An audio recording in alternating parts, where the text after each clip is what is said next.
the pre and post game host. I don't think they thought those cue cards would be used to take Trey Lance receipts after the football season was over. Baby, he's a thick baby. It's better than a notepad. It's better than a notepad. 888-957-9570. Your thoughts on the Warriors game last night as you heard Tim Roy on the call for 95.7 The Game. Warriors come back out of the break and they beat the Blazers. Of course, they went into the break losing 4 of 5. The Blazers had won 4 in a row, but no Nurkic, no Damian Lillard.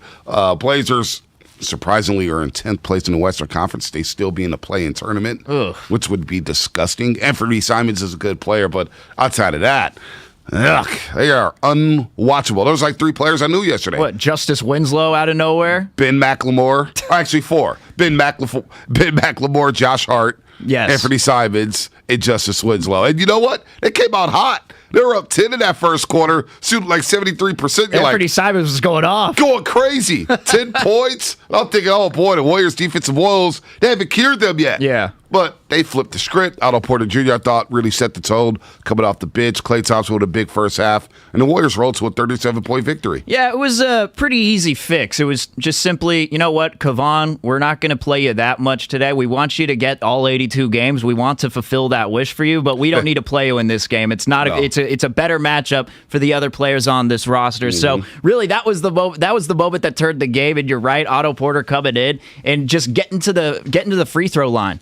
The number that struck me from yesterday's game, because look, in a blowout like this, it's not that impressive against that Blazers team. It's not. It's a much needed game for the Warriors coming out the All-Star break. It's a good confidence booster. It was kind of a what was the name I was thinking last night? It was like a tune-up game, right? You know, yeah, where you're just playing a lesser team just so you could get work on the kinks. Yes, shed some rust, understand who you are, but also gain that confidence. So really, that's what it was. But the number that stood out to me was not only just the Warriors not having a 20-point scorer on the court, even though they scored 130 in that game. That's crazy. That's crazy. But the 12 free throw attempts for Jonathan Kuminga, 10 of which came in the first half, just taking advantage down low in the paint and using his size, his athleticism. That's the number that struck me, because it never feels like in the free throw line on the box score, we're never really seeing double digits. No, Warriors are like 25th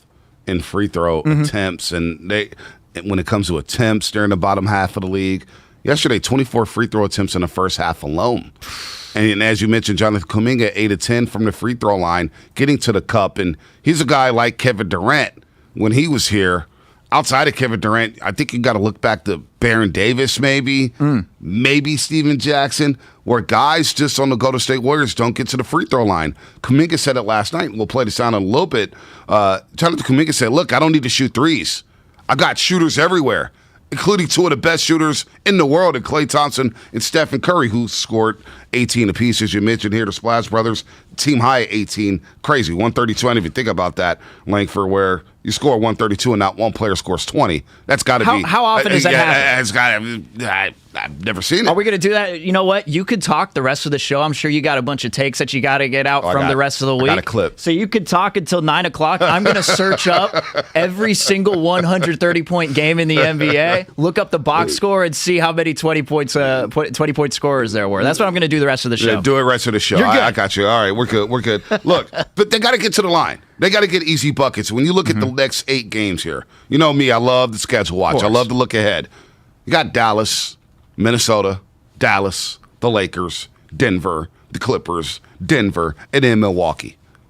So you want to talk about a tune-up game. Things get real starting on Sunday against the Dallas Mavericks. Yeah. Of course, they go on the road for those 4, at Minnesota, at Dallas, at L.A., at Denver. You come back home for a quick game on the back end of a back-to-back against a tough Clippers team. And then you go to Denver on Thursday again. You got to go to Denver twice in a week.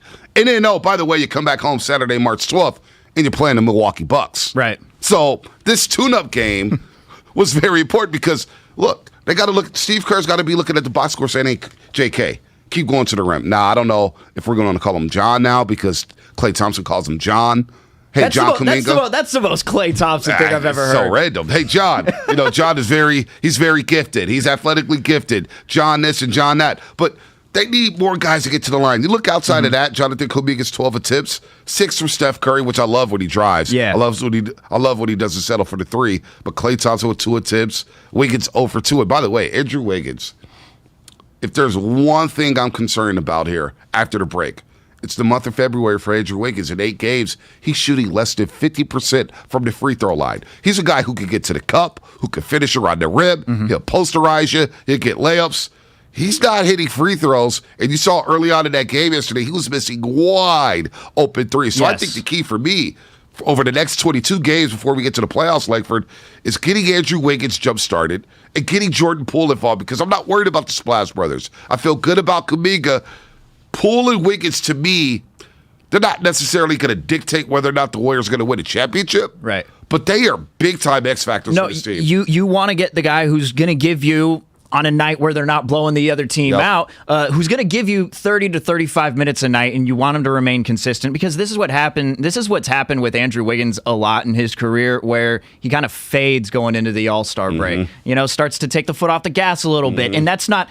That's not a total knock on him, because he's played two-way basketball and played such hard defense. Like, you get tired. I understand that. I'm not going to call you out for getting tired as an NBA player, but playing the way that he does. But you do need him to step up, and I actually think that leads to a bigger conversation that we can have later in the show. Not so much right now, but Jordan Poole and that contract extension that was reported over the week, and the effect that it can have on Wiggins. But I'm with you, and you don't want it to turn into a Ben Simmons situation where he can get to the rim. Like, he's shown the ability to. And you had that article that was written about him. Fitz was going on about it on the broadcast after. I forgot who it was written by. I think it was Baxter Holmes from ESPN, who was talking about how Andrew Wiggins was just as athletic as anybody they'd ever tracked when they're using all the data and the analytics. And so Fitz was using that a lot in the broadcast. So he has the ability to get up and draw fouls, but you don't want him to turn into a Ben Simmons type thing where it's, maybe he has an open shot, but he could maybe pump fake and go to the rim and just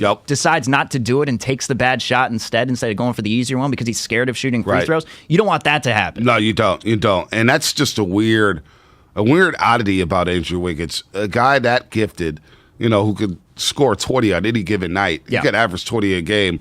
I mean, the guy has done it multiple times in his career. Free throws.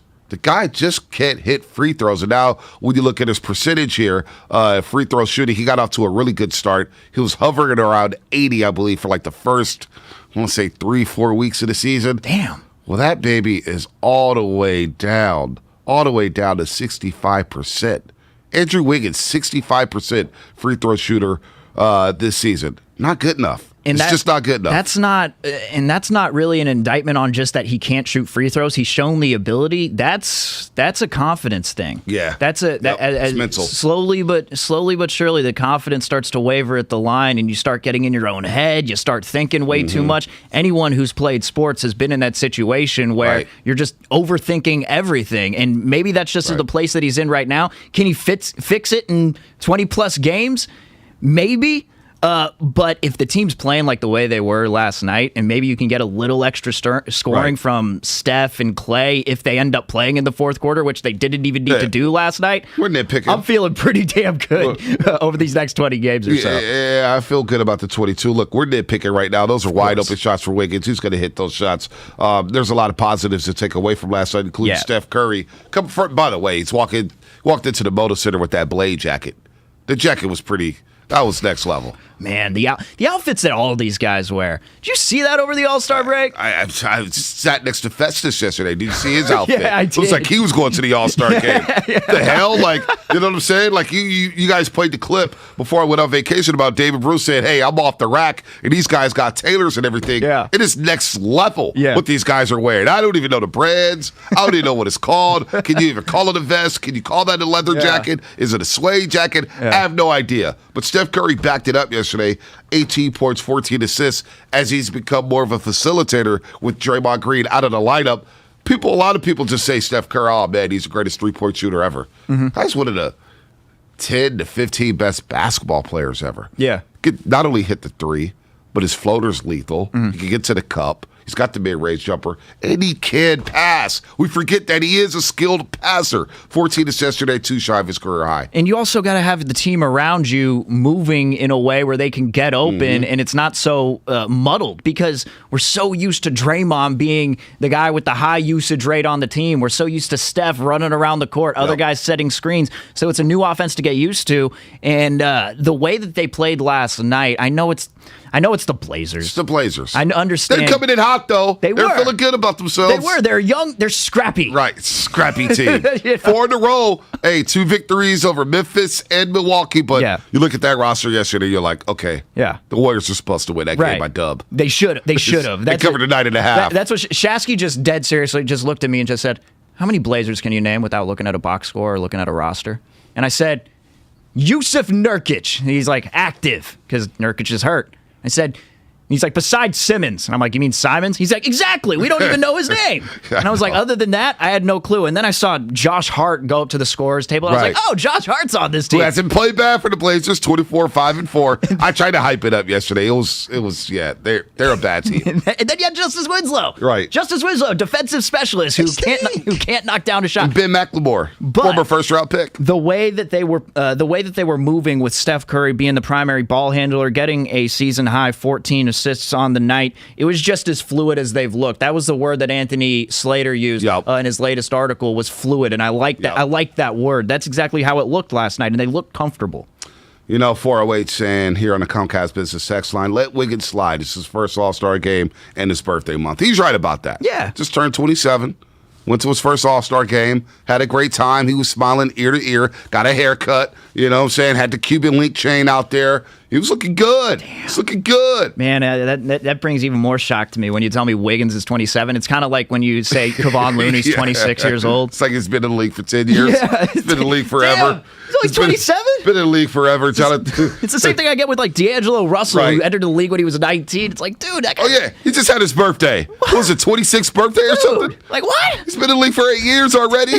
Forget how young these guys are. One and dones. No doubt about that. But the Warriors, things get real here, Langford, over the next 22 again. Those next 8 games. Treacherous. But we got good news with James Wiseman possibly being back in early March. Do you think that we're going to talk about this later in the show, because this was a question I asked to Tim, but it's looking like it's ramping up for his return. I do want to wait to see, though, how these scrimmages go, just because of how unpredictable his injury has been. I think they're going to go with another scrimmage over the weekend because they have the next couple of days off, and then they're going to have the Santa Cruz Warriors. They got a few games coming up next week, so maybe we'll see James Wiseman showcase then. But I really want to wait and see how he looks first, because the unpredictability of this thing, that's what's bothered Bob Myers anytime he joins the show for the executive show and we ask him. He's giving us an honest answer, and they'd like, ramp up is the term that we used all the time. That's the buzzword now. The problem is, it's a new word. You can ramp up all you want, but then you can have a setback any day, and then you just got to go back on everything, and then everyone's like, oh, I don't know if I trust the Warriors or not. Well, in reality, the injury is just that unpredictable that no one can know what's going to happen. So I need to wait and see first for Wiseman. But I'm feeling confident. Hey, give me 12 to 15 minutes a game. Yeah. If that.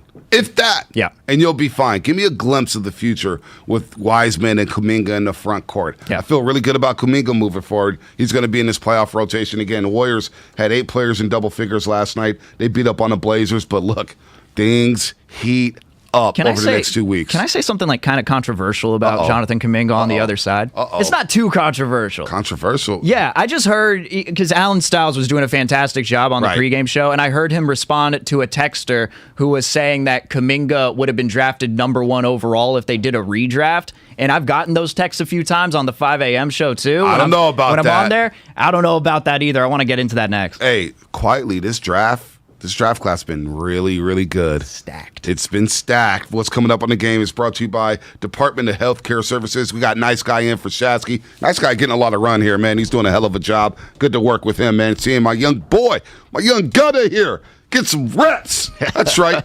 Give him a damn show. Let's go, Nahegan. More coming up here on the roast. I'm Trista Crick with BetQL. You want to beat the books?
flight. Anna, of course, is holding it down, and we went down to my older sister's house down in San Diego. Nice. Helped her paint her RV. She bought an RV. Wow. Yeah, go figure. Never thought she'd be an RV type of person, but she painted the RV, so I helped her wash that. Took baby Chaz to SeaWorld.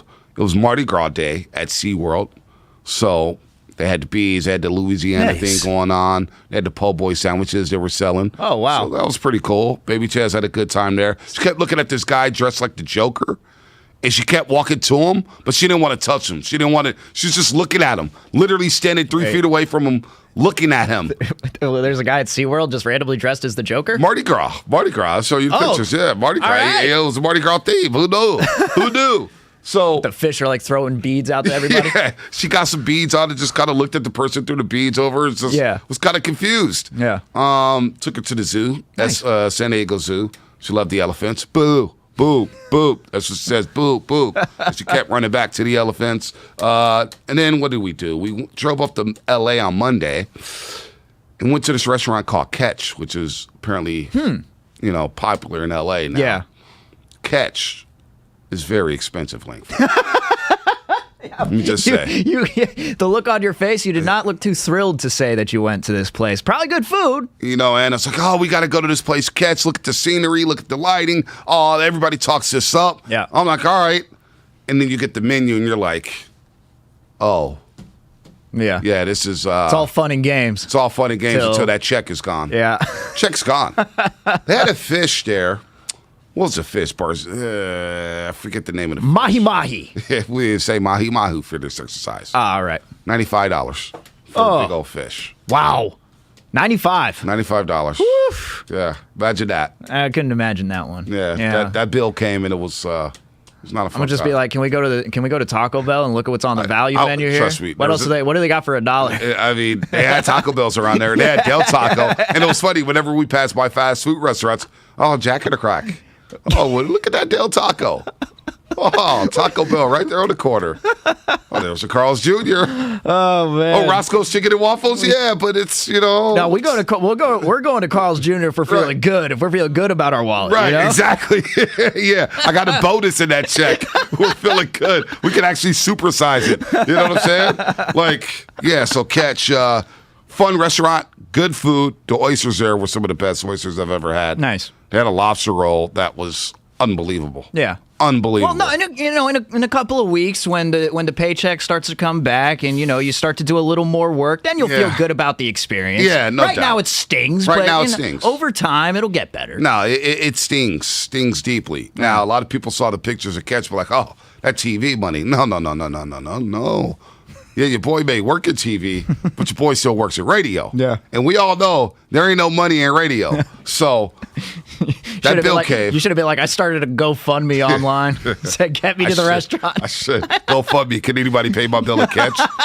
Or Baby Chaz would be busting suds there in the kitchen. But no, LA was fun. It was chill. It's not as hot as I anticipated. It was about 55 to 60 degrees with wind in both San Diego and LA. Oh, boy. Was everyone inside in LA? Like, that's the type of weather where you're bundled up in North Face or Patagonia. People were freaking out in LA.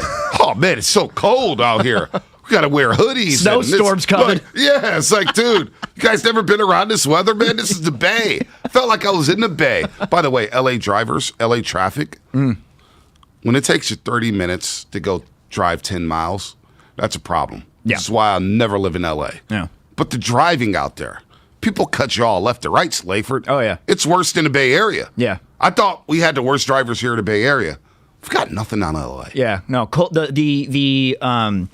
the what's the word that I'm looking for here? The familiarity with the cold weather out here in San Francisco. It's like that familiarity they have in LA traffic. So you know how to handle the cold weather or cold-ish weather. You know, like 55 to 60 is your wheelhouse. That's a June day here in San Francisco. Yeah. You know what to do, but in LA traffic, they know what to do. There's no patience there. Yeah, no patience. None. And I was like, my road rage was kicking in. Yeah. And I was like, this is a problem. So, anyway, nice trip. Nice to get away. Good. That's a problem. Didn't do too much tweeting. It was kind of scrolling on Twitter here and there, just looking at the All-Star stuff. We'll get to that a little later. Yeah. All the Trey stuff, the Jimmy stuff, the baseball stuff. So all that stuff. But overall, Langford, it was a nice little getaway, nice little break from the action there as we had the All-Star game. But look, 6:36 now. I haven't done this in a while, but it's time to take them to school. Presented by our great friends at Evergreen Valley College, home of the highest earning community college graduates in California. So I got nice guy here on the microphone. We got Curly somewhere around here. I was reminded how Curly just basically, you talk about stealing paychecks. We're trying to make a paycheck to pay for this bill at Catch. Curly's just stealing paychecks. How many paychecks has he stacked since he's worked here? I mean, geez. But Lubman is on the board here. I got Lubman, which scares the hell out of me when you got Lubman and Curly in the same room. It's a scary feeling, Langford. It's a scary feeling. The funny thing is, I look back behind the glass and I could hear Curly's giggle. Like, I know what it sounds like, and I understand exactly how it's looking. I mean, he's red right now.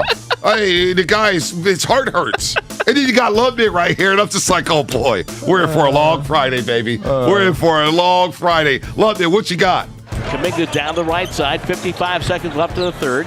Feeds the trailing Thompson. Thompson fakes on Williams. Step back, takes a jumper. That's money. Cold hard cash for Klay Thompson. And the Warriors have hit the century mark with 50 seconds to go in the third. It's 100-71. Good for Tim Roy right there on the call. Him and JV, if you watch the broadcast, you can see him sitting courtside there in Rip City at the Moda Center. So JB, of course, former Blazer. Rip City was basically coined after a shot he made. That's not that common, right? To see them there. Normally they're up in like the second deck or something. Yeah, the NBA's moved all the broadcasters basically from courtside to like midsection, mid-level, right after the first lower bowl. That's what I thought, because I saw Tim and I saw JB, because JB, I mean, it's unmistakable when you see Jim Barnett, you know that it's Jim Barnett there, and I was like, is that normal? Because anytime I worked on used to be, anytime I worked on a Warriors game, I remember them being high in the rafters there in Chase Center or whatever. Banners. So I was just like, what? And it's one of those things where you just feel like, did I miss something? Right. Like, has this been happening this whole time, and did I just notice this now? Right. It was a big thing. Yeah. Like, I think up until the last 5 to 10 years, they started moving announcers farther and farther away from the action because you could sell those seats. Right. You know what I'm saying? Yeah. Courtside seats are a hot commodity, so NBA owners are like, you know what? I'm going to get my money. Broadcasters can still see. They have TV monitors. They have television monitors. They got a big scoreboard right there, but it was good to see them at courtside seeing the action. Now it's taking them to school, which happens the morning after every game paid for it by Evergreen Valley College, home of the highest earning community college graduates in California. Layford, you had a great tease about Jonathan Kuminga. Lay it on me. Yeah, so this really stems from something I heard over on the 5 a.m. show. Alan Stiles, who did an awesome job filling in, but he got a text that I have also gotten while doing the pregame show, and he read that same one off, and I've seen it multiple times, and I just want to slow down here, but the number 1 overall pick should have been Jonathan Kuminga. If you were to redraft here, he would have been number 1 overall. And I'm looking at the draft from 2021. And I'm thinking, pick number 1 was Cade Cunningham. Cade Cunningham is damn good over there in Detroit. Not bad. Not a good team, but he's a good player. Not bad. Jalen Green, he has a lot of potential with the Rockets. It's just you put a young player there where there's not much leadership. The only guy who's the veteran on the team is on the bench, and John Wall. I don't know what his development's like, but he's looking good. You can argue that if there's a redraft, he may slip a little bit because of the hamstring injuries, how skinny he is, but boy, the guy has a world of talent. No doubt. Then you got Evan Mobley from the Cavs, who is, I mean, honestly, he's looking like a younger Kevin Durant right now. Might be Rookie of the Year. He's damn good. Cleveland's going to be in the playoffs. Yeah. They're a top 5 team right now in the Eastern Conference. This dude is 6'10". He could play defense. He could dribble the ball. He could shoot. He does everything. Yeah, he's the nasty. Raptors with Scotty Barnes, the Magic with Jalen Suggs, the Thunder with Josh Giddey, then the Warriors with Jonathan Kuminga. So it's not a knock on Kuminga to say, oh, I wouldn't put him number 1 overall in the draft. I just think that when we're saying something to that extent, we need to, this is my favorite cliche in sports. We were talking about the worst cliches in sports. This is my favorite cliche. But we need to pump the brakes on that. I think Kuminga was taken in a good spot. And really, I think it just speaks to how stacked this young class is. The fact that he wasn't put on the Rising Stars team, I do agree that it was absolutely a snub to not have him there to start out. But I think that should also tell you, as a fan base, it's not a knock on Kuminga. It's just you got a lot of good young players in the NBA. And Kuminga is right there with them. That's the thing, is we've at least seen Kuminga who can dominate, kind of like he did in the first half yesterday, at least with his strength. At least he could hang with these guys within the top 7. You're not saying, oh yeah, I would have taken Franz Wagner or James Bouknight, Chris Duarte, Davion Mitchell, maybe Chris Duarte, but you're not saying I would have taken these guys over Kuminga. So I'm feeling really good about where he's at, but number 1 overall, I just can't hang with that. It's tough. It's tough because what would he do on the Detroit Pistons teams? On a Detroit Pistons team, like Cade Cunningham could create. And I think that's where Kuminga has to get better at. Yeah. Kuminga could create for himself. Can he create for others? That's a different skill set. Can you make others around you better? I don't know if Kuminga can do that yet. The guy is athletically gifted. He's going to be on an all-defensive team one day. Yes. He may even win Defensive Player of the Year. You saw about Anthony Simons last night getting switched on to him, staying right in front of him, face guarding him. I thought he slowed Simons down. I thought he did the best job on Anthony Simons last night. I'm really glad. By the way, I'm glad Kuminga's clavicle, the shoulder blade, I'm glad that's okay. When he ran to the side of the backboard going up for a shot and then got fouled, I was like, what? Your boy had a couple falls yesterday. He is borderline reckless. It's scary. And I love it. I love it. But look, let's be real. At one point last year with all the mock drafts, Kuminga was projected to go number 1 overall. Right. Then there were some slippage. People started freaking out about his shooting percentages with the G League Unite team. Yeah. If you had a redraft, would he go number 1 overall? I still think it'd be Cade Cunningham. I think Evan Mobley may even be in the conversation for that. I think they'd go 1-2. Cunningham, Mobley. I think Jalen Green would slip. Kuminga probably would be in the top 5. Number 1 overall, Yeah. Maybe not. That's not a knock on him, That's though. not a knock. No, it's not a knock at all. And at the I just think sometimes we overreact a little too much, but look, he's still a damn good player, and I'm really excited to see what he can do. Averaging over 15 points per game in the month of February, just gets better and better and better. Averaging over 15 feet per jump. Yes. Oh, my God. Yeah. Every game he's trying to yam off somebody. Every single game. time. More Kuminga talk, more Warriors talk coming up on the other side. Brought to you by Fremont Bank, full service banking, no compromises. Are you curious about who offers the best deals on top-rated Samsung, LG, and Sony TVs? The answer is surprising. It's not online, and it's not the warehouse clubs. The best deals on top-rated TVs?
At no extra charge, plus a Cricket Dream 5G phone free when you switch. Tastes like power too. Smile, you're on Cricket. Must bring your number to Cricket on a $60 a month plan. First month service charge and tax due at sale. Cricket 5G is not available everywhere. Fees, terms, and other restrictions apply. See cricketwireless.com for details. It's Tango Day, everybody. Follow after me. And step, and bet, and slide, and dip. That's Tango. Why is Ice-T leading our tango class? It's probably the heart-shaped Honey Nut Cheerios. He found out they can help lower cholesterol. Now he's having fun taking care of his heart in all sorts of new ways. Let's see those hips move, people. Hurry and get your heart-shaped Cheerios. They're only here for a limited time. Heard you're buying a car. What's this Capital One Auto Navigator? Dad, I found my car online and got pre-qualified instantly. Didn't even impact my credit score. Sounds too easy. It's just easy. Capital One. What's in your wallet? Terms and conditions apply. Find out more at CapitalOne.com/auto navigator. Breaking news on 95.7 The Game is brought to you by DuckDuckGo. Protect your privacy online for free with DuckDuckGo. This is not a drill. This is not a drill. DuckDuckGo. Privacy simplified.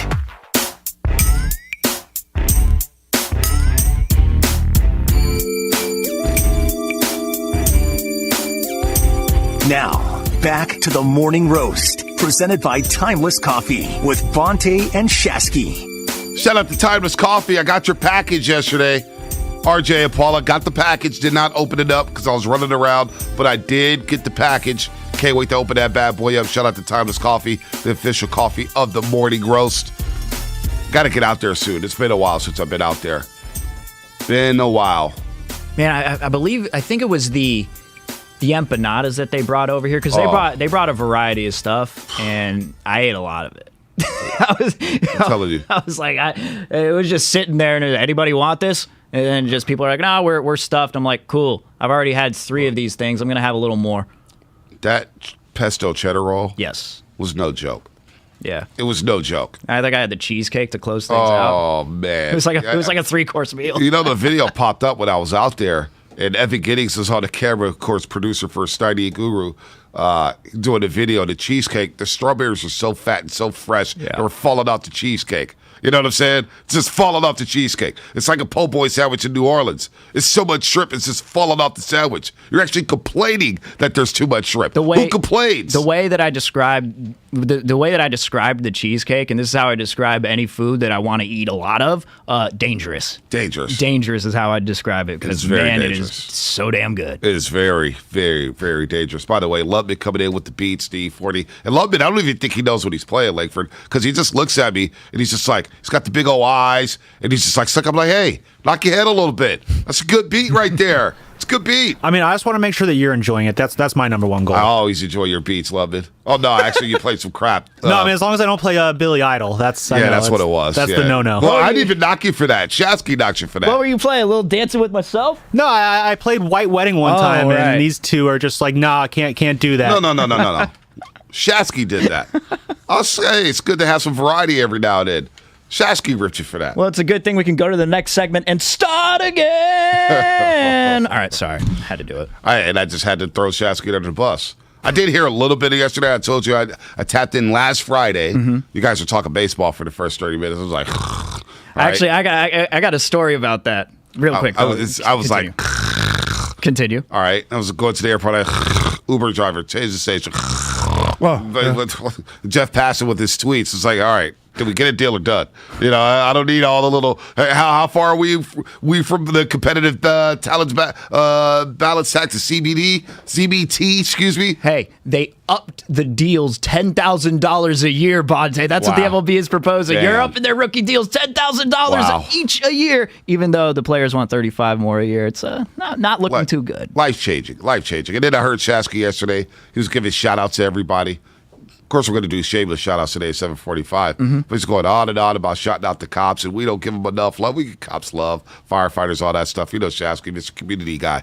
But he was talking about, it's a different vibe with Lakeford. And, sometimes Bonte wants to strangle me. Let me put something out there, roasters. And I see your roasters. Good morning, everybody out there. Getting off your graveyard shifts on the roadways right now. And 574 is right on the Comcast Business text line. Shout out to you guys as well. I guarantee you Butcher Boy is listening on his day off and just heard you throw him under the bus. There is no doubt Joe Shasky the Butcher is listening.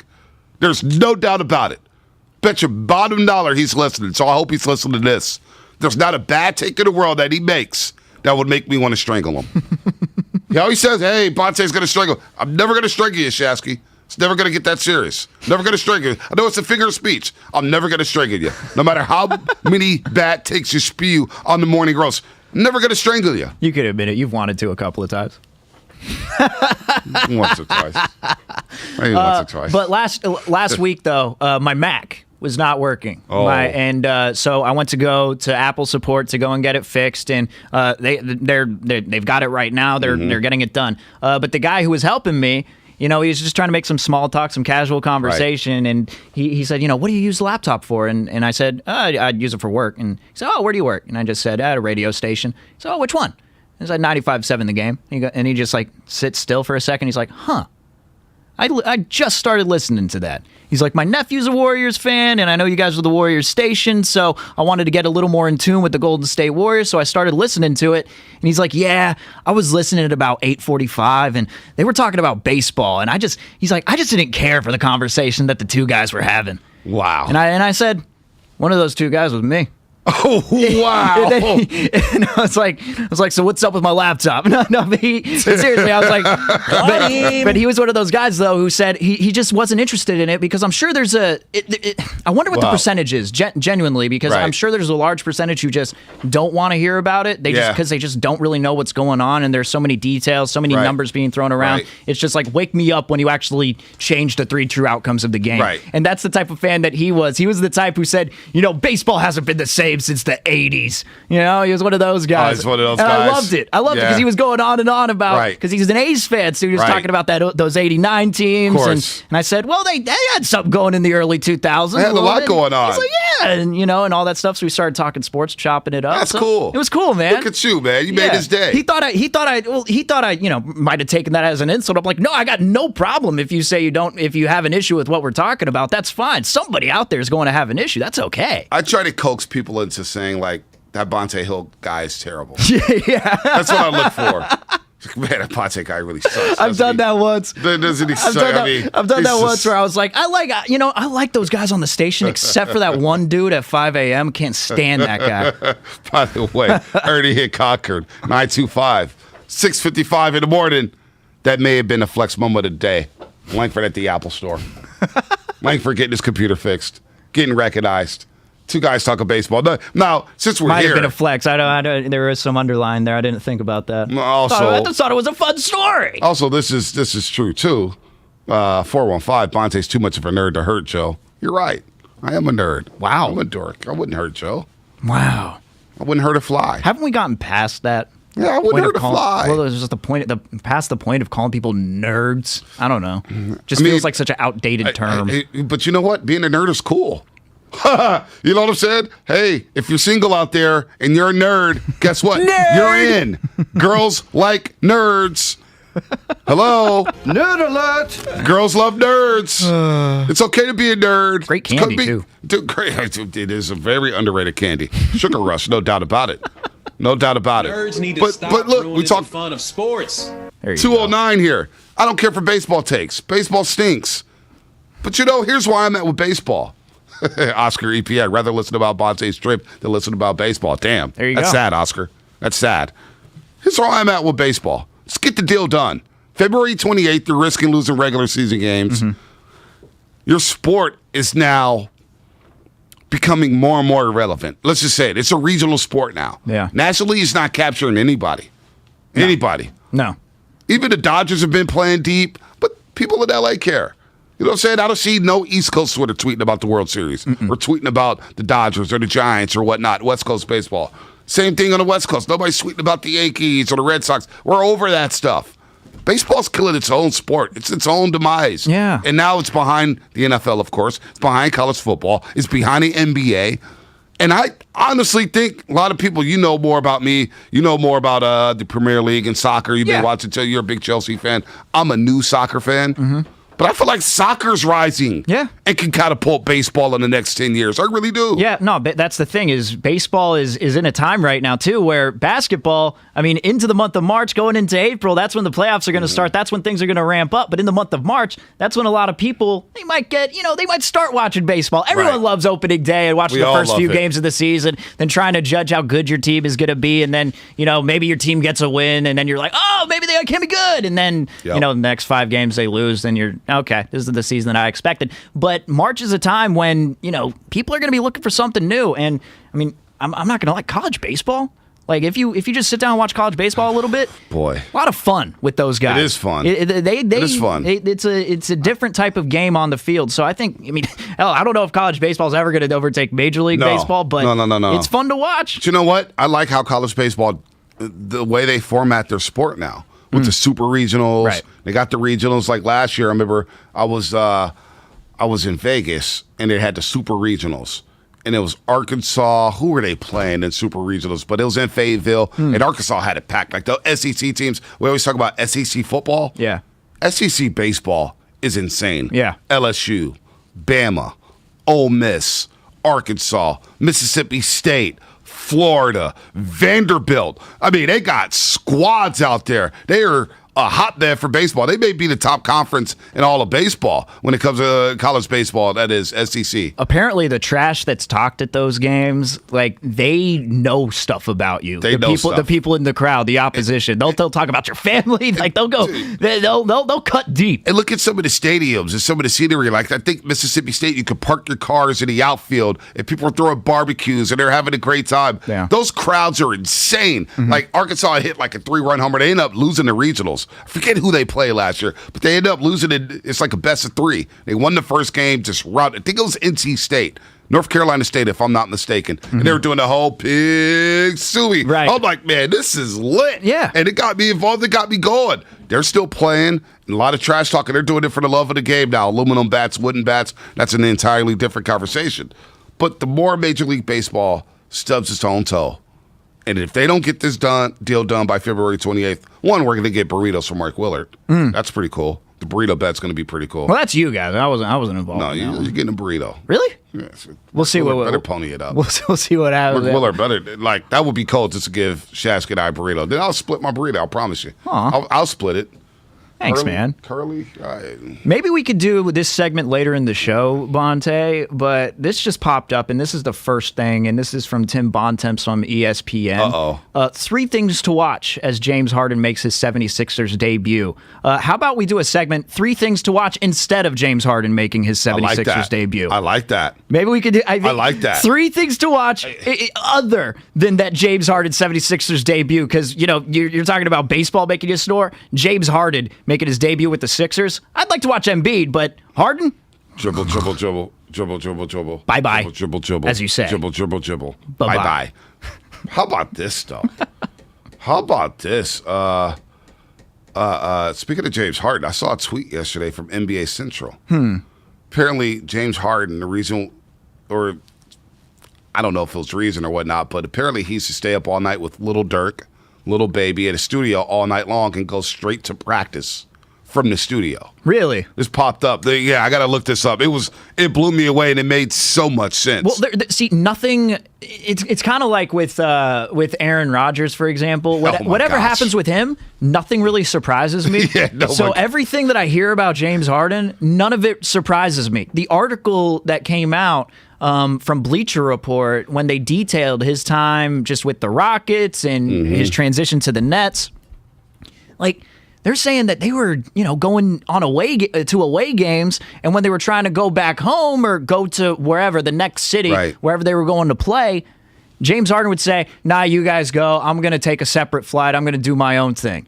Like, he would just totally isolate himself. Who knows what he would do there? But, it's no shock, too, hanging out with Lil Durk and Lil Baby because of that really awkward photo from the, whatever it was, the Met Gala or wherever. Oh, yeah. Out there in Paris. Yeah, out there in Paris. Dude, so here it is.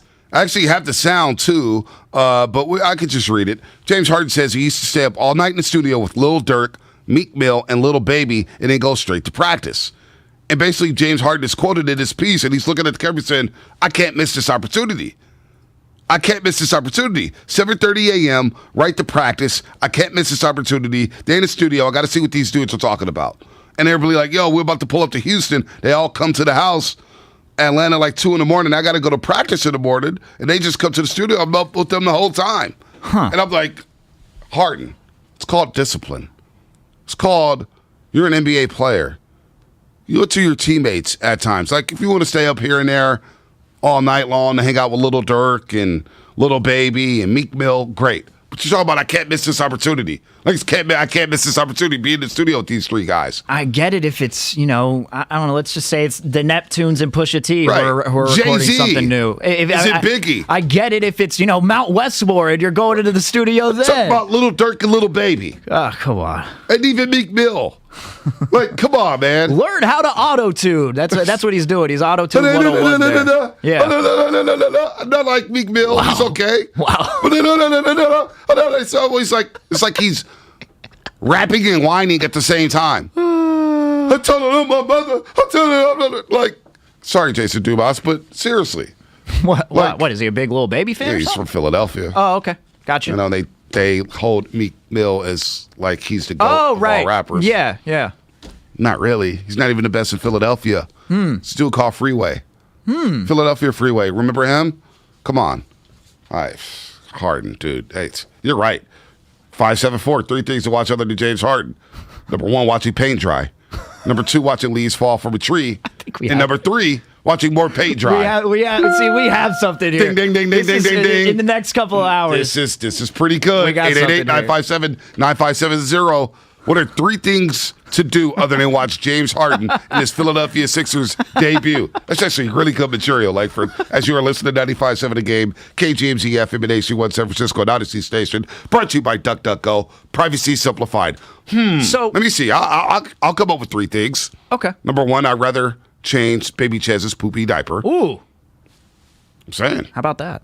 Number 2, I'd rather watch Marriage at First Sight, which Anna always watches. Uh-huh. And number 3, I'll watch the Kardashians with Anna, which I never do.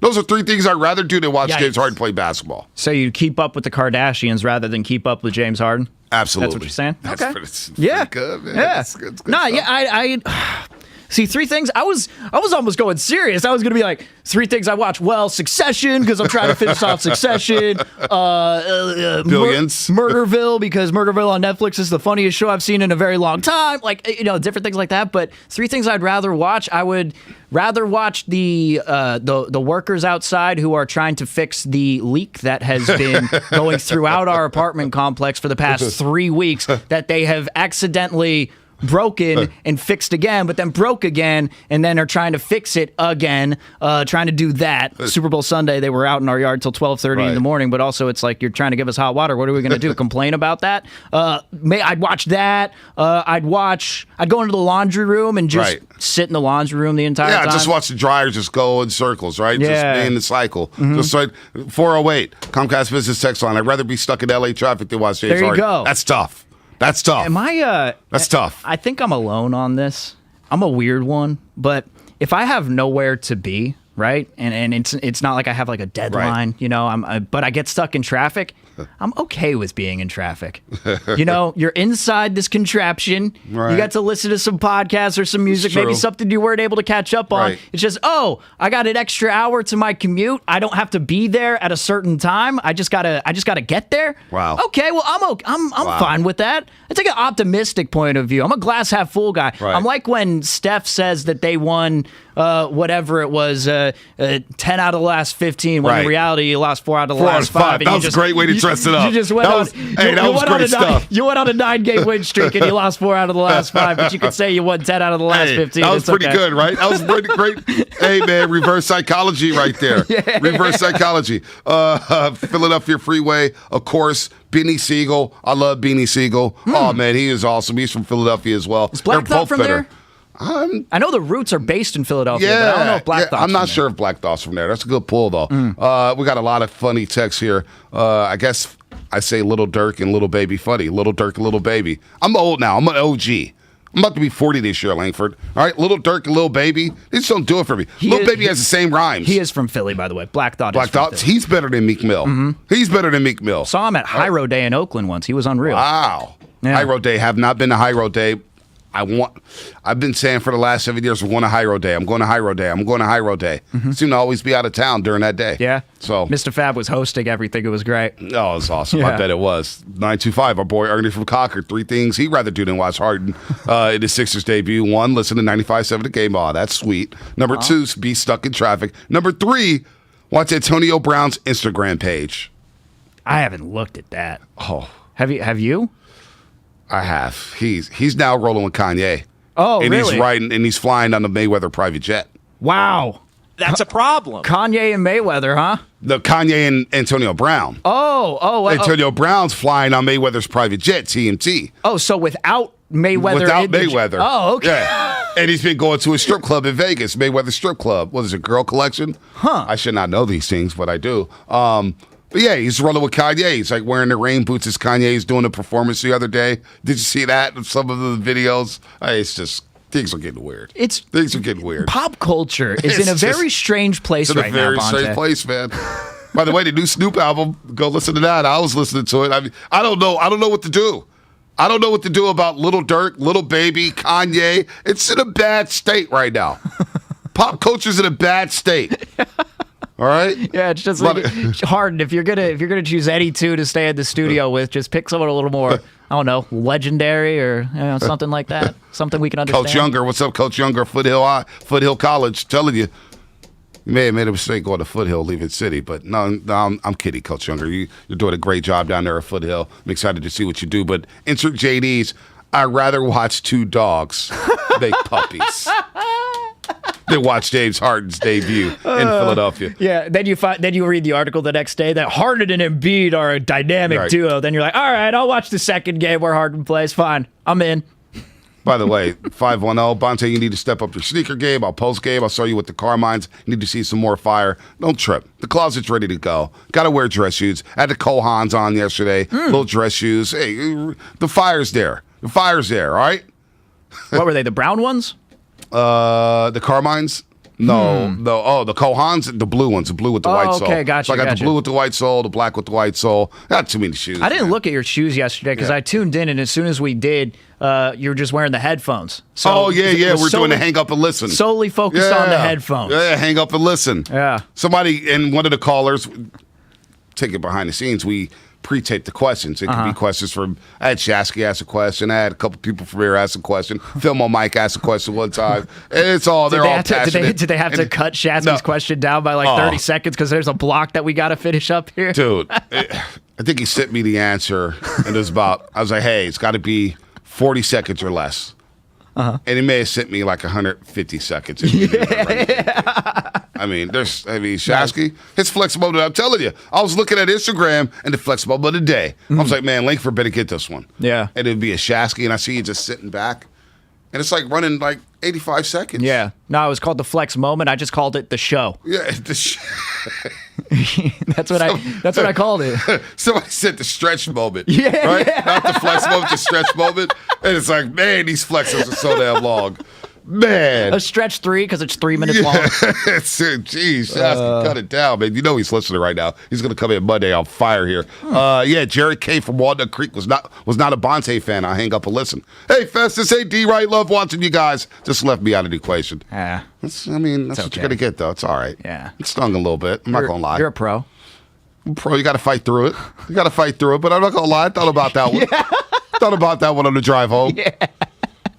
Coming up on the game, brought to you by Fremont Bank, full service banking, no compromises. Sports is what's coming up. We're going to talk sports. All right, let's do some football. I got some football takes. I want to ask you, get your thoughts on Troy Aikman. Troy Aikman on the verge of leaving Fox. Yeah, and he's going to get a bag, a big bag, paid, cash money. Brinks truck, bring it out. Beep beep. Major bag alert. Major bag alert. We'll get into the Connor Latorno article in the San Francisco Chronicle as well. A lot to get to here. Jimmy Garoppolo and then Trey Lance. I'm fatigued about Jimmy Garoppolo, but I'm not fatigued about Trey Lance. We'll discuss all that stuff coming up on the other side. Plus, don't forget, Festus Ezeli.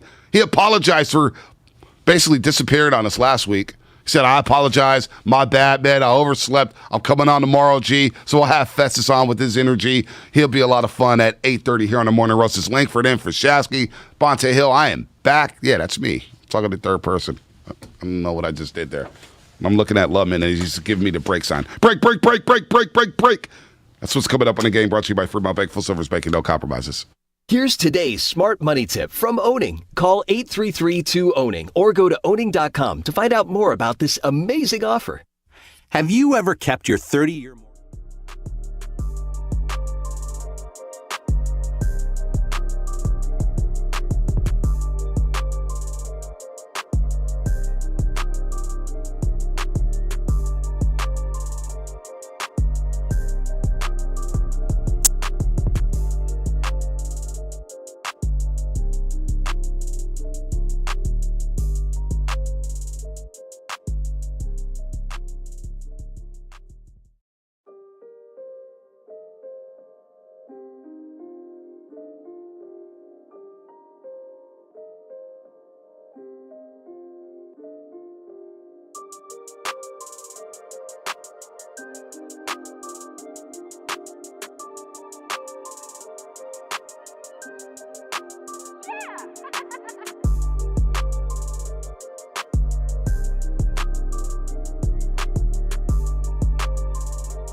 Frame jersey? Do we already do that?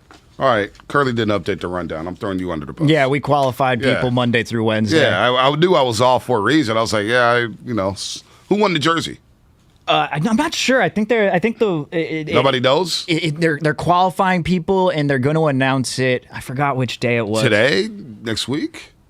We'll get those details. All right, we'll get those details. So, damn, it's kind of weird. No no football season. We got no, BetQL. We got no props. But it's okay. I like having my Sundays back. I do. Yeah, I was thinking about that the other day. Like a lot of people are, what am I going to do on Sunday? Oh, my God, the first Sunday without football. You'll be okay. Yeah. Get out the house. Go smell the fresh air. Taste it. All right? Go on a little hike. Yeah, I was just about to say that. Go to brunch. Yeah, man. Go enjoy it. Get out the house. Get away from the screen. You do realize how much of a day you lose when you're when you're entrenched in football season. Then you think, wow, this is a Sunday where I'm not going to be plopped on my butt from 10 till 8 p.m. 10 till 8 p.m. Exactly. Spend time with your family. You know what I'm saying? Yeah. That's 5 months of us being an emotional wreck. Give me 7 months to recharge. Scott Hansen and Andrew Siciliano from Red Zone could finally have a meal. Dude, they can actually go to the restroom when they want to. You know what I'm saying? Yeah. Those dudes can't go to the restroom for 7 hours. All right? You'll be okay. You'll live. Football will be back. It's all good. By the way, speaking of football, I don't know if you guys touched on this, but broadcasters making big-time money. Of course, Tony Romo, has a 10-year $180 million deal with CBS. He is the standard. Tony Romo changed the game. I didn't think there was going to be a market that was set for broadcasters. You know how we always talk about that, where it's like when George Kittle was going to get his big contract, he set the tight end market. Set the market, right? Whatever a wide receiver is Debo going to set the wide receiver market because he could do both? They're resetting the quarterback market, whatever. Now it looks like Tony Romo has reset the broadcaster market. Well, Tony Romo reset it. It looks like Troy Aikman's coming through the door. He's on the verge of bolting Fox for ESPN's Monday Night Football.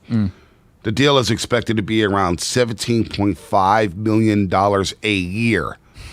$17.5 million a year. All right? So, first of all, that's a lot of money. Yeah. Second, Troy Aikman, Monday Night Football. I do agree that they need to revamp the booth. I like Louis Riddick. Brian Greasy, Steve Levy as a play-by-play voice of Monday Night Football. Nice guys. See, to me, Louis Riddick is the type, kind of like we're talking about with Jonathan Kuminga, where there's a lot of potential there, and you just got to be with the right team. I don't know if Steve Levy and Brian Greasy were the right team for Louis Riddick. Not the right team. Yeah. Not the right team. It was just a weird dynamic between the three of them. Yeah, I'm not the biggest fan of that team. Yeah. I like Riddick, though. I do like Riddick. As you mentioned, he does have a lot of potential. Well, we're just doing what we do again. There we go. Love it, kid. You can let it ride till 9 o'clock. I don't give a damn. We make it a music show, music/sports, and we just mix up the beats. But just every 4 minutes. Just have a music bed going for the rest of the hour and a half of the show. Hey, you know what I'm saying? 4 minutes later, going to another beat. Practice looking hard. Dusted and disgusted. I mean, we could do this, Lubman, if you want. If you're about that life, we can do this. All right, Troy Aikman, about to leave Fox Sports. is this a big loss for Fox? Because I started to grow and love Aikman and Buck. I really did. Over the last 3 to 4 years, they really grew on me. And I think Aikman has gotten better and better and better and better and better. And he keeps it real. Like that NFC Championship game. Yeah. I'm afraid Garoppolo's going to have to go out there and win it. Not just don't know. Like he keeps it a buck, right, as a youngster say. Yeah, I'd say with him, it's different with every broadcaster. Play-by-play guys and the analysts, they're totally different. But everyone has their niche, right? Like Tony Romo, I don't really know what it is right now. I guess this is his excitement for the game. It used to be predicting plays, but it feels like CBS told him, "All right, dial it back on that a little bit. You're doing that every single drive. Pump the brakes." Yes, exactly. Pump the brakes on that, Tony. So I'm sure they did that. Every analyst has their strength. Chris Collinsworth, he's always trying to point out something that maybe you won't notice. Like on offense, he's trying to point out a block made by a lineman that you might not see, or something by a running back. But Collinsworth in the Super Bowl, the way he pointed out the Rams' adjustment on the defensive line, where he said, you know what, look, Aaron Donald's getting doubled. Now they're putting 3 defensive linemen on that side of the field. Yeah. So now you got a nose tackle over the center. You got Aaron Donald over the guard, and you got Von Miller or Leonard Floyd on the outside. That was great, but to your point, he pointed that out. It was tailor-made for him, man. Tailor-made when the number one key for everyone in that game was what's going to happen in the trenches. How's that Cincinnati O-line going to hang up with the Rams D-line? So Collinsworth is saying, well, I'm going to look at the offensive and the defensive line the entire game, and I'm going to assess that. That's my Chris Collinsworth. Right, not very good. I like that. But Aikman, though, to me, he's not afraid to be critical of the quarterback. And we saw that, like I told my friend before the NFC Championship, as you do, you're texting your buddies, everything like that. And my friend's like, I haven't really watched a lot of Niner games this season. And I'm like, well, wait till you see what Aikman says about Jimmy Garoppolo. Because my friend was not a fan of Jimmy G. Like, he didn't think he was that good.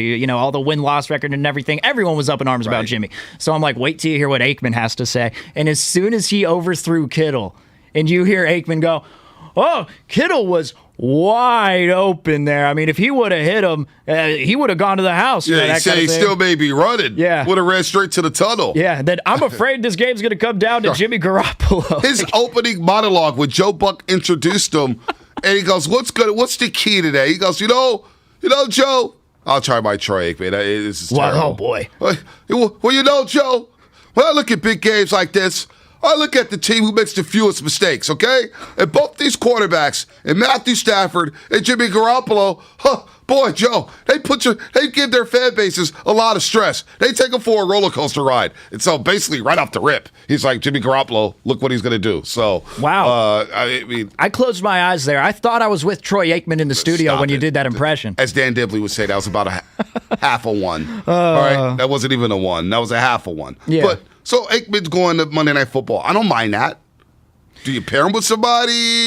See, this is my question too, because they have the Manning cast, and that's going to continue to be on ESPN. If my memory serves me correctly, right? It is. That's a great point. It is. So, like, how do the ratings work? Do they combine the ratings of all their ESPN entities? Are they separate? Because this, to me, is not a way to compete with the Manning cast. It's just a way so that they can get ratings on the ESPN side. Because I guarantee you, instead of having maybe 70% fans who are tuned into Manning cast compared to the 30% that are on the regular ESPN broadcast, maybe it's going to change to 50-50, and that's what they're looking for, a little cohesion. You know what?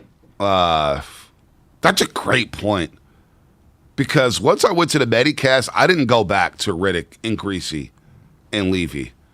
And unless that play-by-play voice is the only tandem that could get me to stay on the regular broadcast would be like a Gus Johnson and Aqib Talib, a Ian Eagle, a Charles Johnson.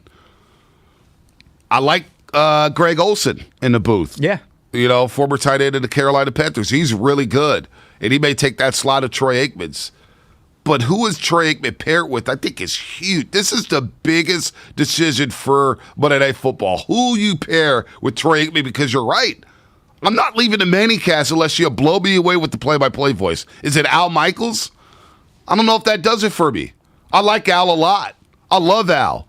I know Shasky doesn't, but I love Al. That's a great point, like Fred. I didn't think about that. And now when you throw this much money at Aikman, are you really going to get people to, Troy Aikman, Manning? Manning, Troy Aikman. That's a tough call. They're trying to get Joe Buck to ESPN. Right. I don't know if that's going to work out. I know Amazon's getting involved too. They're throwing out a whole ton of money.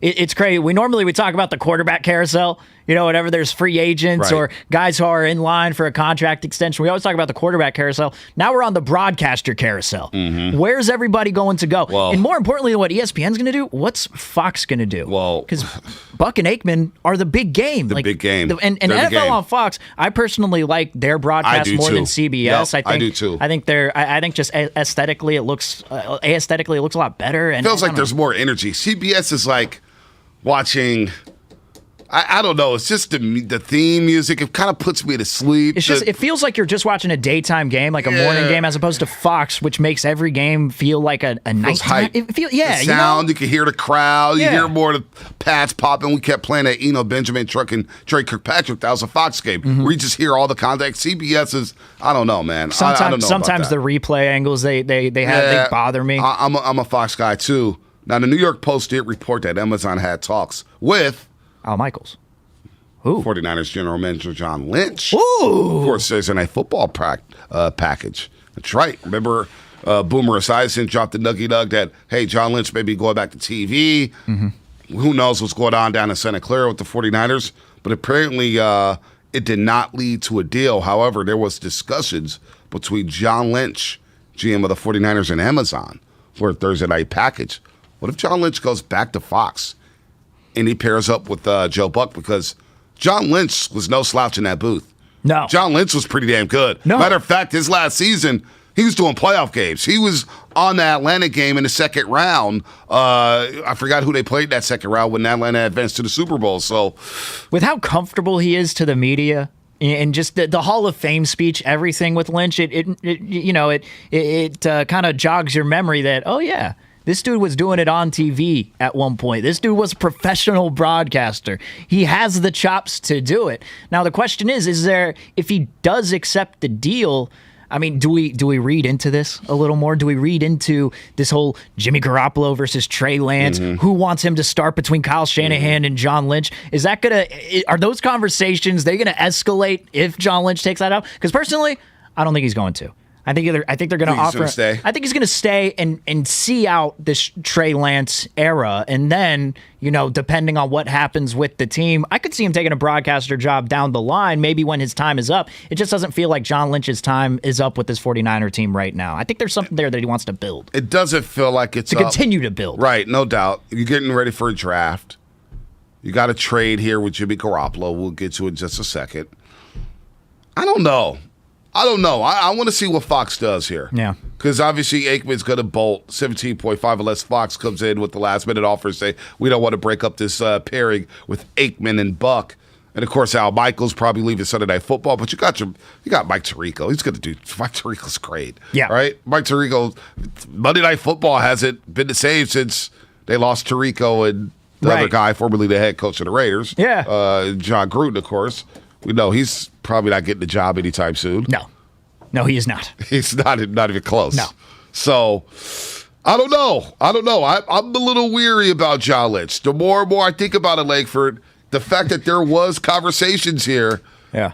How long did those conversations go on? Was it a quick, hey, Amazon, oh, man, I appreciate the offer, man, but I got a great gig here? Or was there a week-long negotiation? Was there, hey, I'll get back to you. Let me get with my agent. Yeah. Who knows? Was just the regular phone call where they said, hey, yeah, the offer's on the table, and then it's reported that it was a huge thing, or did they go through a process like you're mentioning? You think running backs are going to use this as a way to try and get a bigger contract extension? Because Troy Aikman would be, if he makes $17.5 million a year, it's the same thing with Tony Romo. They'd both be the highest paid running backs by a pretty large margin on the average per year. Christian McCaffrey's making just over $16 million. Kamara's making $15 million. Elliott's making $15 million. You didn't mention Derrick Henry yet. Derrick Henry, as far as I'm seeing right now on Over the Cap, $12.5 million a year, and that's just for this season, so it could carry over to next year. It's only $12.5 million? Yeah. It's just like, hey, these broadcasters are making $17 to $18 million. Wait a minute. Look up, because he just signed the contract extension here. Let me look up look up when that goes into effect here. All right. Oh, hang on one second. Because that's wild to me. That's wild to me. As far as I'm seeing, 4 years, $50 million, $12.5 million on average for him, and he is an unrestricted free agent in 2024. What a bargain. Yeah. What a bargain. So I thought the Tannehill's taking all that money. I'd just be like, this dude who's talking on the air right now, I'm doing the dirty work. He's calling my games, and you're going to say that I don't deserve to make it more per year than this guy? Come on. Right. Yeah, no doubt. No doubt. But Troy Aikman's going to leave Fox. $17.5 million, resetting the broadcasting market. I don't think McVay's leaving. I think he's coming back and running it back with the Rams. I also think Aaron Donald's coming back and running it back with the Rams. So we'll see what happens there. John Lynch is the guy to watch. Hopefully he does not bolt the 49ers because I think he's doing a good job with the Niners. Even if people just think he's the face of the franchise and he shakes heads and do all that, I'm not mad at that. Well, the culture of the Niners, though, that's something we always talk about is the culture. It starts from the top. It really does. And John Lynch, there's something to a GM understanding from a player's perspective. He's at every single practice, Langford. He's on the field at every single practice, hat on, shorts on, talking to coaches, talking to players, watching from afar. So this whole thing that he's just the face for the franchise, I don't buy that. Because he's at practice every single day, watching the film, breaking it down with players, breaking it down with Kyle Shanahan. So you could have it be a situation like Zion Williamson right now, where apparently there's friction between him and the VP of the Pelicans. Who knows what's going on down there? And it seems like he's lost motivation because it all starts from the top. And I think John David Lynch, Griffin is, he's a little out of his and I think John Lynch and Kyle Shanahan are a large part of that. Now, we can go through everything else that are the issues, the draft picks, the 2017, the draft, whatever that we always talk about. But at the very least, there's something that's created there, and it's the same thing with the Warriors, too. We're going to do shout-outs, shameless shout-outs coming up in 15 minutes. Actually, 11 minutes, shameless shout-outs. This is your chance to shout out anybody. You want to shout out your dog? You want to shout out your cat? You want to shout out the hotel front desk clerk. You want to shout out a pizza spot. You want to shout out a burrito spot. You want to shout out Chinese food. You want to shout out anybody. Family members, jobs, promotions. 888-957-9570. Line them up. Your chance to shout out anybody you want to do, anything you want to do, shout them out. I got some shout outs here that I want to shout out. We'll do that in about 10 minutes here on the Morning Roast. 888-957-9570. Shameless shout outs coming up here on the Morning Roast. We already got one here, Langford. 510. Shout out to the Curry Pizza House, the best pizza in the Bay Area. Try it out. You will love it. 510. Where's that pizza house? Curry Pizza House. It's the best. You ever been? Never been. All right.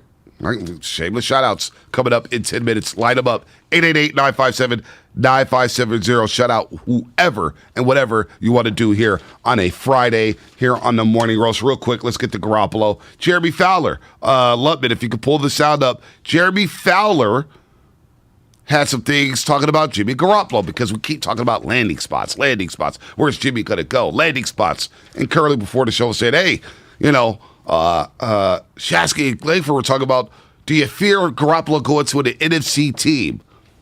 Probably not. Nobody fears Garoppolo. See, that was the question, though. That's why, because the prevailing thought would be, no, it doesn't matter because they're playing the Commanders and the Buccaneers and the Saints next season, and they're playing them all at home, and those are three possible destinations for Jimmy G. And Shasky and I were on the same side where it's just, no, I mean, if they trade him there, I wouldn't be scared to play him back at Levi's Stadium. I mean, the win-loss record, whatever. He may be 21-10 at home or whatever his career is, but wondering, would there be anyone out there who wouldn't want to see him traded to whatever team? Because we always talk about that with Aaron Rodgers. Right. It's like the reason we think he's going to go to the Broncos, number one, is because of Nathaniel Hackett and the fact that, the guy from the Packers is now the head coach of the Broncos. But number two, he's not in the same conference. He is in the AFC. You don't really feel that same way about Garoppolo. Shout out El Farlow, Tyler Miller on YouTube. They're coming out with the shout outs 8 minutes early. 888-957-9570. Line them up. Shameless shout outs coming up here on the Morning Roast. Shout out whoever you want to do. 8 minutes, we'll do that. 8 minutes. 8 minutes to be exact there now. You go. Shout out Belly Goat Burgers in Santa Cruz. No better way to celebrate 8 minutes, Bonte. Than have the best burgers in Santa Cruz. Read them in 8 minutes, Bonte. Sorry, I saw food. You saw food, you went blind? I went fucking, dude. Yeah, come on, man. Who's the guy from the 510 dropped the greatest line ever? Bonte loves food, and food loves him. By the way, Jeremy Fowler, ESPN, on potential Jimmy Garoppolo landing spots. I think everything is open. I mean, he's Washington's a team that I suspect will big game hunt a quarterback. I've heard varying opinions on whether Washington's really sold on Garoppolo. He would be a good fit from a schematic standpoint. They could make that work. But, I think they'll look at all levels. I think they'll look at free agency, kind of like that Mitch Trubisky, Jameis Winston level. And I think they'll be pretty hard in on the free, the trade market, whatever is available. So Garoppolo might be the best option. And Denver's a team that you haven't heard a lot about with Garoppolo. We keep linking Denver to Rodgers, but if Rodgers is unavailable, Garoppolo is probably the next best thing. And I can see Denver knowing that they're really a quarterback away. Roster's pretty well set. They could go for him. What a letdown that would be for the Denver Broncos. If you bring in Jimmy Garoppolo. And Jeremy Fallon saying, their roster's ready to win now. They're a piece away. Is Jimmy Garoppolo really that piece? Because the Niners have a roster that's ready to win. And they were a piece away from winning the NFC title game. It's not all on the quarterback. Depends. Does the wide receiver corps specialize in getting yards after the catch? Yeah, they better. Courtland Sutton and Jerry Jeudy. Tim Patrick along there, too. I think Tim Patrick got a deal with them earlier this season. Fant. Also. Yeah. I mean, they got a lot of guys. It's the same argument that you make for why he wouldn't be traded to the Buccaneers, right? Mm-hmm. Because you got Mike Evans and Chris Godwin on the outside. You had Antonio Brown in the slot. I don't really know what's going to go on there, but and sometimes on the outside too. You interchange him and Godwin, but those guys are more deep threats. They're the ones that you want to just have them straight up beat the quarterback with the catch, not with the yards after the catch, not with the yards after contact. So wherever he goes, like these landing spots that they all choose for him, I don't know. If he goes to Pittsburgh, is Chase Claypool going to be that guy where he's just taking 8-yard slants? I mean, he's a big receiver, a huge guy, but is he the type of receiver? I don't know. It's really tough with Garoppolo to find where he's going to have the same type of success that he's had here in San Francisco and in New England. Yeah, I don't know. And then what's the compensation going to be? I keep hearing first round, second round pick, and all the conversation that I'm intrigued with here, Langford, it's not about where Garoppolo is going, but how many now experts and football aficionados now say, the Niners may be better off keeping Garoppolo. He's proven that he could be a winner. Well, again, in the playoffs, they were winning despite him making some boneheaded plays. Garoppolo's been a very solid quarterback for the 49ers, but maybe I'm biased, Langford. Maybe I'm not watching the same game. I saw a guy who couldn't throw down the football field. I saw a guy who was nervous to drive the ball, from the hash mark to on an out route. I mean, it was insane how bad he was. Yeah. It was insane how bad he was. And I'm not trashing the guy playing with the bad shoulder, playing with the thumb injury. He was tough as nails. His drive to lead the Niners to overtime in week 18 against the Rams and get into the playoffs was special. It was special. 2019 was special. But you saw the limitations with Jimmy Garoppolo and the fact that, if he gets traded to Denver, he's going to the AFC West with the Kansas City Chiefs, the LA Chargers, and your Las Vegas Raiders, Langford. Does that make Denver better than those teams? It doesn't catapult you over the Chiefs and Chargers. No. Who knows with the Raiders? I never know. They're still the third-place team in the division. Yeah. So, I don't know, man. Yeah, see, my biggest thing last year, too, and I really think we just overlooked this, but it was when they moved Debo to running back. Like, as soon as they moved him to running back and they were giving him, 5 to 10 carries a game, whatever it would be, whenever he would get more than 5 carries, they would win that football game. And the run game would be just as good as it was all season because they were adding this other element. Something where the defense is just constantly guessing. What are they going to do? Are they going to use Elijah Mitchell? And one player that they were missing, Jeff Wilson Jr. If Jeff Wilson Jr. were playing, I don't think he was in the NFC Championship game, if I'm not mistaken. Then you brought Jeff Wilson Jr. back, and he came back from the injury. He brought a whole nother element to it. So I don't think we're giving enough credit to just having Debo at running back. No, it's not saying, Kyle Shanahan's a genius because he moved Debo to running back. It's just, no, he added Debo as a runner, and it changed everything to me. Changed everything. Trey Lance, this is what I'm intrigued with because a lot of people are coming out. A lot of people are coming out saying Trey ain't ready. The Trey Tracker. The Trey Tracker. We can come up with a new name if you like. Got it on the cue card. You got it on the cue card. Got it on the cue That's card, right? So, Vontae's cue card. How many cue cards will I fill out by August 1st of the Trey ain't ready train? Lubman, you believe Trey ain't ready? Lubman? He'll be ready to go. All right. Curly, you alive? Curly? Is he giggling? He'll be ready, Bonte. Okay. Oh, there you go. Oh, there he is. He's live. 888-957-9570. Shameless shout-outs in 2 minutes. Shout out whoever you want to do. You want to shout out the local officer. You want to shout out your local coffee shop. You want to shout out the local pet store. You want to shout out a playground. Whatever you want to do, 888-957-9570. We're going to let you, the listener, the roaster, shout out anybody you want. And I see some calls lined up here. We'll get you at 7:45. Shameless shout-outs here on the Morning Roast. Langford, we'll let you get some shout-outs here as well. I got a couple. So we got Scott Zolak in Boston. Trey's not ready to go. Randy Mueller, former GM of the Saints. Trey's just not ready to go. Why would you trade Garoppolo? We got Booger McFarland. I'm nervous about Trey Lance. I'm nervous about him. Ryan Clark. Why didn't he beat out Jimmy Garoppolo? The other guys are ready to win or ready to play. Well, let's be real. Justin Fields was on a rebuilding Bears team. Coach is fired now. They stunk. All right? They stunk. Trevor Lawrence is on the Jaguars' #1 overall pick. They stunk. Okay? He was going to play regardless. Zach Wilson, was he really ready to play for the New York Jets? I don't think so. Mike White looked better than him at times. Let's pump the brakes here on this stuff. All right? Who else do we have? Matthew Steinmetz from 12 to 3. I believe Joe Montana, Matthew Steinmetz said. I'm with Joe Montana. Trey ain't ready. Joe Montana's on the list. The great one.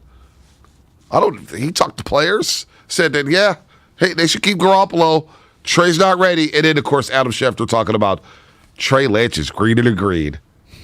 He's green and agreed. He's got a long way to go. Who's leaking this stuff, man?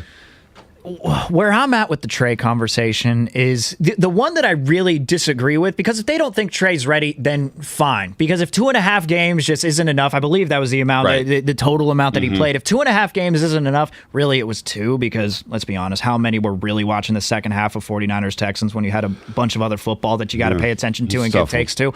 But when it comes to the Trey Lance isn't ready thing, okay, if you want to have that opinion, but the one that I really disagreed with was Ryan Clark saying that he's worried that he can't throw.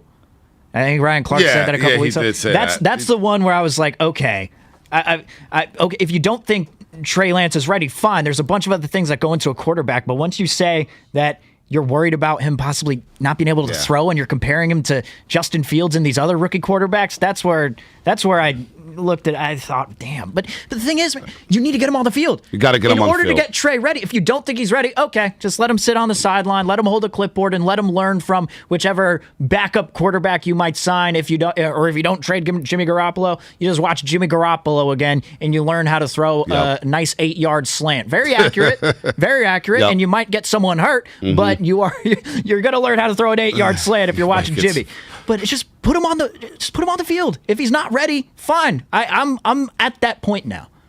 Patrick Mahomes, was he ready? Did people think he was ready? Did Zach Wilson, his first 3 games, Zach Wilson threw 2 touchdown passes and 7 interceptions.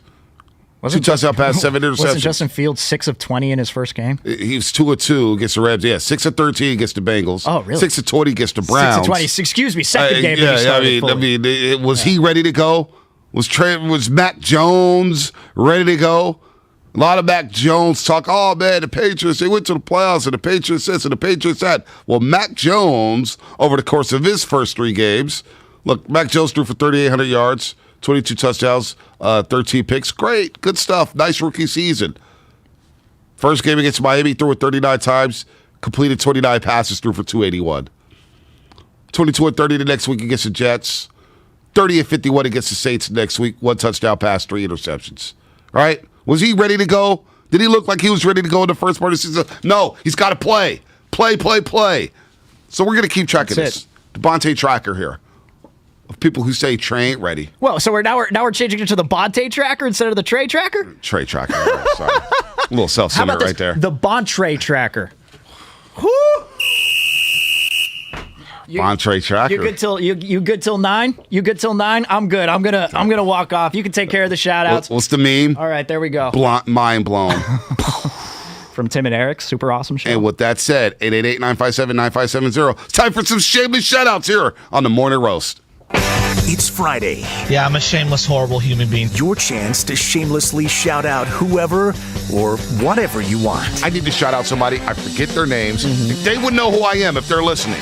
It's time for shameless shout-outs on the Morning Roast. Let's go, baby. Ooh, I forgot about this. Yeah. You know you make me want to shout. Oh! Langford, get it started, baby. You're the guest. Who you shouting out to start before we go to the lines? The number one guy I want to shout out is the person who's been filling in for me for the week from 5 to 6, who is Alan Stiles. Yes. He's been a host on the weekends here, and he started filling in. He did the entire week. He did it for the couple of weeks that I was off. So in this time, I want to shout out Alan for doing a fantastic job.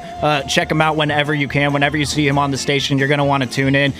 Shout out to whoever recommended the Curry Pizza House, because that was one of the shout outs from the text line. Right. One of these fusions that I've really been into is the pizza combined with Indian food fusion. And the Indian fusion along with pizza. And they have tikka masala. It's delicious. So I really got into that. So shout out to anybody who recommended the Curry Pizza House. And then also I want to shout out John Curley. I want to shout out producer John Curley. He's in his last few days here on the show. Did you guys already announce it? I asked him for permission on this one, and he said, you know what? You can do that in the shout-outs. And I said, can we do that for you, man? Wow. So I want to shout out John Curley. Yeah.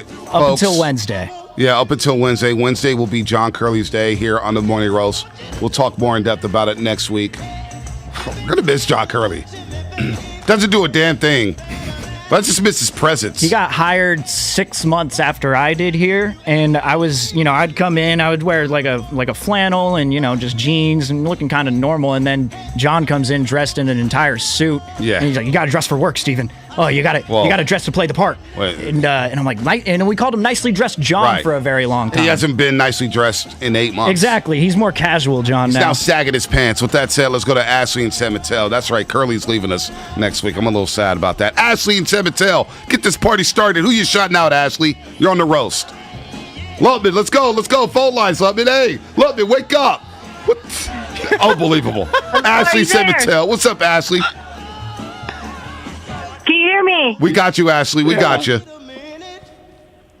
Yes, right on. I want to shout out the love of my life and one of your biggest fans, Alex Esposto. He's known to you guys on Twitch by I33, but I love you, Alex. You're the fucking best. Also, banter. Dump that. Could you dump that, please? Yeah, well, that's a hell of a start to the shout-outs. Yeah. Hell of a start. Please do not do that. Many areas. I'm sorry. This is the first time that I've ever been on air, and I don't have the dump button in front of me. Yeah. Oh, heart. Can we go to Raquel here? Raquel in the city. Raquel in the city here on the Morning Roast. We're off to a roaring start here on the Shout-Out Friday. Raquel, what's happening? Hey, what's up? Good morning. Happy Friday, everybody. I wanted to give a big shout out to Roberto, my husband. Let him know I love him, and I'm super proud of him. He's an amazing dad, and Saul and I love him. I love him. I love him too. I love him, Raquel. I love him too, Raquel. Great shout out there. Jay in the Bay. Jay in the Bay. What's happening? You're on the roast. What you shouting out today? What's up, fellas? Hey, I wanted to give a shout out to the Raider Nation for our family that stuck together even for the move, man. Stay solid and stay with our team, man. We're loyal. And also want to give a shout-out real fast to Gavon Looney for showing up for every game and not failing. He's there. He shows up, he plays his role, and he knows what he does. Thank you. Awesome. Yeah. Good stuff there, Jay. Good stuff there. Let's go to Larry in the city. Larry in the city, what's happening? You're on the roast, man. Who you shouting out this week? What's up, fellas? I got to tell you, that was the best shout-out I've ever heard, man. That lady deserves an award. But anyway, my shout-out goes out to the Salvation Army. They kept me employed for 20 years. Keep helping people. It's all good, man. And my shout-out is also to you, Bonte, for those tickets, man. You gave me the tickets to the Seattle Seahawks game, you and Butch. Shout-out to you, man. Appreciate you. Anthony in the city. Anthony, he's got a special shout-out today. What's up, Ant? We got a shout-out for, this is Anthony's dad. Anthony got dropped off at school already. So we got a shout-out to the City College Rams, baby. It's playoff time.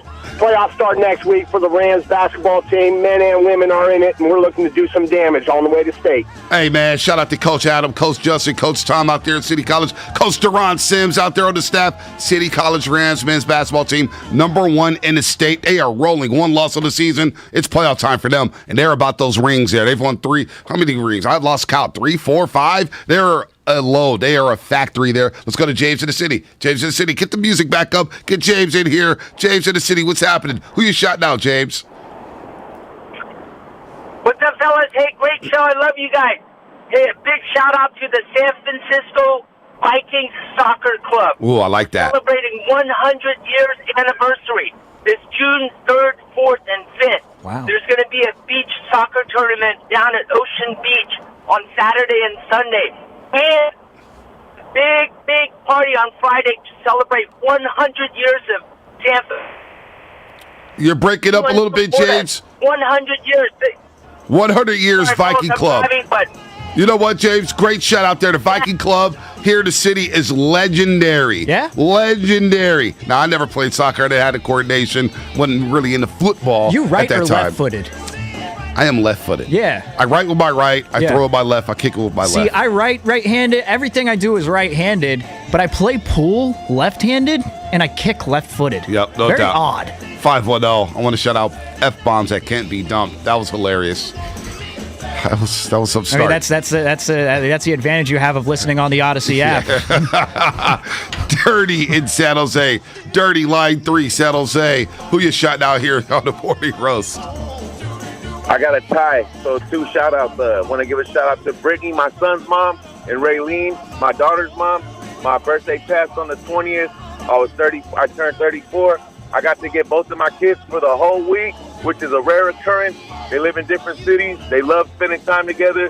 They're months apart, and I just wanted to say thank you to them, man. It was an amazing birthday. It was one of the best birthdays ever. Hey, that's dope, Dirty. You got to spend your birthday with the kids. It's nothing like having your kids there by your side, man. And thanks for hanging in there, having your kids together, man. That must have been really, really, really cool. Let's go to Leo in Oakland. Leo in Oakland, who you shouting out? Hey, good morning, guys. I love you guys. This is Leo with WBE Traffic Control.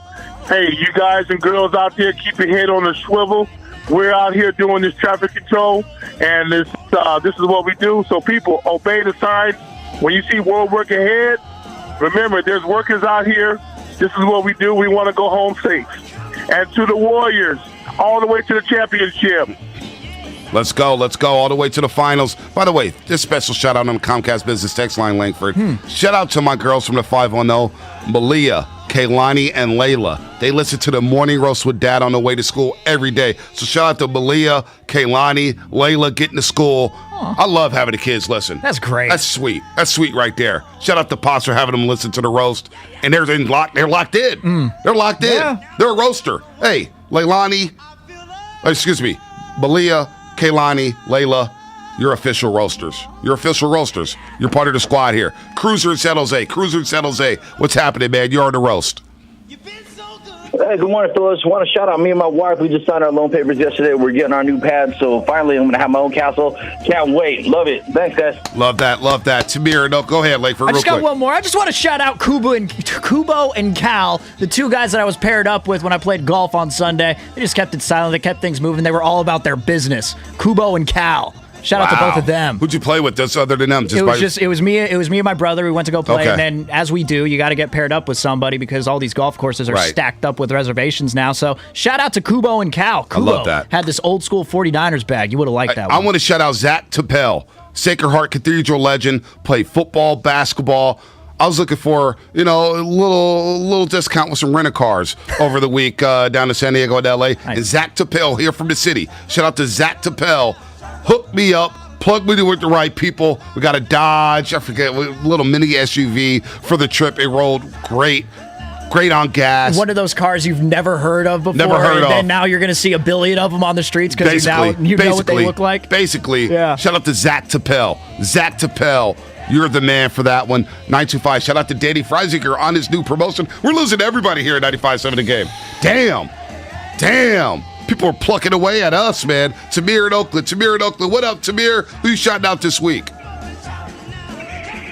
Hey, what's up, guys? First, I want to give a shout-out to nice guy Steven for holding it down while Bonte while you were on vacation. He did a hell of a job. My man. And my other shout-out to my guy in the town that always keeps me fresh and clean on my feet, hooking me up with the Jordans every time they come out with a good price. So I had to give him a major shout-out for that. So keep it going.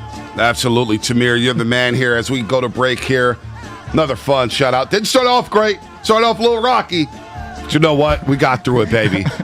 And we plowed through. We didn't expect the first shout out to be "I effing love you" right at the end. Jeez, she was telling that to me right. Oh, man, that was wild. That was wild. By the way, somebody on YouTube here, on a very serious note, shout out to Ukraine and everybody out there staying strong. Yeah. I saw a video yesterday with a father saying bye-bye to his daughter. It almost made me tear up there at the studio, thinking about, like, what if we had to go to war and we all have kids and whatnot. So shout out to everybody out there in Ukraine, staying strong, trying to stay strong out there, man. War is never the answer. War is never the answer. Killing people's never the answer. So shout out to everybody out there in Ukraine and all the families out there trying to stay strong out there. We wanted to shout them out as we end this shout out segment. And the athletes that have to stand for what they believe in too when they are not home and they have family and everything that's happening over there. It's just terrible. No doubt about that. All right. On the other side, we'll get back into the Golden State Warriors. Festus Ezeli at 8:30. Gene and Chris. We'll get to you guys on the other side as well. A lot of fun here on the Frisco Friday. Langford in for Shasky. And that's coming up on the game. Brought to you by Fremont Bank. Full service banking. No compromises.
Timeless coffee. This is the Morning Roast on 95.7 The Game. Yes, sir!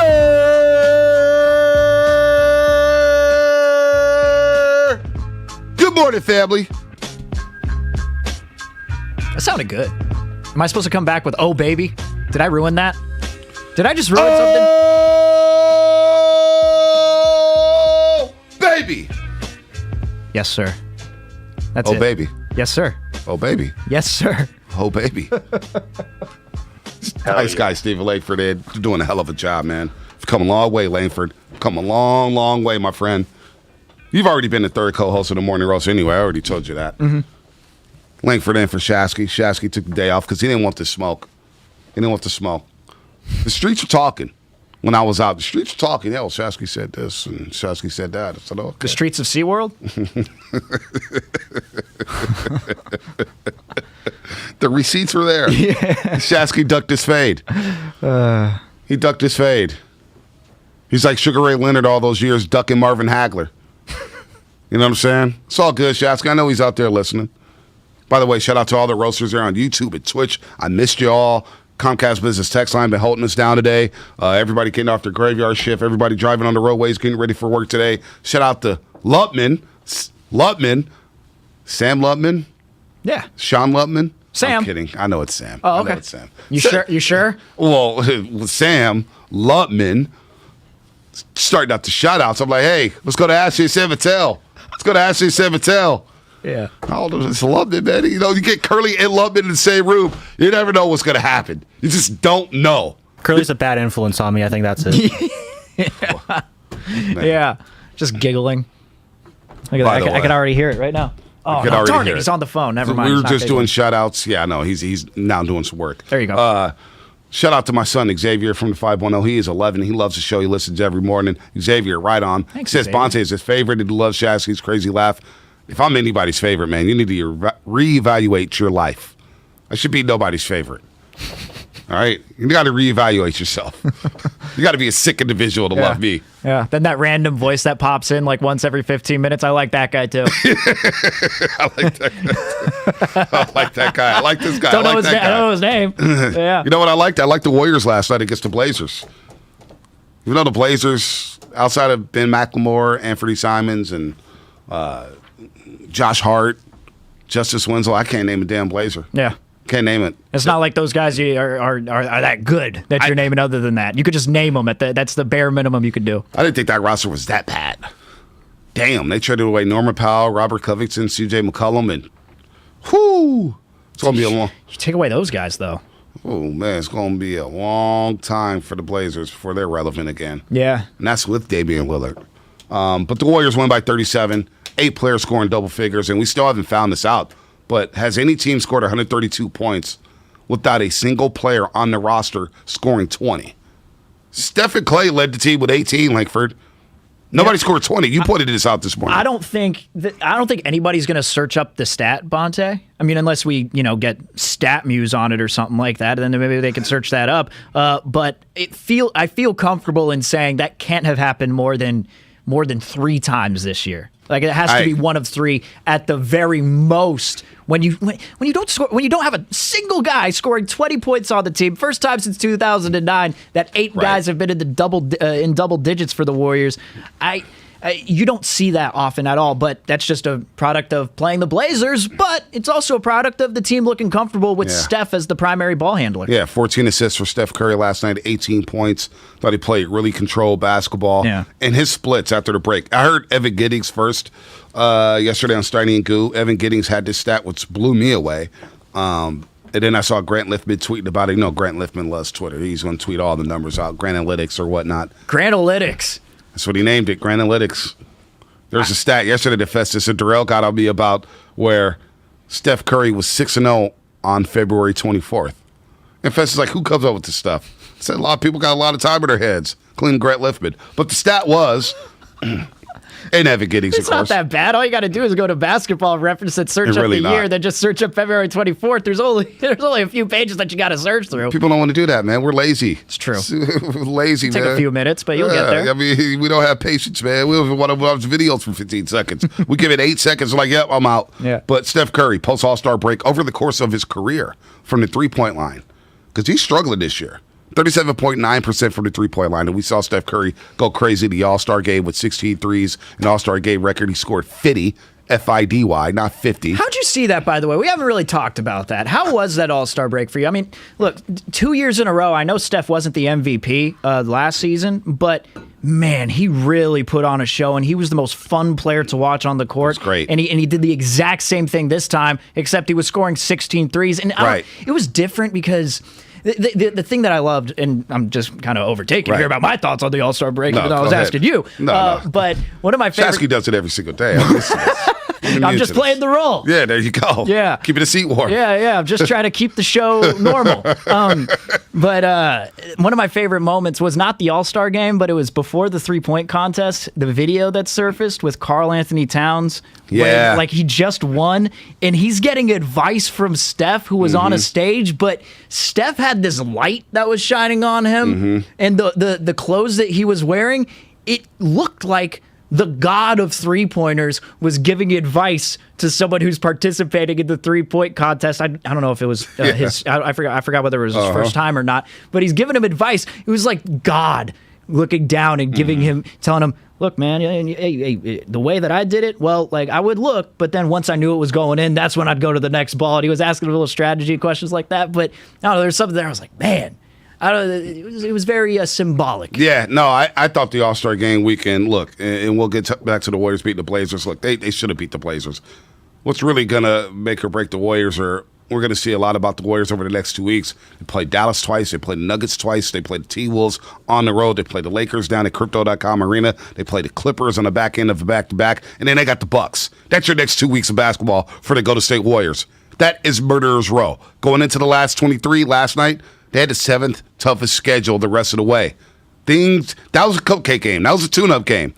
But Steph in the All-Star break, first of all, dunk contest was laughable. Watching Kareem Abdul-Jabbar just get up and leave.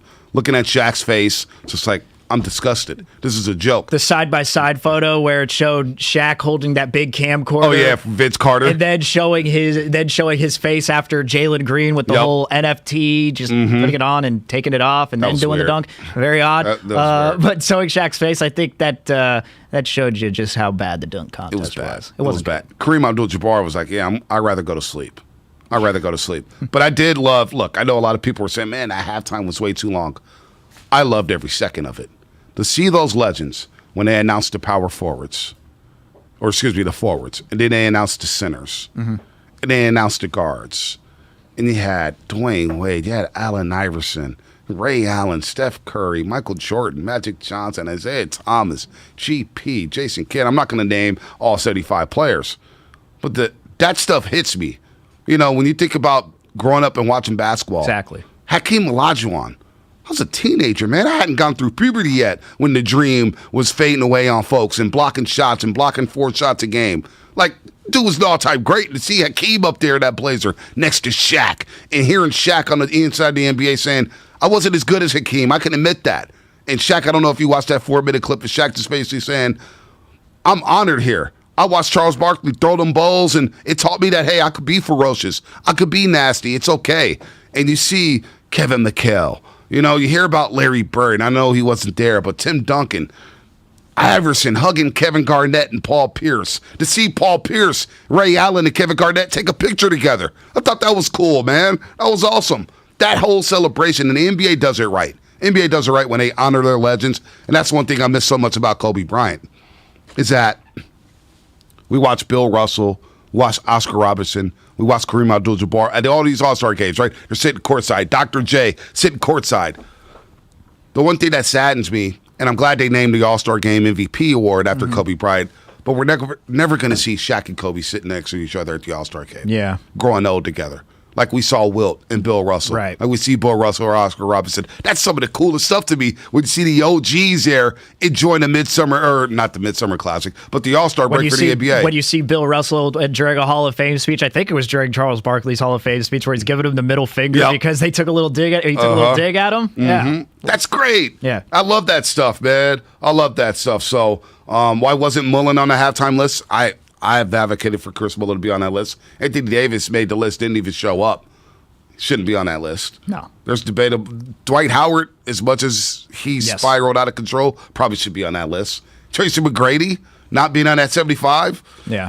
It's tough. But I loved all the festivities, even the dunk contest being bad. 3-point shootout was fun. Skills competition was fun. I thought the new format for the Rising Stars Challenge was fun. Right. Rick Barry being the only coach to run to practice and not have the media go in there is so typical Rick Barry, right? You know, so I love the All-Star Game. I love the NBA All-Star Game. Right up there for me with the MLB Classic and the Midsummer Classic. Yeah, I didn't like the skills competition, I'll be honest. That skills competition, it just lasted way too long. Watching the Antetokounmpos brick their way through that was rough. It's, I would have been cool if the Cavs and the rookies just faced off and then, the Antetokounmpo family, it was cool. It was a cool moment. Then they were very exuberant to be, and charismatic. But speaking of that halftime though, because I'm at the point now at my age where I'm 28 years old. Right. So watching Dwayne Wade up there. That's crazy. I was 13 when him and Shaq won the championship with Miami. Wow. Wow. So it's now I'm starting to get to the point where it's, the players that you grew up thinking that those guys are, these guys are future Hall of Famers. Well, now they're there. They're legends. Yeah. They're in the Hall of Fame. Yeah. And it's the same thing with football now, too. Yep. All these guys, they were at the tail end of their careers where I'm starting to watch them, and it's just where I'm really starting to be cognizant of sports. You're seeing sons now.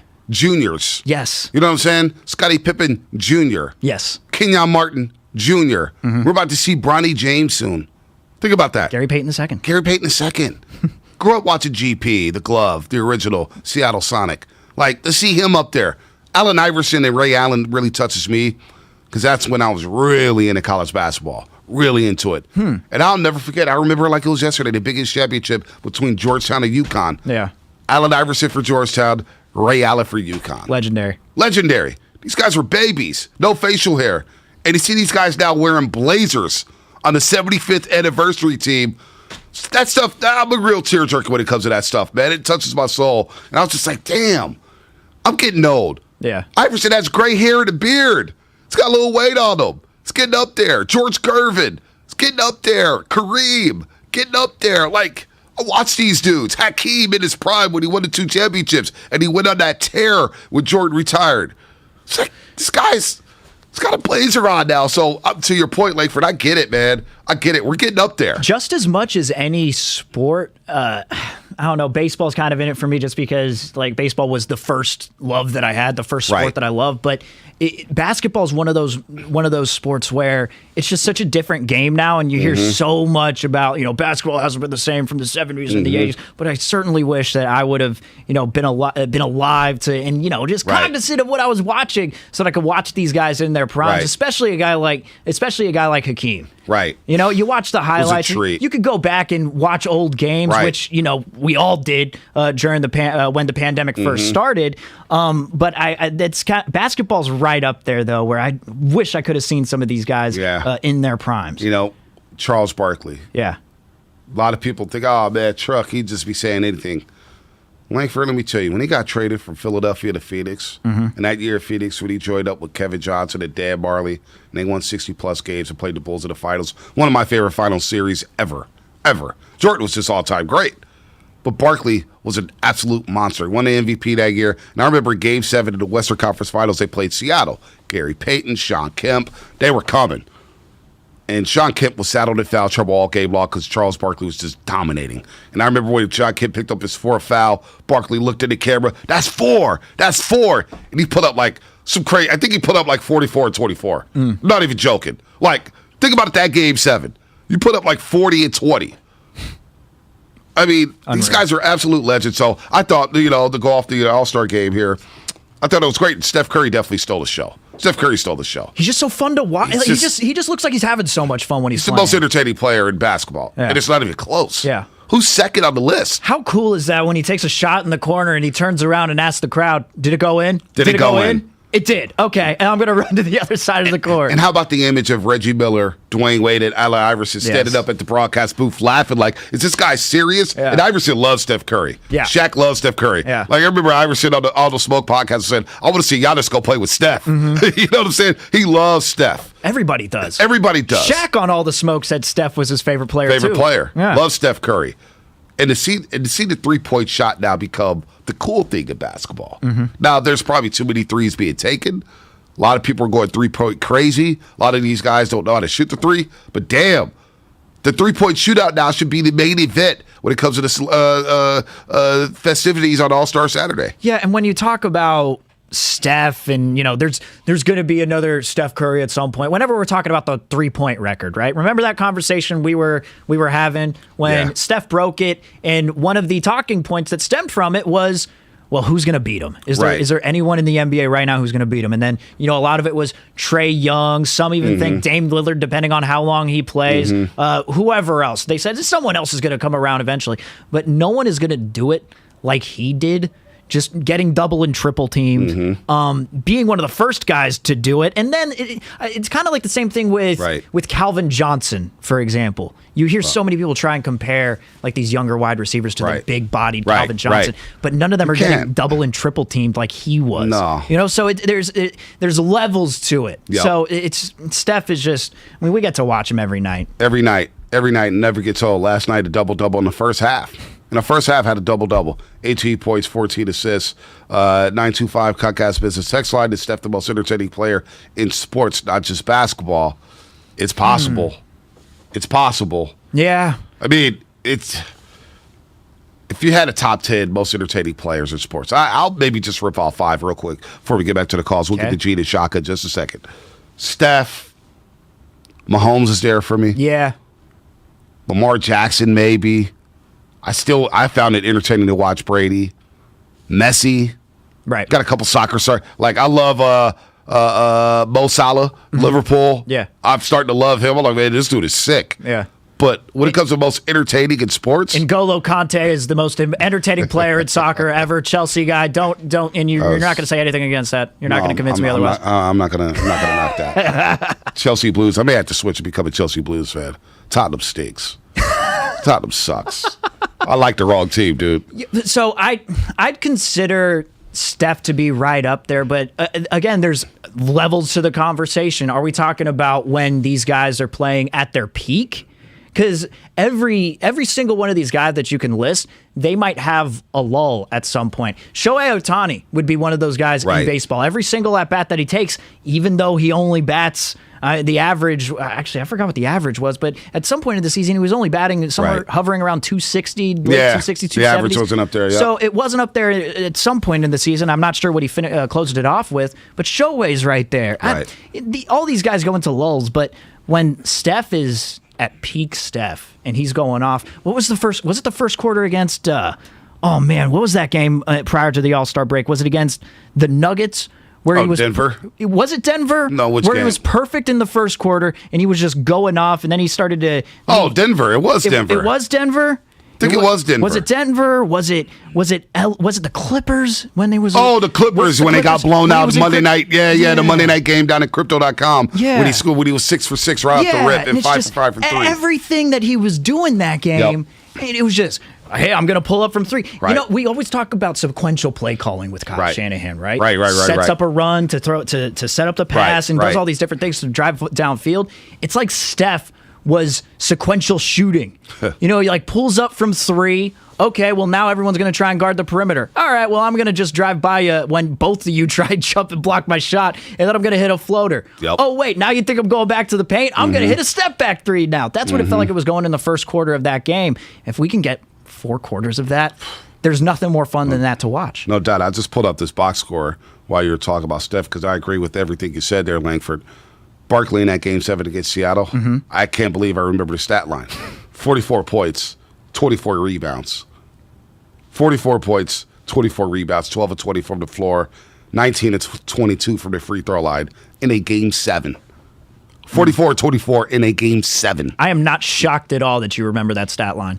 You are an almanac, Bonte Hill. I'll tell you that much. I just can't believe he dropped 44-24 in a Game 7. It's insane, but I'm just saying, give yourself a little more credit. Of course you remember the stat line. You remember some of the craziest stats I've ever heard in my life. It's a disease. And with that said, let's go to Shaka in Berkeley. Our big man Shaka. What's happening, Shaka? What's up, big dog? Man, I hope you enjoyed your vacation, man. Absolutely. But it's good to be back in the saddle. It's go time, Shaka. We got 22 games left with the Golden State Warriors. Yes, sir. Finish line is here, baby. It's go time. Hey, Clay is going to be the difference, man. Because Clay, he has something to prove being left off that top 75 team. Everything is just working. All the pieces are coming together. I look forward for them to win another championship this year. But I was calling about my friend, man. He was tragically killed about 3 weeks ago. His name was Gene Ransom, man. And he played for Berkeley High, and he went on to play for Cal.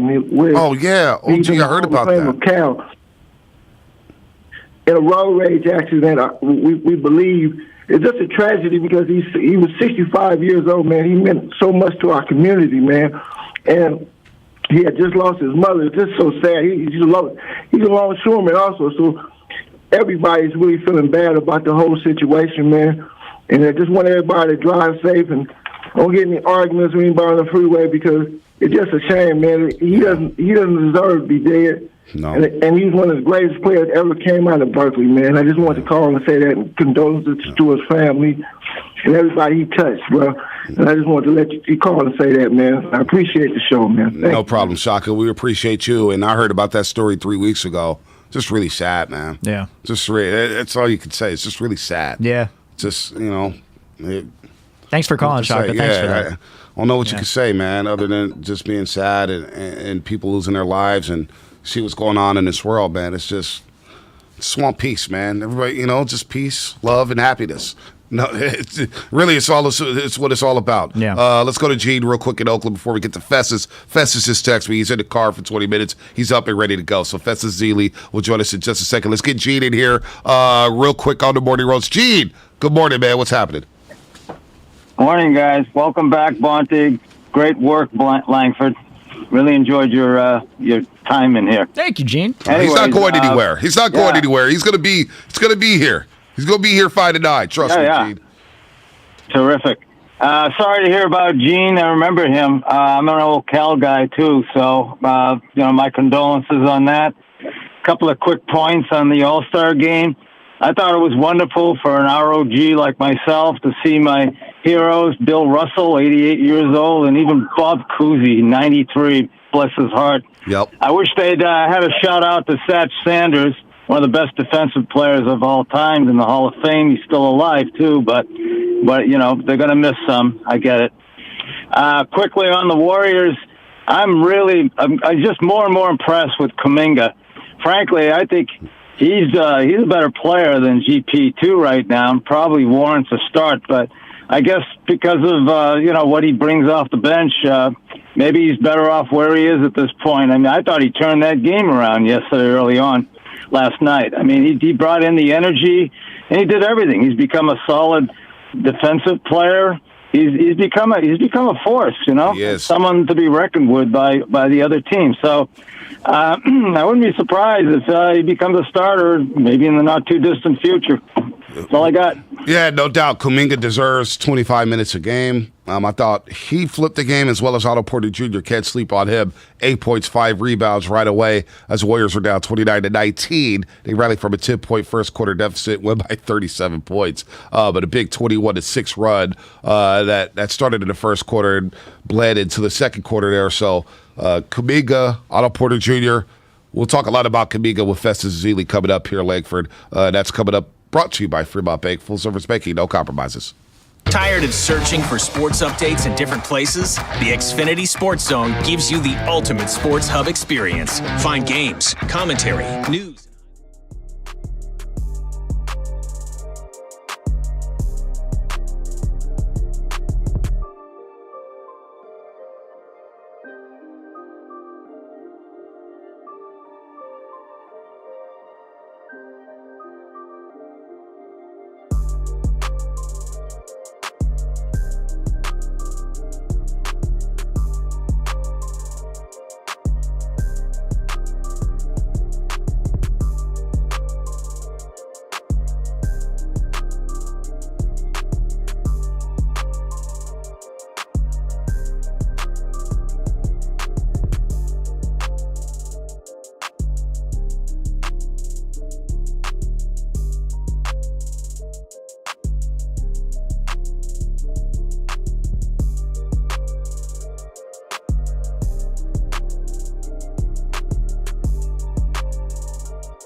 personality, and the guy's going to be a star in television.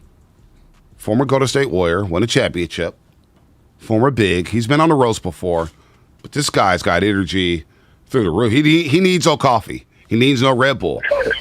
He's Festus Ezeli. And let me just say, Festus, as I say good morning, and we'll get to you in the self-driven car that you were in last night.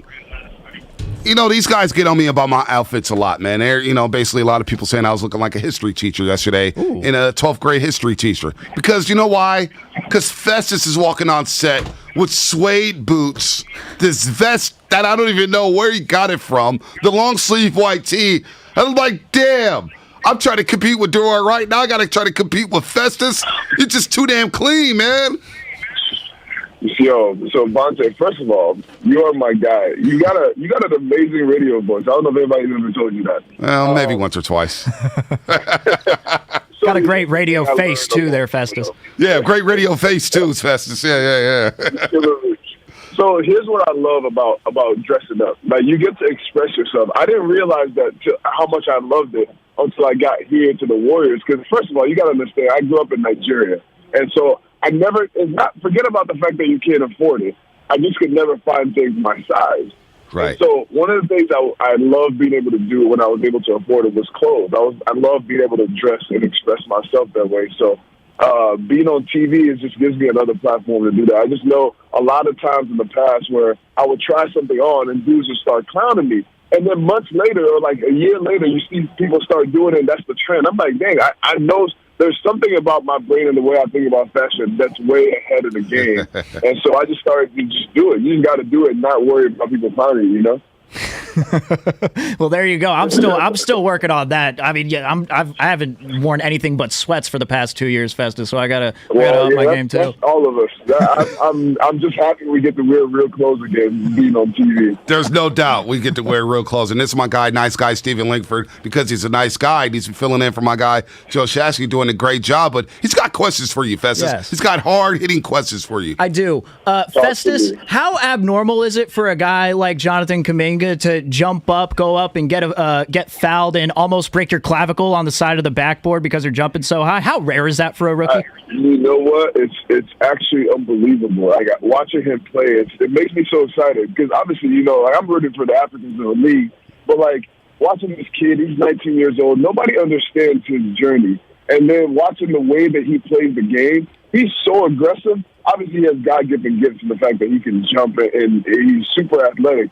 But the way that he works and he attacks the basket and the way that he thinks about himself in the game, that's really rare right there. You guys have to watch out for Jonathan Kuminga. He's going to be a special player in this league. No, there's no doubt. We're talking to Festus Ezeli, NBA champ, of course, with the Golden State Warriors out of Vanderbilt. Not doing a hell of a job on Warriors pre- and post game on NBC Sports Bay Area. And as we're watching the game yesterday, Jonathan Kuminga doing his thing. But it all starts with Stephen Curry. There's no doubt about that. 18 points, 14 assists, a double-double in the first half yesterday. And it could be a precursor of what's to come. Coming off of that All-Star game where he stole the show, and we know, no doubt, he's one of the most entertaining athletes in all the sports, not just basketball. But yesterday, facilitating. People forget, Festus, this dude could pass, too. He could play the point guard position.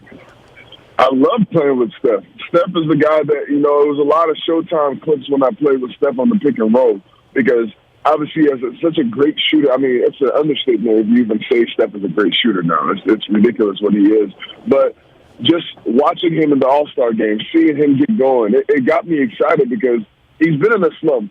But what's crazy is his slump is 36%, whatever it is he shot in January, is a lot of people's best percentages for their career. So, that was his worst percentage in his career that he's shot. But then he's coming out and letting y'all know, putting y'all on notice in All-Star game, it's not going to be that sweet anymore. And so watching him, he is the best show in basketball because in a game full of All-Stars, the best players in the league, they're also watching him and wanting his autograph, and they're excited watching him play because it's like, where do you get to see somebody shoot from half court and that ball's going? As a matter of fact, when he misses, they're surprised. So 15 threes in the All-Star game, 50 points. And then coming back home, you already know it was going to be a show yesterday. I was just excited to see him get the guys going. He's a great passer. I know that from experience. But also watching him get the facilitating going because Draymond is missing. So they missed that guy who can get the other guys going. They need that playmaker. So watching him do that, watching Jordan Poole do that, that was really exciting to watch last night. Festus, at the beginning of the season, we heard Steve Kerr talk a lot about tinkering with the lineup. Well, still into the second half of the season, we're still seeing him tinker with the lineup. Do you think that there's going to be a lot more fluid rotations going forward, or do you think it's all just going to be based on matchups until we get to the postseason? What a blessing it is for you to say, hey, you know what? The game is faster tonight. Let me change the lineup to match that speed, and then you blow the team out by 40. You know, this is the type of thing. You got to think of it as a blessing, right? Because you got to understand that people don't have that versatility in their rotation to be able to say, hey, you know what? Let's match the energy of the other team, and let's be better at them at their game than you know what I mean. So right. This is the thing that I say about the Warriors, and this is how it was when I played 2015, 2016. Those teams that went to the championships, like. We had that versatility, and that's something that you need for a championship run. We talk about the Phoenix Suns, the number one team in the league, and them losing their star player in Chris Paul, but they still come out and play the game the same way because they have that same ability to. They built their season or they built their roster knowing fully well that you might lose people or you might have to play a different style. They can play big, they can play small. That's the kind of thing that you need when you want to make a deep run in the playoffs, and that's a blessing for the Warriors. Yeah, there's no doubt about that. 8 players scoring in double figures last night in Portland. They get off in the second half on a great start here. They had lost 4 or 5 going into the break, but they're 43-17. A couple games up on the Memphis Grizzlies, 2.5 up on the Grizzlies, still 6.5 back of the Phoenix Suns. And Klay Thompson, man, look, we keep talking about Steph, we can talk about Kuminga. Klay Thompson, I still, now Festus, when I watch him, I don't get nervous when he falls. I don't get nervous when he lands anymore because it's like, all right, what's the next step for him? What's next for him now as he continues to find his way back here on the basketball court? 18 points last night, 5 rebounds, 4-7 from the three-point line. What is next for Klay Thompson to get back to really being Klay? I'm excited to see Klay on the floor again. Obviously, going through an injury, I've been through my fair share, so I understand what it takes to come back from one, but he didn't just come back from one, he came back from 2 of them back to back. And so nobody can fully grasp the fact that what Klay is doing right now is it's absurd. The fact that he can just come into the lineup, come into the season and just start scoring 30 points again, it doesn't make any sense, right? People don't understand what they're watching. This era of basketball right now is the best basketball that you will ever watch, or that it's been to date anyway. And it's only getting better from here. So Klay Thompson is an example of that. He is a machine. I never see that guy get tired, and it's crazy because he just came back from an injury, and he's a couple games in. He's like, yo, I want to play more minutes, and it's like, man, dude, ease in. You're gonna be all right. Just ease in. So I want to see him keep getting his legs underneath him because that's a tough part about an injury, especially coming back mid-season because you're coming back in. Gotta get Festus back on here. We'll get him back on in just a second. He was on a roll here. Got to ask him another question here about something outside of basketball. I'll get to it in just a second, Lake. Outside of basketball? Yeah, outside of basketball. I was going to ask him about the number 1 seed and how much players are really thinking about that number 1 seed. Well, Festus is back. You should ask him right now. Yeah, there he is. Festus, we got you. Talk to me. Yeah, just wondering. We've been talking so much during the All-Star break about the importance of the number 1 seed. Others are just saying, you know what, you just need to get healthy. How do players view it in this last half of the season? Are they thinking about that number 1 seed, or is it just, you know what, it's one game at a time right now? We're human, right? So obviously you want to be the number 1 seed. So you think about it in the grand scheme of things, you want the home court advantage. You want all the advantages you can get going into the playoffs. That's one. But on the second hand, you also have to take it game by game because no matter how you think about it, you only have that one game you play. So, and that's a lesson for life, right? Because we want to be successful, we want to do all the things, but you only have this moment right now, and you only have today to work towards that dream. So I think that's something that Steve Kerr is really good at. Even when we think about the grand season, we think about it in 5-game increments. It's like, okay, we got to do this in the next 5 games. We got to do this in the next 5 games. So when you think about the season that way, you're able to compartmentalize and understand that you have something that you can take care of today. So that's how they think about it. And going to the playoffs, we are in a great position. Number 2, come on. Yeah, no, it's scary. It's scary. Before we get you out of here, Festus, and I can't wait for you to come back and join us on TV again. We've been having a lot of fun, man. A lot of fun these past couple weeks here. Great time. Last night, man, tell us about being in that self-driven car. Festus is excited, Langford. He's like, yo, my boy's got a self-driven car. We're going to get in it. It's going to drive us around town. I'm worried about that stuff. I don't know if I'm rocking like that, but you got to tell us about the experience. First of all, how'd you fit in the car, Festus? You're 7 feet tall. So first off, shout out to my guy, Daniel Kahn. He is a dope friend to me. We've kind of gotten to know each other over the past few years, and he's a co-founder of the Cruise self-driving cars here in San Francisco. So that's been, I guess, it's really cool because I got to see him. I met him a few years ago, and I got to see him while they were still working on the project. So I almost feel kind of invested. I get to be in the car and watch it on the road, you know? So it's for sure scary to see a car pull up to you. It's like you order an Uber, right? And the car pulls up, and there's no driver in the car. And you're like, man, what do you do? And so you unlock it with your phone, you get in, and the car's talking to you. It says, everybody buckle your seats and put your hands in the vehicle, and let's get ready to ride. So it's very exciting. I live in Los Angeles, so I can't wait for the day where I can just hop in the car and ride to wherever I'm going and not have to deal with the traffic. I don't care. In that case, if I had traffic and I was in a self-driving car, I would just be asleep in the back. So, yeah, it was fun. It was fun. It's a little scary, though. It's a little scary knowing that there's no driver. You literally sit in the car, there's no driver in there. So he was taking me through it. He was showing me. He was explaining to me what the process is of even trying to get it regulated of being on the streets. If you go on my Instagram, Fell, you can check it out, watch the story. It was really just a fun time with my guy last night at midnight. And how long was that journey, Festus? Because I feel like my heart would not even, it would just stop the entire time because self-driving cars, I'm not going to lie, Festus, they scare me. Imagine giving an iPhone to somebody in like the 60s, right? They would have been scared as well. Telling them, okay, well, you get to fly a plane back in the 1800s, like whatever it was. It's all these things are scary. Every technological advance is scary.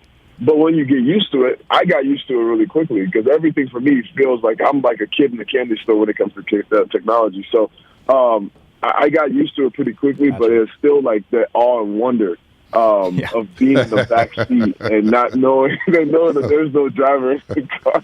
That is so hard, man. You got a lot of guts, man. Festus, you're doing a hell of a job on television, man. Fezzy Fells Fitz yesterday made his debut. He was critiquing outfits of LaMelo Ball, Steph Curry. Of course, he had the Neo jacket on from the Matrix Blade. I don't know what Steph was working. Steph looked like Blade, but he was trying to let y'all know because it was like a rain jacket. He was like, it's going to be raining tonight. Just putting y'all on notice right now. There's no doubt. He put them on notice, and the Warriors win by 37. Sunday, they'll take on the Mavericks. Festus, when I'm going to see you on TV again? I'll be back in a week and a half, 2 weeks. I can't wait to do it. Hey, he's going to have us wear some dashikis as well, man. We're going to wear some dashikis on set. Can't wait for that. Yes. Hey, we're going to do it, Festus. Shout out. Hey. Yo, Banter, you got to give a shout out to the new segment that we have on NBC when I come in. What's the segment called? Fezzy Fells Fits.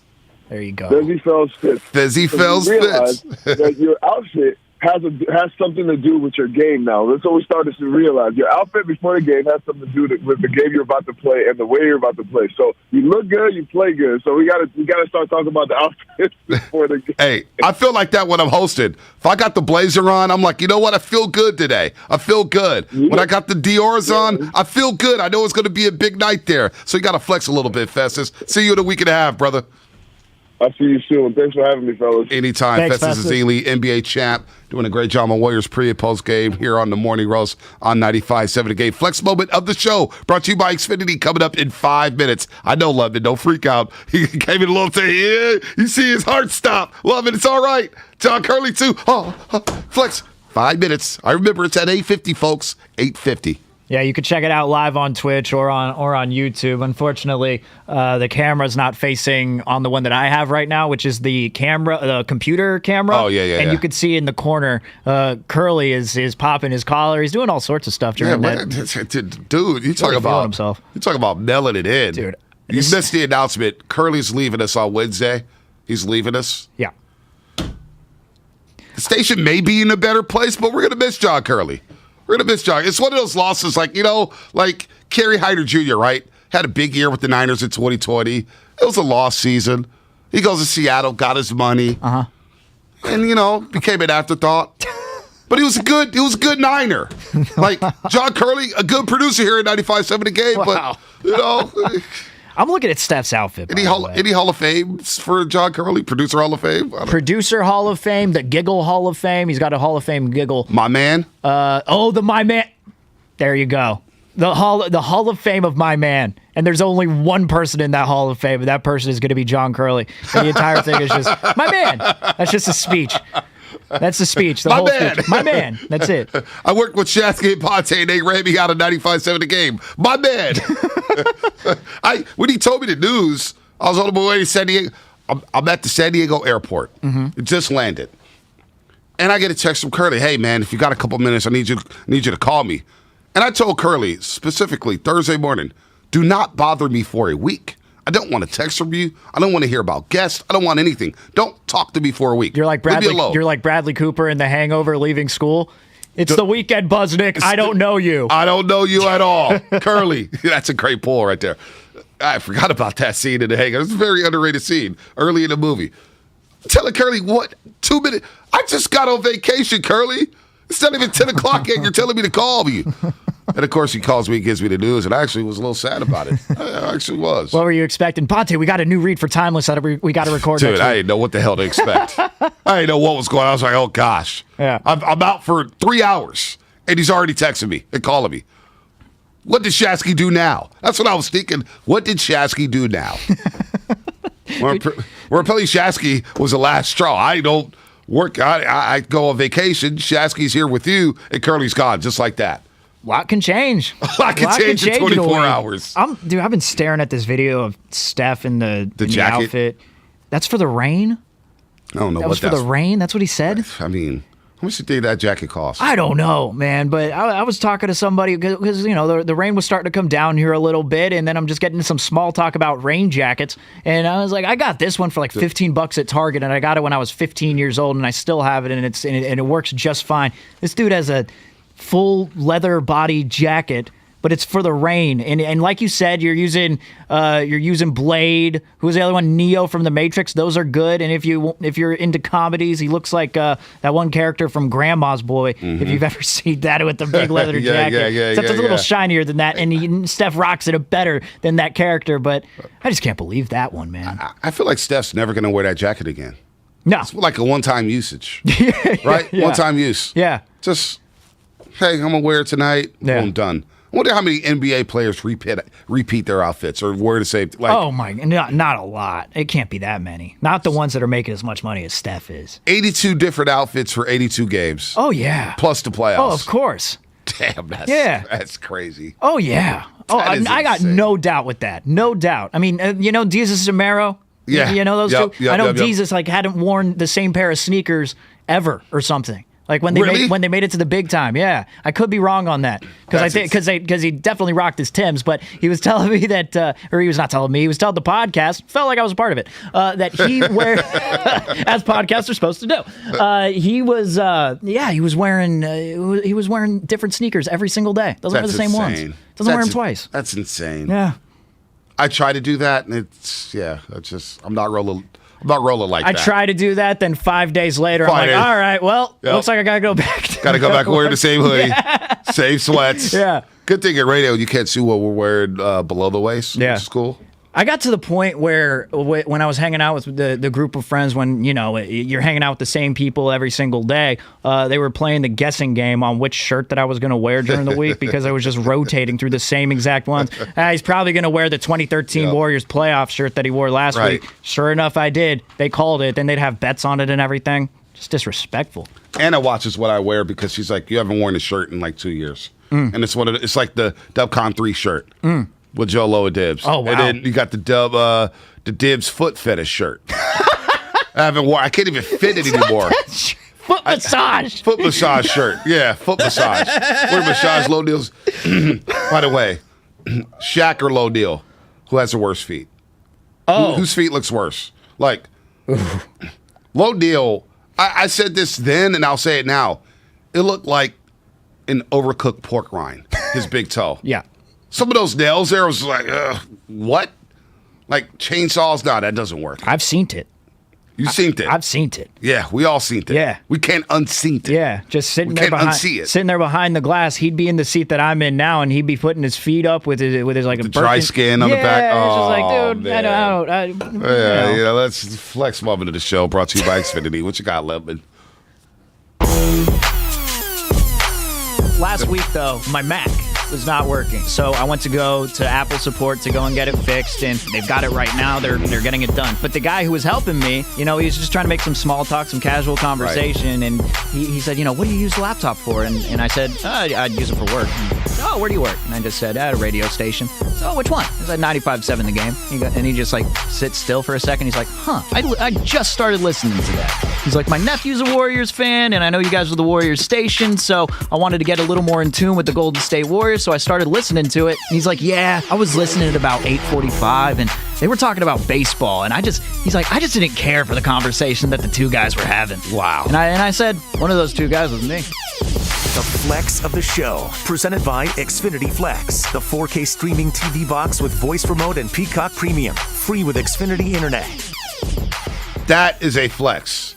In and out, 45 seconds. That's not 90 seconds like Joe Shasky the Butcher, I could tell he was trying to hog the flex moment of the shows all week long. I'm a team player. That was a great flex. Sometimes you got to just bow down. That's a hell of a flex by Stephen Langford. Nice guy doing a hell of a job. That's the flex moment of the show, brought to you by Xfinity. All right, that's a flex, folks. It's not a stretch. It's a flex. Flex moment, not stretch moment. All right? Not the show. Not the show. Not 2 minutes long of a flex. It's like, get to the point, Chasky. Oh, my God. Yeah. Nobody told Lubman, though, that they need to be 30 to 40 seconds long, so that's on me. So I'm partly to blame for that. Well, no, Lubman's worked the show before. Right. Lubman's worked the show before. True. He's been around the block a couple times. Yeah. All right? But he's... Well, when Shasky gets going, it's kind of hard to cut him off. So you just got to let him go sometimes. That is also true. Whenever there's complaints about, that was really long, well, you got to play the entire cut so you can get the point. You don't want to have something without context, right? It's true. You need the context. It doesn't really take breaths, though, right? So you got to know. Even impressive. If you want to get in, this is... Ray Ratto had the greatest slide. Yeah. When he starts talking, his ears just close. It's like a Ziploc bag. It just seals shut. Yeah, think how long those flex moments would be if Shasky actually breathed during them. Oh, boy. Wouldn't fit during what's the Instagram video? So the time limit? It's like 2 minutes, isn't it? Yeah. 2:20? It's the Shasky rule at Instagram. They had to up it so that we can get our flex moments on. IGTV for Shasky flex moments. Right. IGTV can't be a regular post. Okay, so you can go to your settings and you can hit the Shasky button on. Right. That way your Instagram videos could be longer. There you go. Gotcha. There you go. Cool. The agony of defeat. There you go. Shirt is legendary. 925 Cop Guys Business Sex Line. Yeah, the agony of defeat.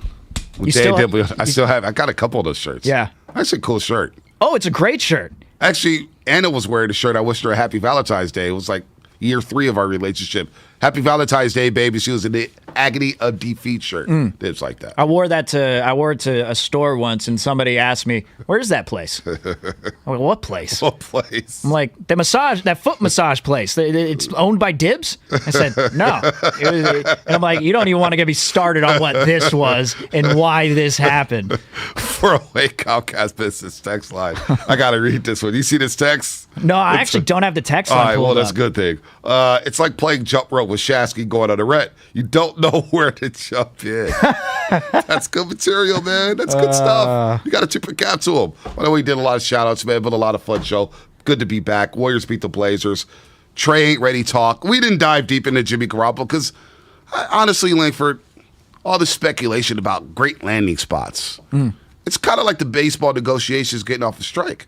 Just let me know when you come to a resolution. Right. That's where I'm at with Jimmy Garoppolo. Okay. Let me know when he's traded. We'll discuss it when he's traded, and we'll get into, man, was he a great Niner? Was he a good Niner? Are the Niners going to regret the move? But right now, it's just pure speculation. It all is until we see something, though, with Rodgers and Russell Wilson, because the report that we went with, that we just claimed, oh yeah, Jimmy Garoppolo is getting traded for a first rounder. That's not what it said. Context, right? Context matters. One executive said that depending on where Rodgers and Wilson and Derek Carr and Deshaun Watson, depending on where they go, that's when we'll know what happens with Jimmy Garoppolo. I think when those dominoes fall, that's when we can start to have discussions on, well, now the 49ers have a little leverage here. Hey, your team doesn't have a quarterback. This draft isn't a very quarterback. It's not a very good draft for quarterbacks. So, hey, we'll pay a little bit of Garoppolo's salary. Just us the first rounder. Yeah. Give us that 11th pick, Washington. Yeah. So I could see that. But right now, it really is just all pure speculation. By the way, I'm really surprised because I saw Madsen get some run yesterday on IG. Dibs was driving the show. Dibs was captain. He was the captain. He was. I wasn't mad at Dibs being the captain. And I was like, man, we're going to get Madsen and Dibs here. I'm not going to lie. I love Mark Willard. You know I love you. I like you. We love him. We love him. But I was hoping to see Madsen sit next to me, man, and talk to him about the bachelor party down in San Diego. Oh, captain, my captain. Yeah, but you know what? Willard's back in action. Yeah. You know, like bachelor party pictures, you look at them one time. Yeah. They've been deleted. They have been deleted. That's his bachelor party's been. Come on, man. Oh, Come man. on the air and talk about a bachelor party. Yeah, I mean, Can't put that out there like that. You know his wife is not listening. If you have pictures, Madsen's fiance's not listening. If there are pictures from your bachelor party on the web, you didn't have a bachelor party. Honestly, what you had is a guy's weekend. You had a San Diego hangout because, and again, Nothing wrong with that. Nothing wrong with that. Nothing wrong with that at all. But you didn't have a bachelor party. One of my friends who will remain nameless, we had a bachelor party down in Baja Mar, which is down south of Tijuana. Oh, you go you down went past deep. Rosarito Yeah. and you head west. It's a golf course with 3 9-holes.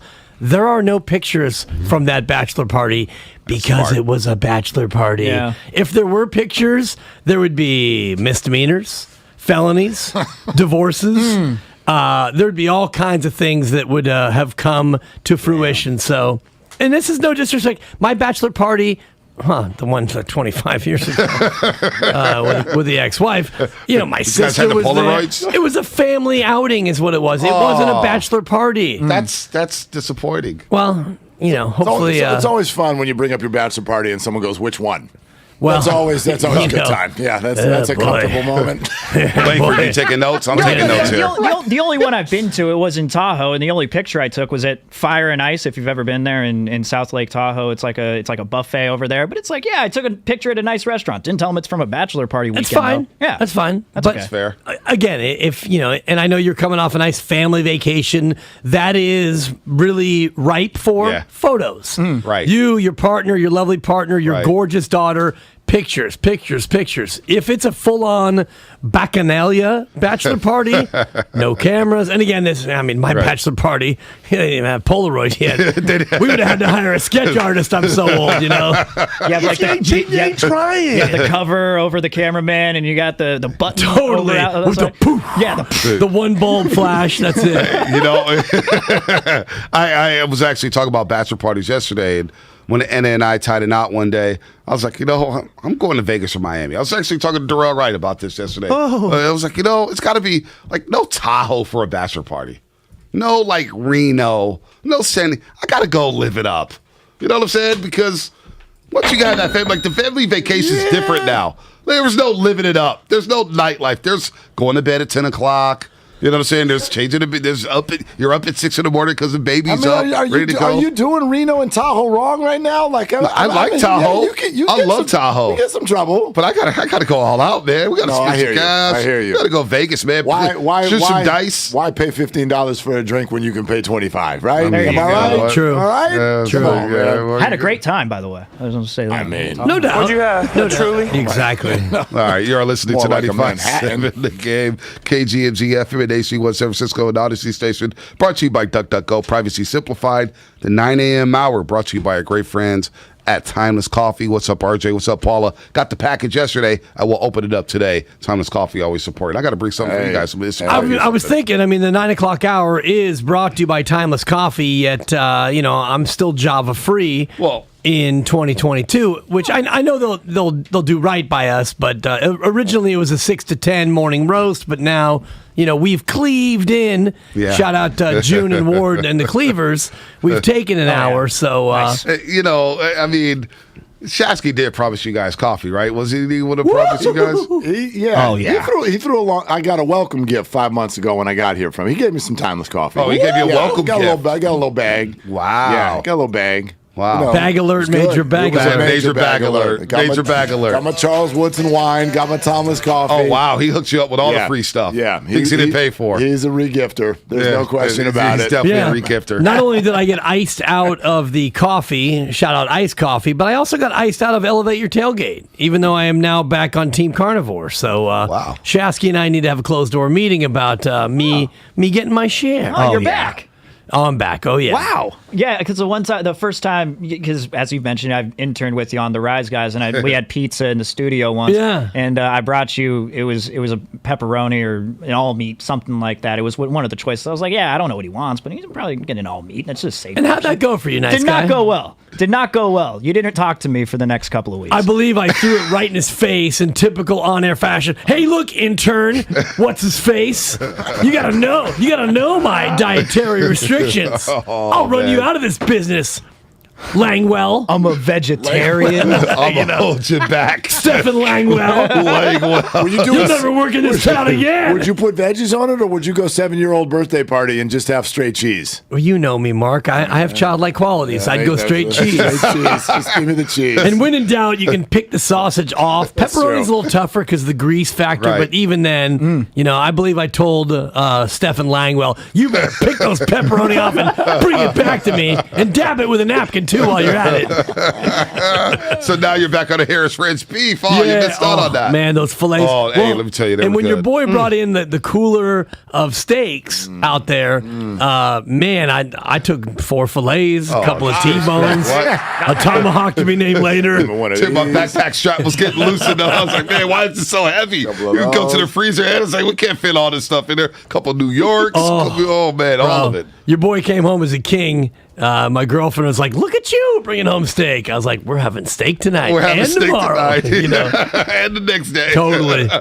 What you guys got cooking, man? Warriors beat the Blazers. What a bad Blazers team. But things will get tough for the Warriors over the next 8. Dallas, Minnesota, Dallas, the Lakers, Denver, the Clippers, Denver again. And Milwaukee. And again, that's twice in Denver. Yeah, it's a tough sled. We talked about it yesterday in Mark's absence. Kyle Madsen trying to Wally Pip your boy over here. Hot take Jake in the other room. Yeah, you should have heard it. I've never seen him more aggressive on a pre-show call. Man. He's just like, everything. Just we're going to box Will into a corner. The truth came out. Yeah, no, it's on. He came out flexing.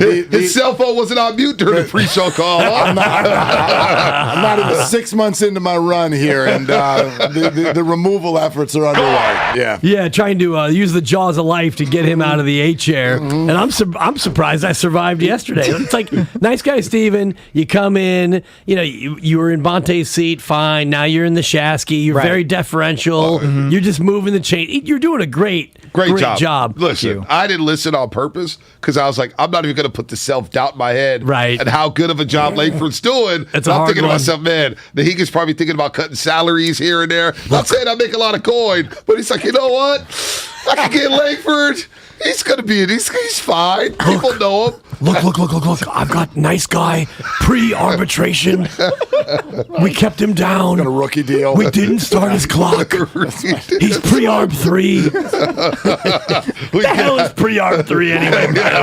Nobody knows. Baseball stuff is ridiculous. Nobody knows. Totally. So, yeah, Langford, thanks for not Wally Pipping me, man. Yeah, of course. And it could be like our pre-show calls where Curly just, throws out a topic and whatever comment we have on it. All right, good stuff, my man. On to the next thing. My man. Well, now he's short timing it because, he's 3 steps out the door. So now it's like, you guys want to talk about the She Believes Cup and a 5-0 win over Iceland? Let's do it. Yeah, no, that's what I had the past week, though, filling in on the A chair. I had the terrific job as always, fellas. Every single segment. Great job. As always. Was it really? Never, ever had a bad show. Never had a bad segment. Yeah. By the way, I love that we're calling it the A chair. I noticed that this way. Why do we do that? I don't know. This might make what are we like doing? Like, I saw the video you guys yesterday. You switched chairs as if you're not able to do like the lead job from that microphone, and that's your spot. It is my spot. Why did you move? Like it's like we all have to designate one and you're in my chair, by the way, which is making me a little bit uncomfortable. Take this. Boy. I don't even It's know my what this. chair. I don't even know what this is over here. Boy. What that I is? did not look at Matson coming in with the rundown, man. He looks so disappointed. man. Give me that rundown to Willard. You go back He into the looks other so room. dis- Sit down. Speaking of chairs, there's a chair in there. Sit down. Oh my God! Honestly, I thought I was going to walk into the studio today with Langford with his stuff set up right here. Right here in the quote-unquote A chair. I was like, damn, he's really feeling confident, man.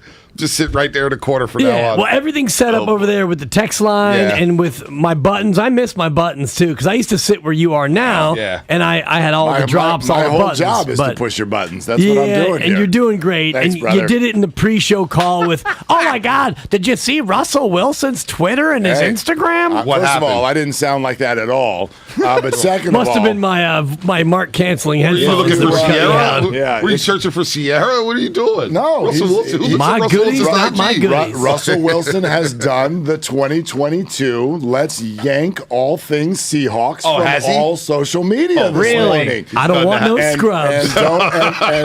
And don't act like it doesn't mean something, because we already know that it does. Oh, man. Two-stepping. Two-stepping. Let Wow. me see you 1-2-step. Nice job, Steve. Man, Yes, that is. There's plenty of Ciara still on there, but there is no Seahawks. Yeah, so, and that's... We got a topic for Monday, Curly.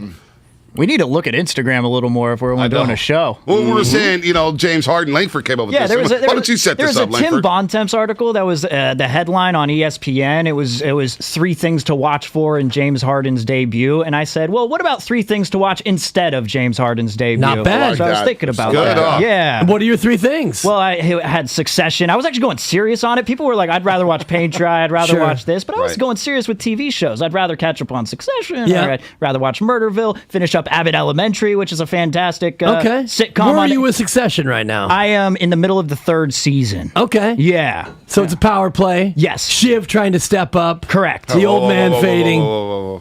Well, it's the same. I mean, it's the same as season 1. Okay. The whole show is about the power moves, and gotcha. everyone's trying to come for the old man. Kinda like The family Billions, by hates the way, each. right? The family still hates each other. By Spoiler the way, alert. not a Exactly. big fan of the new season of Billions. I miss my Bobby Axelrod. Without Axe, I'm kind of out. I'm with you. I'm with you, Bonte. I'm not feeling this new guy, man. I'm not feeling him. Him and his assistant, fake wags. Yeah. Like I'm not in on that. We've been we did the whole Inventing Anna, which is about Anna, whose last name I forget. Person from Ozark is the one who stars in it, right? And Yeah. she's terrific. We She's went awesome. through that, and now we're watching 9 Perfect Strangers, which is a Nicole Kidman joint. It's kind of after the Big Little Lies, which was a show with Reese Witherspoon and all the rest of those ladies. She did the one with Hugh Grant too, which I watched. Right. The one on HBO. I can't remember the name of it. Yeah, I mean, so many series that, I had you on the laptop. And by the way, my What Are You Doing is about NBC Sports Bay Area. I need more halftime. We get Bonte, Festus, and Darrell, and it's like a 30-second, it's nothing. And then we go to break. Well, they do the player interviews. It's a billboard we don't even come on camera for, and then we do a minute. And that's it. A minute. It's good work if you can get it. Seriously. But I'm not too mad at that. I'm not going to complain about it. Dibs, you can complain about it as a fan. I appreciate you needing more of us. Whoever says that, I need more of Bonte. Said no one not ever. a ton more, but I need a little bit more. Just a little bit. I need a little bit more breakdown. content. Because you bring us back, and it's to Darrell for 10 seconds, and Festus for 10. It's like... It's empty calories. I need an actual, give me 3 to 4 minutes. What are you doing? I hear you. 9:45. Yeah, 35 it's coming minutes up. away, Bonte. You might want Also, to tune in. who broke the AC? Yeah, here we go again. It was working yesterday. Y'all broke it. I just got in. Came in here and it was 76 degrees. Yeah, as soon as we got in. You know me, Dibs. I'm not going to touch that thing. You know me. You know. My name is Bennett. I ain't in it. All right? My name is. That's a 3. My name is. I mean, come on. I saw the Dibs. emails. You know me. You know to do that. That's really I saw good. the emails, and I saw Dibley actually reply to a reply all thread, which never happens because Dan Dibley usually complains about people replying always, and he actually was in there like, "Hey, thank you about that." I was like, "Oh man, Lucas didn't give proper credit. No, his reply all was, "You're all welcome." You're all welcome. I felt like it was a shot at Shasky and I for having it in studio at like 60 degrees. No, it was a shot at everybody. And you guys clearly Dibs. broke it because it goes below 68 and the coil freezes. Speaking of freezing coils, you been outside today? My coil's frozen. Dude, tell you what, you gotta stop wearing shorts to work. This Tibbs is on fire right now. Spadoni got flip-flops on. Let's talk Warriors. I'm sure you guys will bring up Trey Ready, right? That's been the talking point since I've been on vacation. Trey Ready. I got a cue card here, and I got names on there. I'm trying to see how many cue cards I could fill out before we get to August 1st. Or heck, before week 1 of the season. So we got until September 10th, 9th, whenever the season starts, on who will say Trey isn't ready. How many takes? Jimmy. Steiny's on the list. He's on the list. He's number 3. You just made the list. Oh, I agree with Joe Montana. I don't know. All right, that's it for us. Dibs, Willard, have a great show. Good to be back here at 95.7 The Game. They're longtime friends. Let me tell you something real quick about Dibs that I'm sure not everybody knows. And first-time partners. Hang in there, big guy. There'll be brighter days ahead. Now, these two homegrown Bay Area boys finally come together to take over sports talk. Get the hell off of my doorstep. Major League Baseball, you stink. It's Willard and Dibs on 95.7 The Game.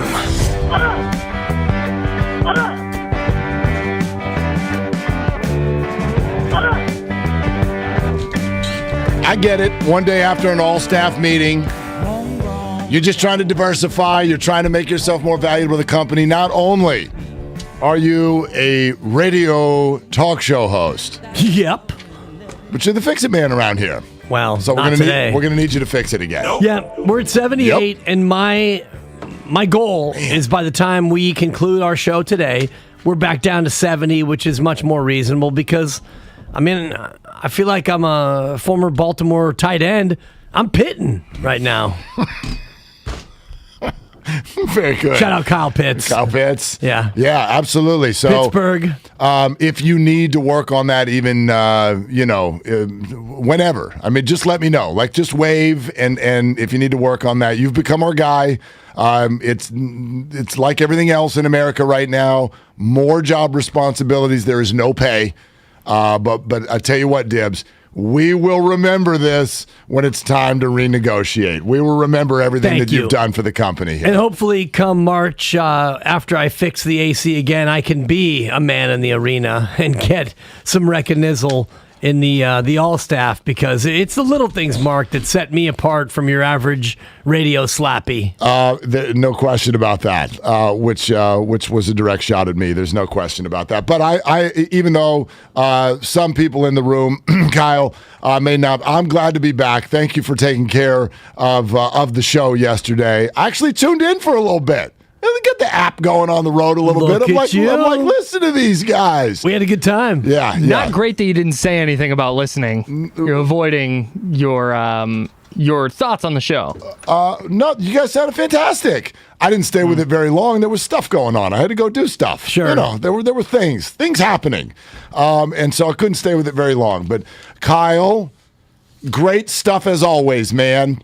Great stuff as always. It was fantastic stuff as always. Great job. So, but before we give too much credit, we also need to assign blame because Kyle in studio led to an 0-4 performance in Pick Your Battles. Did. Yeah, that was disgusting. It's not coincidence. No, my fault. Right now. Oh, brutal. I even took a screenshot of the 3 red X's that came in, and I'm like, okay, I gotta do this here. And then, of course, what are we all banking on come nighttime? The Sacramento Kings. I mean, you guys give him another beer. Put me on. What are you doing? What are you doing betting on the Sacramento Kings? Absolutely ridiculous. But anyway, off we go. Glad you're with us today. 888-957-9570 is the number. I will tell you, song of the day in a few minutes, and it is one of the greatest one-hit wonders, Dibs, of all times. However, we could also start the show by just saying to you right now, what are you doing? What's going on? I'm sweating is what I'm doing over here. And the beanie's got to go, and the sweatshirt's got to go. Everything's got to go. And I got a special what are you doing for all of the Friday drivers in the Bay Area who feel like, oh, there's no traffic. We can open up this baby. We can go 80. Let's slow it down a little bit. Let's be thankful for what we have on a Friday light, which is, okay, we're going 35 instead of 5. Already excited about What Are You Doing, which is a half hour away. Jake Heaps, Seattle radio guy who is dialed in with Russell Wilson, joins us in 15 minutes. That's right. He has scrubbed the internet. And in 2022, that means something. And if Russell Wilson could be on his way out of the NFC West or is trying, that could be a wonderful thing, actually, for 49er fans. But the Warriors looked rested. They looked absolutely rested last night. Looked great. Very much a team effort. You look at that box score. How many guys were in double digits? 7? It's 7 guys in double digits? Not 5? Not 6? Not 7? 8, Mark. 8? Was it 8? Yes. Who did I leave out? Must have left somebody out there. Who was it? It's funny because I was thinking that you were going to hit me with a trivia question. Who were the 8 to be in double figures? And so I did my homework, but oh, yeah. Look at that. got there. OPJ snuck in with 10 points off the bench. I knew Kuminga and Poole did their thing, and then all 5 starters in double digits as well. Wiggins, Looney, and Payton all right at my favorite number, 10. Yeah. That is my favorite number. But nobody with 20 points last night. A true strength in numbers type of a moment for the Warriors, especially with Steph Curry having 14 assists, which, of course, leads us to our song of the day, one of the great one-hit wonders in the history of American pop culture.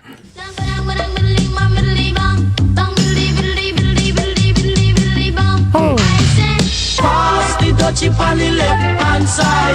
Pass the dutchie on the left hand side. It a go bun. Give me the music, make me jump and fun. It a go done. Jano. It is a cool and lonely, breezy afternoon. I mean, Steph was not just passing the dutchie on the left-hand side. He passed it to the right a couple of times as well. Right. Sometimes right down the middle. Put the goggles on.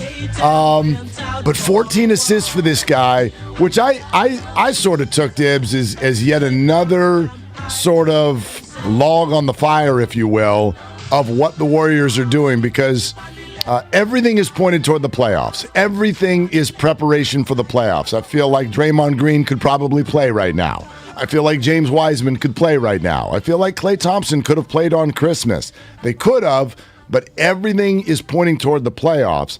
And if the Warriors in the playoffs historically have had trouble if they don't have a Kevin Durant, an ISO Joe, if you will, somebody that they can just say, when it gets all rough and tumble in the middle, give him the ball, let him find a shot. If the Warriors don't have that, then what Steph Curry is about to do with these remaining 20-some-odd games is make it a little bit more of what you saw last night, a little bit more of a balanced attack. And I think when you look at Steph Curry and he's able to be that productive, not only scoring, but also passing, and I know Draymond Green, when he comes back, will be more of the orchestrator. Last night was an orchestration sensation from Steph Curry because he just didn't feel like he needed to be the primary scorer. He got everyone involved. Klay Thompson in the corner with a corner 3, finding Kuminga. Andrew Wiggins in the third quarter kind of decided that he wanted to be a part of the offense. Well, they didn't need him, quite frankly. Right. And last night was a perfect case for in-game wagering. I don't know what the spread was before the game. It had to be like 12 and a half. I feel like it was 9.5. Oh, man. I feel like, Kyle, do you remember? Did you look it up? Warriors number yesterday? I looked at it. It was in the neighborhood of 9 or 10. And then 10.5. Okay, 10.5. And that was a perfect in-game opportunity where, 8 minutes into the game, they're down by 10. And so that in-game number probably didn't plummet, but it might have moved down a little bit to 8 or down to 7. Whatever the number was, and you just fire away on that baby, knowing exactly what was going to happen, which was an onslaught of offense. And, they looked a little rusty early, and then when they got everyone involved, and just watching Jonathan Kuminga become not only a serviceable pro, but a real member of the rotation on a team that's got championship aspirations, it's fun to watch his development. No doubt. I mean, Kuminga, his development, by the way, not even just on the court. I loved listening to him after the game. He was talking about this team doesn't need me to shoot. Right. Like, we got some of the best shooters in the world. They don't need me to shoot. People want me to shoot, but that's not what I need to do. I can get myself to the free throw line anytime I want. I'm like, my gosh, he can't buy beer, and he already feels like he can just get to the free throw line wherever he wants. I love the confidence that's building. You can see it every week. You know what I mean? So like when you have a little kid at home and you can see when they're learning to walk, like there's a different, if you go away on a business trip for a week and you come back and you just had a little baby at home, you're like, oh my God, like that's not the baby I left at all. Yeah. They look different every week. That's what Kuminga feels like right now. And 10 of 12 from the line. It's one thing to get to the line. It's another thing to make the free throws, and he's knocking them down. And Steve Kerr actually had the comments after the game about their ability to get to the line and how Jonathan Kuminga is that player, because Steph drives, and if he gets hit, Warrior fans will tell you he never gets a call ever in the history of his career. And it's partly true, just because when he goes to the hoop, he's not going up to dunk and draw contact. He's going up to throw it up high glass and maybe get hit and maybe draw a call.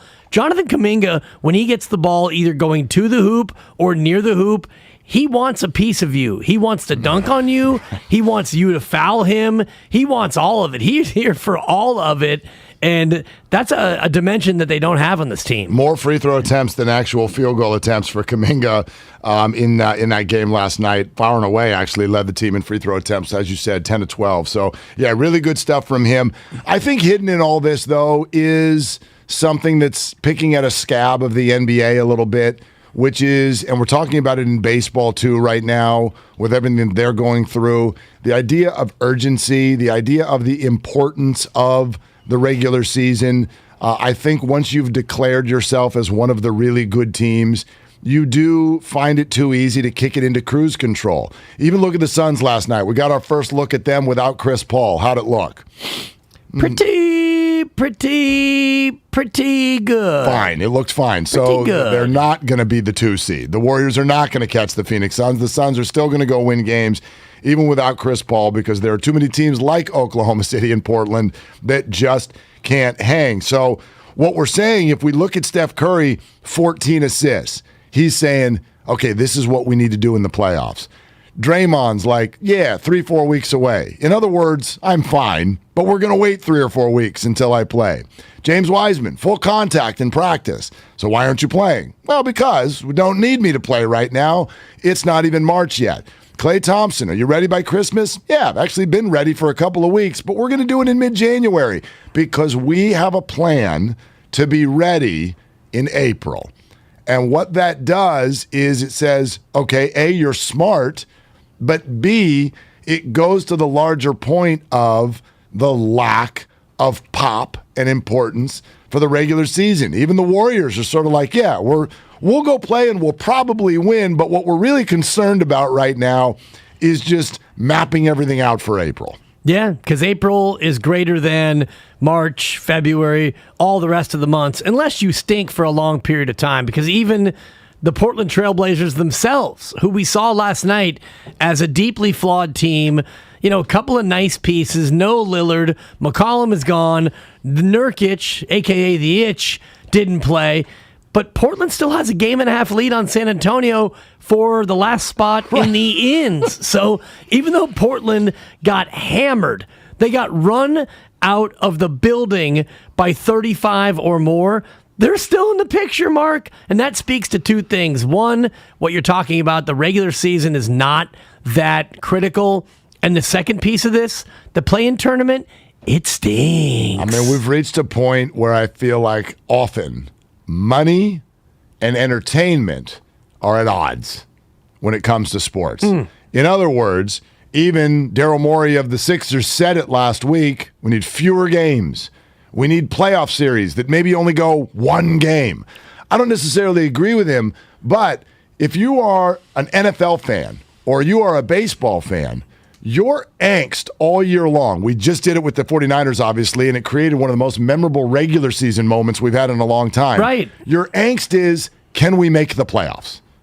That's your angst if you're a football or a baseball fan. Can this be a playoff team? You just talked about how the Blazers might be a playoff team this year in the NBA. They are 25-35. They have nobody that the average human being has heard of. They are not a factor in these NBA playoffs, not even this NBA season yet. They might be a playoff team. That's kind of absurd, and we know the answer why. It's not for our entertainment. It's not because they deserve anything. It's not because it's what's right. It's because money.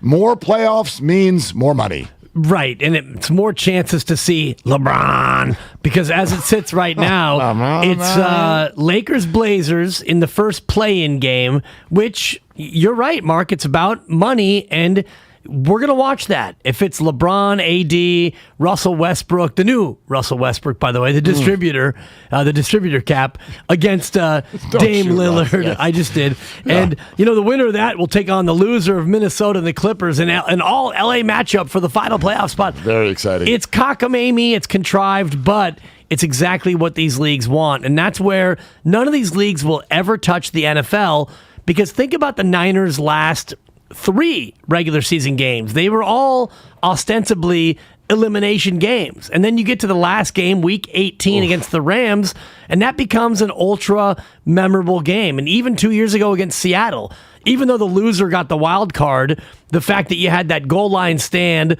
to get the win over Seattle, that's a game that will live in infamy because of what you're saying, the urgency of it. That fourth quarter in LA, week 18, might be the signature moment of the season. Might be the most memorable moment. Either that or Hufanga. Right. I don't.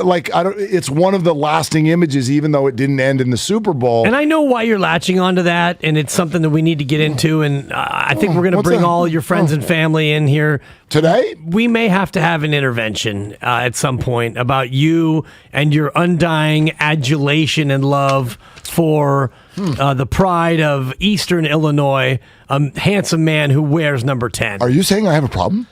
Mm-hmm. I don't have a problem. The first. I'm fine. The first part of you have a problem. It's our problem. I don't have a problem. You have a problem. Well, I have an expert who I'd like to maybe bring in at some point to maybe intervene, because it's been a fixation. Sensation. Thank you. I'll pay we'll for it. We'll split it. If it involves Jimmy G, my you'll disease, pay for it. I'll pay for it. It's totally your disease. All right. Well, I'll tell you who's going to intervene before we get to any of that, and that's Jake Heaps, Seattle radio guy, very embedded with Russell Wilson. The internet has been scrubbed by Russ and Ciara. Let's find out what's going on. So we'll do that next. What Are You Doing is coming up in just about 15 minutes. We've got Chris Rock tickets today, as always. The Comcast business text line and our phone lines all ready to go at 888-957-9570. It's Willard and Dibs on a very, very fun Friday here on 95.7 The Game. Listening to Damon and Ratto has never been easier with the Odyssey app.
And if you have cut rate car insurance, the cost to reattach your muffler could really be a bump in the road. So switch to Allstate, save money, and be better protected from mayhem, like me. Based on coverage and limits selected, subject to terms, conditions, and availability. In most states, prices vary based on how you buy. Allstate Bar and Casualty Insurance Company and affiliates, Northbrook, Illinois. Saving at the Home Depot means you can do more for less. Like making your laundry and life easier with a Samsung laundry pair with steam technology that eliminates stains and reduces wrinkles and odors. Enjoy savings on top-rated appliances online, in-store, or on the Home Depot app. The Home Depot. How doers get more done. U.S. only while supplies last. Valid February 10th through March 2nd, 2022. Free delivery applies to orders of $396 or more. Creamy nut butter makes it delightfully sweet. Roasted nuts make it perfectly salty. Get two great tastes in one delicious bar. Enjoy a Nature Valley sweet and salty nut bar today. Odyssey celebrates Black History Month, honoring Black icons. We salute Stacey Abrams. Stacey Abrams is a politician, lawyer, author, and voting rights activist. In 2018, she founded the Fair Fight Action organization to fight voter suppression. Abrams and Fair Fight Action are credited with boosting voter turnout in Georgia in the 2020 presidential election. Odyssey, celebrating Black artists, athletes, and trailblazers all month long. More on the Odyssey app. Sure, we have 30 seconds to tell you that drivers who switch to Progressive could save big. But then what? Well, radio has been called theater of the mind, so let's tell a story with sound effects.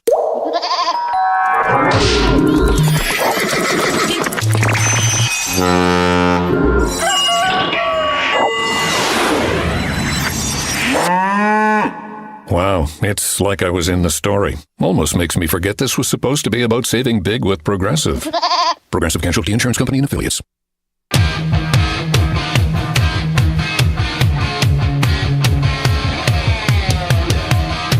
It's the 9 o'clock hour on Willard and Dibs, presented by Timeless Coffee on 95.7 The Game. Chris Rock tickets, your final chance in 1 hour. People, you got to be ready. You got to be ready. Chris Rock tickets at about 10:30. This will be your last shot to win. Chris Rock at the Paramount Theater in Oakland, courtesy of Live Nation. Your cue to call coming up at around 10:30 in the form of our normal sounder. So just be ready for that. When you hear that, not now. When you hear it then, in about an hour, be ready to go. Chris Rock, Paramount Theater in Oakland, courtesy of Live at Nation. Your last chance this week to win coming up in an hour. Coming up right now, let's get in. Jake Heaps, 710 ESPN Seattle, also an Elite 11 coach and the head coach of the Russell Wilson Quarterback Academy. Jake, thank you so much for hopping on Willard and Dibs here on 95.7 The Game. What's cooking today? Absolutely. How you guys doing? We're fantastic. What's going on with scrubbing the internet, man? You can't do that in 2022 and not get everybody all talking. So what's Russ trying to say? Russ isn't saying anything. Look, I think that, for Russell Wilson, there's really not much to it. Changing the profile picture all of a sudden now has become a big deal here in today's age. I think everybody's hyper-focused and aware of it now, especially after the Kyler Murray saga that we're all witnessing, which is fascinating to watch from afar. But I think it was just a little change in the profile picture that Russell Wilson was feeling in the moment. So nothing that should be sounding any alarm bells. Well, before the profile pick, as we're calling it, profile pick gate, because everything has to be a gate nowadays, from Watergate all the way through Deflategate, etc. Talk about the Seattle relationship and how it's changed over the course of the last year or two as it pertains to Russell Wilson and maybe his long-term future with the Seahawks. Yeah, I think that ultimately for this organization, it's about being on the same page. Are you on the same page moving forward together as to how this team can become a Super Bowl team again? And the reality for the Seattle Seahawks is that they just are not in the same position roster-wise as the San Francisco 49ers and the Los Angeles Rams, in my opinion. And I think if the Arizona Cardinals were better coached, I think you could throw them in there as well. I believe that those three other teams have more star talent and more depth across their roster than the Seattle Seahawks. And, we've always felt here in Seattle, guys, that this has been a team that has always been, I would say, over the last 5 to 6 years, post that Super Bowl run and the Legion of Boom, that this has been a team that's had an average roster that Russell Wilson, Bobby Wagner have elevated into a consistent playoff team. It's been a long time since they've had a playoff roster that then your stars could elevate it into a Super Bowl team. And I think that's kind of where the frustration has stemmed from, amongst many other things. And from a competitive perspective, are you going to make changes? Are you going to make decisions to change that? And so I believe that's where a lot of frustration came from, ultimately from a competitive aspect of things. And over the past year, they've been through a lot. There's been a lot of conversation that swirled around here in Seattle, obviously with their first losing season in a long time. But the way that things ended, guys, at the end of the year, particularly the last 2 games, gave a lot of people optimism in this town and within that building. And I think it really kind of helped settle down the relationship, moving forward into this offseason. So I wouldn't say that everything is totally, squelched, but I do believe that there is optimism that they can really bounce back in a strong way heading into the 2022 season. Jake Heaps, Russell Wilson, Quarterback Academy, 710 ESPN in Seattle with us here on Willard and Dibs. Jake, you're embedded there. If you say there's not much going on, I'm going to believe you, but let me take it to sort of a different direction because we've seen a lot on social media from quarterbacks in the last 2 weeks, and you'll hear a lot of people when Aaron Rodgers puts out an Instagram post that's all mysterious, and Kyler Murray scrubs the internet, and now Russell Wilson, who, by the way, I just went to his feed. He just changed his profile pic again. Earlier this morning, it was like a green and gold uniform. Now it's a picture of his whole family. So all of this is going on, and you'll hear people say, oh, gosh, it's just social media. These guys they're icons of sport. They are huge celebs. They are wildly aware of how things are received when they make moves like this. So there's got to be some. He's not bored. Like there's got to be there. I don't believe these things happen without a message. Do you agree? And what's the message? I do believe that in most cases, right? I mean, Aaron Rodgers, we know that he loves and soaks up all of the attention. Like any second that he can create, he's going to create that attention on himself, and I think that he has thoroughly enjoyed the last year and a half of that attention that he has received, due to the drama there in Green Bay. Kyler Murray, I think, is young, immature, is a guy who's trying to figure out his way in this league, and quite frankly, I think he played that whole situation incredibly wrong, and I think it'll come back to bite him. For Russell Wilson, I can tell you that I talk to him very frequently, and I have not gathered that there was any real intent behind some of these things. Russell's very business oriented, brand oriented. Maybe there was something along those lines that was cause for some of these changes or whatever. But the thing that I'm more interested in, guys, is, to be quite honest with you, is over the next 2 months, if Aaron Rodgers stays in Green Bay, and I do believe that he ultimately will, the attention of the league is then going to turn to Russell Wilson. All those offers that you hear that are on the table for Green Bay are going to turn to Seattle. And what does that look like? Do things start to change? Is that relationship pushed to its limit a little bit if John Schneider and Pete Carroll have a really interesting offer on the table and have multiple of them? I think that this could get really interesting really quick over the next 2 months. Things have been relatively quiet, been very low-key so far here in Seattle, but I do think, guys, that it could get cranked up over the next 2 months, definitely with speculation. But if they were interested enough to hear the Chicago Bears out at one point in time last year, which they legitimately did, they sat down, they talked about it, it was definitely on the table. I think that there are way better offers that could potentially come their way from other franchises, and does that catch their attention? What does the John Schneider, Pete Carroll, sort of Russell Wilson triangle mean for the future of Seattle? Is it Pete Carroll is here to stay? What's his tenure like? What's Russell's relationship with the two of them, and how does this play into all of the social media machinations we've seen today? I would say it's complicated. How much time do you guys have? We're here till noon. Yeah, 2 hours and 20 minutes, Jake. Yeah. Stretch it out. It is a very unique dynamic. So right now, if you just look at their contracts just alone, you've got Russell Wilson on a 2-year deal. You've got Pete Carroll, who is got 4 years left on his deal, I believe, and maybe 3 to 4 years. And then you've got John Schneider, who's got 6 to 7 years left on his deal. So John Schneider, as of right now, from a contractual standpoint, is going to be the last guy standing.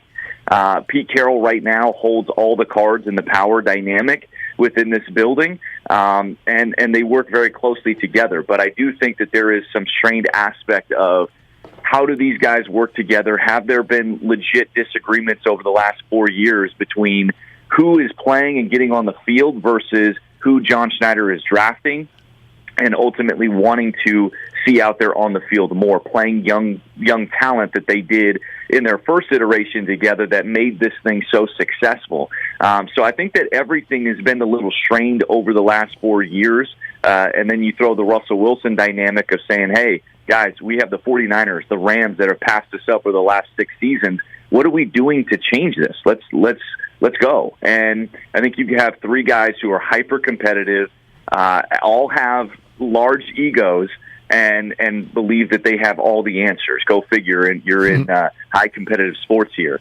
And so what I believe has to get done in order for the Seahawks to really, truly take the right steps forward and not go backwards as a franchise is they've got to stop squabbling, and they've got to come to the table and really come together and get on the same page as to how they're going to proceed, move forward, and change their roster, because the status quo of what they have done just simply has not been good enough, guys. And I think that's been challenged a little bit. And to me, I'm going to be very curious to see how this next year unfolds, because it could be the restabilization of this successful franchise over the last 12 seasons with Pete Carroll and John Schneider, or it could be the beginning of the end. That's really how I view this thing, to be quite honest with you. And so this offseason is incredibly important for them, and you see some of the changes that they made defensively. I think that is a big nod to the idea that, hey, what we've done over the last 4 years just hasn't been good enough, and we need to get different people with different eyes on this program. Jake Heaps in Seattle. Jake, coinciding with all of the changing of the pictures all over social media was a tweet 5 hours ago from Russ, and all he wrote was, "Born for this." Jake, born for what? Born for the grind, born for the adversity. I mean, just knowing Russell Wilson, look, this guy gets up at 4:30 every single day. I don't know what your guys' sleep schedule is like. For me, that's a bit of a challenge. And when I was a player, being teammates with Russ, my goal was to try and beat that guy every day into the facility. And let me tell you, it took a lot of years off my body just waking up that early, trying to get into the building. But Russell's motivated. Russell has been very, I wouldn't say frustrated, but he is got a big chip on his shoulder. I think there's a lot of conversations about what kind of quarterback is Russell Wilson at this stage right now, and I think that he is very motivated to show everyone that he's still one of the game's best quarterbacks, one of the game's most prized quarterbacks that can take over games and perform at a very, very high level and can be a Super Bowl winning quarterback again. So Russell's been laser focused through this offseason, and I'm going to be very curious to see how this all unfolds. But I do know that number 3 is going to be very ready. He's very motivated, and he's heard a lot of the chatter that's been out there about him. Well, Jake, give it about 20 more years, and you'll be getting up at 1 and at 3 and at 5, and nature will be calling you throughout the majority of your evening. Well, I can't wait, guys. I'm really looking forward to that. It sounds like a blast, and it sounds like you guys are really happy about that. 2 words, Jake: adult diapers. Okay. Oh gosh. What, too soon? Wow. Maybe not for some of us, but for Jake, yes. Do one of you guys carry an endorsement for that, a sponsorship? I'm working on it, Jake. As I march inexorably closer to 60, I'm trying to pitch that now before we get there, so I'm all set. Where's the sales team on this? Come on, guys. Thank you. I love it. They're on Zoom right now, actually, Jake. So we're working on that too. Jake, thanks for hopping on, bud. Appreciate you. Hey, Always, guys. Always great catching up with you, and talk to you soon. Okay, Jake Heaps, 710 ESPN in Seattle. Russell Wilson, Quarterback Academy. He did say at one point, while referring to what the Seahawks have coming up, he threw out a "What are we doing?" Which got our text line going. I love it. It's not quite accurate enough because, as you know, at 9:45, it's "What are you doing?" Willard and Dibs have a lot to say. My only weapon was my mouth. But they just have one big question. What are you doing right now? What are you doing right now? What are you doing right now? What are you doing? What are you doing? What are you doing? What are you doing? Oh, I can't wait. I can't wait. Like, this is already within 3 days. It's turned into a thing where observations in life, like, one thing will happen and you're like, I need 9:45 tomorrow morning to get here now because I really need to let this out and get it off my chest. What are you doing?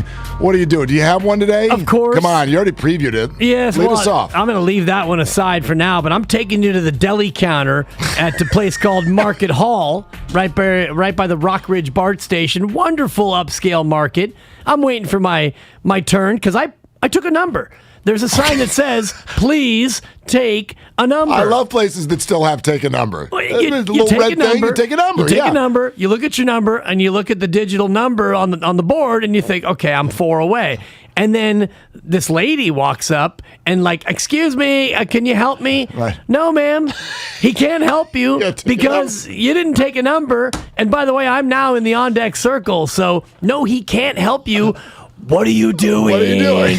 There's signs everywhere that say, please take a number. Take a number. Literally, Mark, all you have to do is grab the corner of that piece of paper, slightly pull, whoop, rip it off, look at it, and then you're free to go about your business until it's your turn. What are you doing? Okay, so here's my question, though. What did the deli do when she wanted service without taking a number? Did she jump? Did she get to jump you? No. I didn't think you would allow that. That'll make you jump. There'll be no jumping the route. Did they try to help her, or did they just look at her and say, "Ma'am, please take a number"? I wish that he would have said, "What are you doing?" Especially in this place where it's like it's always crowded, and if you pull a number and you're only 5th in line, you feel pretty good about yourself because normally you pull your number 18 and you look at the board and they're on 4. Yeah, you go to the DMV and you turn your paperwork in. They're like, "All right, we'll see you in about 4 hours." What are you doing, ma'am? Looks like a big Keno board. None of the numbers are coming up correct. Yeah, or at In-N-Out. Right, yeah, you guess number 98, and then guess number 58. Your burgers are like, oh my gosh, you got 40 people to wait through. Be patient. Thank you. But and that's the beauty of wearing a mask is that under my breath, what are you doing? And, she can't lip read because I got my KN95 on. Right. That's actually a good thing for you. Boy, the stuff that you must have mouthed under that mask over the last 2 years. It's usually what the blank are you doing? Exactly. What the truck are you doing? Kyle, did you just give me a 4 for my In-N-Out? You absolutely crushed it. You sounded exactly like Ricky from the In-N-Out on Lone Tree in Brentwood. Yeah. Guess number 58. Guess number 58. That's 2 Ricky. double doubles with grilled onions, animal style. Guess number 58. Are you ready? Yeah, you forgot the Neapolitan shake, which I paid for. I will be demanding that right away. If we didn't forget something, then it wouldn't be authentic. No, it's slightly over-muffled and over-modulated. Yeah, that was perfect. That's It's most like of my life, actually. whenever the In-N-Out person does that, it's like back away. Dude, it's basic. This is day one stuff. Plus, you're like, I'm right here. Like, you don't even need, I'm right here. Who's waiting outside at an In-N-Out? Maybe we did during the pandemic. We're back. I'm right here, bud. Just say guess number 58. Right. We're standing. What are you doing? We're staring at you, waiting for you to say our number. Literally. You do not need a microphone. By the way, so you're, as always, the rest of you, you're all welcome to use 945 to get it off your chest. Okay, so the Comcast Business text line is open at 888-957-9570. You can call us and verbally get it off your chest. What are you doing? Let me take you last night to SFO, returning from my 24-hour vacation, if you will. Oh. Plane lands at about 9:20 or so. 9:20. Get back in SFO. And then the car has been parked at Park SFO, one of the garages. Do you know Park SFO? It's right, like if you're 380, right, you dive in and you just go straight to it. Probably about $20 a day. Right. Park SFO, beautiful, beautiful job, Park SFO. Lots of shuttles, everything's great. And in fact, every time we've used it, shuttles like they're right there. I'm Mark Willard. Whenever I need to park my car, just go ahead and launch into it, and we'll get a clean in and a clean out. Park SFO, right at the end of the 380.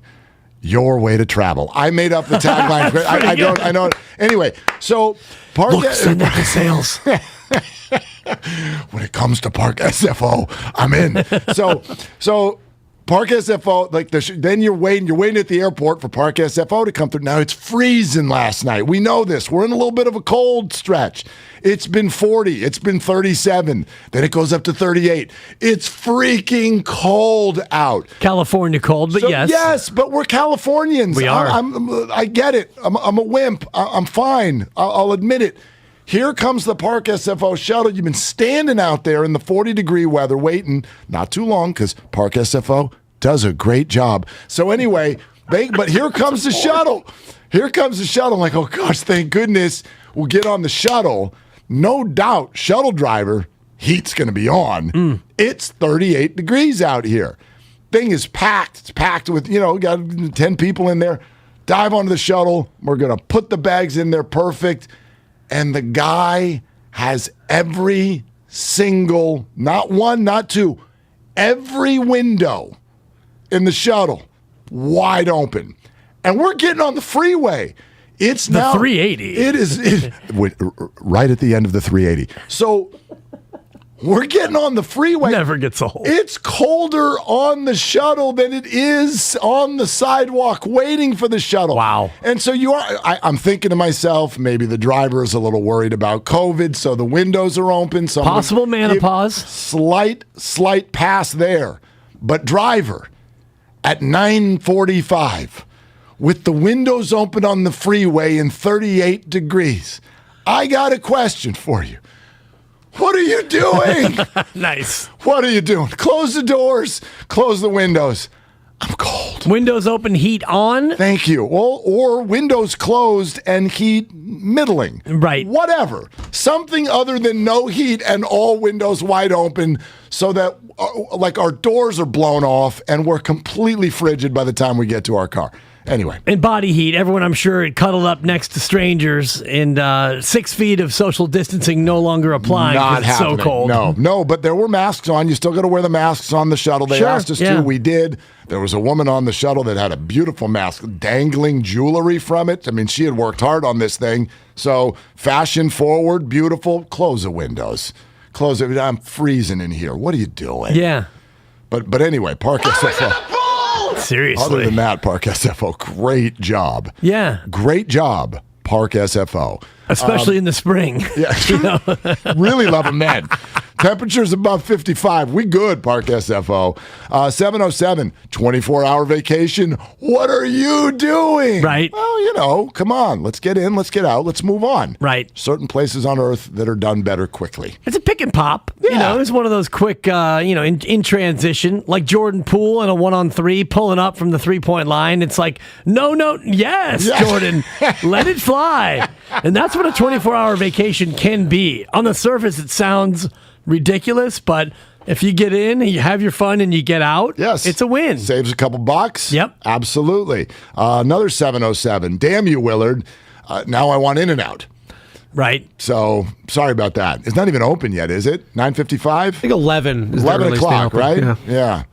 I tell you I know that personally. Yeah, I have not been. was like, I think 11. You had so much. There was no I think. 11 a.m. I have not been to In-N-Out in 33 years. Get the bleep out because of here. I didn't eat meat for about 30 something years. But now you do, and I haven't been back yet. Why? Just the threat of the line. I don't like to wait. When it comes to, even though the burger, it's a high quality burger. It is. The prospect, and shout out the one on Webster in Alameda. You come out of the Webster Tube right there by the College of Alameda, And that line, that thing could snake all the way around out to Faction Brewery on the island, past Willie Stargell Highway. That thing could go deep on you. It's brutal too, Dibs, because that one's connected to the Safeway gas station, which always has the cheapest rates too. One's packed too. I'd be terrified to work at In-N-Out and have one of those disposable caps and Dan Dibley's waiting for me and not patiently. I'd be terrified. I'd forget the numbers. I'd just be like, guest number Dan Dibley, your double is ready. We need you out of here. Let's get this guy out of here now. Seriously. Squirt.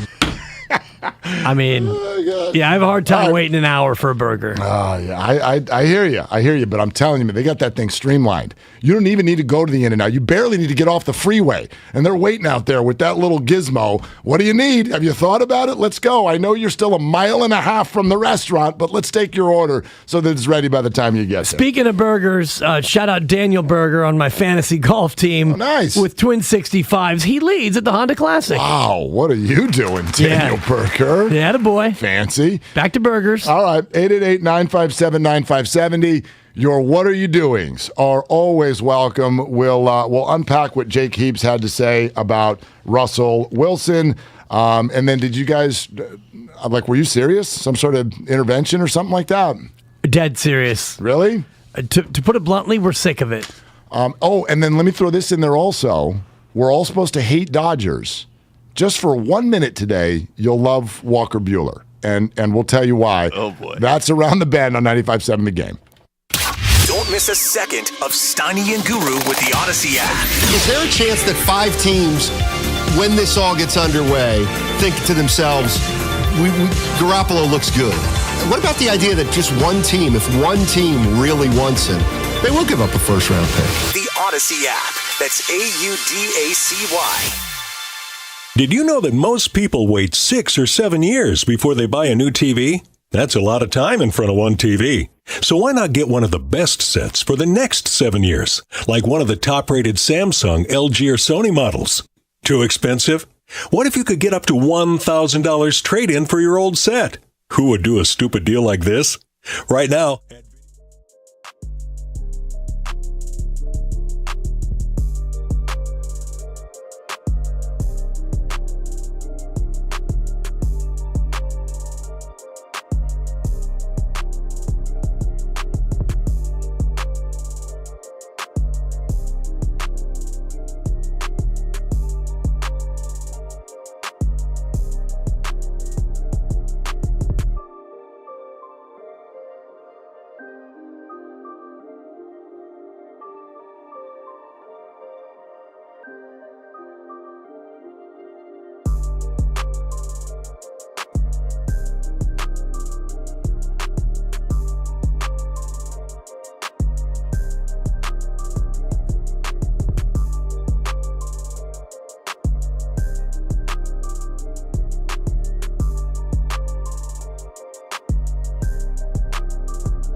Duralast brake pads and rotors. It's also AutoZone's national hiring event. We're hiring all positions, from sales to warehouse and drivers, both part-time and full-time. Visit careers.autozone.com or any one of our stores. Get in the zone, AutoZone. Claim based on data from the NPD Group 2021. Come into Friedman's Appliance to see the full line of Fisher & Paykel's indoor and outdoor products. Experience them in person in live vignettes, including their famous dish drawer dishwasher and unique sizes of refrigeration designed to fit seamlessly into your kitchen space. Fisher & Paykel products deliver perfect results with exceptional design and performance. And for a limited time, enjoy special offers on qualifying combinations of Fisher & Paykel products. Visit Friedman's Appliance in Pleasant Hill or online at friedmansappliance.com. You're listening to KGMZ FM and HD1 San Francisco on Odyssey Station. Presented by DuckDuckGo. Privacy simplified.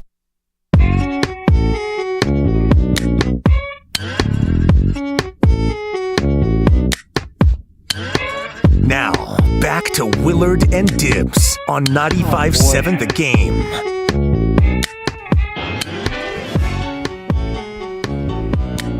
.650, guy in front of you misses the exit and then dives in over the gravel instead of just going 2 minutes down the road to the next exit. What are you doing? That's fair. That one always works. I've done that, though. I mean, I don't know about gravel.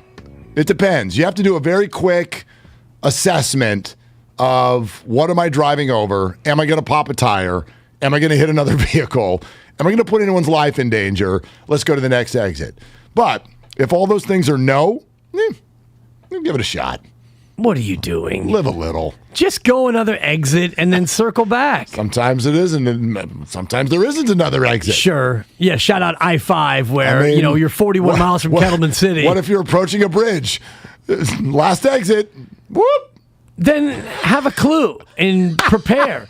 And the other one is the late merger, like especially when you're going westbound on 580, where if you go straight, you go to the Bay Bridge, and if you're in the two right lanes, you make that bend onto West 580 and you go to Emeryville and then Berkeley and all that. All of these blank holes who wait until the last minute and then force their way in. What are you doing? Is your life that much more important than the other 174 cars that you're cutting in front of? Yes, that's how everybody lives. Absolutely. Absolutely. Everyone's taking care of their own. Those people, and again, I know it's not politically correct, but they need to press the down button when it comes to the final determination on their soul. Growing up in Foster City, California, USA, where we keep it real, by the way, 92 freeway, if you're coming in from anywhere, from Hayward, Half Moon Bay, or if you're coming in, if you're heading toward the bridge, if you do for a moment, if you just, sometimes when you're driving, you kind of mentally go to another place, just like meditative a little bit. My mom did this one time when I was a kid. You're just driving along, and or actually maybe it was my dad. I shouldn't blame my mom. I think it was my dad. I think we were all in the car. And it just right by the last Foster City exit. Just went right, and like we lived there. He spaced for a second. My mom immediately was like, "You just missed the exit." And he goes, No, it's the second to last one. The next exit. Yeah. Nope, there's no exit. We are going to Hayward, and then we are coming back. There's 35 minutes in your day that you thought you had that you didn't have. Well, that's a good, that's a good 9 miles until you get to where you can turn around. Exactly. Because you go up the bridge, down the bridge, and then there's that 6 mile stretch of just flat, no turnaround, nothingness. That's a tough one. That is a tough one. So that one's maybe worth a little gravel, but by and large, I'm with you. Texter. Yeah. What are you doing? Speaking of what are you doing, Mac Jones of the New England Patriots has decided it's time to button it up a little bit, pal. It is time to focus in on no days off and being the quarterback of the New England Patriots, and he has decided that coming up next year and starting now in his preparations for being the next Tom Brady, he needs to eat less ice cream. That is the decision of Mac Jones, and I looked at that story. I said, "Oh boy, this is not going to go well for Mac." No, it's never. Listen, you know who we ought to have on about this? Amy Trask. Everybody loves Amy. Amy is just like, reputation is just perfect. Everybody loves Amy. Amy doesn't go to bed until the bowl of ice cream has been consumed, period. And she's doing fine. She's doing great. She's had a wonderful career. Sure. Still rocking and rolling. She's got multiple different platforms going. Very Everybody fit, loves too, her. yeah. Very fit. Like, you got to let yourself have a little something. And if ice cream's your thing, let that be your thing. You just can't do all the things. But like giving up ice cream, it's giving up a little bit of your heart. It's giving up your joy. I do not endorse what Mac Jones is doing. Of course you don't. And you and Amy built the same way. Svelte, gorgeous, successful. Mac Jones, he may have issues. He may be a lactose intolerant individual, and ice cream may be his Achilles heel or Achilles heel, depending on whether or not you watch Wheel of Fortune. And if you're the quarterback of the New England Patriots and you ascribe to the idiom of no days off, then you can't take days off and plunge your spoon into a triple scoop on a Wednesday night. You got to have some determination. You've got to take your game to the next level. I applaud Mac Jones for eschewing ice cream and trying to raise his game. I mean, this from two guys who have made donuts a key piece of their radio show. I mean, but I donut get it. eating does not adversely affect what I'm trying to do. And in fact, the sugar high helps me to do my job. Let me tell you something. Quote, the offseason will be a big, big part of it. Just getting stronger, cleaning up on my diet, and all that. There you go. End quote. I was trying to go through this story to find out what kind of ice cream it was that he's addicted to. And I do remember that on his pro day, remember on Mac Jones's pro day, there's a big thing about his belly. Oh. Yeah, he got fat shamed. He's not fat. Fat? But he's fat. Well, when Justin Fields and Trey Lance are the guys you're comparing him to, when he went on the field, it was like, that's not, he had Brady bod. Brady was the same way when he was coming out of college. It worked out fine. Yes, it worked out fine because the guy in front of him got absolutely devastated and his organs ripped in half. And then he got the kindest call in the history of professional sports, a rule that nobody knew about. Imagine if Drew Bledsoe doesn't get carved in half on that sideline QB keeper, and if they don't realize that there is such a thing as the tuck rule. Tom Brady never becomes Tom Brady. And I don't know if you saw the I don't know if it was a 30 for 30 or just that documentary where he and Charles Woodson were chopping it up and they reviewed the tuck game. They went through it painfully. Tom Brady himself admits that without that game, he may not become the greatest of all time. That's interesting. I mean, he won so many other times. Why are we to think that without that one, the other stuff doesn't happen? Because he doesn't get a shot. You don't get a shot until you get a chance. And he got his shot, and he was a young quarterback, and he fumbled. Charles Woodson forced a fumble. Raiders recover. Raiders win. Patriots dynasty is halted in its tracks. There are so many. That's a true sliding doors moment that you're talking about. You know, you think about Trent Green's injury, and it launches Kurt Warner into the Hall of Fame. Kurt Warner stays in the grocery store if Trent Green doesn't get hurt. True. There's so many of those, right? There are. And you know me, I don't love revisionist history sports, but Tom Brady, to your point, he was a slow-footed, doughy fifth stringer out of Michigan who got a chance, and then he got a call, and he went on to become the greatest of all time. Well, and speaking of what we think about quarterbacks and decisions and where do we go from here, so apparently I wrote something last night in an email to all of you that triggered Hot Take Jake, which is his new nickname in the other room there. Hazmat Kyle is now on the cutting room floor, but Hot Take Jake now joining us on the show, the producer, Kyle Madsen. You did a great job yesterday. You really, really did. I'll take it. Thank you. But it's anyway. a patronization sensation. That's a buck. Yeah, it is. You can afford it, though, after getting Mark's salary for a day. Seriously, I mean, no extra pay. No That's talent not the way that pay. works. No, you didn't know? You didn't know? It's not like getting called up from the minors. You get big league pay for a day, no? No. But I have nominated him to be spot. man in the arena next month because of his step-up ability yesterday. I have nominated you for driving yesterday. That's so great. Thank That's you. incredible. This wow. is the Thank arena. you. That's, by the way, that's the new nickname for this area that you do such a good job of keeping temperature controlled. Thank you. This is now the arena.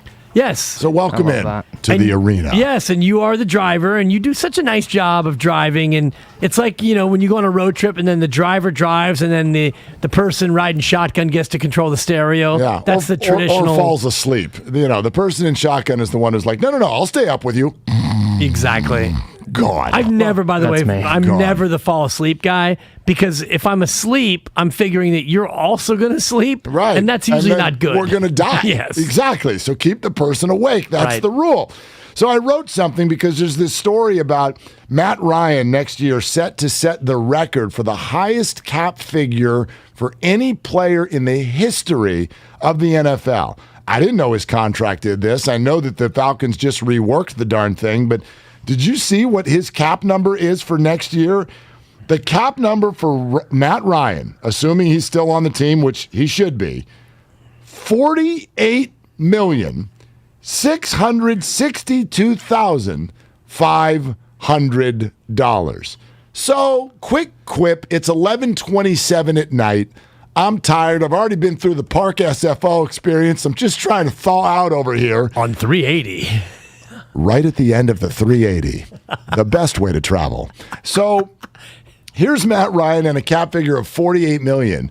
And the quick thought that goes through my head is, oh boy, I mean, when you look at it through that lens, then Jimmy Garoppolo at $25-26 million, that kind of does feel like a bargain, because you keep hearing everybody go, oh, it's a cap-friendly figure. Adam Schefter, cap-friendly figure for Jimmy Garoppolo, which triggers hot take Jake. Last week he's like, well, $25 million's a bargain. Well, if Matt Ryan's 48, yeah. Actually, if Dak Prescott's 40, then yes, 25 is. But it was a quick sentence, and now here comes hot take Jake, and he wants me out, all because of Jimmy Garoppolo opinions. Well, he beat me to it. And before we clear the decks for the artist formerly known as Kyle Madsen, apparently now he's HTJ, he speaks for all of us. When we could be talking about anything. Who's all of us?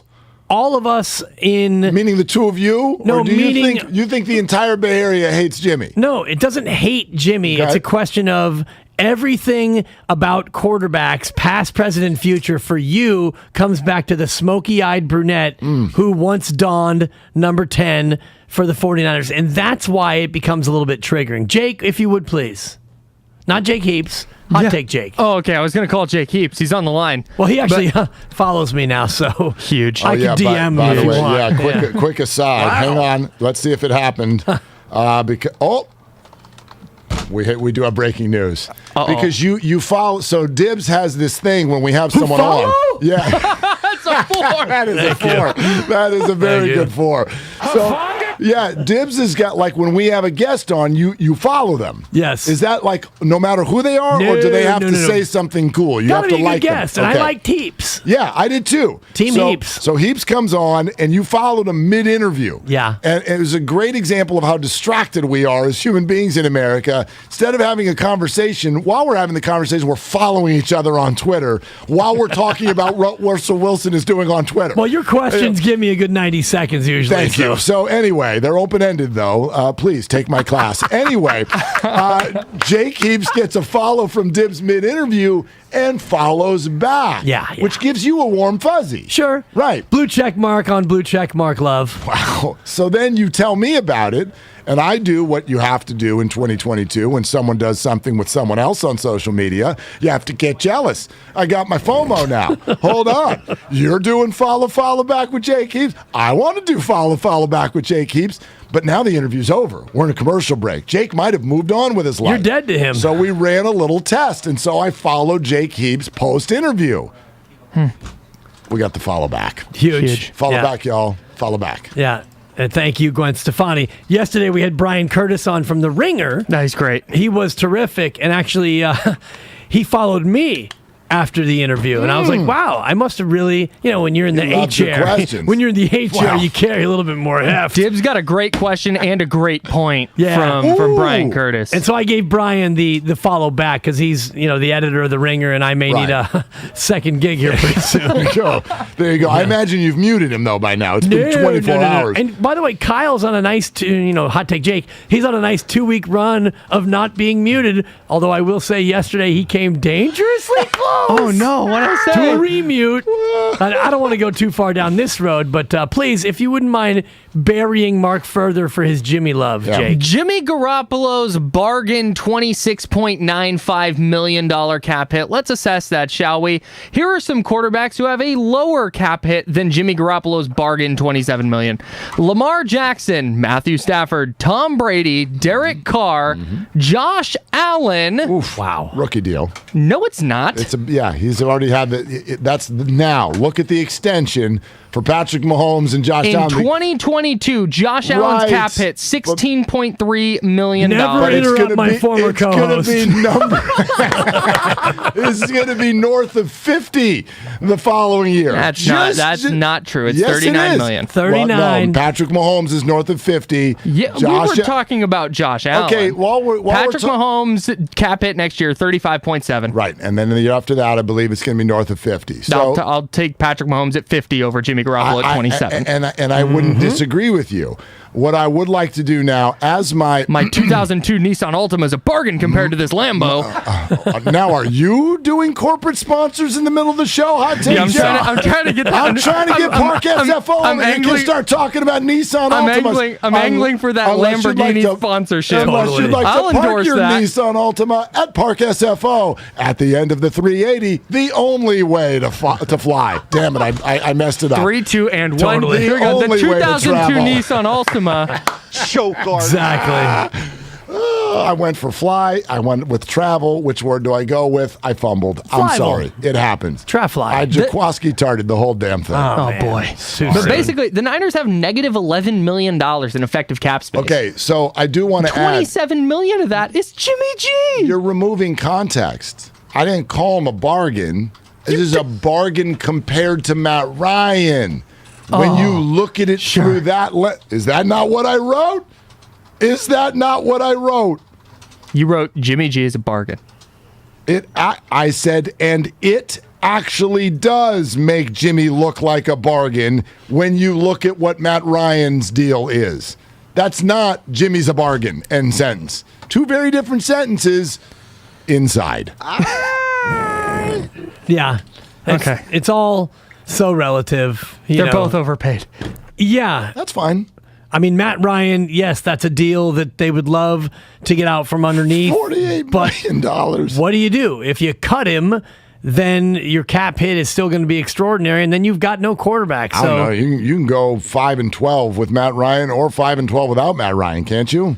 Well, you'd like to think you could do better than that with Matt Ryan. And, your team last year, you were in the playoff picture with about 3 weeks to go, whatever the playoff picture is now that 7 teams get in each conference. What did they finish at? 7-10. Yeah. 7-10.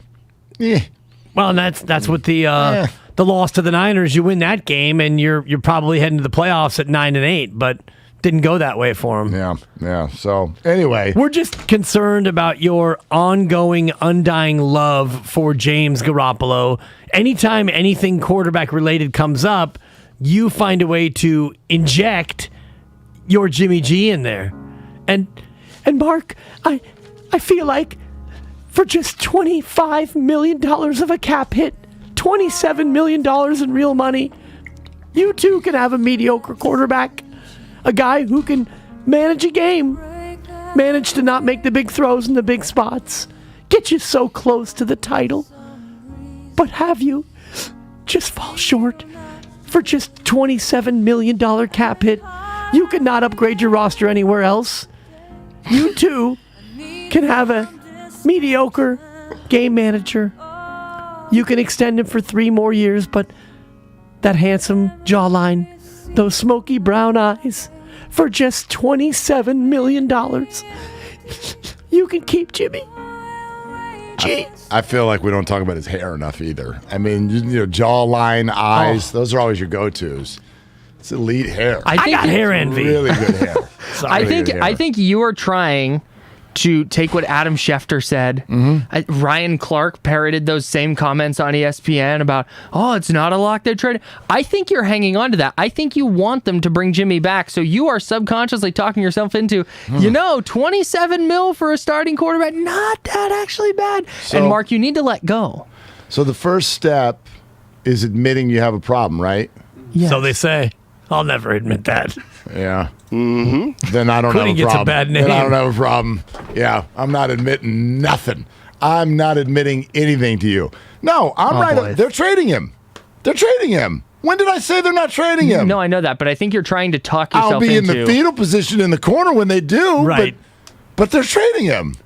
They're trading but it's him. Also a bargain at just $27 million. When if they restructure Eric Ryan, Armstead, my gosh, and then if they just don't extend Nick Bosa or Deebo Samuel, can we get your fiance on the line? Deebo Samuel, dime a dozen receiver. Please, hot take Jake. Can we get your fiance on the line so we can tell her that when you guys argue for the next 25 years, or hopefully for the rest of your lives, when you argue that you're going to select pieces of her statements and you're going to back her into a corner based on portions of her sentences, rather than hearing everything that she has to say? Can we get her on the line and have that conversation before you guys go down the aisle? Isn't that what marriage is about? Well, it's about parsing statements and cornering spouses.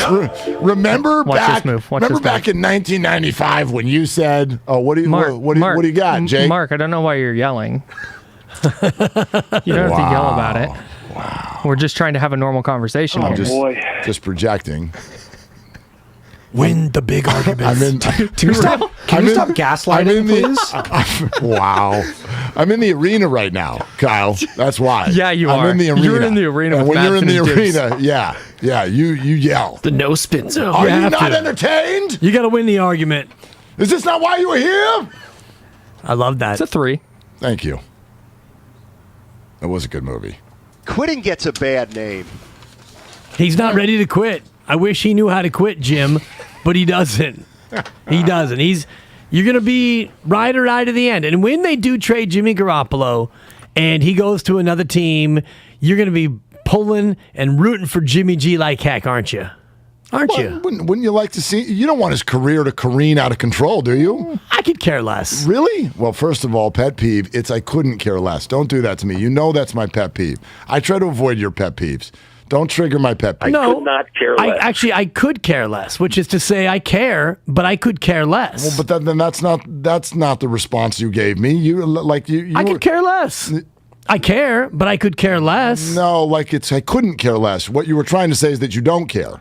I don't care, but I also could care less than how much I do care. Because I care maybe a tiny bit. Okay. But on the the scope of care to not care, I'm like a 2. So I could care less. But you said I could care less. That's not the tone you would use if you'd be like, well, I could care less. You would say it like that. I could care less means I don't care, but that's what everyone says. But it's I couldn't care less. Why don't we try this going forward? You focus on your words, I'll focus on mine. Okay. I was raised by a mom and a grandma who they're the grammar police. I'm sorry. My father, the late great Dwayne Dibley. Oh my gosh. He would crush you. And Sue, my mom, also no longer with us. I would play the dictionary game while she cooked. I'd sit on the stool and flip it open to any page and try to find a word that she didn't know. Oh. Stump the Sioux. That's the dictionary. You could not stump the Sioux. And I'd she would have the definition? Yeah. Was that the rule? She say ran the about word 95 to 99%. She was Cash Monet. That's impressive. Yeah. If I ever said to my grandma, like when we're visiting my grandma, but yes, may she rest in peace. It's been a while. Yeah. But when we're visiting grandma, she lived over on 42nd, right here in the city. And I used to live on 42nd. Did you really? And Clement. What years? In the Richmond. Okay, she's right off the park. She's just like a block off of Fulton. Okay. block off the park on 42nd. Early 90s. Okay. Early 90s. Right by the VA hospital. Yeah. Let's see. Gosh, what year did she pass? Anyway, neither here nor there. But when we were there, if you wanted to go down the street to the store, if my sister and I wanted to go down the street to the store, if I had said to her, me and Jen are going to go down the street to the store. Oh. No? Jenny and I are going to go down the street to the store. But she would do that in the passive-aggressive, Yeah, me and Jen are going to go down the street to the store. Who? Oh, me and Jen, we're going to go down the street. Who? Oh. And just do the who until you got it right. Hufunga? Your grandma. That's what I should have given her. Who? Hufunga? Or you could give her a, Grandma, I could care less about your grandma. Your grandma lessons. Oh, gosh. I could care more. Okay, good. Totally. Thank you. Thank you for that. All right. 888-957-9570. That's for the Comcast business text line as well. The intervention is underway. We do have to get to Hank the Tank. And I spent a couple of nights ago, I ended up breaking bread and having a couple of cocktails with two guys from the city of Chicago. And you would not believe what they said about Chris Bryant. So we've got that coming up around the bend as well. It's Willard and Dibs on 95.7 The Game. Listen to the Morning Roast with the Odyssey app. Adam Schefter has...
All right.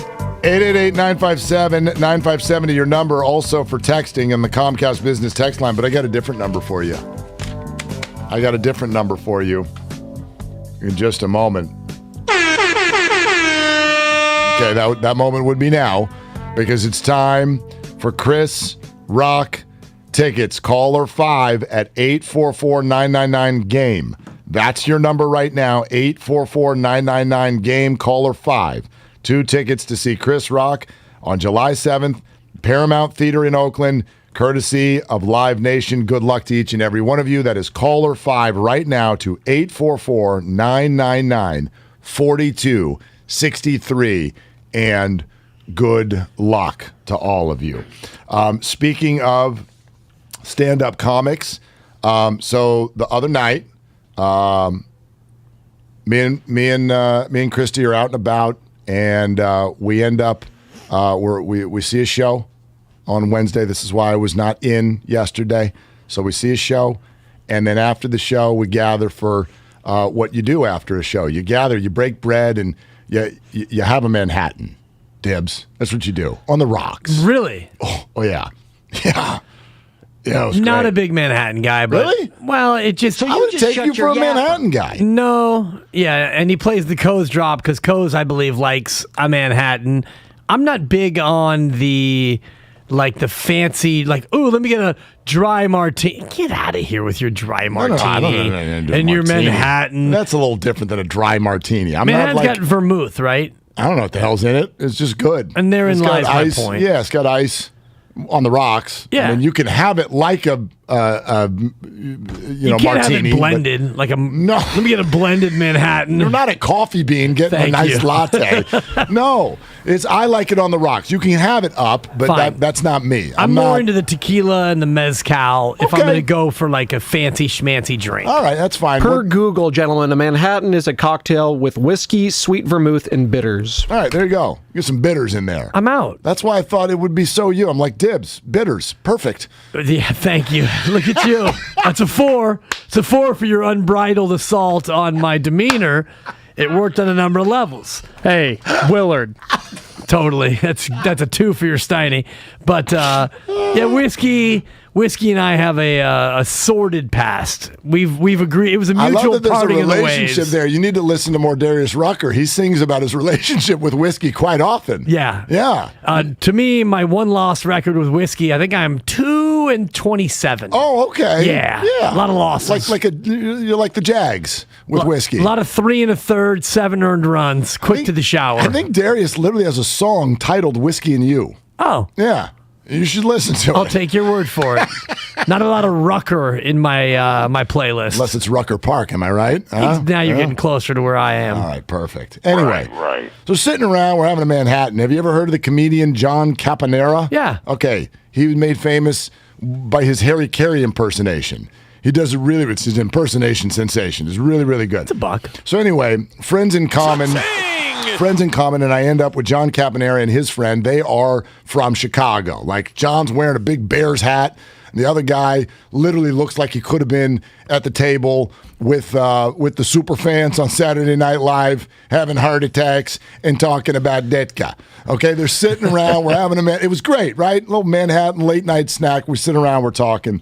And so they hear where I'm from and what I do for a living, and they immediately launch it and they go, "Hey, how's Chris Bryant doing? I heard the Giants may not want to re-sign him." And they were kind of like, "What's up with that?" Like, they didn't want to lose him in the first place, but they almost seemed offended by the idea that another baseball team got their guy and then doesn't want him back. And they sounded very much like you might sound when you check in on Keon and Quest, like, how are they doing? You know, you call their teacher. How are they doing out there at college? I don't get to see them all the time anymore. Are they okay? Are they being taken care of? Like, these guys genuinely, it wasn't about hitting 303 and covering the hole over there at third base. They genuinely cared about the guy and seemed offended that we don't want to keep him, even though a lot of us do. But we're under the impression that the Giants aren't going to. Right. The two people that matter, Farhan and Gabe, and maybe it's just Farhan and Scott, who, was with Scott Harris when he was there in Chicago. He had Chris Bryant as a part of his team there. Maybe they're the ones who don't want him, but I think fans in general would want to have Chris Bryant back, even though he may have shown in September that he doesn't totally fit what Farhan's trying to do. Maybe he has, the slump that he had or whatever you want to call it, maybe what he brings to the table is not exactly what the Giants are looking for. I think that they loved him then, and I think they would love him now. I think they would love him on a 2-year, maybe even a 3-year deal. My impression is that they have some concerns about what they call as a very athletic swing, and therefore, if you're relying on athleticism when you turn 35 and 36 and 37, maybe that won't work so well. We know how analytically driven they are and how hesitant they are to do long-term contracts. So I think that's their thinking. Chris is going to get big offers, at least ... we think. I don't know what the free agent market exactly is going to look like financially, because if they do come out of Florida, whenever they get a deal, okay, because at some point they're going to get a deal. Is it in time for a burrito? We'll see. I'm not giving up. Not even close. You're not wavering? Not even close. And I'll tell you why in a sec. But they're going to have a deal at some point. And if the owners don't like something financially in the deal, well, they'll just take it out on them in free agency. So that's the position the players are in. Yeah. Right? So we'll see. We'll see what Chris Bryant gets. But certainly the thought is he's going to get some kind of an offer the Giants are not willing to match. Whatever number that is, and you would put that north of $100 million for the most part, maybe even closer to 150. Way north, yeah. If it's, he's what, 32 years old? Chris is, I don't think is he quite 32 yet? Chris is 30. Okay. He turned 30 earlier this year. So, but what you're talking about, a 5 or 6 year offer likely. I think that they'd $25 million a year, between 20 and 25 million is probably what he's going to get. And I don't think that the Farhan Zaidi, Scott Harris regime is that interested in those types of contracts. I agree with you. Now, if it was 3 and 85, which is a bit of an overpay, but only 3 years, I think they'd be more interested in $28 million a year over 3 years, as opposed to $25 million a year over 6 years. That's the sense I get from this regime. You might like Walker Buehler a little bit more, just a little bit, for just a moment. We'll give you that in a few minutes, but just on what you just brought up. So they're in there talking out in Florida again today. And here's the reason for what I will admit is my likely faux optimism. I really like breakfast burritos. I made one for myself at home today. Fantastic, if I do say so myself. This is my favorite thing in the world, is a breakfast burrito. So I really want the damn burrito. But the other reason for my faux optimism is something doesn't smell right. This isn't the way baseball does labor anger. Have you noticed the behavior? This is why I feel like something's happening that we don't know about. I think the competitive balance tax is really the only thing. If they can agree on that, rest is going to be dominoes. They're not moving very much on that, but how many days in a row have we had? Well, they're meeting again, and then at the end of the day, Jeff Passan's like, not a whole lot happened. At risk of putting me to sleep, can you explain what the CBT is? Well, competitive balance tax, in very, very simple terms, what we're talking about is the players think that there are too many teams that are tanking and not trying to win. So you're talking about a tax that would make things create just that, competitive balance. So we already have luxury tax on the high end. Are there taxes on the low end as well that are going to force everybody to spend and everybody to try? Gotcha. And therefore there are more jobs and more teams competing. So if you didn't spend to the floor, you would be taxed. And if you spent more than the max, you would be taxed. And so the owners want the number low and the players want the number high, and there's no movement and all of that. So if they can get that done, I think the rest is easy. But my point is this. You've got, I don't know how many days in a row now where they're talking and nobody is banging the table and getting up and walking out of the room, which is what they normally do. Oh, we met for 3 minutes and then we walked out. That's what we normally get. Right. And the other thing we normally get is there's a room with, 3, 4, 5 representatives every day. The biggest names in the sport are flying to. Steinbrenner is there today. Steinbrenner's going to go to Florida to sit in a room and have nothing happen.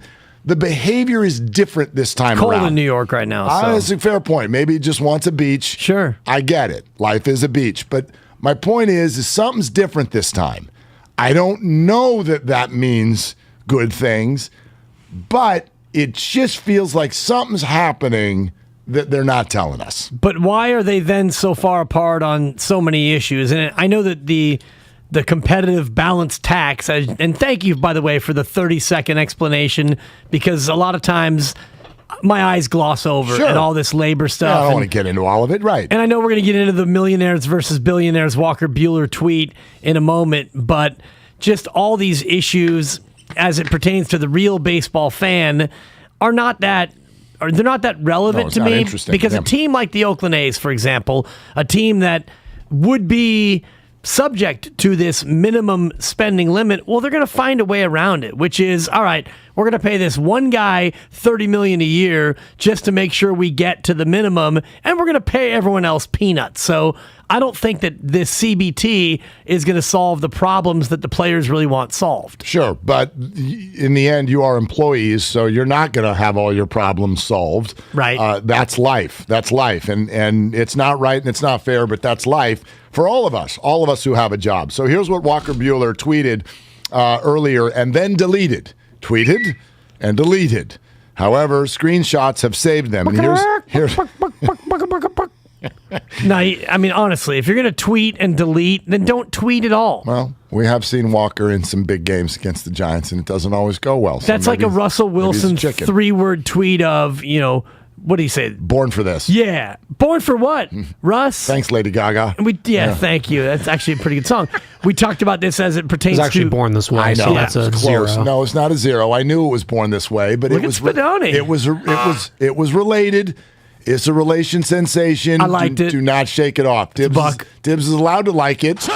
Don't tell him what to like. You're not the boss of him. Exactly. My feelings are my own. I got you. You're not the boss of me now, Malcolm in the Middle. Well, I'm hoping at some point, hashtag I'm the new Lucas, Danny 3.0. But like a boss. I digest that vague booking Russ with I'm born for this. You're born for what, bud? And that to me is the same as a tweet and a delete. But go ahead. You called him bud. That's right. Pal, chief. I'd love to be in a room with Russell Wilson. What's up, bud? First of all, I'm not your buddy. Yeah. Before we get to this, let's put this under the file of Mark loves the Dodgers. Here is Mark Willard. Whoa. What? I mean, there are Walker Buehler is a Dodger. There are. You like what Walker Buehler did, therefore, I love A the squared Dodgers. plus B squared equals. No, my dad's a math teacher, and that is not the transitive property what you just did. But anyway, there are moments where I'm like, okay, like Mookie Betts has moments where I'm like, I don't hate you right now, Mookie. Like, you remember, he did the stuff with the little kid in the stands. Yeah. I mean, there's moments like that. Vin Scully, hard to hate Vin Scully. Come on, therefore, Mark loves the Dodgers. Mark loves the Dodgers. Hashtag Mark loves the Dodgers. Anyway, Walker Buehler said this, and you tell us and you tell me what you think about it and how it grabs you. Quote, "This isn't millionaires versus billionaires. This is workers versus owners. The value is subjective. We are, all caps, extremely lucky to do what we do, but the numbers don't line up. I appreciate the fans getting where we are coming from. Truly." Second tweet, all caps. Please, also deleted. Please, yes, also deleted. Please tell me how what we, the players, are asking for is crazy.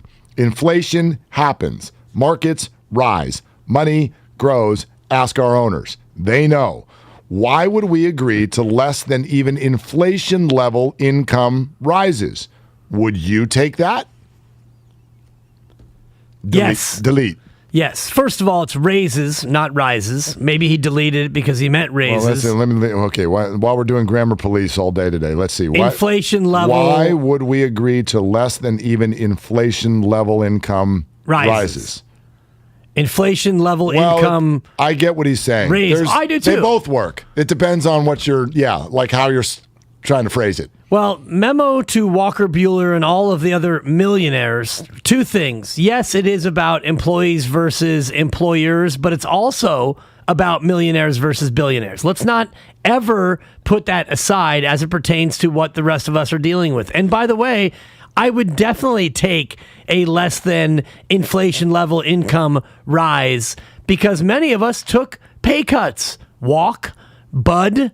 So before we cry foul over you not getting your cost of living increase, your beloved 2.2%, take a step back and realize that many people lost their jobs, lost their industries, and took pay cuts. So to me, what he's saying about employees versus employers, he's right. This is not about millionaires versus billionaires exclusively, but spare me with your pity party over not getting a cost of living increase. Interesting. I mean, maybe what you're saying is partially why he deleted it. Because, yes, it's exactly why he deleted it. I guess, and this is why the players are in a tough spot to talk about this publicly. Everything he just said is 100% correct.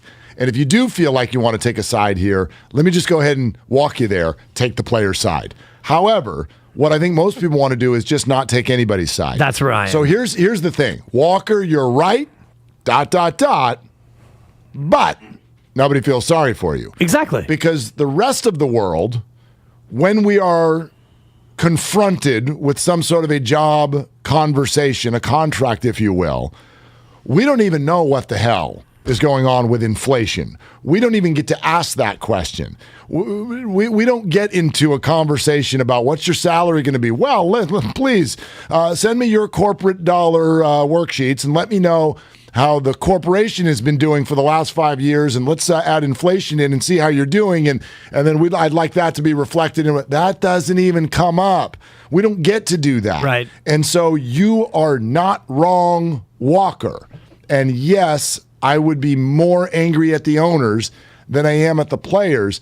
But the problem is whether you're right or not doesn't end up mattering. Because if you want us to feel sorry for you, you're lucky to not only get to play baseball, you're lucky to be in a job, in a position to have a union and even have this conversation. Because we don't get to.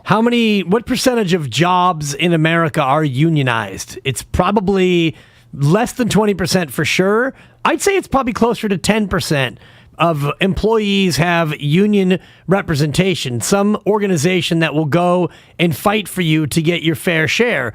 And you happen to be among them. And oh, by the way, you're also in an industry where the minimum salary is more than $500,000. So not only are you all rich beyond most people's wildest dreams, but you also have union representation. So if you're going to send out your tweets and send out your deleted tweets. Don't try to play on our emotions over the woe is me card, because that's where, and again, you're right. If it comes down to what side are you on, owners or players, my answer is neither. I'm on the side of the fan like Kyle, and quite frankly, like yourself. Somebody who loves baseball, wants 162, wants to go to 20 to 25, wants it to be a part of your life, your children's life, the fabric of who you are. And, I used to be that way with baseball, but baseball lost me long ago at that level. And maybe it's the business, maybe it's becoming an adult, whatever it is. But now I look at baseball completely different, unfortunately. And it's baseball's fault that I feel that way. Yeah, it is interesting because while I guess what we get to in the end, and it's maybe why they're not battling things out in the media the way they have in the past, he's right, but there's no way to say it. You talk about unions, it's not even just how many jobs have unions, it's how many of those unions actually have power. We work in an industry where there are certain stations I've worked for in the past that are part of a union. My union doesn't do this for me. My union. My union, when I was in that union, there's no Florida. There's no Steinbrenner. There's no that conversation's not happening at that level. The union I was in, we sustained. We were Leon Spinks, and the other side was Mike Tyson. Yeah. Yeah, it was a Tyson Spinks thing where we're gonna stand up. I broke my back. Spinal. Thanks. Yeah. Thanks, Nolan Ryan, Robin Ventura. Thanks for the punch in the face. Basically. So that's Don Zimmer and Pedro Martinez. And then let me add further, even those who are in a union where the union has power, those employees are not publicly beloved. Nobody knows who we are. Nobody cares. In fact, they couldn't care less. Thank you. Well played. Because they don't even know what's going on. These guys have the power of A, powerful union, and B, celebrity. They have celebrity, so they can get their message out. And there are little kids waiting for Mike Trout to take an at bat. And there's anger and there's loss involved if they don't play, and therefore the owners feel that. That's pressure. That's on their side. Like that public pressure in many ways is what will drive things. And the pressure's on the players, though, to your point, because no fan is like, I can't wait to see Larry Bear own that team again, And I know he's only one of the many owners, etc. But I can't wait to see John Fisher not show up to the A's and cheat, chintz on everything. I can't wait for that. No, we're all dying to see our, quote, heroes back on the field. And, for Walker Buehler and the rest of the players, there's really nothing they can say that comes across as anything less than millionaire athlete whining about not getting his millions. Well, that's how it will resonate, even though it isn't necessarily that. You're right. However, circling back, the less we have of this, what Walker did, and Alex Wood of the Giants does a little bit of this. Another former Dodger you love. He did. I didn't love him until last year. I'm seeing a pattern. In fact, I'll say this about Alex. He leaves his tweets up. He just tweeted 2 days ago, quote, "It's fascinating. MLB setting a hard deadline to play a full season for Monday. They locked us out. Had barely any contact for 2 months post-lockout. Have yet to make a single good faith offer or even initiate real conversation to get a deal done. Just make a real offer." See, that's the kind of stuff that gives me the faux optimism. Because those real offers, if they're not there yet, but there is actually a deadline, when do you think those real offers are going to happen? They're going to happen when the deadline looms. And if the deadline is Monday, we're getting there. But I'm zero shocked that nothing happened Monday through Thursday because we're not close enough and both sides want the other side to blink. See, I don't think that the owners care about blinking. They're not going to blink. This is like in the Breakfast Club where Bender and the vice principal go back and forth, and it's like, that's a week of detention. So make it 2. What? That now it's 3. It's the owners are basically the parent, and the players are the kid, and it's you're grounded for a week. Why? Make it 2. But I make it 3. It's like the owners don't care about playing games. I hate when the kids grow up and they're big enough to know that you're bluffing. Gosh, we need that bluff. You better stay close to me or we're leaving Disneyland. And then they turn 12 and they're like, you just spent $1,000 to get in. We're not going anywhere.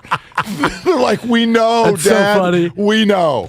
Call in your bluff. That's so funny. That's me taking my kids to the World Series in 2010. Right. It's like, if you keep fighting, we're leaving. It's like, Dad, we know you bought tickets. We know you spent about $5 to get us in here. I'll take a snow cone. And make it snappy. I'll take a snow cone. Thanks, Dad. Totally. All right. It's all sponsored by the Department of Healthcare Services. Back to Steph. Willard and Dibs, 95.7 The Game.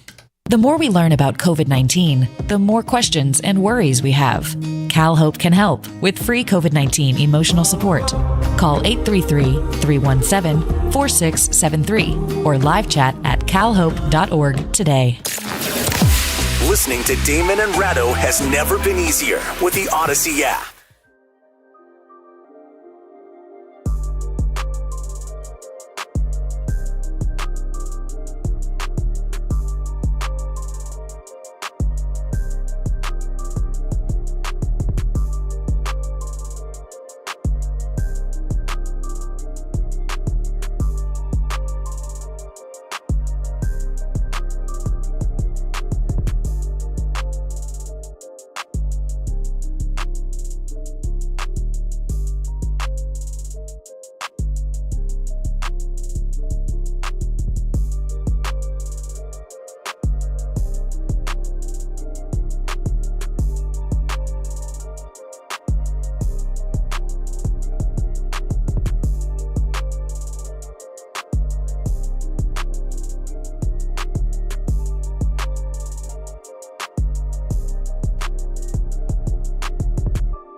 Willard and Dibs on 95.7 The Game. Wow. I'm not surprised. It's the 2-year anniversary tomorrow, Mark. The 2-year anniversary of the disgrace at Chase. Yeah. February 26th, 2020. Little did we know what the world had in store for us just 2 weeks later. Seriously. Which was... Go home. We'll be back on Monday. 2 weeks. Look, we're going to be home for 2 weeks. What? I think it'll be a 2-week stint. Guys, 2 weeks. We're back. Okay. We're going to make it 3 weeks. Do you ever... Look. See you in 2 years. Do you want the pandemic? I mean, obviously, the fact that we've lived through a pandemic, and I do not take my words to mean that I'm saying it's over, but the fact that we've lived through this, are living through this, however you want to say it, is already surprising enough. One of the hardest parts about it that no one talks about is how stupid it makes all of us feel. Do you realize? Like, I think that's an underlying thing that we don't discuss. The frustration of the pandemic, the obvious stuff, right? Mask fatigue, work from home, the bigger stuff, job loss, economy. Yeah. We feel so stupid because, go home for 2 weeks and then it'll be gone. Yeah. And then we're wiping down groceries. Like, if you look at the behavior over the 2 years and you look back on what we did, we're like, what were we doing? Whoa, what are we doing? Wiping down groceries. Wiping down groceries. You couldn't touch anything. I mean, did you get onto an elevator at any point? You just look at that board of buttons.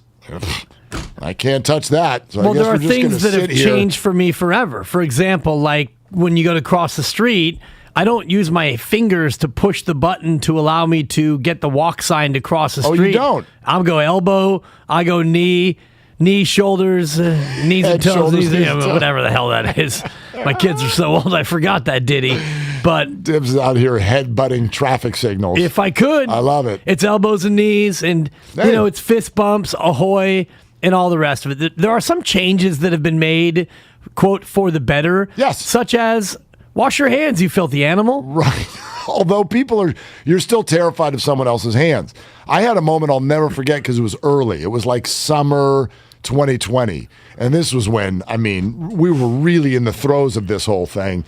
And, but the first sport we could all go play, right, when we started to venture out was golf, which I love to do anyway, but it's outside and you don't have teammates. We're not passing each other the ball. 2 balls in the pond. Thank you. I'm hitting 5. I was hoping you were going to say in the cup, but anyway. No. So I go out there with my son. We go out to McKinnis and San Rafael, and we get paired with an elderly gentleman. And you're hopped up on COVID stuff, and then you're further hopped up on, well, this guy's north of 70 years old. But he didn't care about anything. So we get paired, Willard Dibs and whatever. We go out there and the normal protocol. Hello, my name is Bob, and I'm 76 years old. And Bob walks up to me, hey, I'm Bob. Put her there. Put her there. And I froze. I'm like, I don't know what to do. I'm caught somewhere between I don't want to be rude. Right. I don't want to be overly cautious. I don't want to be flippant. I don't want to shake your hand. You're 76, Bob. Why do you want to shake my hand? That all goes through my head. I survived WW2. You can't hurt me with your hand, COVID boy. 1.5 seconds, all those thoughts go through my head. And I'm like, put her there, Bob. Totally. What do you do? And then I ran to the bathroom and washed my hands before we teed off. I'm like, I can't touch my golf clubs. Yeah. I just touched Bob. It's so weird. And you look back and you're like, oh, I get it. We're all just trying to do the best we can. Yeah. But man, it makes you feel stupid. Well, and some things still make me feel stupid. Like, I'm out for a walk yesterday afternoon and I didn't have my mask, whatever. I'm outside. I usually don't bring my mask on neighborhood walks anymore, but there's a couple walking down the street on the same sidewalk. We're going in different directions, and when they're about 10 yards away, I do the break off my route, swing into the street, around the parked car, and they both throw up the, hey, how you doing?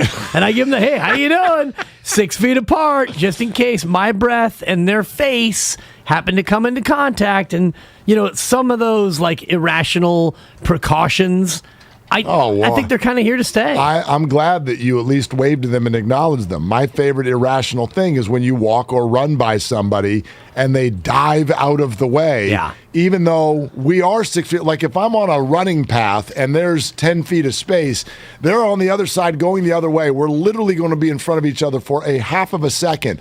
And they just look away. Like people are diving over railings. Don't look at him. Don't look at him. There might be COVID in there. It's just like I'm not gonna kill you. I just want to wave. Good morning. Yeah. Good morning. We're walking the dog. Good what do you morning. got, Jake? What do you got back there, Jake? My favorite thing that has changed for the better is like now when you're sick, you don't come to work, which used to just be a thing. It's like, yeah, I'm sick, but not so sick that I can't come to work. But now you can't come to work. Yeah, you don't come to work when you're sick. That's how it always should have been. So first sign of a tummy ache, you're out for 2 days. Oh, that is a good thing, except for Kyle. It's not a good thing when you have little kids, because this happened to me. I did a show from home last week. Yeah. As you guys well know. Why? Jude, who's already been through the COVID wars, he is in, he is out, he's had it, he's fine, and I knew he was fine, and I tested him anyway, and he was fine. But he had a hack. He had a cold, and he had a cough. Jeffrey Leonard. You cannot send Hackman to second grade. Every parent will hate you. Yeah. You can't do it. I'm like, we can do it. I can drop you off. I can do the crossover, and at 9:07, the school's going to call me, and I'm out the door, and now what do we do? Maybe out of the district. Maybe. Quite frankly. Gone. Yeah. Gone. Right. So yeah. So that it and I think it creates challenges. That's largely a good thing. It does create challenges, but like what Kyle's saying is the idea of just going to work. When I worked with Low Neal, Jolo, and Dibs, Low would come in. I mean, Low has got an unbelievable work ethic. If you ever get a chance to talk to him about his high school days, up at 5:30, slop the pigs, feed the animals, go to practice, work all day, practice, come home, homework, farm work, maybe in bed by 10. His only day off was get your behind to the church, which, by the way, was right down the street. No. And spend your day basically, doing the church things with his dad, who was the minister of the church. So his work ethic is unbelievable. I've never seen another equal to it. But he would come to work when it's like, bro, you're barely alive right now. Sniffing, coughing, sneezing, stuffy head, fever, so I can rest medicine. And yet he would gut it out. So that's one of the positives I think that we've all taken away. But Spadoni played the sound on the way back. Tim Roy on the call. Disgrace at Chase 2 years ago tomorrow. What are you doing to celebrate? Probably lying prone, as I did the day after. I had to Google it because I thought I was going to die. I had what they call exercise-induced bronchitis, EIB. I couldn't sleep. I overexerted so much in the 11-5 loss against Low Neal. We played one-on-one basketball at Chase Center. Yep. I played at Chase before Klay Thompson played at Chase. Wow. Yeah, that's a little trivia, a little Chase Center trivia for you. And Steph Curry, by the way, was watching Low and I play one-on-one from the practice facility. Apparently doubled over in laughter. Yeah, do you have any comments? He was laughing his butt off. Yeah, I was told by sources. All right. Yeah. Anyway. All sponsored by Fremont Bank, full service banking, no compromises. Willard and Dibs. It is 888-957-9570. That is also the Comcast business text line. We never said hello. Hey, what up? Twitch and YouTube. We see you. We see your comments. We appreciate you. Twitch.tv/957 The Game. YouTube.com/957 The Game. Speaking of Steph Curry, we'll get back to him in just a second. There are some things to say there. However, quick aside. Hey, Hot Take Jake, you want to throw on a little game show music? What do you got for us, Rob Gronkowski related today? What's happening? Yeah, I've got some odds for you on Rob Gronkowski's next team. So welcome to Who Will Gronk Play For Next? And there are, let's see, got 2, 4, 6, 10 or so options. Which teams are on this list? 10 teams are on the list of Gronk odds? Yes. Okay, and so in any order, can we just fire them out? Let me start with this one. No team /retired is the favorite at -125. Okay. And these are all NFL teams, correct? Right? NFL teams. Are the Warriors on the list? Well, it could have been like, whatever, Team Miz in the WWE. Right. Yeah, no, NFL knows? teams. Okay. My first guess would be Bengals. Yeah, the Bengals are not on the list, Mark. What? Yeah. He spoke about playing with Joe Burrow. They didn't make the list? Didn't make the list? Wow. They got some decent tight ends. They do. You may want to think in terms of tight end. I'm going to say he's going back to the Patriots, New England. New England not on the list. I hate this game. Wow, we already have 2 strikes. We've got none we're down to of 30 the 10. teams. Yeah. Okay. How about? Well, I mean, I almost feel like I might be falling for the old rope-a-dope here, but how about Tampa Bay Bucks? Yeah, the Tampa Bay Bucks are on the list. Okay. Third among teams at +800. Okay, all right. Hey, we're on the board. Yeah. All right. Maybe he wants to play alongside of Hufanga? I'm going to say, it's just my way of getting Hufanga in the show again. Well played. I'm going to say the Niners. Yeah, no, it's very good. +2,000. San Francisco is the 20-1. option. Okay. Yeah. Okay. Let's see. How about somebody just? I'm going to go. Pittsburgh Steelers. The Steelers are not on the list. That's strike 3. Up at the top, Buffalo Bills. That's only his second time. I thought we were doing 3 total strikes. We're a team. Okay, go ahead. Oh, we're a team. Great. You guess again, Dibs. And there's infighting already There's on the a foul team. ball. Yeah. Foul ball. No. I was going to say the autumn wind is a Gronkowski, the Raiders. No, it's unfortunately strike 4. We strike 4. Yeah, they now did at least go I around feel like after I'm the as appeal. bad as he is. Yeah. Buffalo Bills +550. Green Bay Packers +650. Arizona Cardinals +900. And then the Bears, Chargers, and Dolphins are all +1,200 or more. Strike 4. Who do you think you are, Darren Ruff? I mean, right? Yeah. Who's more likely to? Is Gronk or Brady more likely to play next year? I mean, they've both Brady, then Gronk. If Brady comes back, then Gronk will follow. Yeah. Oh, so Gronk's a Niner then. It's done. That's how it's going to go? Yeah. Well, didn't Jimmy Ward have some things to say over the weekend about Tom Brady potentially coming back? You want to talk about sticking a guy in a really uncomfortable spot.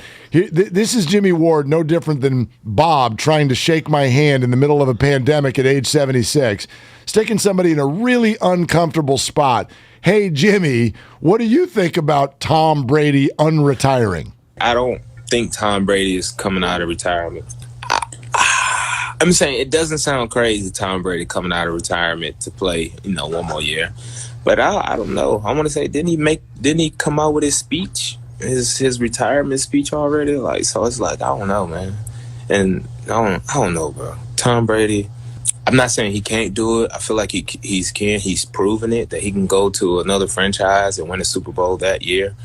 But I never heard him retired, and now since he retired, I feel like that's sort of like the same situation with Kobe Bryant.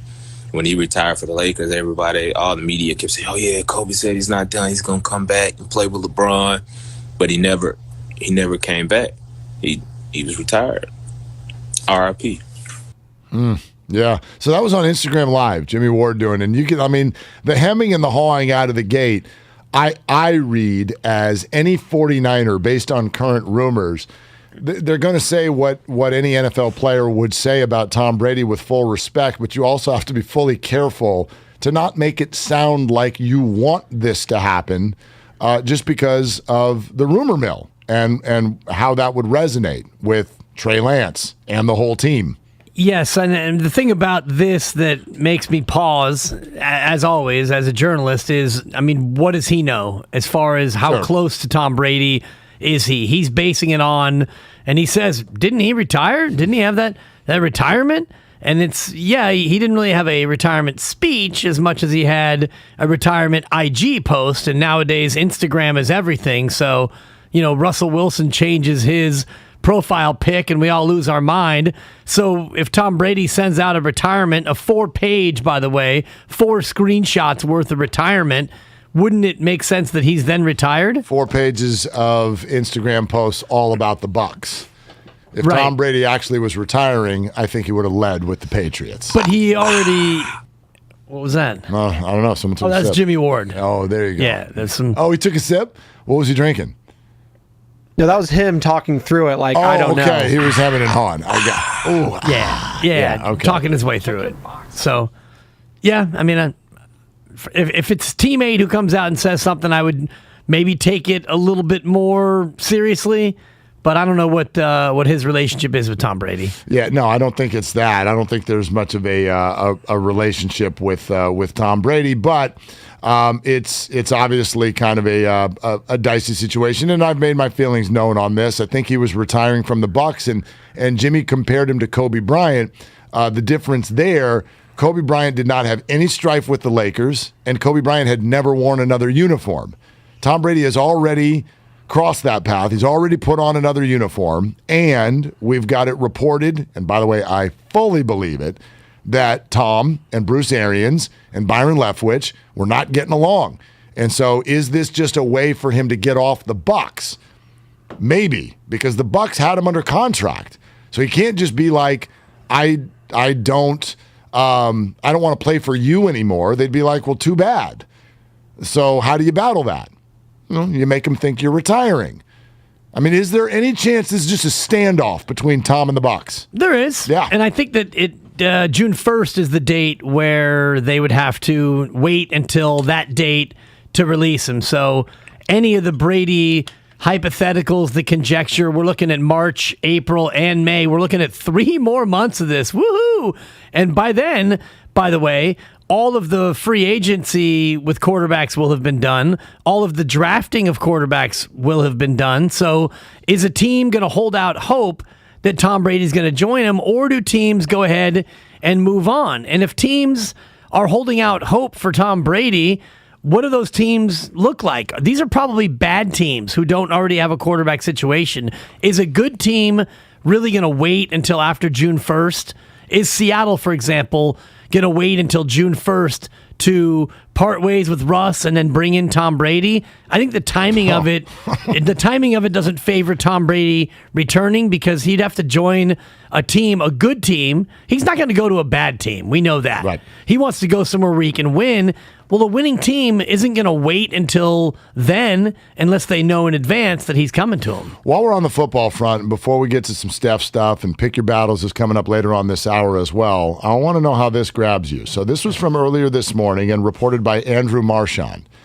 Andrew says, because remember the John Lynch denying going back to TV press conference that felt sort of non-definitive, if you will. Remember that?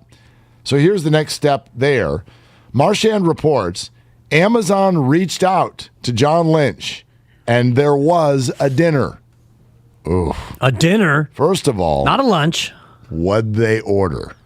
We don't have that report as of yet. But there was a dinner. Lynch, according to Marchand, probably could have tripled his salary by going to Amazon. Currently reported to be about $5 million per year as the GM of the 49ers. Marchand says that Lynch, he's told, declined and wanted to remain in the 49ers front office, despite a potential $15 million per year salary. Okay. Wow. That's surprising to me. Not that he wants to stay, but the way he sort of hemmed and hawed his way through that answer a couple of weeks ago, if there truly is the possibility of tripling your salary to probably do a little less work, to be honest with you, that's a little surprising that he'd say no. To Amazon. Yes. To Amazon. Now, to Amazon. If Fox comes to him and says, you can work with Joe Buck, the king of the economy of words, Manning, sack, avoids, Tyree, helmet, first down. Hoofunga! Totally. This guy's pretty good. Yeah. I think if John Lynch has a chance to go to Fox and maybe triple his salary, it might be a different story. Why do you think that? Because Amazon, you're going to be an internet broadcaster, and money's not everything. But you go to Fox and you become the number one analyst on the number one team, and now you've got a chance to maybe ascend to be in the Super Bowl rotation. And you know this from broadcasting. If you're on the number one broadcasting team, you get the best games. You're most often with the best crew. You've got the best perks as opposed to, being at Amazon. I don't know what their package would be like. I mean, I think it's going to be pretty good, and I think going forward, it's only going to grow more and more and more each year. Like, I know that for a lot of us who have been watching this stuff for a long time, to be like, oh, I'm going to go to some internet digital property. But come on, I mean that's where the people are. And that's only going to be more and more and more each year. So it's just, that's interesting.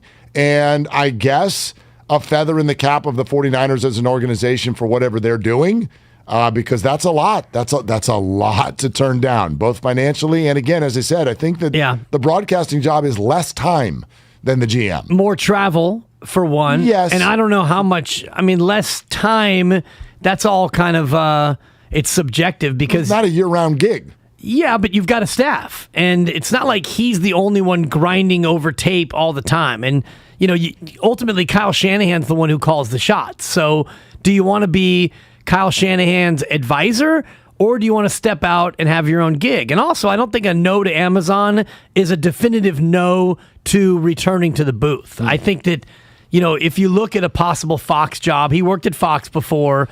If the money is the issue, then yeah, you take $15 million, a reported $15 million, and you go do that. But maybe it's about more than just money. It's about working with, if he loves Joe Buck and that spot becomes open, maybe that's more attractive than going to work for Amazon. Did Steph open up a whole new approach for the remainder of the season last night? We'll get to that in a little bit. However, the day before the 2-year anniversary of the disgrace at Chase, I think Jack and Marin would like to say something to Dibs. Jack, thank you for calling the show. What are you doing? I'm at the car wash actually right now. Oh, you are? Like now, are you out of the car waiting as someone washes your car, or are you about to go through a big tube? I already went through the tube, and I'm waiting and watching my Tahoe dirty car get cleaned up. Okay, so somebody's drying it for you. Please tip your dryers, okay? Okay. All right. Thank you, Jack. Absolutely will. All right. Hey, you're welcome. Hey, I just couldn't believe it's been 2 years already. I remember I was down at school in Santa Barbara at the time, and I remember hearing the first conversation on the old Jolo and Dibs show about if Dibs could beat Lowe in basketball, and it turned into, all right, well, let's have a game. And then all of a sudden, what if we did this at Chase? And then sponsors got involved, and a caller called in offering T-shirts, and then you got Tim Roy on the call. It was just so cool and hilarious to hear that thing start from a little banter into when it turned into. And those are just some good times, and I really loved listening to that show and loved watching the disgrace at Chase. And just cool to hear that it was a tier anniversary. It was funny that to hear that pop into my head today, so I figured I'd call in and give my little spiel on it. I appreciate it. Thank you. It's hard to believe it's been 2 years, and it led us into a discussion about the pandemic, because that was literally, I think, 2 weeks to the day before we all got shut down and broadcasted from home. But yeah, Mark, it started as you know, Lowe and I going back and forth. It's like, and I told him, like, there's no way you could beat me in a one-on-one. You got, I mean, please. Look at your size. Yeah, you're fine. You're a pro athlete, but you got no chance of containing me. And, you know, Joe Fortenbaugh loves an argument, especially when he's not involved. Well, if he's involved, but, and so the thing spun out of control. That thing escalated quickly. Next thing you know, we're broadcasting from Chase, and I'm getting whooped up on by Low Neal. Multiple quick questions. A, was there a spread? Yes. I think the spread was Low, given 4.5. Okay. And he beat you by 6? 11-5. 11-5. Okay. Losers outs by ones. So he covered. Yes. All right. That was the first question. Secondly, why didn't this become an annual? Because I almost died. Okay. Yeah. But I mean, it didn't have to be the same people each year, right? I mean, Low's... You know, it could be different people each year. Yeah, no? and Steiny's been trying to get me to get a rematch because I'm 30 pounds lighter, and I mean, I couldn't throw it in the ocean. Steiny had me at 5 of 37 from the floor. And because he did the post game, and I think he made that number up, but when I think about it, he might be right. Might not have. Yeah. And basically, it was a 40-minute game of a 240-pound fullback backing down. I mean, he's just backing me down over and over and over. I took a charge early, no call from Kalena Azubuike, who was the referee. If that call goes my way, it's a totally different ballgame. Yeah, you can't flop, though. What do you got, Jake? My favorite part of that was being back here in the studio. Everybody is so fired up to watch Dibs versus Lowe. We've got bets down. We've got this and that. I've got it up on my phone. Everybody's standing around me watching. 6 minutes in, everybody gone. Just no middle. This is not entertaining. It was awful. They ran out of gas at the 5-minute mark, understandably, and it was tough to watch from there. I scored my first bucket, and it was 1-1, and I look over at Lowe, and he is bent over at the waist, and I am gasping for air. I'm absolutely gasping. 1-1. All right. I want to long way to 11. I want to see what we can do here. But coming up next, did Steph find a new pitch? Pick your battles around the corner as well. 888-957-9570 on Willard and Dibs. Dan Dibley is limping. There's a news alert, Tim. There you go. Hey, I just call it like I see it, Dan. I'm Chelsea Messenger, helping you beat the books with Ben.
layups out of it and misses them all. Oh, I have a hard time believing gold. that anything would get better than that. No, and you can see why they didn't throw the ball to Lowe a lot in his NFL career. I mean, he looks like, when you play a knockout? When you play knockout and like somebody shoots one up and it accidentally hits or on purpose, it hits the other person's ball and it flies down to the other end of the court and you're like, I got all day.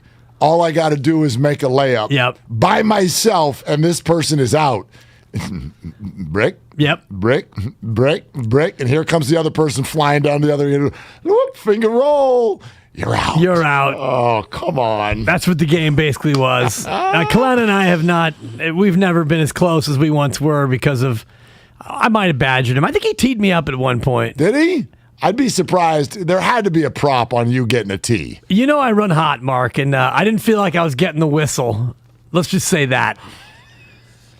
I was hoping that Buki would regulate some of the physicality in the disgrace and chase. So it was my only chance. I love it. I don't understand why that was a one and done. That was not. That should not be musical youth. That should not be a one-hit wonder. Right. It should be another. Well, what happened was the Warriors got good again. Well, okay. So they like you can't use their gym anymore. Yes, the good people at the Warriors.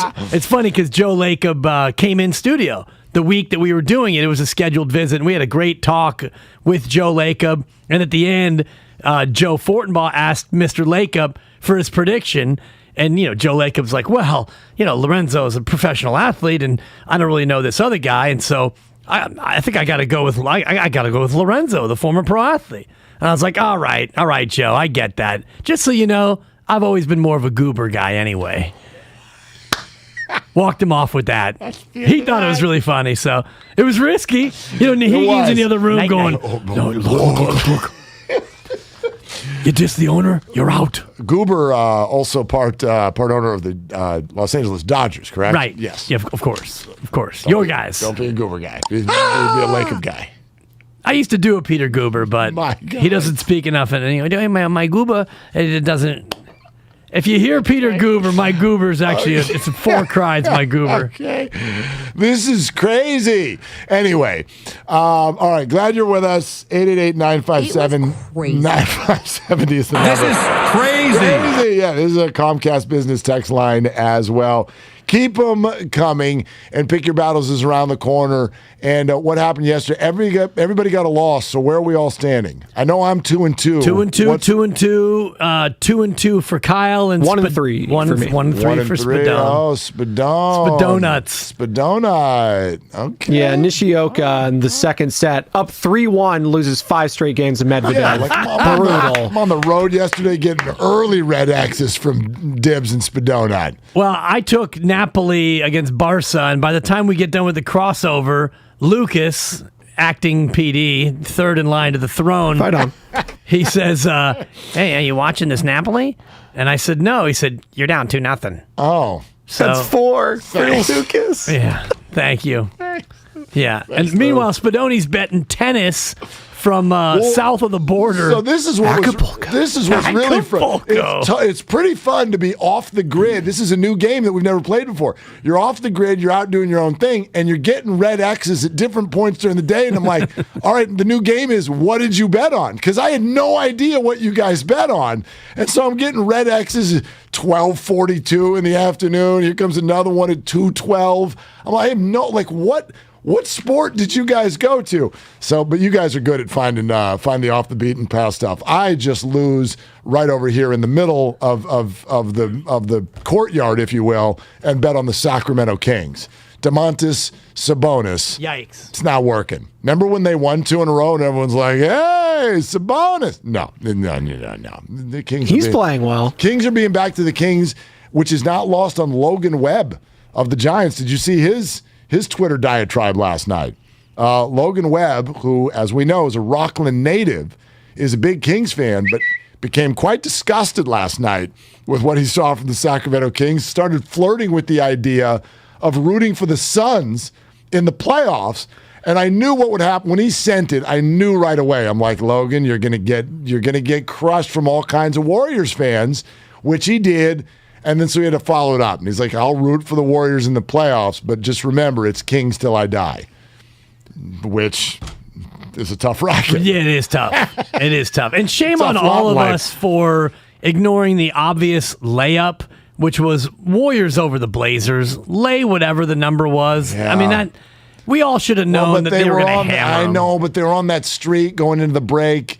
Like, it's so easy, hindsight, on these. But going into it, I'm like, ooh, that looked like a big number on the road. And the Warriors aren't playing well. But no, apparently rest works. Yeah. That's what I got out of last night. There's some big favorites do some big things last night. So pick your battles coming up in a little bit. But while we're on the Warriors, Steph Curry, 14 assists last night. And to me, it didn't just feel like a one-off. It felt like something that was strategic. And it falls in line with everything that the Warriors are doing this year. It's as if once they knew out of the gate that they had a formula that was going to win enough in the regular season, it's as if they immediately said, okay, now we need to start preparing ourselves to be at our optimal level come playoff time. So Clay, you're not playing in December. You're playing in January. Draymond, you're probably ready to go. But you're not going to play now. We're going to let you play somewhere in mid-March and get you ready for the playoffs. Wiseman is in full contact 5-on-5 in practice. And what is he, 20? What are you telling me? He needs to get in shape? Like, I mean, he could go play. Why isn't he? Because they want to be ultra cautious. And this felt the same in that Steph is probably going, all right, we don't have our ISO scorer, Kevin Durant, anymore. When we haven't had him in the playoffs, that's been a problem. We don't have a guy who can just ISO create his own shot. So we need to win this by having the best ball movement in the NBA. And so I think you're going to start seeing Steph do a little bit more of what he did last night. I think you're right, especially until Draymond comes back. And even when Draymond comes back, especially when Steph Curry is able to do Steph Curry things. Anthony Slater, our Warriors insider, he joined us yesterday. He put up a good post on a sequence where Steph Curry comes down in somewhat of a transition. It was like a secondary break where the defense isn't set, and he motions for Kuminga to dive to the rim, which he does, pulls the defense with him. Clay drifts to the corner. Steph, whap, whips it over to Clay in the corner, who takes that one reset dribble and knocks down a three. It's the threat of Jonathan Kuminga, and you'll get even more of that when Draymond is the one doing that, motioning to Kuminga to rim run, because you have to respect Kuminga if he's diving to the rim, because you throw that thing up to 12, 13 feet, he's going to get it and you're going to get dunked on. And they haven't had that dimension. And now that you have Steph and Clay and Jordan Poole, who knocked down a couple of threes last night, you've got all of this floor spacing to where if you get Kuminga diving to the rim and when Wiseman comes back and he's able to rim run, that's going to open things up for your shooters. I tell you what, there's a lot of Kuminga man crush action going on throughout the Bay Area right now. He's different. He's different. And I don't just mean like he's going to be great or this, that, or the other. We talked a few weeks ago about how it's a little early to do an overall assessment of where this career is going, but he brings a different aspect, a different dynamic. It's an interesting pick that they made. It's something that, and he seems very aware. I love his approach. He's, his press conference last night, I don't need to shoot a lot of threes. We've got the best three-point shooters in the history of the game on this team. He seems to already be focused not just on getting better, but on carving out what will be his role. Same thing we were just talking about. What's your role, Jonathan, in April? And he's thinking energy off the bench, dunk the basketball, get to the free throw line at will. That's his role when he comes in. And he's starting to do it really well already. Yeah, and he even mentioned, I don't need to shoot. We have 7 other guys who can shoot on this team. So it's the athleticism that he brings. And, if he's able to defend without fouling, and you saw it last night where he's figuring it out defensively where he needs to be, because one thing we know Steve Kerr won't tolerate, and Hot Take Jake and I were talking about this yesterday when he was filling in for you, is defensive lapses are not going to be tolerated when you get to April and May into the real nut-crunching time. Kuminga's going to have to be solid on defense in order to keep earning those minutes. All right, pick your battles right around the corner. Plus, one of the great vindication sensations that we have seen all year long. So that's coming up as well. It's Willard and Dibs on 95.7 The Game. Listen to the Morning Roast with the Odyssey app. Adam Schefter has had a horrible year. Just look at the year that he's had. It started off.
I slow played all you mother jumpers.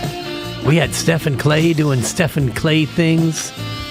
JTA, GP2, all the rest of those initialized daddies holding it down. Initialized daddies. Come third quarter, you know I got mine.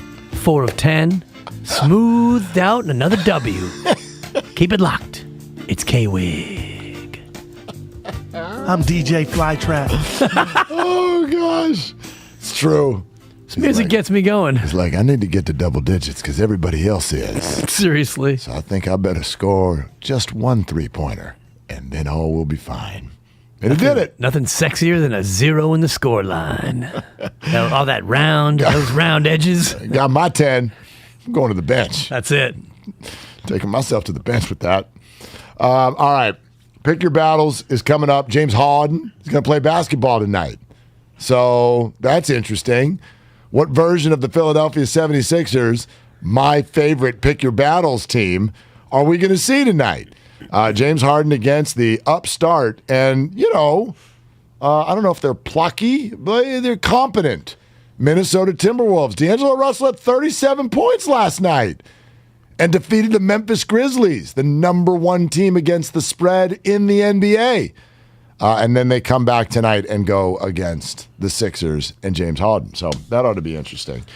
I have to confess something. Got the text. Was it last night, Hot Take Jake, that you sent me the thing about Hank the Tank? When did you send that out? Was that last night or was that this morning? This morning. Was that He's this locked morning? in cutting some funny drops of you saying something, by the way. Oh, is that what it is? He's locked in. He's locked in trying to make fun of me? Is that what he's doing?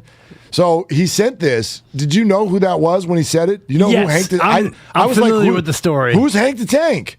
And so all I did was Google Hank the Tank, and there are these pictures of a bear who barely fits on the computer screen. It's a big bear. I'm like, oh my gosh.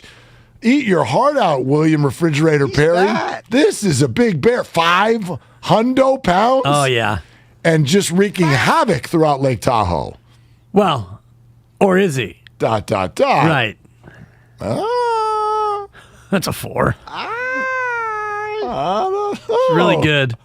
Especially for you, who it's hard to get up there in the octaves. I know, especially when you're on, Do you try that on your kids? Having Manhattans at 1 in the morning, Dad, can I get more French fries? Totally. Can I get a milkshake with my In-N-Out? No, I don't know how many calories are we doing. Anyway, so it's not that Hank the Tank did not break into a few homes. It's just that he didn't break into as many homes as was originally thought. Apparently, there was an alternate bear or 2 throughout Lake Tahoe. So I immediately thought of the same person I always think of. As soon as you sent me the Hank the Tank story, I was like, oh, it's kind of like Jimmy Garoppolo. Like, yes, guilty. Just not quite as guilty as you make him out to be. Right. Yeah. Here he goes again. Fixated. It's a fixation sensation. I'll take your dollar again, on that one. That was good. Yeah. You can't. Everything's got to go back to Jimmy G. And how, you know what? Not that bad. Right. You know, $27 million, Hank the Tank's a bargain. I'll tell you, he's only broken into 5 homes. Do you think the people who don't have a kitchen anymore think he was a bargain? This is a big bear. It's not like he came in and got a bag of chips. Like, I'm pretty sure there are hundreds of thousands of dollars of renovations that are now necessary. There's another big bear, Fat Ryan, who broke into 48 homes. Wow. I give you 4 for Fat Ryan. Fat Ryan is amazing. Fat Ryan is very, very good. But yeah, leave Hank the Tank alone. Plus, he's just a whole lot of fun. I mean, I have never seen a bear look like that. So he's at least partially guilty because he's eating something. Somebody left the Cheez-Its out. That is a huge bear. Yeah. So, anyway. That's a multitude of bears, reportedly. He's not the only bear. That's right. But everyone wants to tab him as the lone bear breaking into people's houses. But, that's the problem with Tahoe. It's beautiful. You're right there up there next to nature. There will be bears. You're going to get bear activity. That is nature. It was not very nice of them. Oh, see, leave the dad jokes to me. I mean, you cracked the mic 15 seconds early. I know. He was waiting for it, for it. He had time for a second thought, and he didn't have it. That's a 0. Speaking of coming up on the losing end. Hey, Spadone. Pick your battles. Let's do it. God. Limping into the weekend. Yeah. All right, here comes Spadone. I'm barely hanging on. Oh, it's better, but still awful. What? That's 2. Is 1 and 3. And hell, he's already cracked the mic, so why don't you just go ahead and pick there first, too, Spadone? All right, we have one EPL match today, by the way, Already gentlemen. underway. South, is it? I was going to get it myself. No, I think it's on at 12 o'clock. Still says Bet Rivers has it not playing yet. But first. But anyways, we're going. Yeah, see, it says 0-0-0 all the time, so I still got it in. All right, we're going over 2.5. I'm fine with it. Are you fine with it? I'm fine with it. Okay, over 2.5. Norwich v. Southampton, and I'm locking in right now. It's locked. Okay, now you can start playing. All right. Norwich in a relegation battle. They need this one desperately. Ladies and gentlemen, next up, the Bay Area's newest sports radio star. It's none other than Hot Take Jake. Go ahead, take it away, Jake. Yeah, thanks, Mark. We're heading to the ice. I won with the Avalanche earlier this week. I'm going to do the same tonight. They are at home against the Jets, who have lost 4 of 5 on the road, and this is game 3 of 4 of a 4-game road trip for them. The last time these teams met in Colorado, the Avs won 7-1. I'm taking the Avs minus a 1.5 goals. All right, it's locked in. Colorado Avalanche. Hey, while we have you on the program there, Kyle, what are you working on to make fun of me? What are you doing over there? Huh? What are you doing? What are you doing, Kyle? Nothing. What are you doing? I'm a wimp. That's a good start. Wow. All right, fine. What? Fine. Hey, you said it, man. Dibs, you want to bring up the caboose? I'm a wimp. I'm excited about my pick. Let me jump in there. Jump in. And I'll give you my 2-2 selection. Can we get somebody with a winning record? Somebody better win tonight. Here we go. James Harden taking on the Minnesota Timberwolves. I do believe that the Memphis Grizzlies, as I've said many times on this show, are one of the best teams in the NBA. In order to hold down Ja Morant and do your thing, you need to expend a lot of energy. The T-Wolves did that last night and have to come right back and play tonight, even though they're at home, and they're going against a team that has not played since before the All-Star break, wildly rested, and wanting to show out with their brand spanking new star, James Harden, the Philly Sixers. The number is low. It's only 2.5. I think this is the Sixers game. Take Philly minus the 2.5 at Minnesota. Wow, I love it. He's going back to his beloved NBA, trying to get back to his comfort zone. I'm going to try to stay where I've been most comfortable, which is on the pitch. Why you got to say it like short? Pitch! It's a 3. Thank you. We're I wish you talking. had said Piotch. Yeah, well, it's a little bit too risky. Okay, I don't like to be. There was an all-staff meeting yesterday. Let's wait a couple days before we do Piotch. I don't want to be the Congratulations man, to Matt Nahigian, the by the man way. on the job line. Yes, shot him out. You almost brought Mark down there. Possible spit take from Willard. That was classic vaudeville right there. There was a lot of water in the mouth in that moment. I'm staying in the EPL. Spadoni's on the game that's starting in mere moments. I'm going to go to tomorrow's game. You've got Everton. Boy, they have fallen so far from prominence against the top of the table, Manchester City. This one is at the Etihad, which is to say it's in Manchester. I'm taking Manchester City minus a 1.5 goals. It's plus 100. The over-under is 3.5. I'm just not sold on Everton's ability to score in this one. Man City's going to smash the Blues of Everton. I'm taking Man City minus a 1.5 goals. All right, you just gave me a moment there because I forgot that we can make any selection we want over the entire weekend. Yes. Because I forgot that it's the weekend. Wow. Well, it's hard to remember that it's Friday when you took the day before off. Right, Bonte and I totally both just messed that up all week long. Like, Bonte returns from vacation on a Friday. One night in Vegas. I keep taking one night in the middle of the week. Sometimes I show up to work that day, sometimes I don't. But here I am. But thank you for that. I love that. And you're like, oh, gosh, I didn't even realize it was the weekend. Kind of takes the teeth a little bit out of the joy of a Friday when you only work. It's a 3-day week. Yeah. But it was a split squad effort. It wasn't a continuous 3-day week. Yeah, I guess I only worked 4 days, which now, Tuesday, Wednesday, now Friday. That you mention it, yeah. Yeah. Oh, and by the way, 925 is texted in, directed right at you, Spadonut, and giving you a guaranteed red X. The 925 hates your pick. Yeah, I think that's Carlos who stinks at Pick Your Battles. Oh, boy. Carlos is great. Yeah, I thought Carlos had my back in the week where you lost. Didn't he go 1-1? He did. He did, yeah. So I think that's better win percentage than you got this week. Mark, you had 76ers minus 2.5, right? Correct. Okay. All right, thank you. Yeah. Perfect, yeah. Who's bought the most donuts this far? Have you counted that?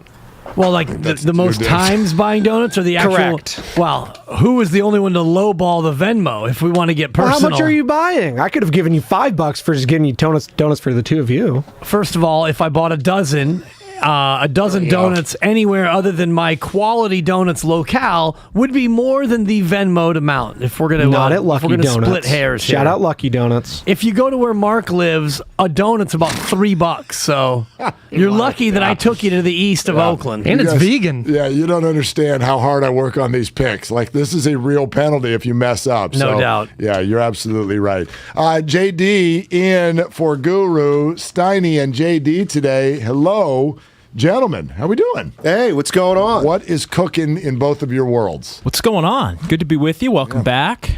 Thank you. Friday. Thank you. Yeah. 3 hours to go. It was a tough week.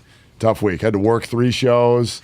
Had to get on planes, trains, automobiles, lots going on. But no, stop answering a question with a question. When I say what's going on, you can't just say what's going on back. I really want to know. I don't play that game. What's going on? Tequila Friday and then Trader Joe's bag. Yeah, what are you doing? What are you doing right now? Do you really have tequila in there? Maybe I do. Maybe I do. Maybe I do. You guys are as mysterious as an Aaron Rodgers Instagram post. That's not bad. Yeah. Cryptic. That's not bad. Jeez. What'd you think of that Warrior game last night? They look rested. That's what. That was the worst game of the year I've ever seen a team play. What, you talking about Portland? Yes. And I thought Chauncey Billups had him playing, JD. Pay the under on first negative comment from Steiny. Noon was the over-under. Yeah, 12:03. Pay the under. Noon was the... instead of coming in and so it's a talking good about game? how great the So it was a Warriors great were... game. Well, it just fascinates me that you come in and you lead with how bad Portland is as opposed to how good the Warriors were. It was a terrible This game. is on brand. No, this is a thing for me, that Dibs, that you're pointing out. And I don't mean with you, Steiny. I just mean in general. Come at me. Well, so no. Here's the first thing I'm going to say. First thing I'm going to say is that you are listening to 95.7 The Game. KGMZ, FM and HD1 San Francisco, and Odyssey Station, brought to you by DuckDuckGo. Privacy Simplified. I do think there are fans out there, and Steiny, I'm not calling you a fan. You're not a fan. You do this from a different spot. But there are a lot of people out there that do this to teams. We did this very much so, for example, to the 49ers that went to the Super Bowl 2 years ago. Remember when they were 4-0, and they were 5-0, and they were 6-0. If your team loses, you're like, wow, what a choke job. And if they win, who the hell were they playing? It's like you got to pick one. No. You get one, you don't get both. No, you don't get both. This was the gimme game. That's fine. That's right. So, no, this isn't, let's spend 3 hours praising the Warriors for beating. No, this is, okay, they did what they expected. We expected them to do. Now they got some tough games. Let's see what they do in these tough games without Draymond Green. And along those lines, if they had gone through the motions as they kind of were in the first quarter and still won the game, but won the game by 10 or 12, it's not come in and crush them because they only won the game by 10 or 12 against that Portland team. It's just it was the perfect game to come back and get a little light work in. They and looked rested. Blow them out. Yeah, I mean, let's not forget what they looked like when they last left. Not good. Try and get into a rhythm. Yeah. So it is positive, but it's also... Oh wow! Steph is an unbelievable passer. Historically great passer. We already knew that. Last night didn't. But we can declare today maybe the best of all time because 14 assists. That was one off a career high. Yeah, it's good. 14 assists, three turnovers. Still not shooting it well from 3 though. I mean, please.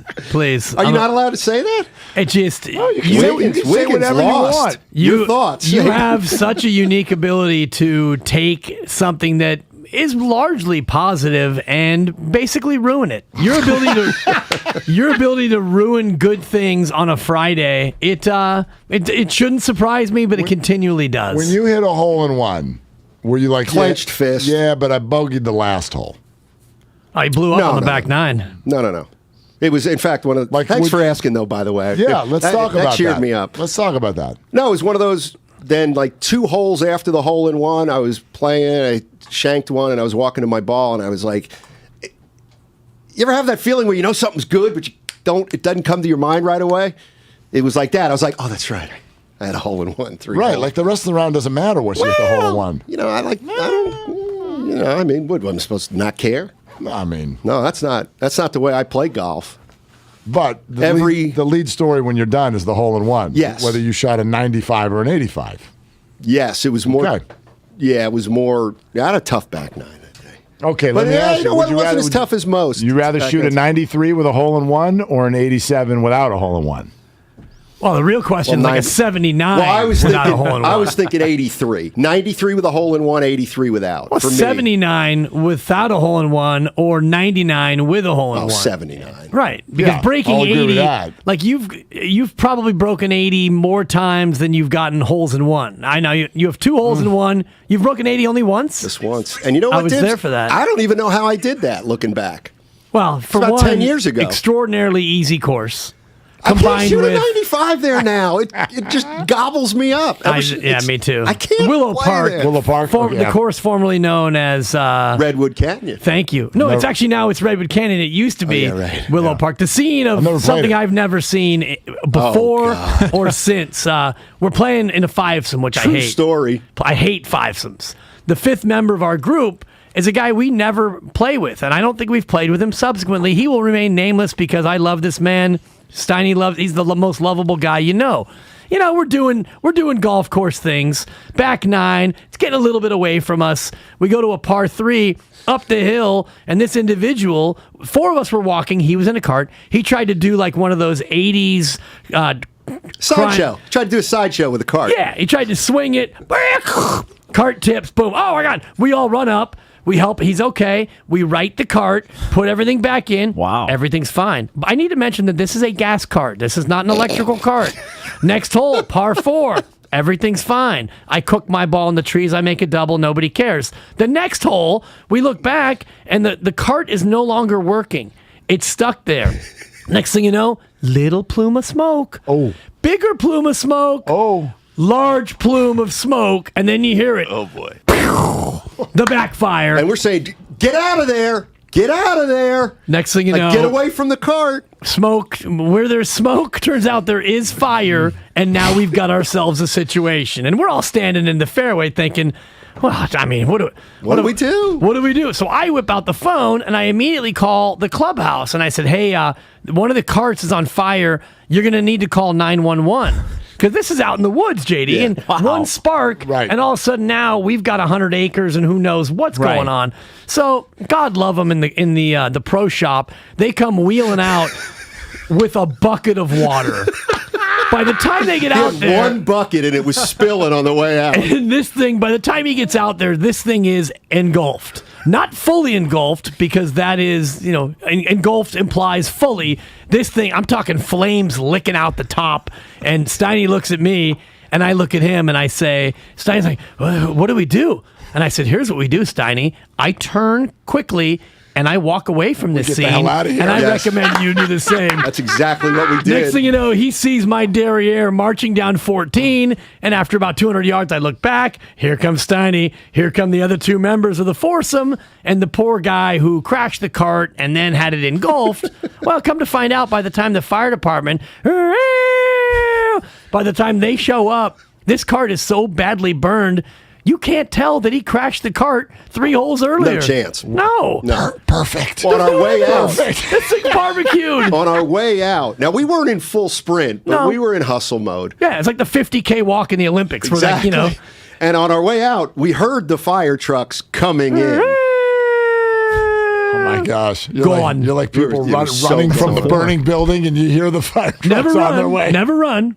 Walk quickly. Yeah. By the way, did he save his clubs that were attached He to did. the okay. In typical Steiny fashion, before we all fled the scene, he's like, are we going to finish? Right. It's like, Steiny, you can finish, bro. I am gone. Anyway, That's Redwood Canyon. Everybody was safe, and nobody had to pay for anything. No. And nothing else caught on fire. Did the course ask any questions? How did this catch on fire? By the time they came to ask questions, I was in the 19th hole. We've never been back. Gone. We were all gone. Are you familiar with the movie Gone in 60 Seconds? I'm very familiar with that movie. They could have filmed the sequel that day. Okay, let's ride. Pretty much. Steiny and JD are next. He brings the passion. For what? I want to know now. I'm mentally invested. Don't tell me to pray and you don't say what for. He brings the perspective. Yeah, I think they both have great points. Get off me, text line. He's truly one of a kind. That is wow. Oh, my God. And he's doing a great job. I need you to man up and say what you really want to say. Simon, you're doing a great job. And together, they're Steiny and Guru. Yeah. On 95.7 The Game. All right. God, the Warriors looked good last night. I mean, that's a good Portland team they took out. Is that what I should say? It's a nice win. It's a nice win. Price of admission win. Exactly. Nothing negative to say about it. Well, hold on a sec. Let me look at my notes. No.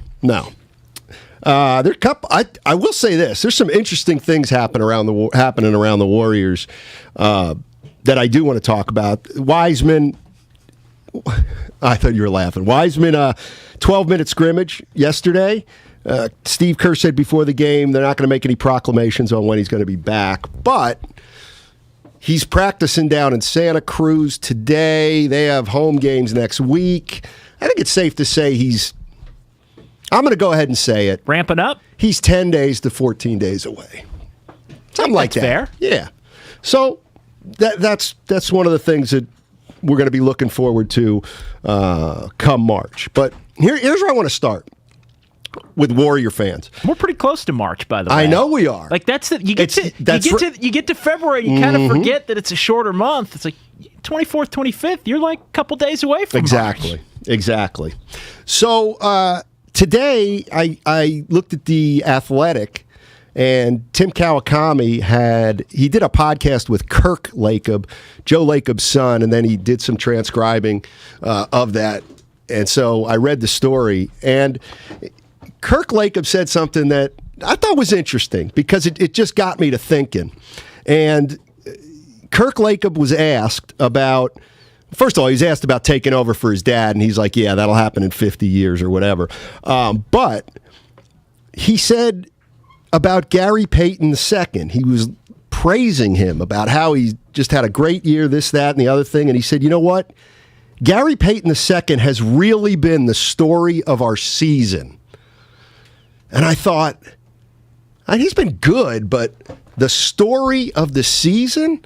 And so I just started thinking, I don't think it's the story of the season. What is the story of the season so far for the Warriors at 43-17? What is the story? And I started to think they got a bunch of storylines. You know, for me, and I get it, people are going to say I'm going negative, and maybe I am. But for me, the story of the season is Steph Curry shooting.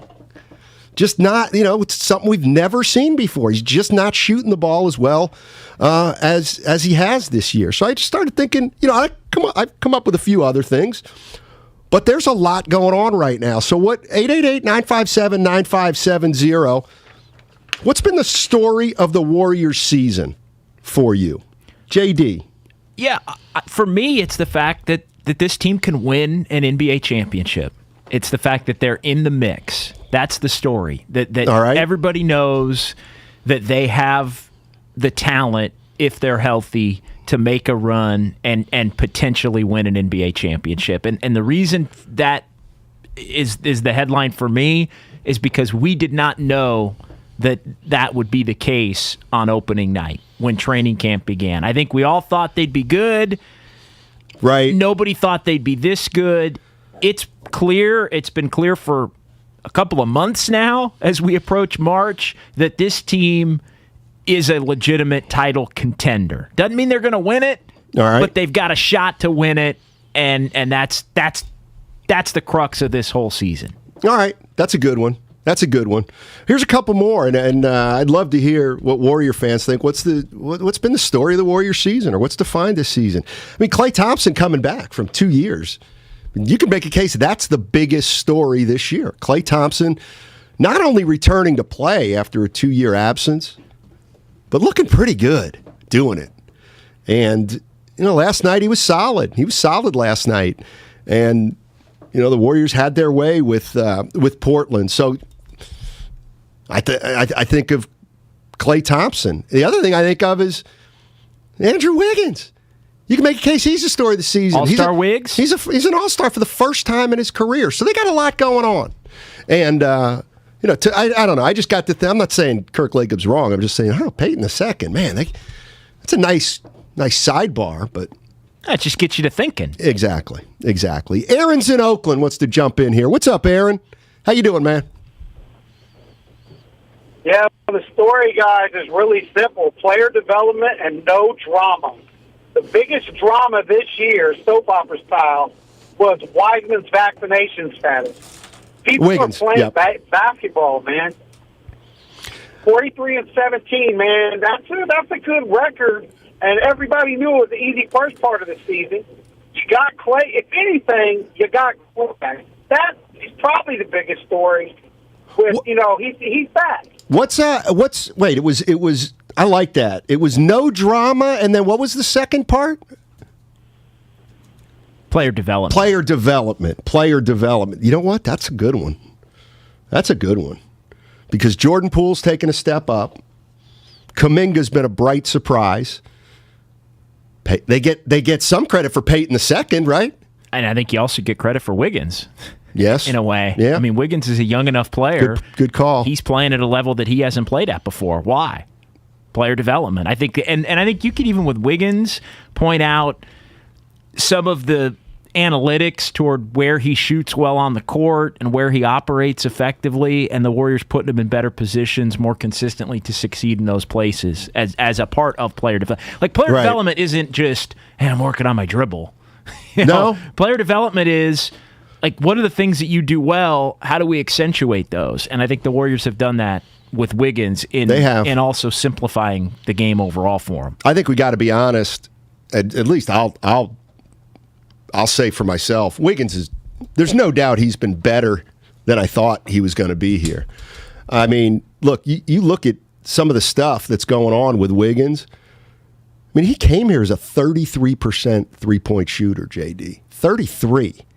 All right, you know what he's at right now? 41. And he hasn't shot it great the last 3 to 5 games. And last year, I believe he was 39. So Wiggins came here and just started he's making more shots here than he ever made in Minnesota. Maybe not. Maybe he's more efficient here. Well, and he's making more shots per attempt. And that's the simplest way to improve your game, at least if you watched his game over the years when he was with Minnesota. I mean, how many times, and I know the demeanor or is he into it or he floats, like all those things come up, but the most simple thing, if you've watched Wiggins over the years, even if you've just watched him against the Warriors in the years where the Warriors were really good and he was playing on those Minnesota teams, how many times would it be pull up 20-footer clank, wide open three, short, and he just didn't make enough shots to be the kind of player. Like, it wasn't so much the other things, although I think the other things were part of it, but it was just, if you're going to be the scorer, like, you got to shoot free throws better than 65% or whatever. And you got to get to the line a little more than you do. And so I think there were basic things that could make you a better player relatively quickly, and the Warriors have been able to exploit that for him and lead him down the proper path. And then on top of it, I think he found a little something defensively. And maybe he was demanded to do more or not, but it doesn't really matter. I mean, he's a better defensive player now. I tend to think he's been solid defensively. No doubt about it. There's no reason to think he shouldn't have beat. Well, that's true. With his body type again, with the length, the athleticism, like, he should be a good defender. He should be. So if that means, whatever that means, I mean, maybe that is an area where you kind of get on him a little bit and say, hey, you bring it on this end, you can be a damn good defender. Yeah. No, I think they have no complaints about Wiggins. Let's put it that way. Not yet, because we're not in the playoffs yet. Zach in Richmond. What's going on, Zach? How you doing? Yeah, good on workers' comp. Yeah. Hey, Zach. Hello? Yeah, what's up? Hey.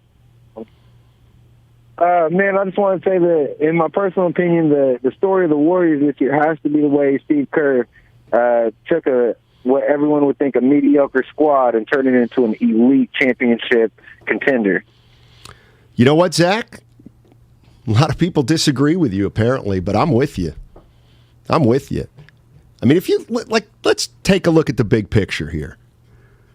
The Warriors, as of right now, you have to acknowledge that they've walked a perfect tightrope between win now and development. Right? Yeah. Although we don't know where Wiseman's at yet. Well, but what I'm getting at Moody's not really playing. Like, I guess. What I'm saying. No, what I'm saying is you look at a guy like Kuminga, and they're 43-17, and they've managed to get him. Yeah, he's actually playing now. And he's part of it. Exactly. Yeah, and Jordan Poole also.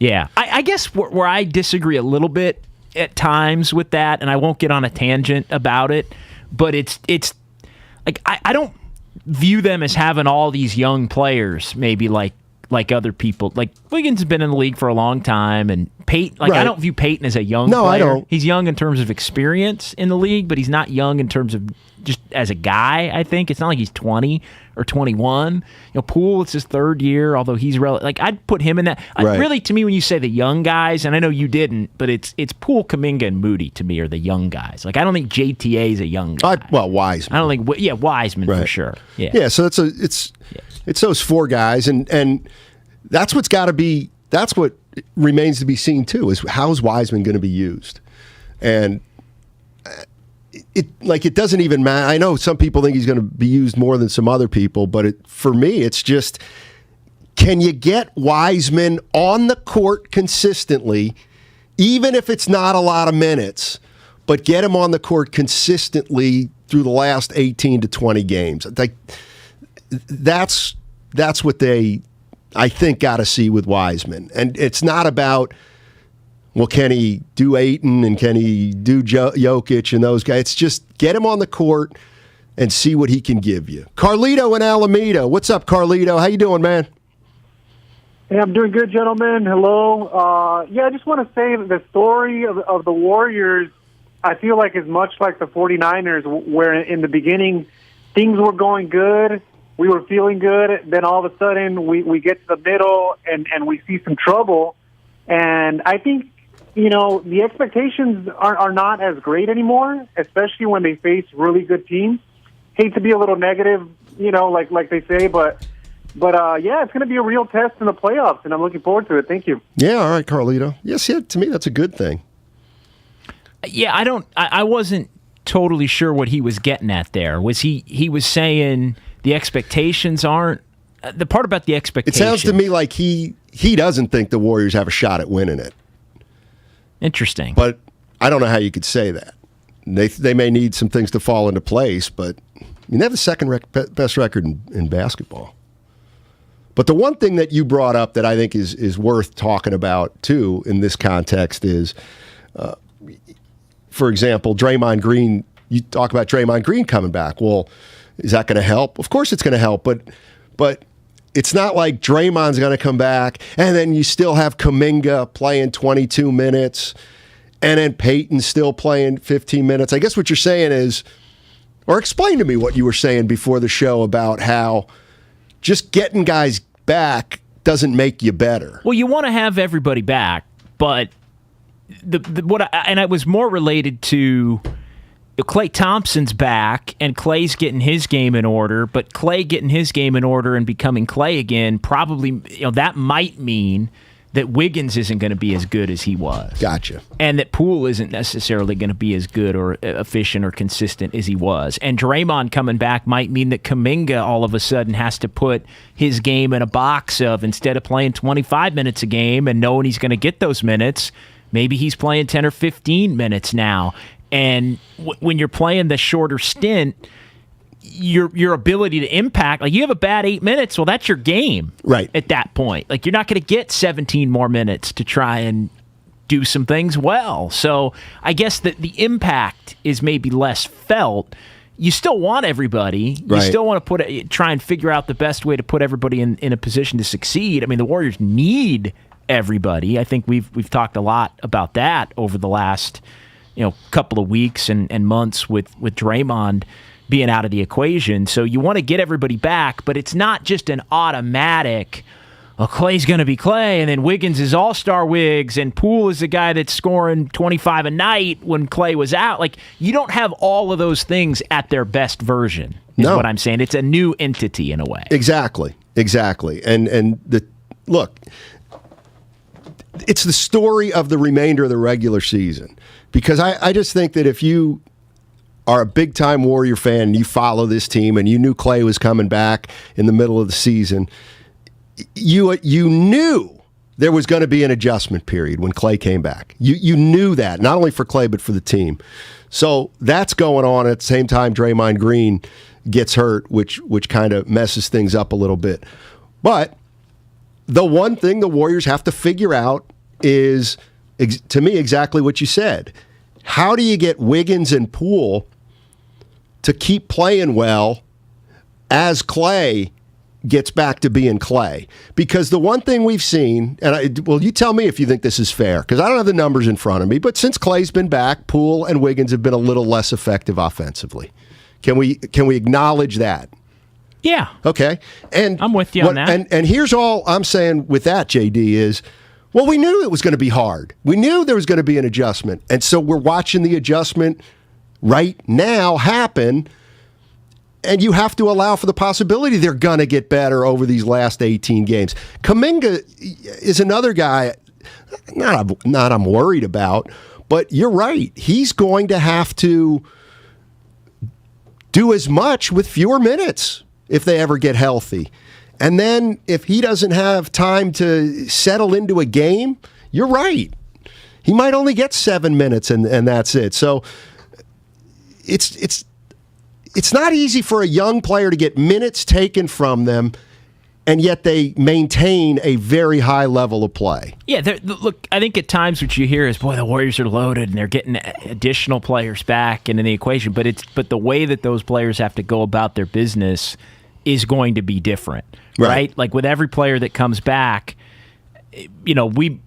like Steve Kerr has said, Kuminga's going to be in the rotation at the start of the playoffs. Well, where does that?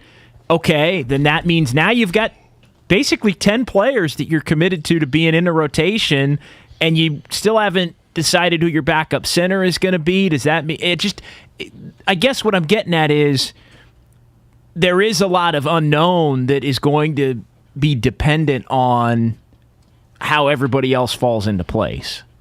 Yeah, absolutely. And all I'm saying is they knew this was coming. Well, it's a great problem to have. Exactly. Because you're having this problem at 43-17, and you're not having this problem at 33-27. Exactly. Most 43-17 teams probably might not get to see the young players the Warriors have as much as we have this season. All right, 888-957-9570 is the number. What's the story of the Warriors season this year? 43-17, but what's the story? How would you define the story? How would you tell the story so far of this year? 888-957-9570. In case you miss any of today's show, download and subscribe to Steiny and Guru on the Odyssey app. You can listen anytime, any day, all in a single tap. Find Steiny and Guru plus all content from 95.7 The Game on the Odyssey app today. Listening to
All right, no Guru. JD in. Although, my sources are saying we may have a check-in from Guru today, from the Big Apple in New York. Apparently, Guru's going to give us a little status report at 2:30. Can't wait. I'm woke. You know, he keeps his eye on sports, so he'll still have some sports takes, but kind of. What do you think? You got Guru loving the Big Apple, or yeesh? I got him liking it a lot. He's with his family. Could take a little of the... It's too big, Steiny. It's big. There's a lot going on. Guy like Goo could get into some trouble, but like I said, he's with his family. He's going to be fine. He's mature. Anyway, Guru checking in at, I guess, 2:30. We're going to try to get a hold of Daryl the Guru Johnson. We're talking about the Warriors' easy win last night, 132-95 over the Portland Trailblazers. And we're talking about what's the story of the Warriors' season, if there's a theme to it. And JD talking about how, just the fact that they are a championship, officially, if you want to put it that way, a championship contender. That's been that's the story of the season. Steph Curry shooting, the decline of his shooting. That's been one of the stories, obviously, this year. The return of Clay, coming back, being pretty good. A lot to choose from. Let's not forget Wiggins, breakout season as an all-star. So things are, even though they've been banged up a little, JD, I think everything that they wanted to find out, they got to kind of feel good about. You know what I mean? Definitely, and I don't think they've been banged up enough to where it's really cost them anything either, which is another blessing, if you will, or positive way of looking at it, right? Like when Draymond goes down, they're already at a point where they've got the second best record in the league. He's been out for a month and a half, and they've still got the second best record in the NBA. And Steph Curry hasn't had to miss significant time. They've been able to manage his, we saw last year when Steph was unable to play, they went from a pretty good team to a team that could barely win a game against anybody. They haven't really had to deal with that yet, but they've also been able to pick and choose a couple of games along the way where they've been able to give everybody the night off and still win in San Antonio and in Detroit earlier in the year, which, I mean, that would have been unimaginable if you watched this team play last year. Right. So, yeah, things are, I mean, the overall scheme of things, I think you got to be loving where the Warriors are. Could be some challenges ahead, but you got to be loved. 43-17. They're almost at that 48.5 over-under number that I thought was a little bit high. Thank God I didn't act on it. I did not act on it. Yeah. Ivan's in Oakland. What's up, Ivan? How you doing, man? Guru had 50+. Guru's going to be maybe right on the money on the Warriors. Hey, Ivan, what's up? Sam in Sonoma. Hey, Sam. How you doing, buddy? Hey, guys. Hey, I got a comment on your discussion before about how Clay is fitting into the rotation since he's been back. And for sure it's affecting Poole. It's affecting Wiggins' game. But one thing that didn't come up was that Clay hasn't played with Draymond yet. I think once Draymond gets back, I think you're going to see a different Clay for the good.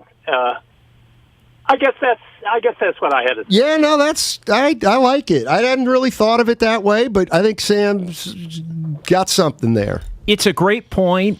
My issue, though, wasn't concern about Clay in the conversation that we were having. It was more about, it was more Clay's going to be fine, but Wiggins and Poole may not be what Wiggins and Poole had been in the time without Clay. And so you want that to still be a net even at a minimum, right? If not a net positive. Like, you get Clay back and Clay's Clay, or Clay's at a level to be determined, and that offsets the fact that maybe you're not going to get the same kind of production out of Wiggins and out of Poole. I think so. To me, it's a separate point that the caller brings up, but a good one. I think Clay, that's another another mark in the box of things that can help Clay get back to being himself. But I wasn't really necessarily as worried about that as just the net gain of Clay being in one way or being on one level and the rest of the players being at honestly, a slight decline. Yeah, honestly, when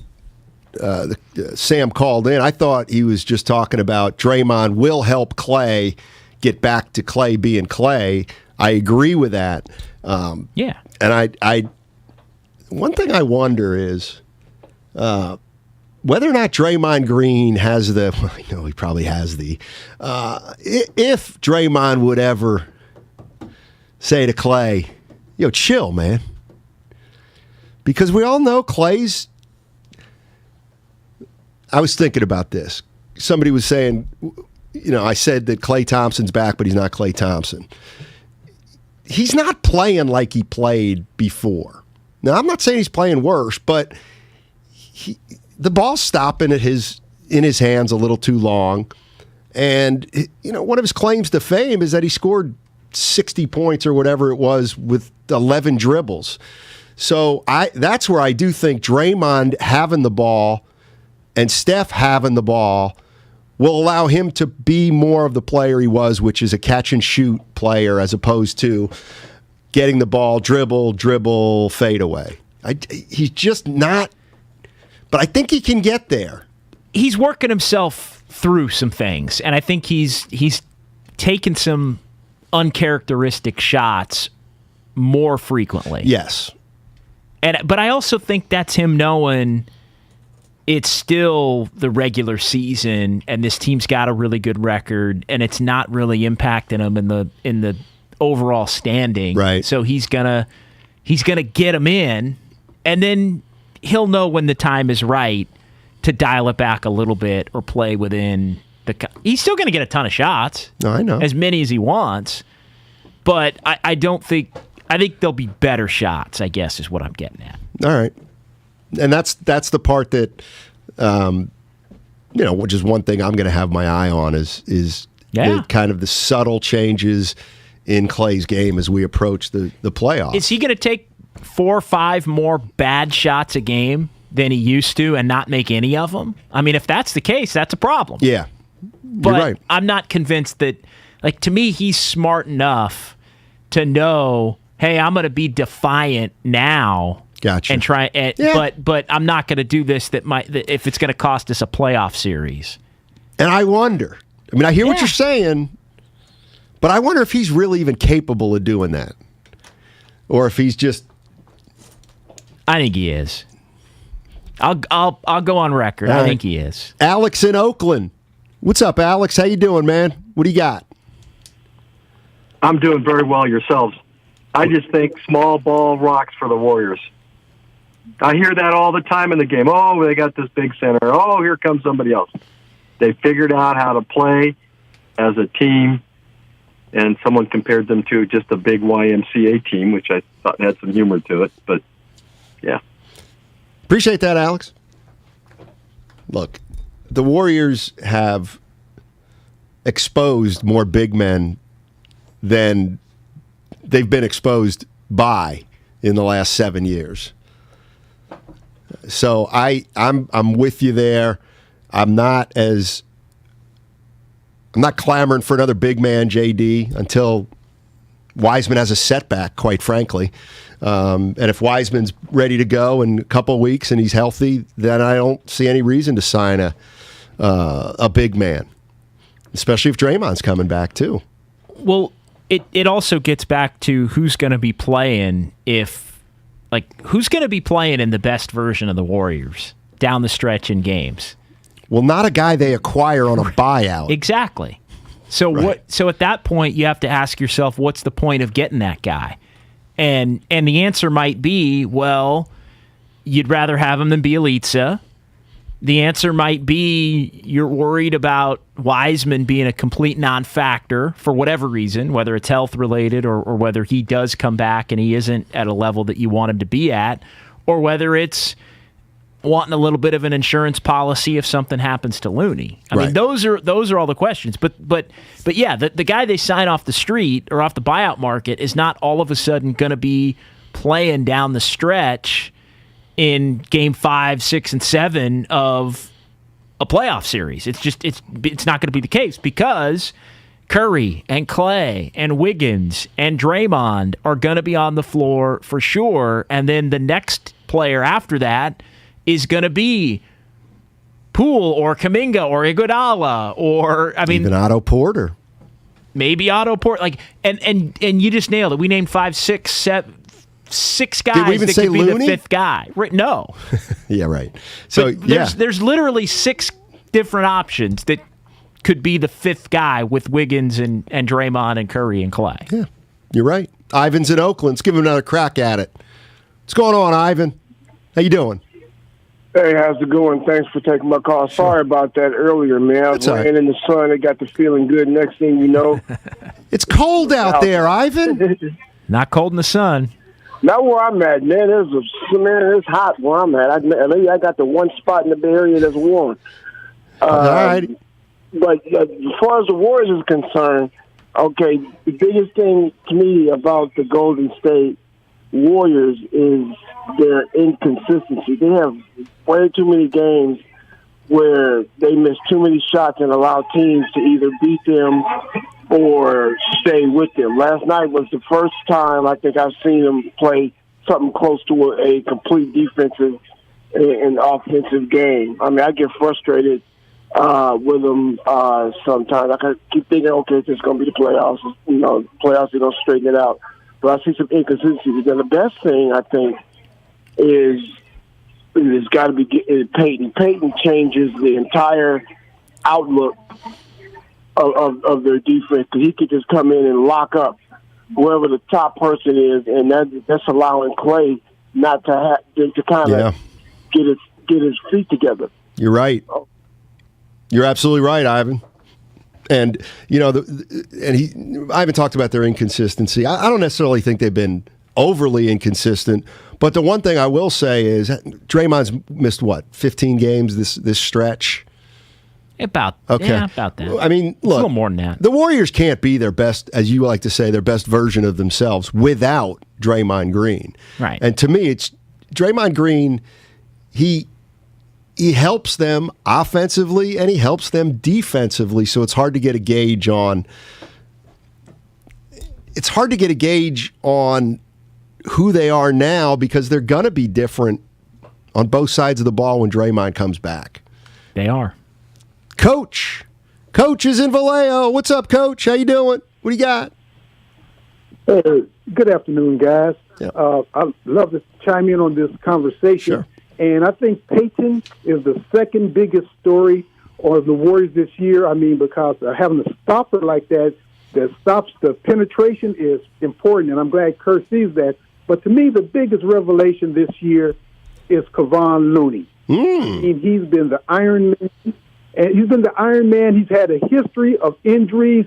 This is his first complete season, and he's basically holding down that center spot, I mean, as well as anyone in the league. He's very smart. I think if something were to happen to Looney, oh, my goodness, the Warriors would be in big trouble, because he is the only one that's dedicated, to totally play center and rebound and don't even, look for his own shot. So I think Kevon Looney is the biggest story for the Warriors. Thanks, Coach. Appreciate the call.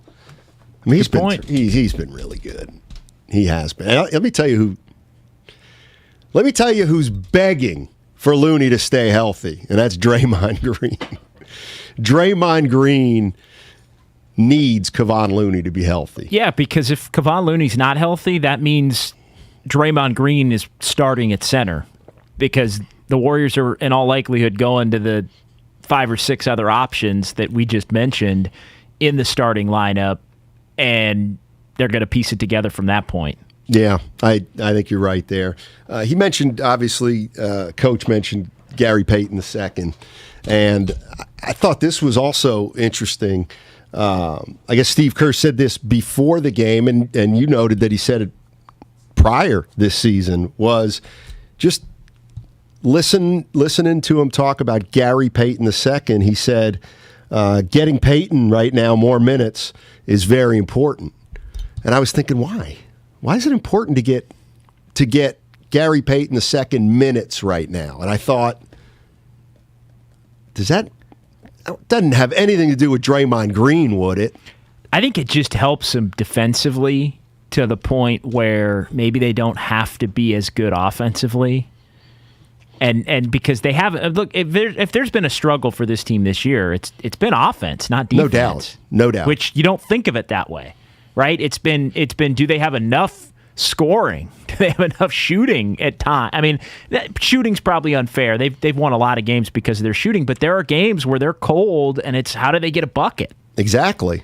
And that's been much more a part of the conversation than they can't defend or they aren't defending well. But I think it's a zero-sum type of a deal. If you get better defensively or create more easy opportunities because Gary Payton might force a few turnovers, right, then those are a couple of possessions that you don't have to be running half-court offense figuring out where you're going to go. Yeah, I think there's something to that. I think there's something to, without Draymond Green, he probably feels like, and I'm talking about Steve Kerr, he probably feels like, well, I'm missing my best defensive player for 30 minutes a night. I'm also missing one of my team's best facilitators, but I do think defense is the most important thing, so I'm going to try to fill most of Draymond's minutes with the defensive player because that's what we miss the most. There's also a steadying impact, I think, with Payton. Like he doesn't overdo anything, right? As far as he's out there, he does what he does. Like, and I bring him up in comparison to, say, Kuminga. Right. Like, Kuminga's a wild card if you put him in the starting lineup. He might be really good, like he was against the Lakers. He might not be. Like, there's a variance there to where he might do some things that hurt that unit. Right. As much as on another night he might do things to really energize or infuse that unit. With Payton, you just get, there's a steadiness to him where he's not really going to do anything that kills you. And if you put him out there with that starting group, there's enough offense. Right. Well, I mean, I think there was, and Kuminga said something like this. I said this last night about how, let's face it, we got great shooters. I don't need to shoot. The reality was 2 weeks ago, he was taking threes when Steph and Clay were on the court. And that's when you think, well, wait a minute. How about taking those with the second unit? So and Payton won't do that unless he's the tail end of So I get that. I also think there's something. I don't want to make it seem like they don't like Kuminga because clearly, look, Kuminga's been terrific. But I do think if we got Steve Kerr in a private moment, he would say, sometimes the reason I got to play Gary Payton II over Jonathan is because he's just so far advanced defensively than Kuminga. And we'd be like, well, Kuminga didn't look that bad defensively. And Steve would probably say, well, I'm not saying he's terrible, but Gary's much better than him. And he also might make two plays where everybody goes, wow. Which player? Kuminga. Okay. He made that play. Oh, yeah, sure. But there also might be four plays that because the common observer is thinking so highly of the two plays you saw him make that you miss the four plays that he didn't make. Right. I think that happens from time to time. I also think you could trace, and I'd have to do it, I'd have to really go through it. I think you could also trace Kuminga in the starting lineup to their record. Some of the Warriors' struggles. Going back to January, he goes in, all of a sudden they're not playing well. I want to say that he's got 7 starts and they're 3-4. Now, not a huge sample size, but I'm pretty sure because I looked at that too. Yeah, and it's not, and you'd have to, I mean, I guess the two, right, he would have started in San Antonio and in Toronto. Maybe even Detroit. I don't think he was playing yet at a lot. Maybe even Detroit. Anyway, those would cancel because what I would be focused on would be the starts in the games where he's playing with Steph and basically with Steph. Right. Because there's been others in and out. Right. Well, what do we got here? We got Let me look. Let me just look because I can do I got the game by game up now. I know. I forgot my packet Okay. today. First start was, talk about Jonathan Kuminga. First start was at Toronto. Okay, that was the game where they gave everybody the night off, and he had 27 or whatever. You're right, 26, and they lost by 19. Yeah. He started the 2 days later against Sac. This would have been the game that people were thinking perhaps might be Klay Thompson's first game back. So they won that game. Then he doesn't start for a while, and then he goes back into the starting lineup versus Detroit, in Oakland. And sorry, in San Francisco. And they won that game, but they didn't play great in that game. Correct. It was a blowout, and then they lost. The next night they lost to Indiana, and Kuminga started there. So they're 2-2 now. Now there's a big break where he doesn't start. And he was out of the starting lineup after the Indiana game. Correct. And yeah, Then they went on the winning streak. Then they went on the winning streak, and so then he came back and started. He didn't start against Utah, but he started against the Knicks. They lost. The Lakers, they won barely, and then the Clippers, they lost. So yeah, they're 3-4. But listen, I don't want to make it sound like he's the reason. No, but maybe Kerr seeing something early in games that he wanted to change. It's just not clicking the way that you want it to click. And I can understand that with a young kid playing with Steph and Klay. It's not easy. Even though both those guys make it easier on one sense, it's hard to play with legends when you're 19 years old. All right. 888-957-9570 is the number. James Wiseman practiced yesterday for 12 minutes, 12-minute scrimmage. He looks like he's coming back in a couple weeks. And the Golden State Warriors await Draymond Green coming back. They don't play till Sunday, by the way. All right, when we come back, we'll take more of your calls at 888-957-9570. And then fascinating question was posed to us this morning. And I'll tell you what the question is on the other side, but it does have to do with quarterbacks. Hey, in case you missed any of today's show, download and subscribe to Steiny Guru on the Odyssey app. You can listen anytime, any day in a single tap. Find Steiny Guru plus all content from 95.7 The Game on the Odyssey app today. Also, next segment sponsored by the Department of Healthcare Services. The more we learn about COVID.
I'm a snob.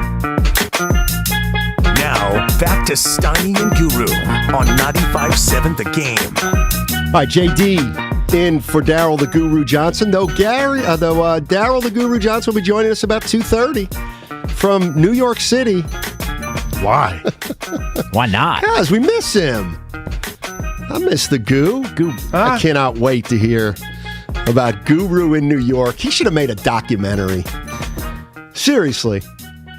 Lay off. Where do you think he's at today? I'm going to say today. Oh, he's at Times Square today. I was thinking Empire State Building. You know, because they probably got down to the Statue of Liberty yesterday, you figure, right?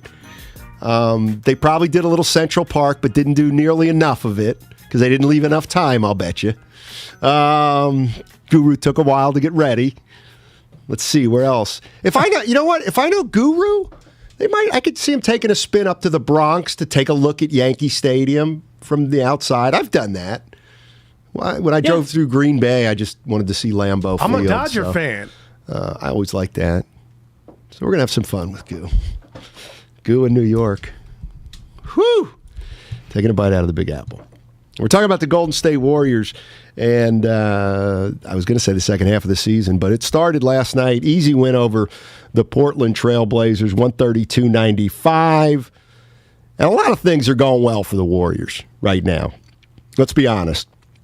Wiseman's coming. I got to share. This is where I'm going to start this segment, because you kind of laughed, and I couldn't understand why. Okay. All right. So, and I get it. You and I are kind of similar as it relates to Wiseman. Don't expect too much. Mm-hmm. Okay. So we're really conservative on Wiseman. Anyway, he's in a 12-minute scrimmage yesterday. They're still not in it. But they asked Curry about Wiseman. And I read this Curry quote to you, and you're laughing already. I'm trying again. not to laugh. And I don't know why you're laughing. Because sometimes I'll smile, but sometimes I'll smile or maybe start to laugh. I try to do it off mic. Sometimes it gets caught on the mic, but it just go ahead. All right, let it play. So I said, "Hey, Jay, do you see what Curry said about Wiseman?" And you said, "Yeah, I think so." What? And I said, "Curry said Wiseman is a beast when you look at him on the floor." Okay. And you, of course, come back with, "Well, he is 7'1". Well, but how could he not look like a beast? He could not look like a beast if he's a stiff. I don't think he's a stiff. Well, what I'm saying, and I don't think what I'm saying, I mean this, I don't think Steph Curry uses the word, I don't think he throws the word beast around a lot. Like, when you say someone's a beast, that means this guy's pretty good. How many 7-footers have the Warriors had with his type of skill set in Curry's career? Well, that's a great question. I mean, because what do we think of first? Athleticism. And the answer is probably 0. Although JaVale McGee had some athleticism, for sure. Now, I think Bogut was way more skilled than Wiseman. Would you call Bogut a beast? He could be. At his best. In a different way. Yeah.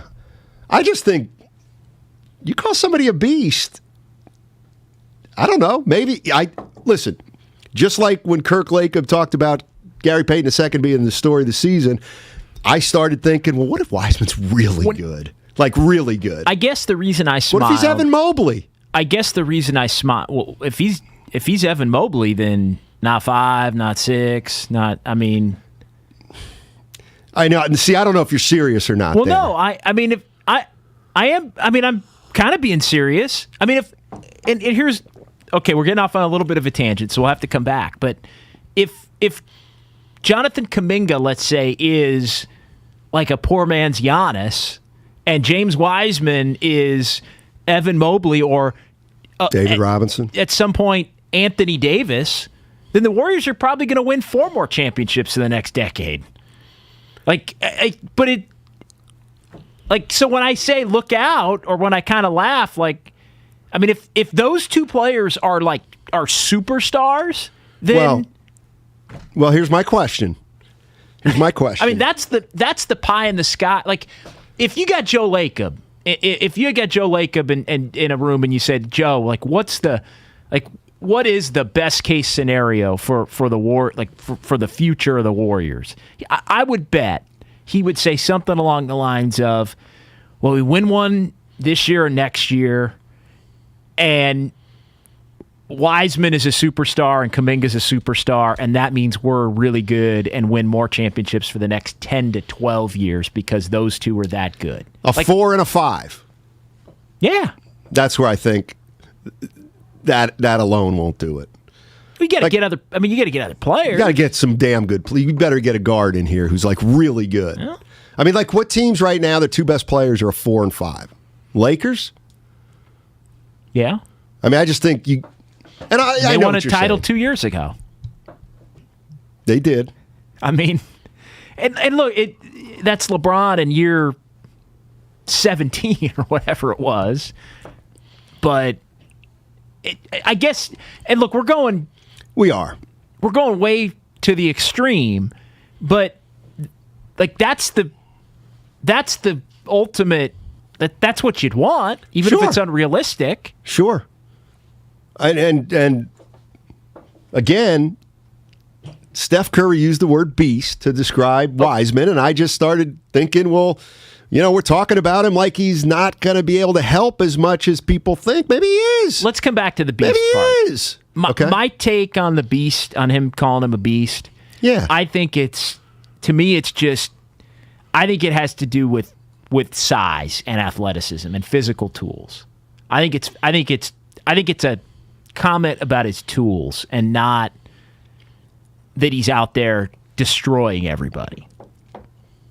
I think he sees the ability in the future to okay. You know what I mean? Yeah. Like you're out there and you're like, boy, this when he figures it out, wow, he's going to be a beast. But you're also not going to say the when he figures it out part.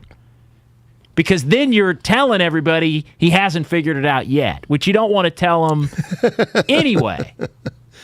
Right? Yeah, I just think the word beast to me means a player is good, like good, like not good for a rookie and not good for good. I think Kuminga's been a beast. Yes, I would say he's been a beast. Oh. Well, but when I say a nice player, but when I say Kuminga's been a beast, it means in relation to all the other 19-year-olds and rookies, and also in relation to the style of play a little bit, right? Well, I feel like Steph Curry calling Wiseman a beast means like that he's a beast in the league, rather than he's a beast out there for us. I know we're really getting into the cracks here, but is Kuminga a beast? I mean, not really. He could be. Like I say beast. Who's the first player that comes to mind? I'll tell you the guy who came up for me, Karl Malone. Okay, Karl Malone was a beast. And it's a good one. In the history of the game. I was thinking more now. Okay. The first Jokic came to mind. Okay, Jokic for sure. Doncic, to me, is a beast. Giannis. Yes. Those are superstars. Well, yeah. Again, Wiseman could be a superstar. I don't think it's crazy that Wiseman's a superstar. He's not a superstar in 2021 Who's the best? 2022 or 23 probably. But what let me ask you this too. What does Wiseman as a superstar look like? Based on what we've seen in his game, which isn't much because he's so young.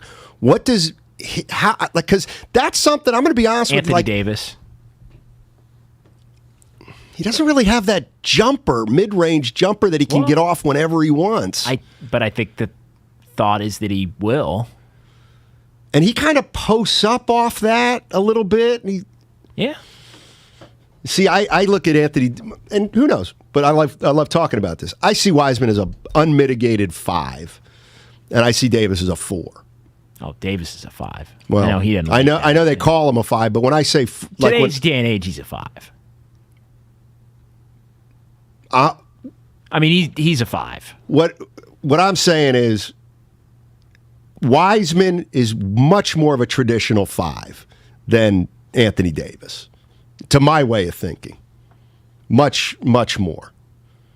And I get it. You can play Davis at 5, but when I say center, I don't know. I mean, he posts up in the mid-range. He faces up a lot. I see Wiseman. You see Wiseman being a great player as a face-up player? I think he's got a better shot at that than posting up. See, I see him a little like Julius Randle. Wants to face up a lot, but can really do some stuff inside with the half hooks and stuff like that. Drive, kind of from 18 out, drive. Embiid's a beast. Embiid's a beast. That's coming in from the text line.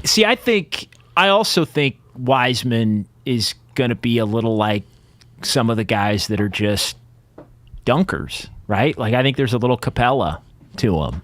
I think there's a gotcha, JaVale McGee. A little of that. I'm trying to think of some of those players that just play that specific role. Right.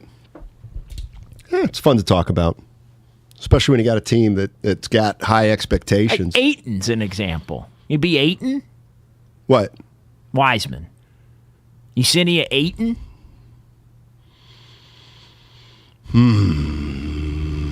Little bit. I'm not sold that Wiseman's got to show me he can knock down the 20-footer or three-pointer. Yeah, and if you say 20-footer, you're really saying 3. You're right. I mean, because they don't want you shooting a 20-footer. You're right. But what I'm saying is, I think he's going to have to make a ton of threes before anybody ever guards him out there. You know what I'm saying? And then when he only makes 1 out of 3 threes, then he's not hurting you from out there. You know what I'm saying?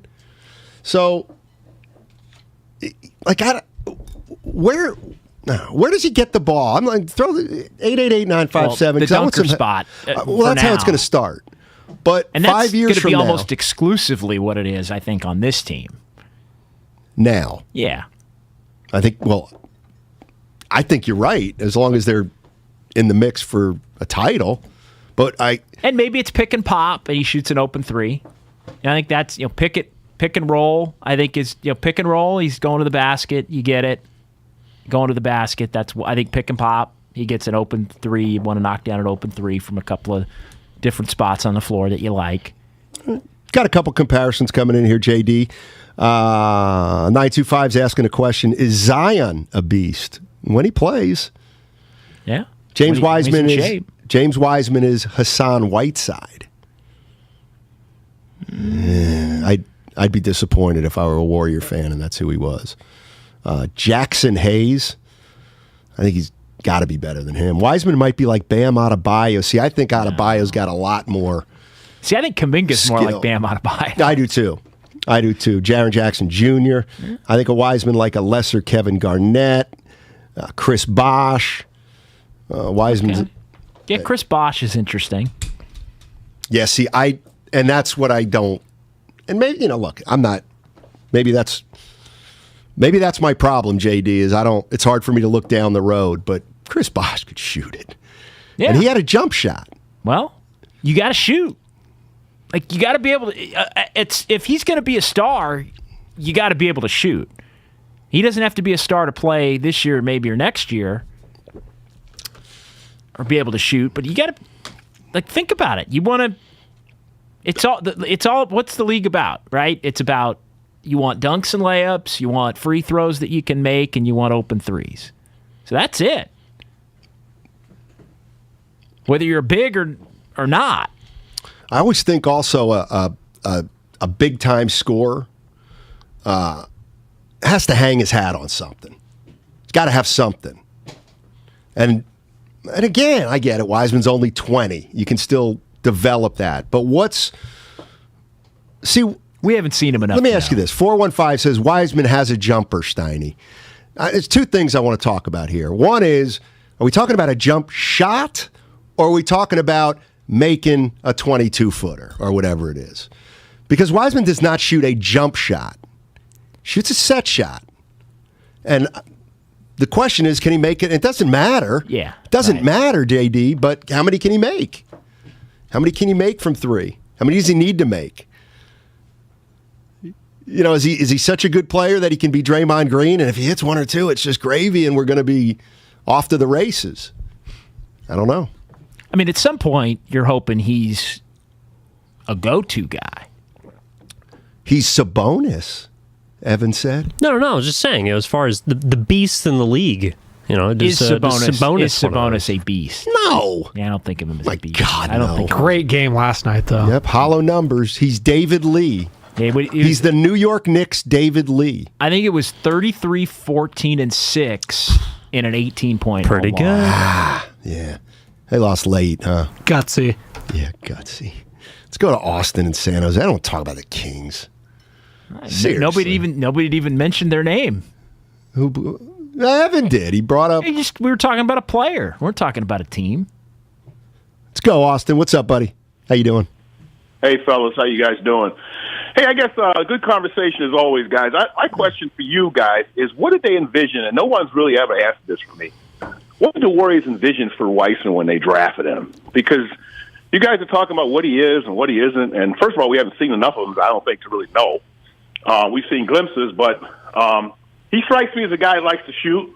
I'm not sure about how much he wants to defend at this point, because a lot of young guys, they get their name by scoring and being in the radar for scoring. Yeah. And we haven't seen his passing capability. And all these guys you guys are trying to measure him against, how about the passing piece? Well, that's a big part of it. You're going to have to be able to pass it. And, in the Warriors' offense, you have to be a good passer, man. And those are things that worried me. And then, of course, the three-pointer. Are you guys trying to tell me we drafted a guy, number 2, to shoot threes? I mean, the Warriors don't need a guy to shoot three. They need somebody to be, as Steph said, a beast down low. So, we got to find out what that means. I think Steph sees him as a dunker.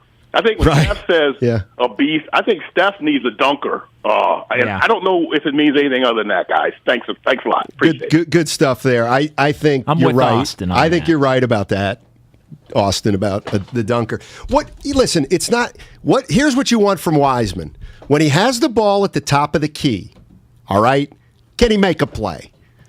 Can he make the shot? Can he make the shot? shot? Can he get the drive to the bucket? And can he take a dribble and make a play for somebody else? I don't see that right now. No, like he can't make a play off a dribble from a face-up position. What else did Austin say that I wanted to address? Shoot, I can't remember. But see, this is okay. Now this is where I do push back. But I want to explain, JD, my thinking. Okay. 415. It's from the 415. Comcast business text line always open. 888-957-9570. I think Kuminga will be as good as Kawhi Leonard. Is that a reach? I say no. Kawhi Leonard's a top 50 player in league history. Like if my natural reaction to I think Kuminga's going to be as good as Kawhi. No chance. Even if he does, I wouldn't put that kind of pressure on a kid. He could be DeMar DeRozan and still not be Kawhi Leonard. Exactly. To your point. You know what I'm saying? I mean, I mean, you want to talk about lining up the rings? Yeah, if he's Kawhi Leonard, not five. Start ordering the rings in the mid 2020s. I hear you, but Kawhi Leonard, you're talking high motor defensively. Stopper, can get to his spot and knock down shots with the game on the line. I mean, I know. I mean, just think about what Kawhi Leonard did to the Warriors 3 years ago. It's incredible. Well, and that's the other thing too. Yeah, he won him the series. That was a for me, somebody that's covered the league, but just growing up, watching that was one of the most special. Just individual performances that I've seen in person, just being at all of those games and watching what he did. Watching the best player in the league. A legendary at the highest level, performance. no doubt. He was incredible. It was just I'm in these buildings watching these games oh my God. And that's okay. And again, I don't want to take anything away from Kuminga, but the fact that Kawhi Leonard can raise up and get his shot anytime he wants. We got to find out if Kuminga can even do that. I mean, yeah, is he explosive? Of course he's explosive, but we're talking about Kawhi Leonard is refined right now as a player. And to the texter's point, he or she believes that eventually Kuminga will get to that point. To be fair. I guess what I'm saying is, if you're a Warrior fan, because that wasn't Kawhi in 2011. This is the 2011. Right. I guess what I'm saying is if I don't know. If I'm watching Kuminga and by saying he could be Kawhi Leonard, it kind of makes it feel like, well, if he's not, something's wrong. And that's not necessarily true. What I really want to get at is Kawhi Leonard's one of the greatest players of all time. Kuminga, he may be Kawhi. Wait, let him play. I mean, you got to be kidding me. Well, look at what Steph Curry's become. And nobody would have believed Steph Curry was going to be, nobody when he was drafted, he's going to be the next Reggie Miller and Steve Nash combined into one and better. You're absolutely right. What? Nobody would have thought that.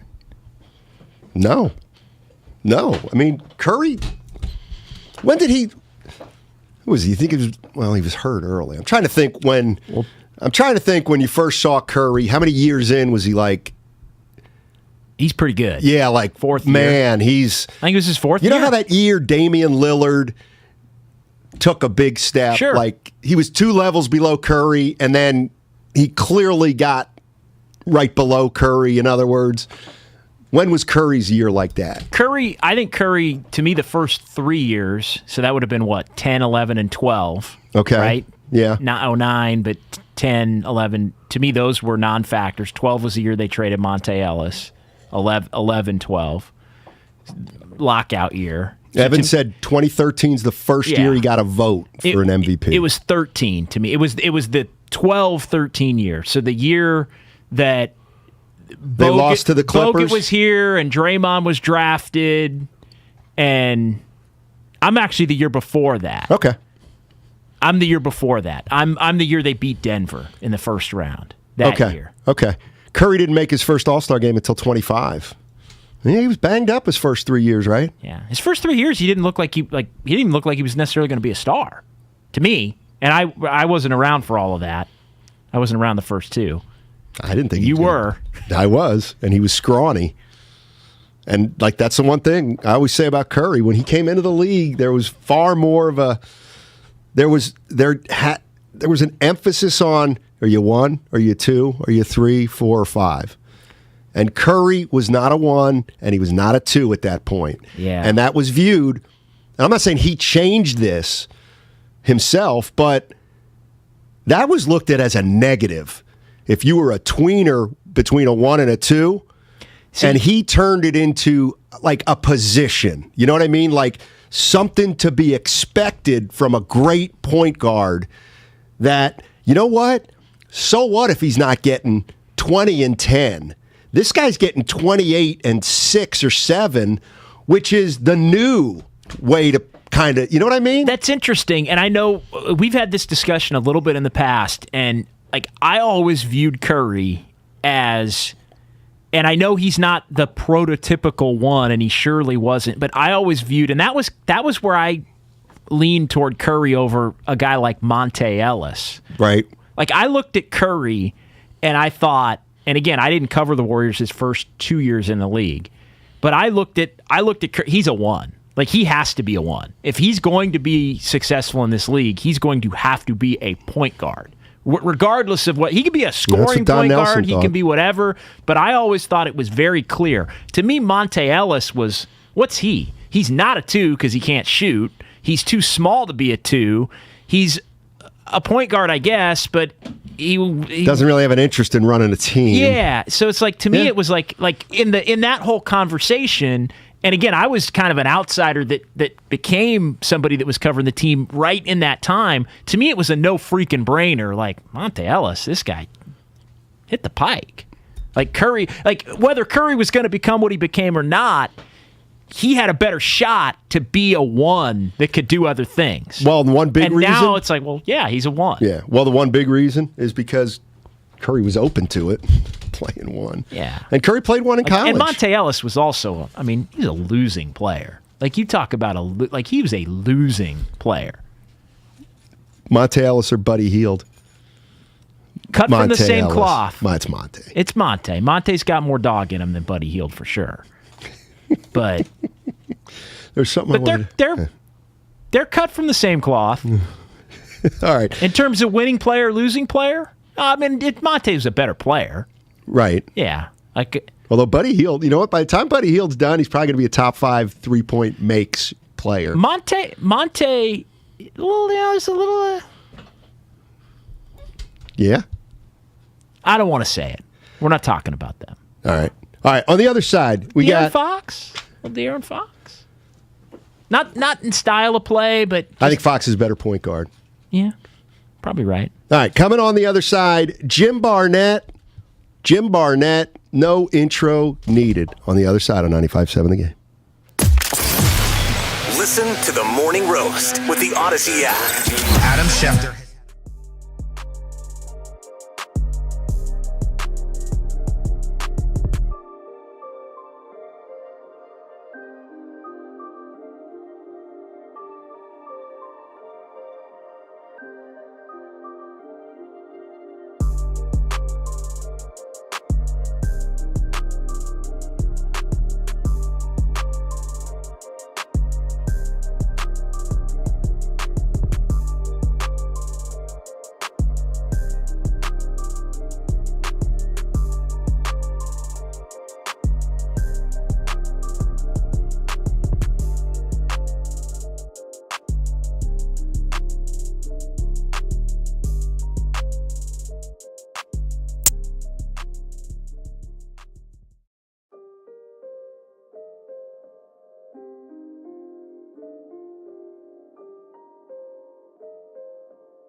All right, no Daryl the Guru Johnson today. John Dickinson in instead.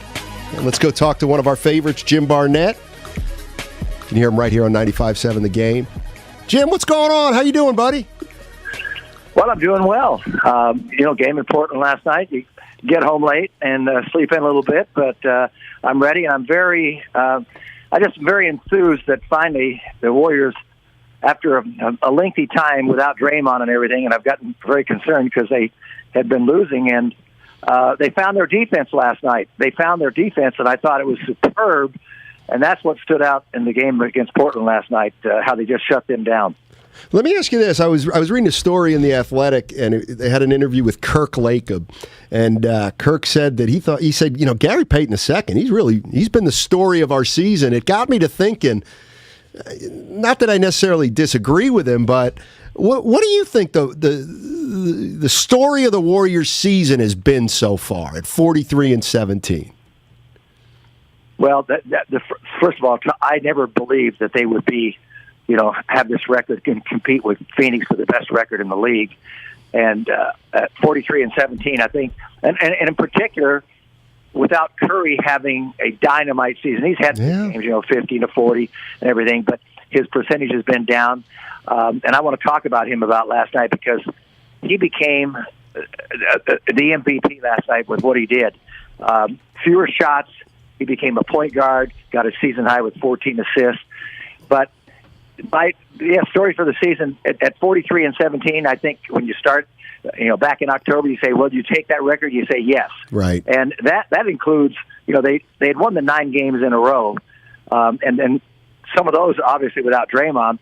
But then they lost to Utah, they lost to the Knicks, they beat the Lakers, and then they lost to 2 more of the Clippers, the Denver Nuggets, and then finally. And I was getting a little, concerned about it.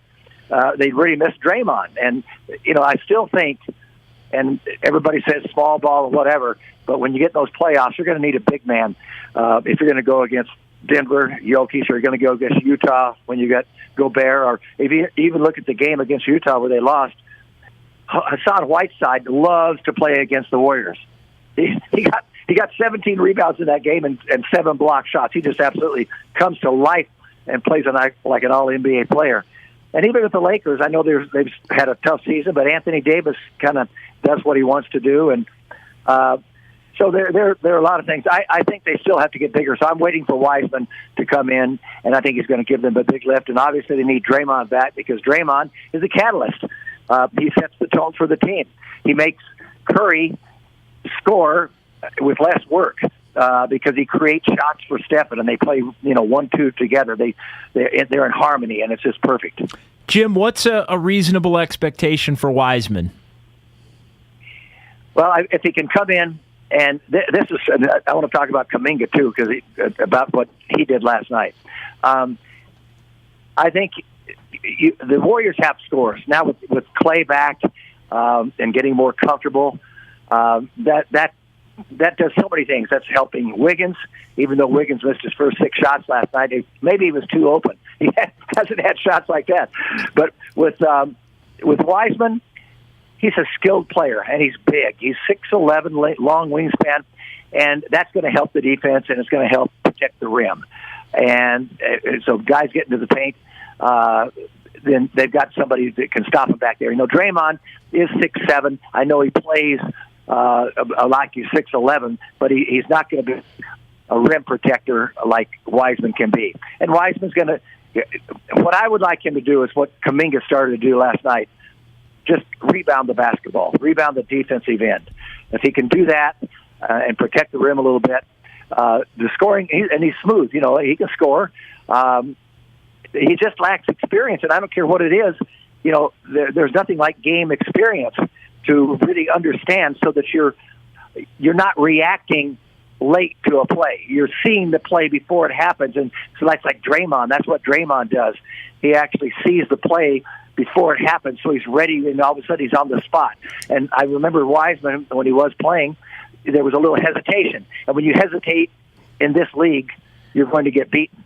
And so that concerns me. But I'm looking forward to coming back. And I had a conversation. He was on the trip with us, and I talked to him a couple times at dinner and on the bus one time, and he's I tell you, these young players, I could go on for a half hour about Kuminga, Moses Moody, what a gentleman, and young these guys. I mean, they're two 19-year-olds. Wiseman's 20 years old, but he's very well spoken. I love conversations with him. He looks you in the eye, and I have high hopes for him. But because I really believe in the playoffs, they're going to have to play against some big people that could really hurt them. Jim Barnett joining us on 95.7 The Game. You said you wanted to kind of jump into Curry, and I'll lead you in that direction because JD and I were just talking about taking the big picture look at Curry's career and when he came into the league. And the thing that I think about Steph Curry was when he came into the league, one, he was basically scrawny, and two was that the knock on him was, well, is he a point guard? Is he a two? He's not really a one. And he redefined that position. In other words, he wasn't a 20 and 11 guy, but he was like a 28 and 7 guy, and he kind of showed that you can play the point guard position that way and be and have an advantage rather than be it, because a tweener was a negative characteristic back in the day. Yeah. He's gotten stronger. There's no question about it. And he's gotten better at the defensive end. He's still, he could always get better and keep his man in front of him a little more. But a lot of these guys go for steals, and when they go for steals, then the great players and the good players go around them. But he's been an amazing player, and he's a great leader. And I know he's had some games this year where it's tough and the shooting and everything, and he misses Draymond immensely because, as I said, Draymond just makes the game a lot easier for him because he gets Curry shots off the dribble and then setting that big body he is and knocking the man off. And especially if he's got a 5 on him who doesn't want to come out, then all of a sudden Curry's got a nice three-pointer right at the line, and we know how good he is with that. But last night's game, guys, here's what's happening. Last night, Tim and I got to sit courtside. That very rarely happens any longer. And so there was no local TV in Portland, and so we sat right there next to the Warriors bench. And by the way, Steve Kerr, I've never seen him stand that much in a game. Usually he's sitting a lot, but he was standing 90% of the time in the game, particularly in the first 3 quarters, right in front of us, going back and forth. But he was really into the game, and he wasn't sitting from afar. It was very important to him. But from that vantage point, I really got to see and hear and feel what was happening. And Curry, the passes he made last night, the moves to the basket, to when they come out on him to take away that three, and his dribbling, pushing the ball ahead and not turning it over and laying it in off the glass and over the front of the rim. It was really a different perspective for me, and boy, it took me back, and I really loved it, being right courtside last night. And he played one heck of a game. His passes were on point. I mean, he was seeing everything. He was leading people to the basket. He played a marvelous game last night, and I was glad to see that. But most of all, as I said before, to me the story of the game was that they found their defense and really disrupted Portland. And also, a big thing this year, and it worries me because in the playoffs it's going to haunt you. They've been next to last in the league, 29th in turnovers, and they've got to take better care of the basketball, and they did that last night in Portland with only 12 turnovers and forced Portland into 18 turnovers, and they were +7 in points off turnovers, and that's a rarity for them this year. Jim, what's your concern level with, all right, Klay Thompson's back, and Klay's working his way back into form, but the numbers have gone down a little bit or been less consistent for both Andrew Wiggins and for Jordan Poole. How did the Warriors get the best out of all three? Because I think you could make a case they're going to need close to the best out of all three if they're going to win a title. Yes, absolutely. Well, I'm going to go Jordan Poole first because Tim and I talked to him after the game last night on air, and I asked him, because it was kind of a rhetorical question. I think he's feeling more comfortable coming off the bench. That hit him hard. He's averaging close to 18.5 points a game, and Klay comes back and immediately takes his spot. And for a third-year player like that, he's been playing a lot because Klay's missed 941 straight days in 2 seasons. So he was getting a lot of minutes as a rookie and a second-year player. And now in his third year, he was really feeling pretty good about things. And it kind of shocked him a little bit. And, you know, it's a maturity thing. And I think, as I asked him that question, I think he's accepted that a lot better.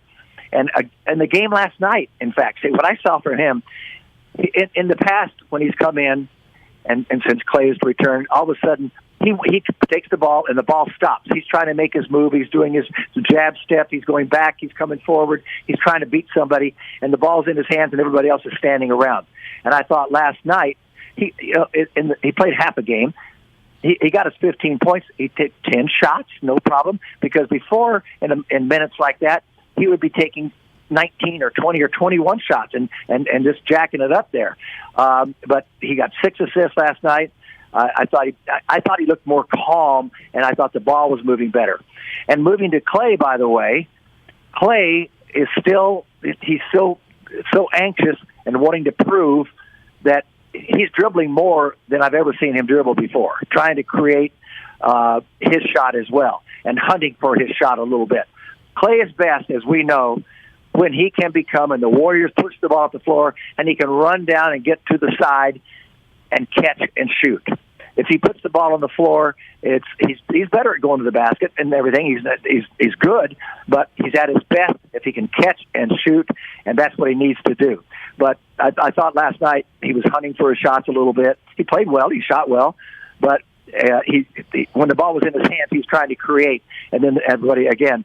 This team is better when that ball is moving around. That's why I thought Curry took over that slack last night and did a super job. Wiggins, I am really optimistic about. First of all, he plays defense, and I don't know how long his reach is, but he goes inside sometimes to score. And I'm thinking, gosh, there are 2 guys there, and he's all of a sudden he rises up, and that long arm he's almost like Plastic Man. If you ever I had comic books of Plastic Man when I was a kid. It stretches out over the rim, and he lays the ball in. I'm going, wow, how did he do that? And so smooth. And that's what also makes him a good defender. He gets beaten on a drive or something, and he recovers, and the offensive player thinks he's got it made, and all of a sudden he goes up and touches the ball and blocks the shot, disrupts the shot. So, and I tell you right now, he's only going to – I like Wiggins. When he was up in Minnesota, he was the featured guy. You know, he's their number one.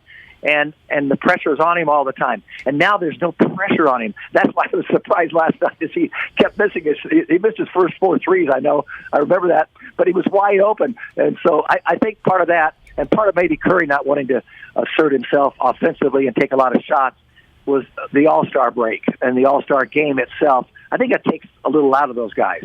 And you know, they're ramped up for that, and all of a sudden there's a little letdown. You come back, and you got to go again. So I think that All-Star game hurt Wiggins by him doing that, and that's not a negative. It's just the way it is. But I think he's going to get more comfortable now with Clay, and the pressure's going to be off him. And I think that if the Warriors do go on in the playoffs, and if they can go to a championship round and the NBA Finals, a big part of it's going to be Andrew Wiggins and what he does at both ends of the floor. Jim, thank you so much. Really appreciate it, and look forward to chatting again soon. Yes, because I want to talk about Kuminga, because that's an incredible story in and of itself and what he's going to bring. But thanks for having me on, and I'll go on listening to you guys the rest of the afternoon here until you go off. Thanks, Jim. Appreciate it. Jim Barnett. Love Jim. Kuminga is interesting. There's a lot of stuff that I wanted to kind of play off of that Jim talked about. I guess I'll start where he ended, and it's Wiggins. And you're always one of your phrases, it matters how it ends. And one of the things that I think the Warriors fans maybe to a little degree are underestimating, and that is they have players on this team that haven't been through the grind. You know, Andrew Wiggins has 5 playoff games under his belt total. You know, Jordan Poole never played in the postseason. Kuminga, obviously a rookie. Wiseman is in his second year. I mean, you could even go to Gary Payton II. You could go to Toscano Anderson and Damian Lee. They have players who have not been through the grind. And the one thing about the playoffs that we find out is sometimes guys struggle. And I'll bring up the guy we talked about yesterday, Harrison Barnes. I mean, you ask a Warrior fan if Harrison Barnes could make it happen in the postseason, they'll tell you no. They'll say he couldn't play him. He couldn't make a shot in the postseason. And once again, I'm not saying... And it was based on basically 3 games. Right. But what I'm saying is, Wiggins has to play well. That's the next step for Wiggins is playing well in the postseason.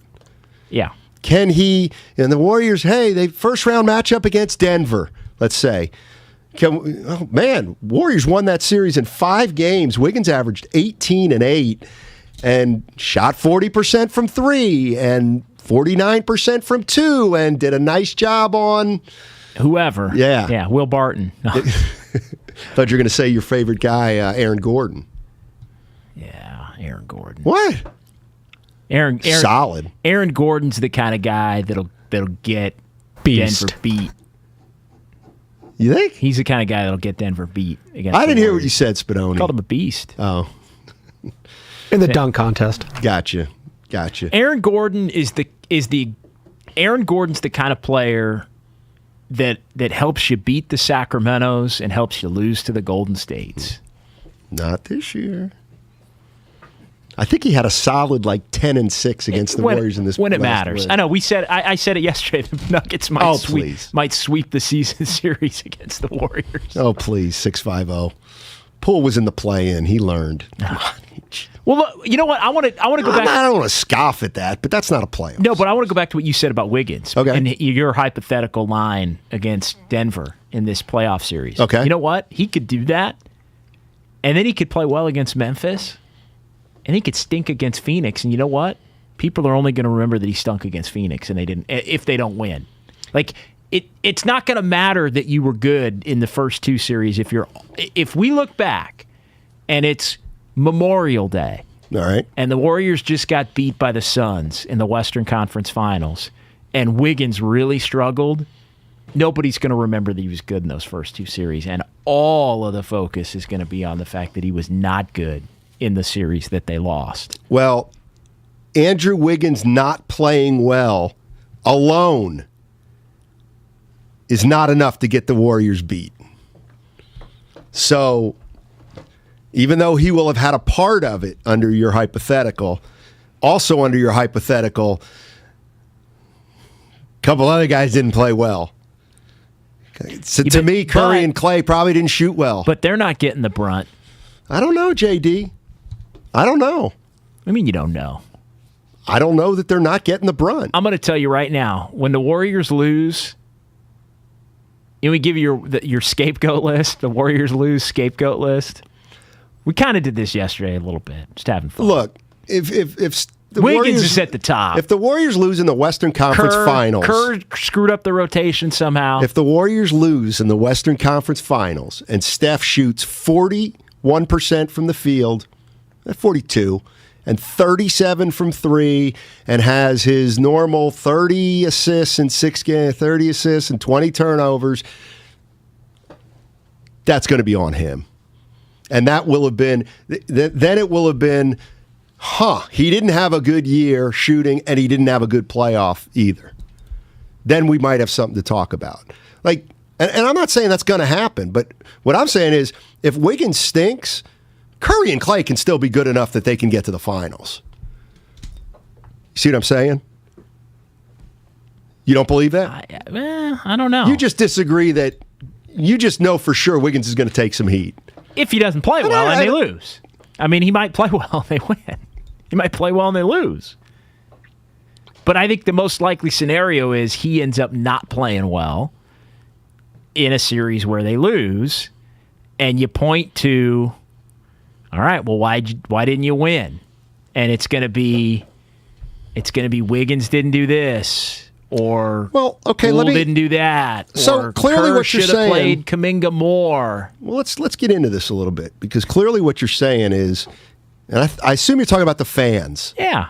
Okay, so the fans are never going to blame Steph or Clay. I mean, objective media members would say Curry didn't play well. Okay. Like the Steinmetzes, the Kawakamis, pick whoever. Right. Okay. I'll let you continue. Well, you kind of got me off track because what I was saying is, if it's true, how do I want to put this?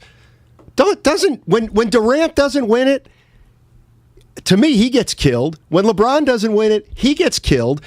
When Harden can't get it done, he gets killed. When Westbrook he can't get it done. But you're saying Curry's different. Not here. Yeah, here because he won. He won before the narrative became he can't do it. Like there's a unique element to the timeline and trajectory.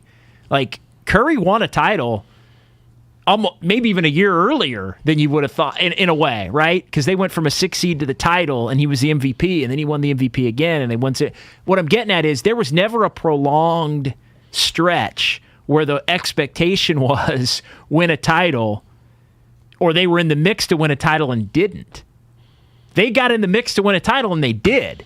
And then they probably should have won the next one and then they got Durant 1, 2 more. So there's never and then he became, the guy that he's won titles. And I know they didn't win every one. I mean, they went 3-2, but he also hasn't had any heat for any of the losses either. And I'm not saying he should, but why not? What do you mean? Which part? Why hasn't he gotten heat for the losses? Well, because Klay Thompson and Durant basically didn't play half that series against Toronto. And Draymond got suspended in the other one. Otherwise, they would have won the title in Game 5, in all likelihood. And those are the only 2 L's. When there's been an expectation. I'm not disagreeing with you. And I'm just saying. And that builds up stock, to extend the point, that builds up stock to where if you don't win one, you don't play well, it's not going to be, you can get it done. Well, I disagree he's already got a small extent. Hayes in the barn. He's a multi-time title winner. It's not all the way in the barn. And he's lost 2 that weren't really his fault. Well, the bottom line is, if they get to the finals this year and lose, let's say to Milwaukee, the Warriors, I mean, I'm not saying it's fair or not, but people, okay, 3-3 in the finals. 3-3. Okay. It's okay. It's not great. Magic Johnson was 5-4. But okay, using Guru's math, Bird was 3-1, so that's better than 3-3. You know what I'm saying? No. Well, yeah. He was 3-2. That's a different. He was 3-2 in the finals. Right. Is what I'm talking about. Yeah. Okay. Would you rather? I mean that. No, I'd rather be 3-3 than 3-2. Yeah. In the finals. I'd rather be 5-4 than 3-2. Me too. I mean, he won 5 freaking titles. This is the thing Guru and I get into all the time. I know. Oh, okay. I'm a fan. One of the things that really annoys me. You know what? I just started to listen to how that sounds. It does. Yeah. It's pretty good. That's okay. Pretty aggressive. Pretty aggressive. I like it. It's pretty great. I like it. All right. It brings some freaking edge to the table. All right, I see Duck Sauce and Priest on hold. They want to talk more Warriors. We can do that for sure. Priest. I'll tell you what, Priest. No, we got Hall of Famers coming. On this take it right team. now? All right, Priest, give it to me, buddy. You want to talk about the kids? Kuminga or Wiseman, are they both Hall of Famers, Priest? Say that. What was that again? He's giving you grief, but go ahead. Are Kuminga and Wiseman both going to be Hall of Famers? I'm just giving you a hard time, Priest. Don't listen to me. Go ahead. Skill set, talent wise, I don't know what. I never, talk about what someone's career is going to be. All I talk about is with their talent. All right. Talent level, those 2 kids are extremely special. Skill set wise, Wiseman is off the charts for a 7-footer. Kuminga shocks me. Just blows me away. Every time I see him play. Last night, for instance, nothing, earth-shattering, but the kids' defense. I was listening to Monty Poole yesterday. I just could not believe when he was talking about the Warriors' defense and the defensive players on the Warriors. He didn't even mention Kuminga. It's like he's got something in for him. It's like when you look at this kid lock people up, man, as a 19-year-old rookie, and you're putting him on superstars, and this dude is going out there and ain't blinking, and nobody talks about it. You never hear but anybody talk about it unless you. Well, his defense.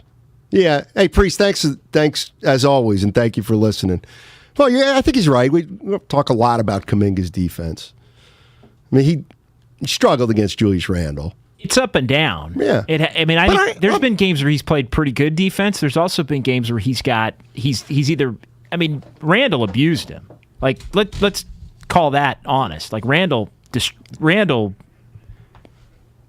I mean, I'm not arguing. I would not argue. I would not argue with Priest about how much talent those two kids have. There's no doubt about it. They are extremely talented. Where is it going to lead? Where does it lead? Does it lead to more titles after Steph leaves? 888-957-9570 is the number if you want to get in on the Golden State Warriors conversation. What's been the story of the year for the Warriors? What's been the story of the year for the Golden State Warriors? 888-957-9570. We'll be right back to talk about it. Listening to Willard and Dibs.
Steiny and Guru on 95.7 The Game. All righty. How you doing, JD? We got an hour left, and then it's the weekend. Hey, how you feeling? I'm all right. That's it? All right? Yeah, I got a buddy in town. Now, you were telling me about that. Yeah, buddy of mine's in town. He's playing golf somewhere. I can't remember where. Where at? Somewhere in Alameda. That would be Carica Park. That's it. That's you. Oh, yeah. What? Yeah, No, it's Carica Park. Yeah, no, it's. They got an 18-hole and a 9-hole, and the 18, they're both nice. Yeah, Real so nice. he's out there now. Is he playing with Dibs? Now I'm making you jealous. Yeah, you And are making Dana, me a little. too. Oh, my God. Oh, geez. Yeah. When's daylight saving time start? It's later this year. Oh, God. It's late. It's the 13th, I think.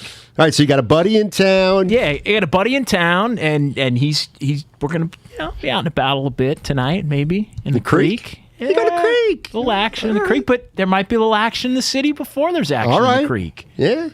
But yeah, so I hope he's out enjoying a nice round. I think he's already sent me a couple that tells me he is enjoying a nice round. Well, good for him. Good for him. Hey, James Harden making his debut tonight for the Sixers. Who they playing? That's a good question. You know what? They're at the Timberwolves. Then I'm watching. Then I'm in. Dude, the Timberwolves have they broken into your top 5 league pass teams? I love watching them. I love watching the Timberwolves. They're pretty interesting. They're entertaining as hell. Yeah. Like they're better than they've been the last few years. Right. But they're entertaining in a matter of they play a lot of really close games, a lot of high scoring games, a lot of games though where it's like they'll do some great things. They'll also do some really stupid things. Oh yeah. But it's entertaining. It's kind of in a way, and I don't want to. I'm trying to make it relatable to the there's a little bit of like a We Believe, like the We Believe team. Like they'd get on a run and it'd be kind of fun, but then they'd also do a lot of a lot of really dumb stuff too. Yeah, they got a little of that. They got a little of that. Like but that makes you entertaining. Fun. They play hard. That makes you entertaining. Yeah, they do play hard. You know who's doing a great job is Chris Finch. Yeah, Franklin and Marshall's finest. That guy's a good coach. Because he's done a hell of a job. Well, he came into a tough situation too because nobody wanted him. Remember, they fired Flip Saunders' son, and they wanted Vanterpool to get the job, the assistant, but they went outside, got Finch, who was sitting on somebody's bench. Detroit, Toronto. Yeah, good call. So let's go to Duck Sauce. Duck Sauce is in the Jose. You don't like that, Spino, for San Jose? Can you say that on air? The Jose? I just did. Oh, no. That doesn't work? No, that don't work. Thanks for taking my call. You two have the best basketball minds on the station, so I've enjoyed listening to you all week. Thank you. Couple topics, just a couple different topics I wanted to touch on. The first was the last couple of weeks, Steiny's kind of said, alluded to the fact that the Warriors are a little more fragile than other teams. Kind of meaning like further guys down their depth chart need to be healthy or playing well for them to win a title compared to some of the other contenders. And my take on that is just I think if Steiny was working in one of their markets and he was watching them night in and night out, he might also feel that way about some of those other teams. It's just because of how closely he watches the Warriors on a nightly basis. That kind of makes you feel like that. That's just my take on that. That's fair.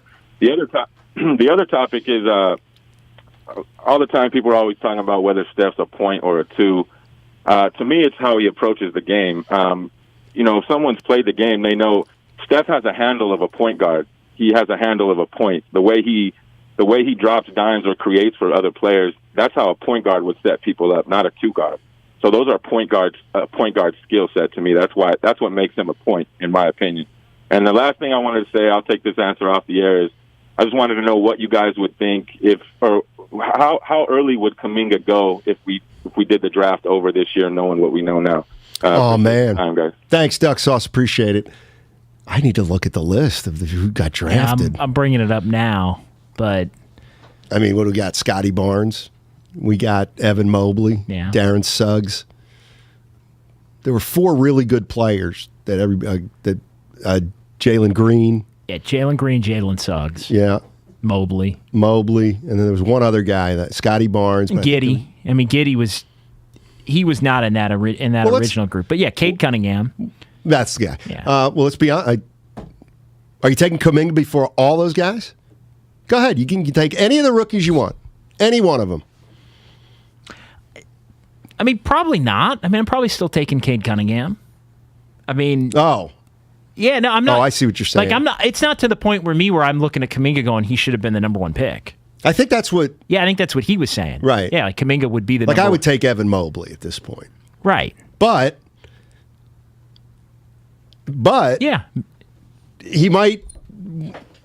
Kuminga may be better. And maybe he wasn't saying he'd be number one. Maybe he's saying Mobley's one and Giddey's 2 and Kuminga's 3 and Cunningham's 4 or Cunningham's 3 and I don't, right. He's higher than 7 is what I think. And I would. Although you know what, these players ain't bad. No. And I think some of the guys at the top are better than their. I mean, look, Suggs got hurt and he's playing in Orlando and Green's in Houston. So I don't know how much we can judge them right now. 408 JD saying, Steiny, don't ever say the Jose again. We'll see now, because I'm, something like, that just gets me a little defensive. Yeah, one of the things that really annoys me. I mean, Steiny, the Jose was an old movie theater on 2nd Street, which is now the San Jose Improv, just called San Ho. That's from Cruiser. All right. That's and the crazy. 650 trying to get under my skin saying, because Steph better. It's true. JD. Oh, my God. JD and Tracy. What's up, JD? Hey, guys.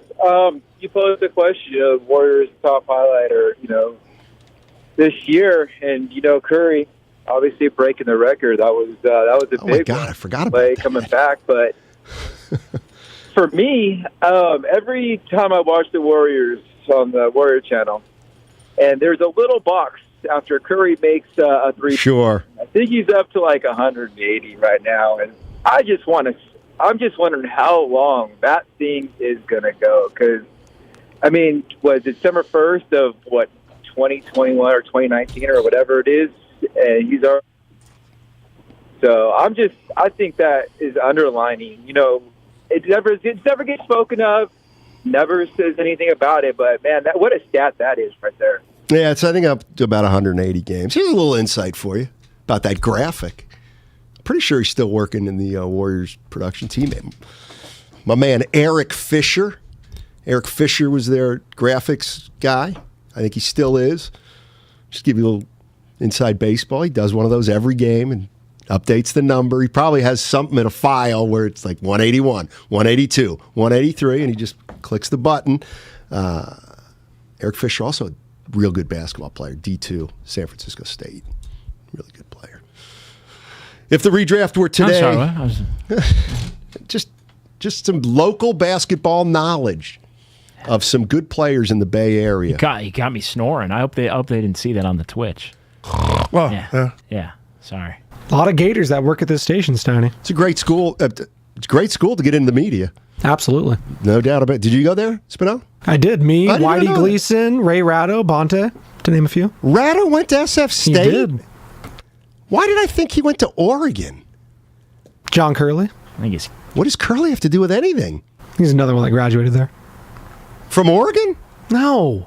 San Francisco State. Oh, Curley. Mark Grandy went to Oregon is who you're thinking of. All right, Grandy, man. Steph better. All right. Warriors started the second half of the season with a blowout last night, 132-95.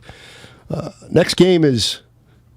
They have a weird start time on Sunday, JD? Yeah, it's 4:30, not 5:30. And who are they playing? They're playing Dallas, and that's because I believe that game's on ESPN, and they wanted it at 4:30 instead of 5:30. All right. Be an interesting game. Dallas... nice to get a TNT game last night. Hadn't been as many of those. I didn't even know it was a TNT game. Yeah. I'll be honest with you. I had the game taped. Because we were watching... DVR. Just say DVR. I was watching an interesting documentary called "Let's Talk About Cosby."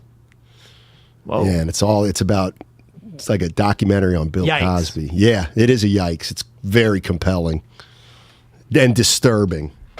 Yeah. So then after we watched that for an hour, I turned on the game, and it was kind of moving fast. I was like, oh, look at this, 31-30. Look at the Blazers. Chauncey Billups got him playing. It was just night. Now it's 15. It's night. Now it's 20. I think they went up 33-32. I think that's about right. And at that point, I thought to myself, I had a few games going, but I thought to myself, that's probably the last time Portland's going to have the lead tonight. Well, you were right. You're right. It was one of those. But yeah, Brian Anderson and Reggie Miller, Allie LaForce. All right. Vegas Rob is in Vegas. What's up, Vegas? Rob? What's up, Steiny? Hey, John Morant got hurt last night. He's going to be out a couple of weeks. What you think that'll do for the Warriors in that having to play them? Because I know y'all said we might have to play Memphis. You think we still going to have to play Memphis? I'll take your answers off the air, sir. Well, you'd still have to play him. He actually came back and played in the game last night. So we'll see. That's good. But he left the game and came back. Here's the bottom line. And we were talking about this early. It was a hip. We were talking about this early. Just don't give me the injury or injuries that is going to impact the postseason in a big way. Just don't give me that. I don't want the reason. I don't want to look back at either way and be like, well, John Morant didn't play in that second round series. Or Draymond Green didn't play in the conference finals against Phoenix. And Phoenix won. Oh, Warriors Bucks, but Bucks, no Drew Holiday. Oh, God. Really? Okay. It happens, though. I know it does. It's a big part. It's a big part of why teams win and don't win. I mean, we've talked about this, but really, you could make every years the Warriors won and didn't win. It played a role. Yeah. Birdman's in San Francisco. What's up, Birdman? How you doing? Hey, what's up, fellas? I'm doing pretty good, man. Sweet. Home Friday evening. Yeah. Chris, what's up? Mm-hmm.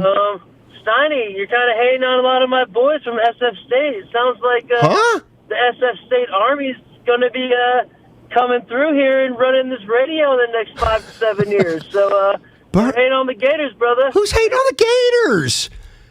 A lot of really likable guys. I'm not hating on the guy. I just pumped the Gators up. I pumped up one of their huge alumni, Eric Fisher. San Francisco State is a great gateway to the media in the Bay Area. Andy Reid started his coaching career there when they had a football team. The more you know. I got hired at NBC Sports Bay Area from an SF State guy. No. Now, USF's a joke. No, I'm kidding. No, SF State. I love SF State. Plus, I always have a fondness for non-Division I schools. And they're Division II. D3. Mm-hmm. I'm not hating on San Francisco State. Not at all. Not at all. James Wiseman, Goo. Goo. No, you're not Goo. Hey, what? Are we going to get Goo? 2:30? We got Goo? We're going to get Goo at 2:30. He's in New York City. We are taking bets on where he is currently in New York City, by the way. Okay. You know what? Comcast text line always open. 888-957. Minus 200 currently doesn't know where he is.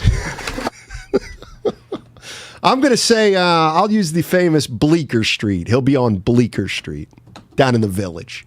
There you go. JD, you been in New York? Yeah, a couple times. Okay. Did you like it? I did like it. Yeah. So it's a little hectic, it's a big city. But boy. I like hectic. I know you'd think I wouldn't like hectic. I would think you wouldn't. Yeah, but I do. I get energy from it. So like I enjoy walking around. I enjoy a lot of different cities, but I enjoy walking around in New York. New York was tough for me when I was younger, but now as an adult with a little bit of money in my pocket, it's more fun. But man, woke up a few Sunday mornings in New York City, just City got the better of me. Put it that way. 510 JD says, I want to know how soon Kuminga and Wiseman, this is a good question. I want to know how soon Kuminga and Wiseman are going to be the best players on the roster. Best players on the roster. I mean,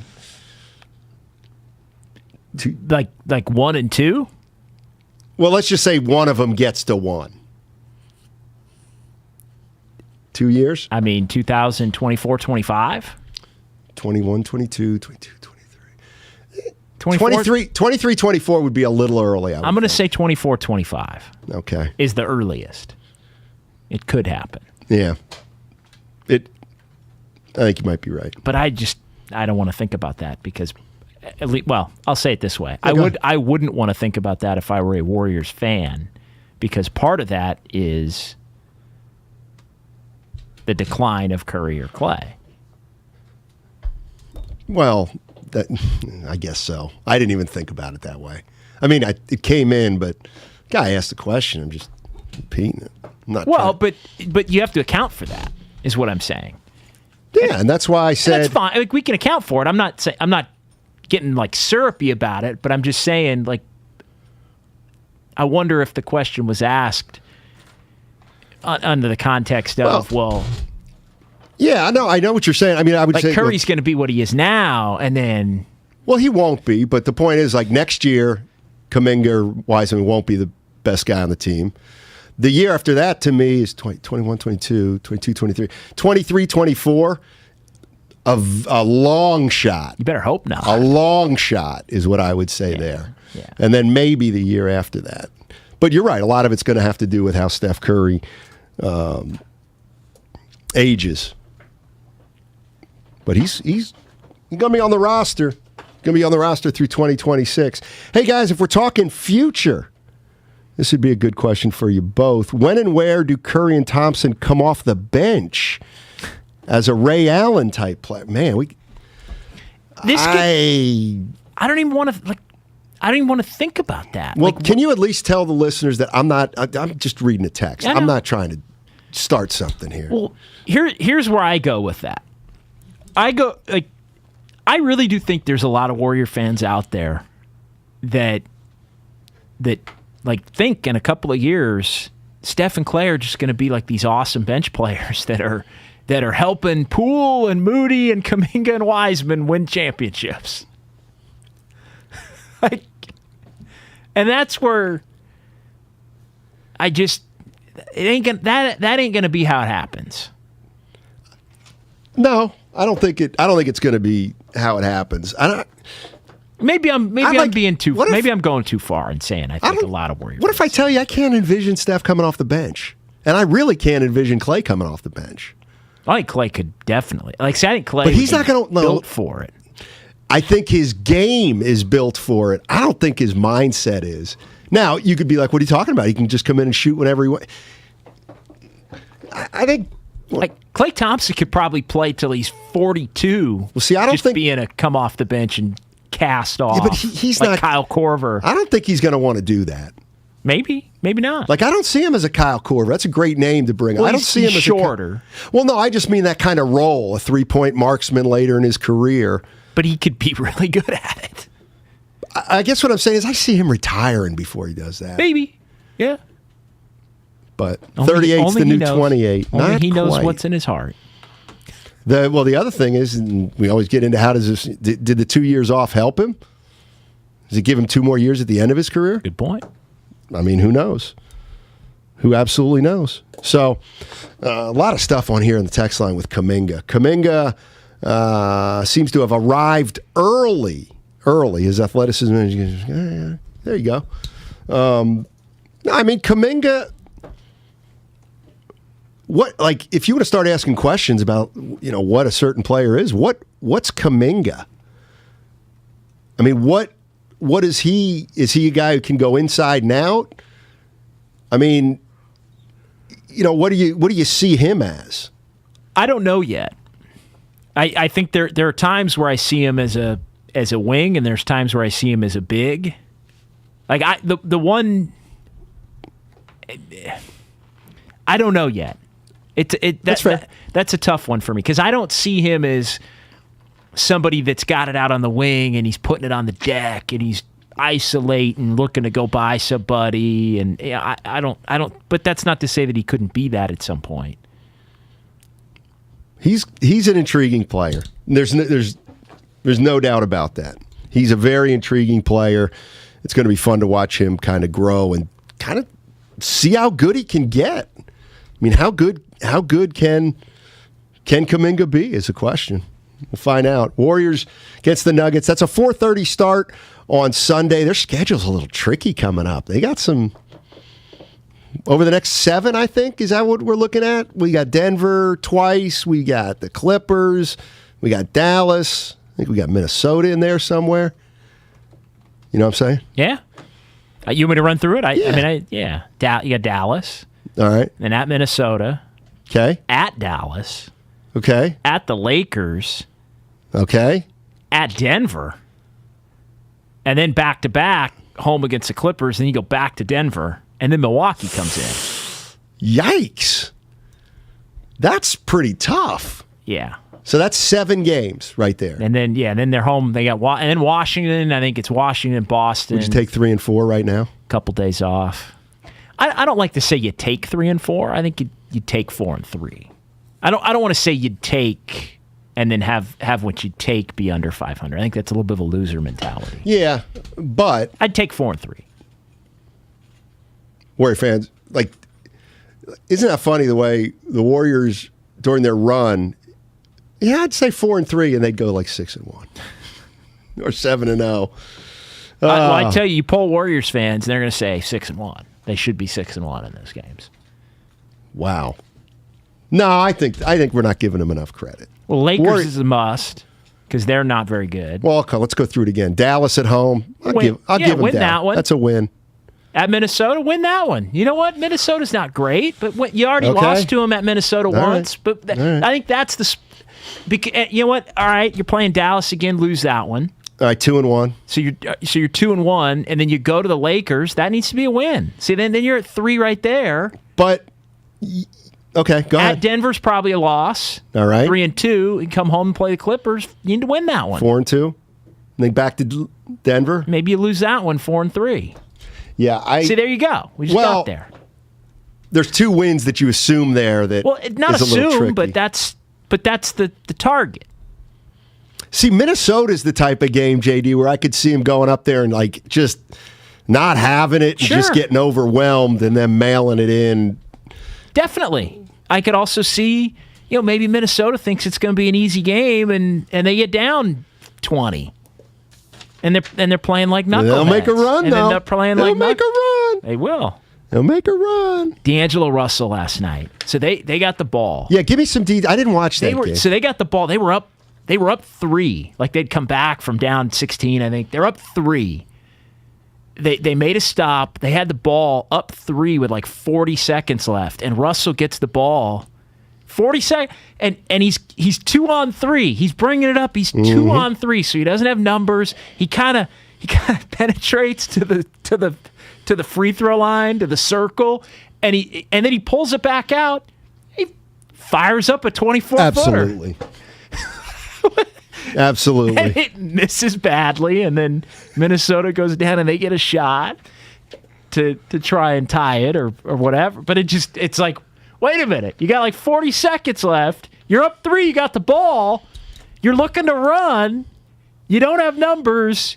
You kind of fiddle-faddle, as you like to say, then you step out and shoot a 3. It is pretty funny, because that's entertainment is what that is. It's funny because I'll watch the Timberwolves and I'll see Finch, their coach, on the sidelines, and I know him a little bit. He's got a good demeanor. He's got, that's the thing I know about him that I know he's faking kills him. No, he's learned, it's hard to explain, but when you play 82 games, you just can't get mad all the time. And so he's really done a good job of knowing the big picture with this team, that they're not the smartest team in the league yet. And he's not going to stomp his foot because D'Angelo Russell made a bad decision. Yeah, there's kind of it's whatever. Right. Bleep it. Exactly. And he's looking for bigger picture things. He's like, I got to live with that. You know why? Because they're all playing hard. And they're winning enough. That's right. To where it's not. That's right. And they're winning enough to where it's not, 20 to 0. It's 20 to 0. And they're winning enough to where it's not. 20 to 0. And they're winning enough to where it's not. really killing you either. That's right. All right, here's what we're going to do. We're going to go to New York. We're going to New York on the other side. Talk to Daryl, the Guru Johnson. He's enjoying a vacation there. I'll tell you what, Comcast Business Text Line always open, 888-957-9570. Where's Goo going to be calling from in the Big Apple? Be specific. If you nail it, I'll give you something. I'll figure it out. On 95.7. Listening to Damon and Ratto has never been easier with the Odyssey app. The rings don't lie.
Don't be sorry. Check out video only. Now, back to Steiny and Guru on 95.7 The Game. I could trip a referee, tell by my attitude that I'm most definitely from.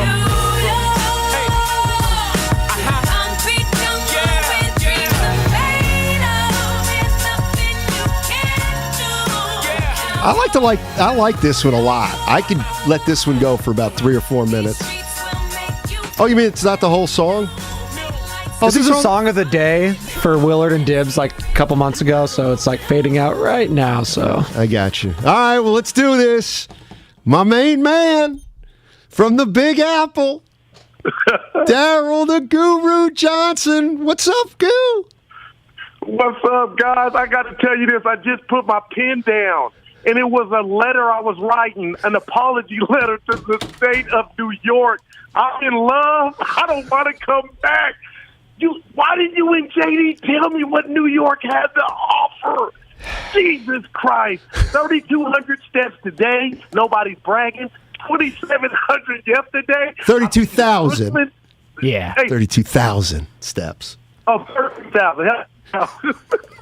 Hey, I'm in love. So where you at right now, Goo? Right now, because we have people on the text line trying to guess exactly where you are in New York.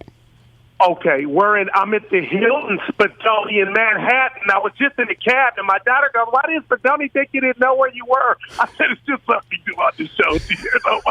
But I'm at the gym. Yeah, I got a new shirt I'm going to wear tonight to the play, the Michael Jackson play at the Neil Diamond Theater, so I'm trying to pump up a little bit. So we just got back. Well, you're going to look good. So I'm in Manhattan, Steiny and JD. Do you know where in Manhattan? Yes, West 43rd. Okay. So that's Midtown, I believe. 43rd Street. Yeah, Midtown. It's about, 9 blocks from Times Square? Go ahead. Okay. Yeah, I'm juiced, man. So wait a minute. You're at a health club? No, at the hotel we're staying at. Okay. We got a gym. He's at the gym. My bad. Yeah, he's working out at the hotel. Gotcha. Yeah, working out at the hotel for the sweater I'm about to debut. So I wanted to put some air in that tire of the trap. Yeah. So what have you done so far? Dude, we've done it all. We went to Harlem yesterday. It snowed. The Johnsons walking down Harlem. I felt a part of the fabric. We went to we had soul food. We went to Carmine's last night in Manhattan, Italian food. Let me just tell you this. This is the best part of the trip. If the doctor walked in and said, "Mr. Johnson, you got a month to live," New York. I'm going to... Oh, good. You know I love my television. I love color. Nobody told me New York, Times Square, is the television of the United States. And, I mean, it was lit like New Year's Eve. I'm in love. And then listen, first night, I bring the family. We walk back. I go back out like a pigeon. There you go. Have a little spot. I'm looking around, have my hot cocoa, body, JD, little beverage. But, dude, it's incredible. Yes, it is. Yes, it is. How's your money holding up? Hey, let's just say this. It's a good thing I'm going back tomorrow, but let me tell you about this. We take a taxi to the airport. It's $60. 70. I tip the guys older from 60. I give him 60. True story. He said, "Come on, they give me more than that." So I'm sitting there. The kid's wife looked back. I gave him the extra $5. There you go. And my wife logged that. Do not. We got to get him to call back. You know what? He's in his hotel room. He's on his cell phone. That's probably not. Just call his room. Why don't we just call his room? Yeah, we should call him because. Yeah, we. That reminds me of my great Danielle Marshall story that I'm sure I told you. Just call the hotel and be like, "Give me a room." Well, that's true, but we don't know any of that information. Well, we can get it. Yeah. But that does remind me. Spadone, I told you that story about Danielle Marshall, right? And the phone. Great story, I think. So anyway, I think we're getting back. Anyway, Lucas, you want to hear the story about Danielle Marshall? It's a funny story. Yeah, it's real funny. It's got to do with phones and rooms. So we're in Dallas one night. Oh, hey, Goo. I'll tell right after we get done with Goo. You know what? I'm too excited. No, you're not. Slow down, Steiny. What do you got for me? No. This is New York. I mean, what's your? Did you see the statue? Go ahead. I'm just gonna say, what's the best thing? I know there's been a lot, Goo, but what's the number? Like, what's your favorite thing so far that you've gone and done? You know what, JD, is hard, and we have seen the Statue of Liberty. Again, it goes back to Times Square and just sitting back, taking it all in, looking at the mega buildings, and also on top of it, I got another answer. We went to Ground Zero, and to see what they've done since the tragedy, to see the videos that I watched and what happened when that went down, and I just felt like a New Yorker in the sense I am American. All of us did that together, and I just felt like just being a part of showing my kids history and what this place was and is now. We went into the new center that they got built. It's incredible, but that would be it for me, JD. But really, there is no second place. And I love San Francisco and that view coming across the bridge again. This place is in a division all by itself. All right, buddy. Hey, listen. All right, yeah, enjoy it. All right. See you, Goo. I knew it. I knew it. Yeah, we both did. I did too. Like really like it. Like that's. Let me tell you what. I know what his best time was. His best time was when they went out, they went back, and then he went out again. Yeah. About a couple of years ago, I was in New York by myself. I forget what. No, it was way back. Anyway, I was in New York and I was staying at a friend's house who wasn't there. So I was going to be in New York for like 2 days by myself. It's pretty cool. I mean, you just walk around, pop in, have a few, walk around, It's so much going on. So much going on. Good to hear that Goose having a good time. There's something else I wanted to go to here. Now I can't remember. You remember, JD? Donyell Marshall. Oh, yeah, Donyell Marshall. I haven't heard the Donyell Marshall. Yes, you have. But here it is. So Donyell Marshall, former Warrior, former Raptor, former many things. He got drafted 94? I don't know. Anyway, his first contract was 9 years, $42 million. That was Donyell Marshall's salary. And he I think he was picked fourth after like Kidd and Grant Hill. Anyway, second year in the league. He's playing for the Warriors, and I'm covering the team in Dallas. And again, 9 year, $42 million contract he signed as a rookie. And I'm coming in, and it's about midnight. And I walk into the lobby. And they had a bunch of payphones that were actually they looked like phone booths. Sure. But they weren't metal. They were like wood. They were kind of classy. And Donyell Marshall's 6'9", and he's in this phone booth, and he's sitting, but his feet are like high. He's kind of leaning back, and he's on the phone. And I walk by him, and he's on the phone. And I looked at him, and I shrugged my shoulders. I'm like, what's going on? What are you doing? Why aren't you in the room? And he puts the phone to his chest. He goes, "Hey, man, did you know that they charge you 50 cents every time you make a call from your room?" And I said, "Yeah." He goes, "I'm not paying that." Walk down to the lobby. Well, I mean, I'm telling you, I'm dead serious. I was like, man, good for you. Good for you. And I knew at that moment he was never, ever going to have money issues. Because you wouldn't have been doing that making what you made. Exactly. Let alone exactly. You would have expensed all kinds of calls. Unbelievable. Making $14 an hour, I'm making calls from the room. Seriously. You didn't say he was from Reading, Pennsylvania. Yeah, he is. I don't like to interject that stuff all the time. Come on. That's why you really like him. Well, I do like him. Yeah. I covered him in high school. There you go. Yeah. Now we got to the bottom of it. Well, what is it? That was irrelevant to the story, isn't it? It is irrelevant to the story, correct. The story was there are athletes out there who make good money who are very responsible with that money and don't spend money. Yeah, Iguodala's one of them. Apparently. When's he coming back? I want Iguodala. When's it, April 16th or 17th? Oh, man. I kind of do You know how want many rounds of golf you can get in the next 6 weeks before? Why? What happens in 6 weeks? At the playoffs start. Oh.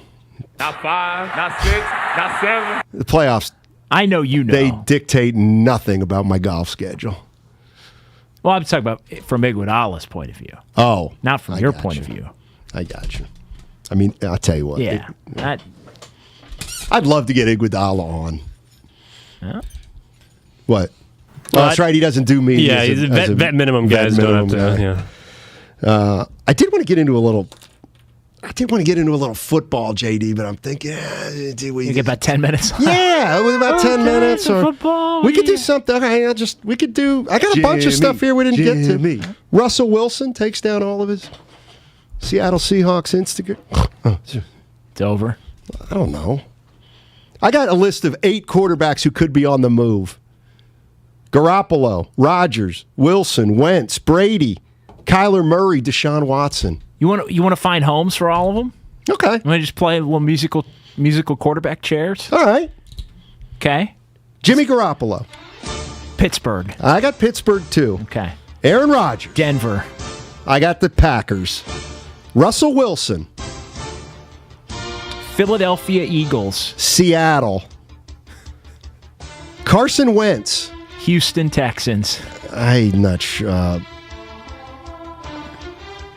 Atlanta. I'm not sure why.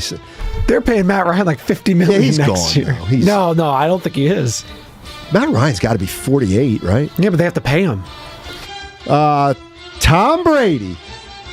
The San Francisco 49ers. I got him retiring. Kyler Murray. Arizona. Yeah, I agree. They just had reports. Their owner came out and said, "We're not going anywhere." Yeah, we're building. I'm gonna fire. You know what? If you don't like the coach, we'll just fire the coach then. Exactly. Deshaun Watson. Miami. Mike McDaniel. Ooh. The Dolphins. Thank you. Aaron Rodgers. I already said Denver. No. I want to get into Aaron Rodgers. Okay. This is another. You know, he's kind of the football version. Bear with me here of Iguodala. He's got it licked. He's got it. So let me get this straight. He's under contract for another year, but even though he's under contract, they're leaving it up to him whether comes back and plays for a year, or if you want, we'll sign you to an extension, or if you tell us to trade you, we'll trade you. Like that was come on. That was the agreement based on him showing up last year when he said he wasn't going to show up and he was done with the Packers, and they worked it out to a point where they took a year off of his contract on the back end, but basically said, all right, you come and play this year, we'll try and win it, and then you can decide your fate with 1 year left on the deal when last year's up. Okay, so this decision, he goes into the front office and says, I want out, actually. Get me out of here. Well, okay, so we'll move you to...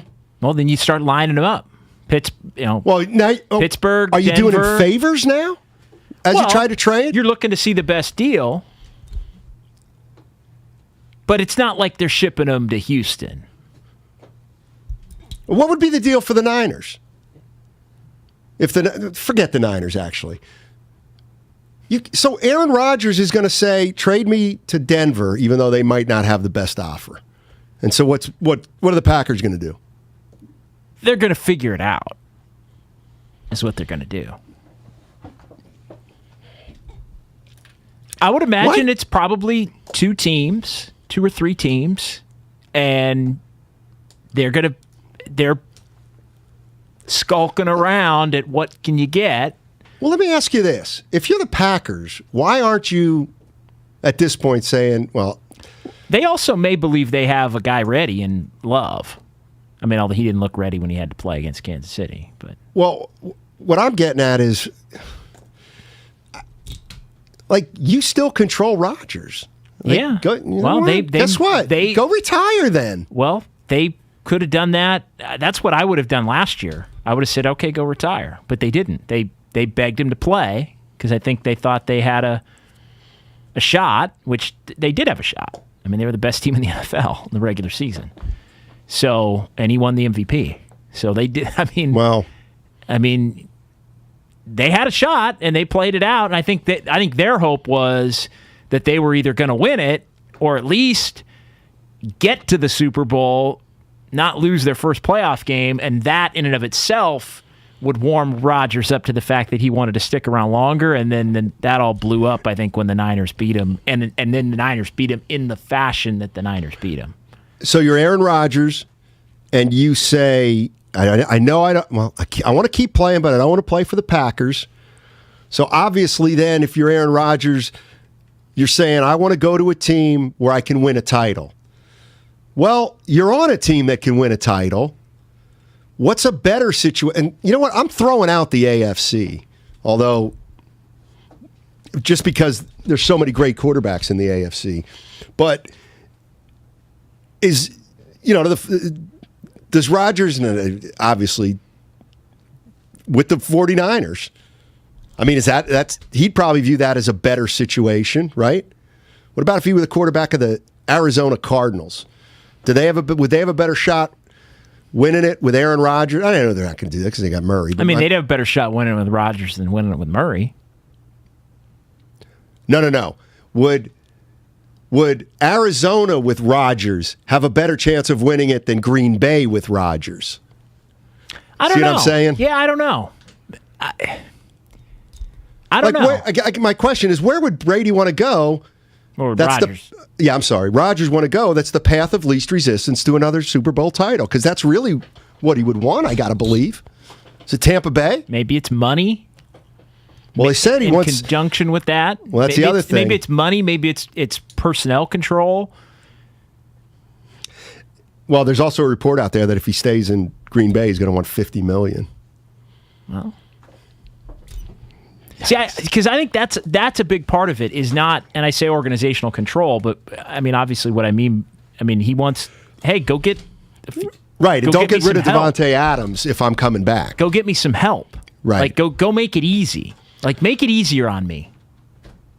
But I think that's and pay me. Like, I think that is a... Well, that's hard. Well, yeah, but I think he's looking at that situation. Like, where can I get the most money, have the most say, be left alone when I want to be a Richard, and... I don't... Right? Yeah, but I feel like he kind of thinks, you know what, I'm Aaron Rodgers. Like, you do what I say. Like, you do it my way. Because I'm Aaron Rodgers. Well, yeah, and I think that's the way he walks through the Green Bay facility, but... Well, they didn't really do that, though. Well, until he threatened to not play. Right. And then they knocked that year off and told him, we'll revisit it now, essentially. They spent a first-round pick on a quarterback when he was still pretty damn good 2 years ago or whatever it was. Yes, and that's kind of triggered a lot of this. But here we are 2 years later, and Jordan Love hasn't played. Yeah, and they had the best record in the NFC both years. Exactly. So, I guess what I'm saying is I think he probably even realizes he's in the best situation that he can get to. Maybe. I would think so. I mean, I wonder. Maybe he thinks, you know what? Maybe the reason we haven't won another one is something here. Like, maybe he thinks he goes somewhere else and he will get over the hump. Just change the dynamic. Like, is it me? Like, I could see him wondering, is it me? Is it them? He's not thinking, is it me? No, he's not. Well, my answer to that would be he's not thinking it's him, which is why he wants to go somewhere else. Yeah. But I'm with you. You know what I'm saying? Yeah, like, wait a minute. Like this level of me the last couple of years could have had rings. Would have have won places. it here, and here. I wonder. I think that is at the crux of it, because I think I don't disagree. I think with the that. crux of it is he thinks I should already have 3 or 4. I agree. I think he thinks or that 5, too. and I'm that kind of player.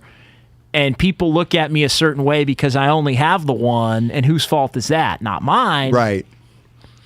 When when actually he's been coasting for about a decade in a way. Hey, by the way, we didn't get to this, JD. And I'll actually say, I don't know if I was wrong, but Amazon reached out to John Lynch, according to sources. There was a dinner. Lynch probably could have tripled his salary, which is reportedly around $5 million as the GM. Lynch, I'm told, declined and wanted to remain in the front office. That's Andrew Marchand of is that New York Post? I can't remember. He's good. New York Post. Yeah, he's a big boy. Well, that would theoretically put to bed the rumors or the innuendo that he wants out, right? Yeah, or that they gave him a little something. The 49ers. Yeah. Oh, gotcha. Because we were all watching that press conference and listening to it. Exactly. When that came up, that was weird. The look on Kyle Shanahan's face to me was that of somebody who was the first he was hearing of it. Right. Like, John, you didn't tell me you're thinking about maybe leaving. Exactly. How much we got here? And then I think they all got together and worked it out. Yeah. And that maybe he got But he's probably on his way out in the next couple of years. Got 45 seconds, Steiny. Okay. Yeah. Take over, Spino. Michael Thompson did not come on yesterday, but he's coming on today at 4:15. Okay. Steve Kerr, 5 o'clock. All right. Whitey and Ratto. Kevin Michael Gleason. Kevin Michael Whitey Gleason. Yeah, Kevin Michael Whitey Gleason. Yeah, get it right. Kevin Michael Whitey in quotes. Gleason coming up next. I went over. No, got 15 seconds. All right, that's all I need. Now I only need 12. I went over this with Whitey before the show. I said, "Do you prefer to be called Kevin Michael or Whitey?" And he said, "Nah." He didn't say both. All right, have a good weekend, everybody. Shut up. Night. Listen to the Morning Roast with the Odyssey app. Adam Schefter has had a horrible year. Just look at the year that he's had. It started off with him demanding to the high heavens that they were taking...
No, I merely asked whether you are, for you, relatively speaking, pumped up. No.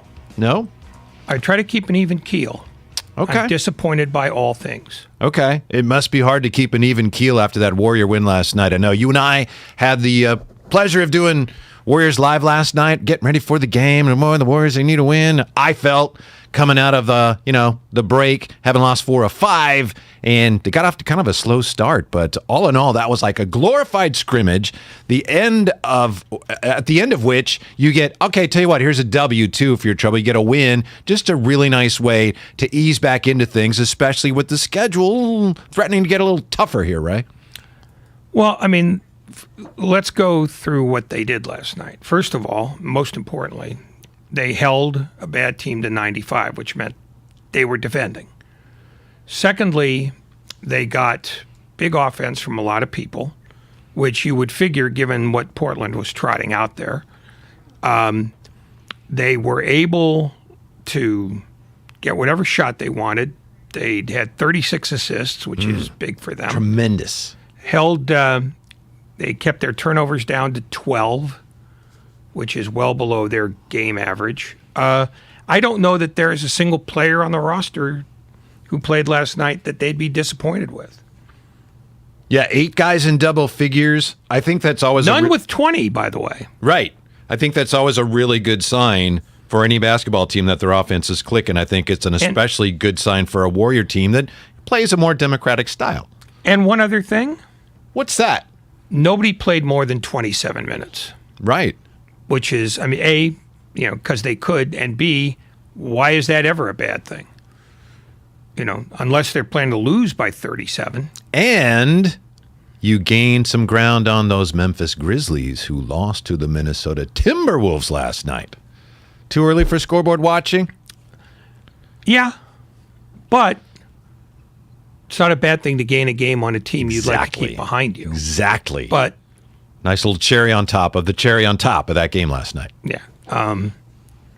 Although it does make Minnesota look slightly more intriguing because they've been starting to play better, and I think they're going to start pulling away. In fact, they've already pulled away from the Clippers and the Lakers. I tried to tell you yesterday that the Western Conference teams, I know these teams this year, a lot of them have been kind of, can't get things going.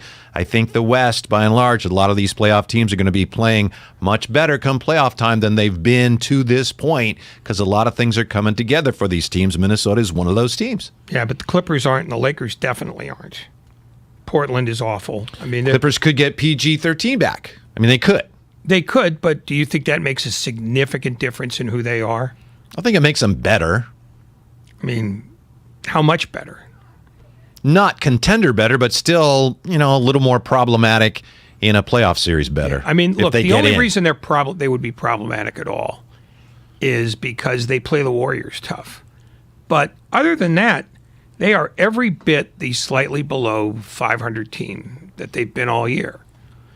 They're just not compelling on a league-wide basis. They just played Golden State tough. So if the Warriors are planning to stay in second, I think they'd still rather play Minnesota, even though I think Minnesota's a better team than the Clippers are.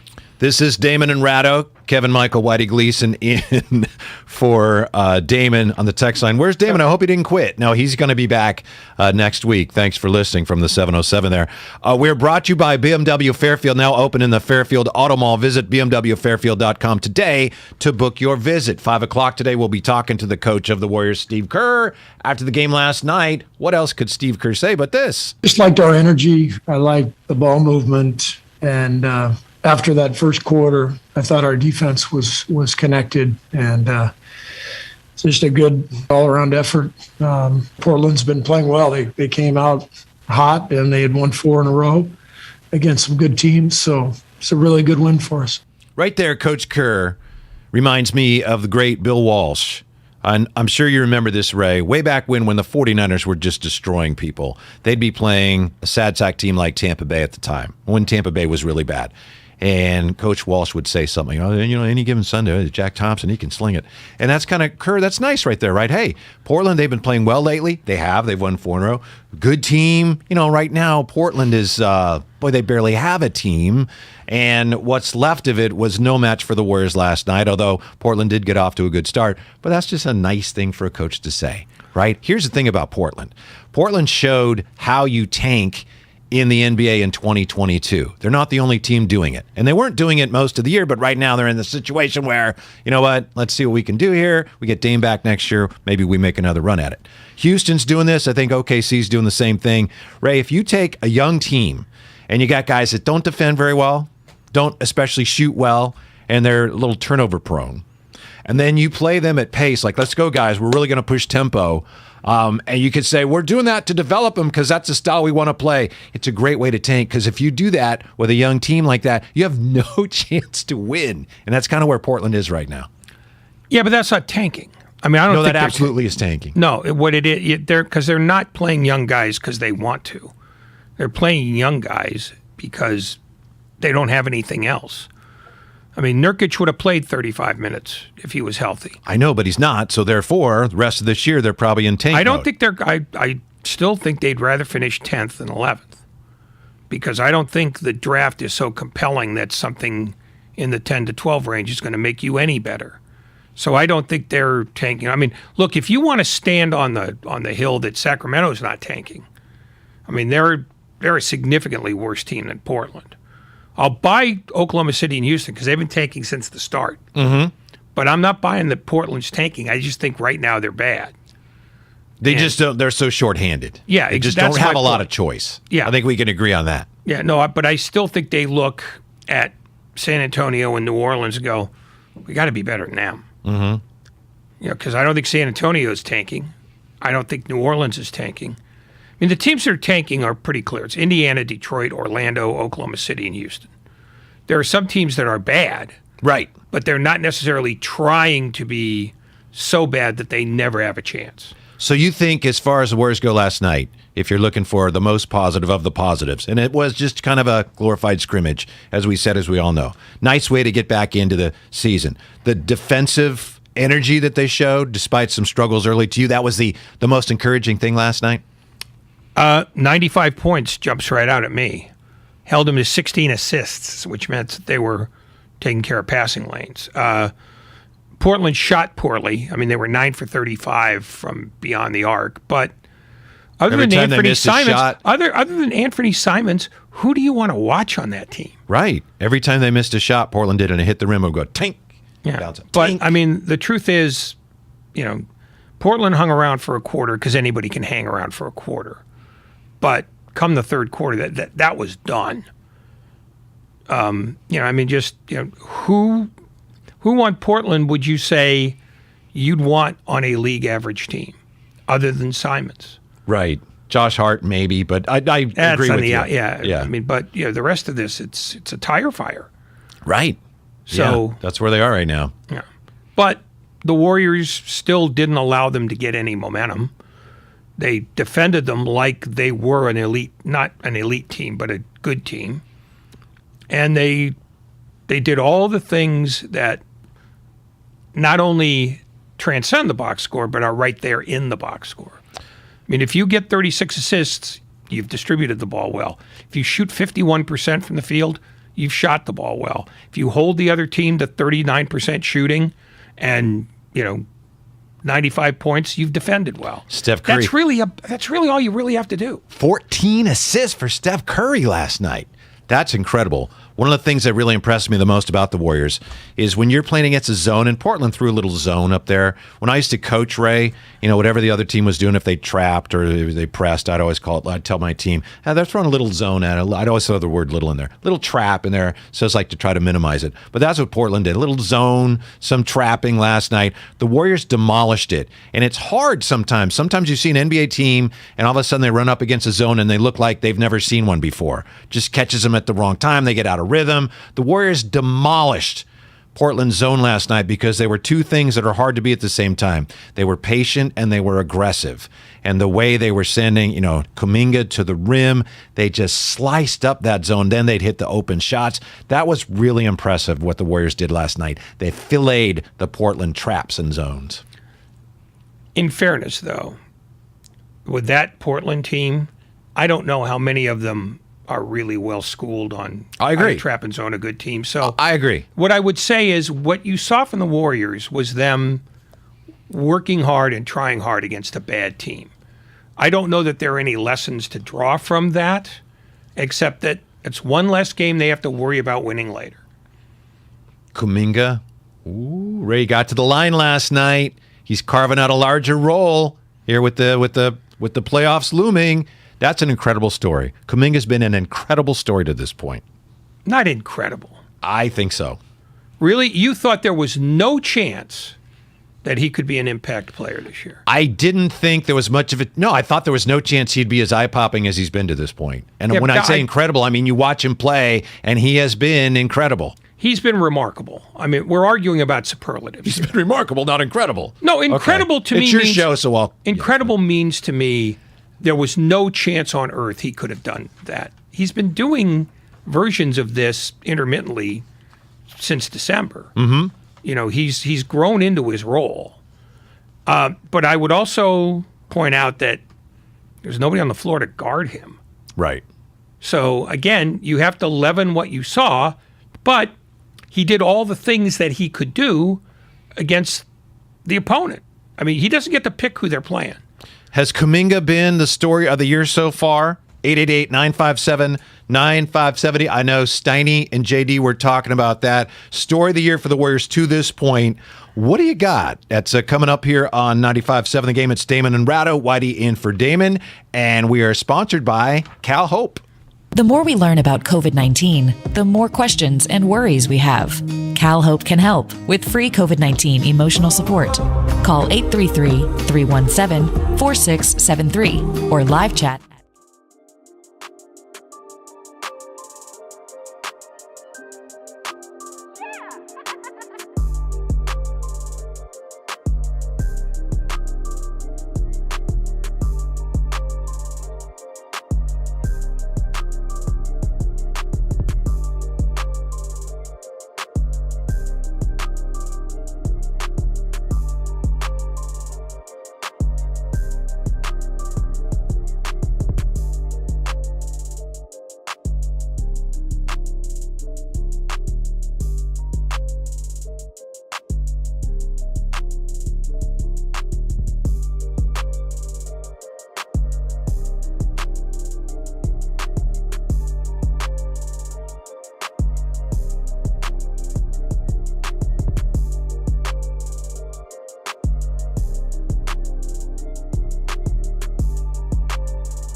Williams, the rookie, floats it up from a tough angle, no good. Tipped home by Kuminga down the lane. Left hand, baked it in off the window.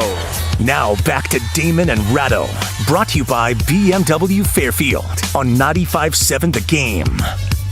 Whitey in for Damon today. Yeah, Kuminga last night, incredible for the Warriors. He's been incredible all season long. Or has he been? I say he's been incredible. Ray says, no, he's been remarkable. According to Oxford Languages here, Ray, remarkable is a synonym of incredible. But, okay, be that as it may.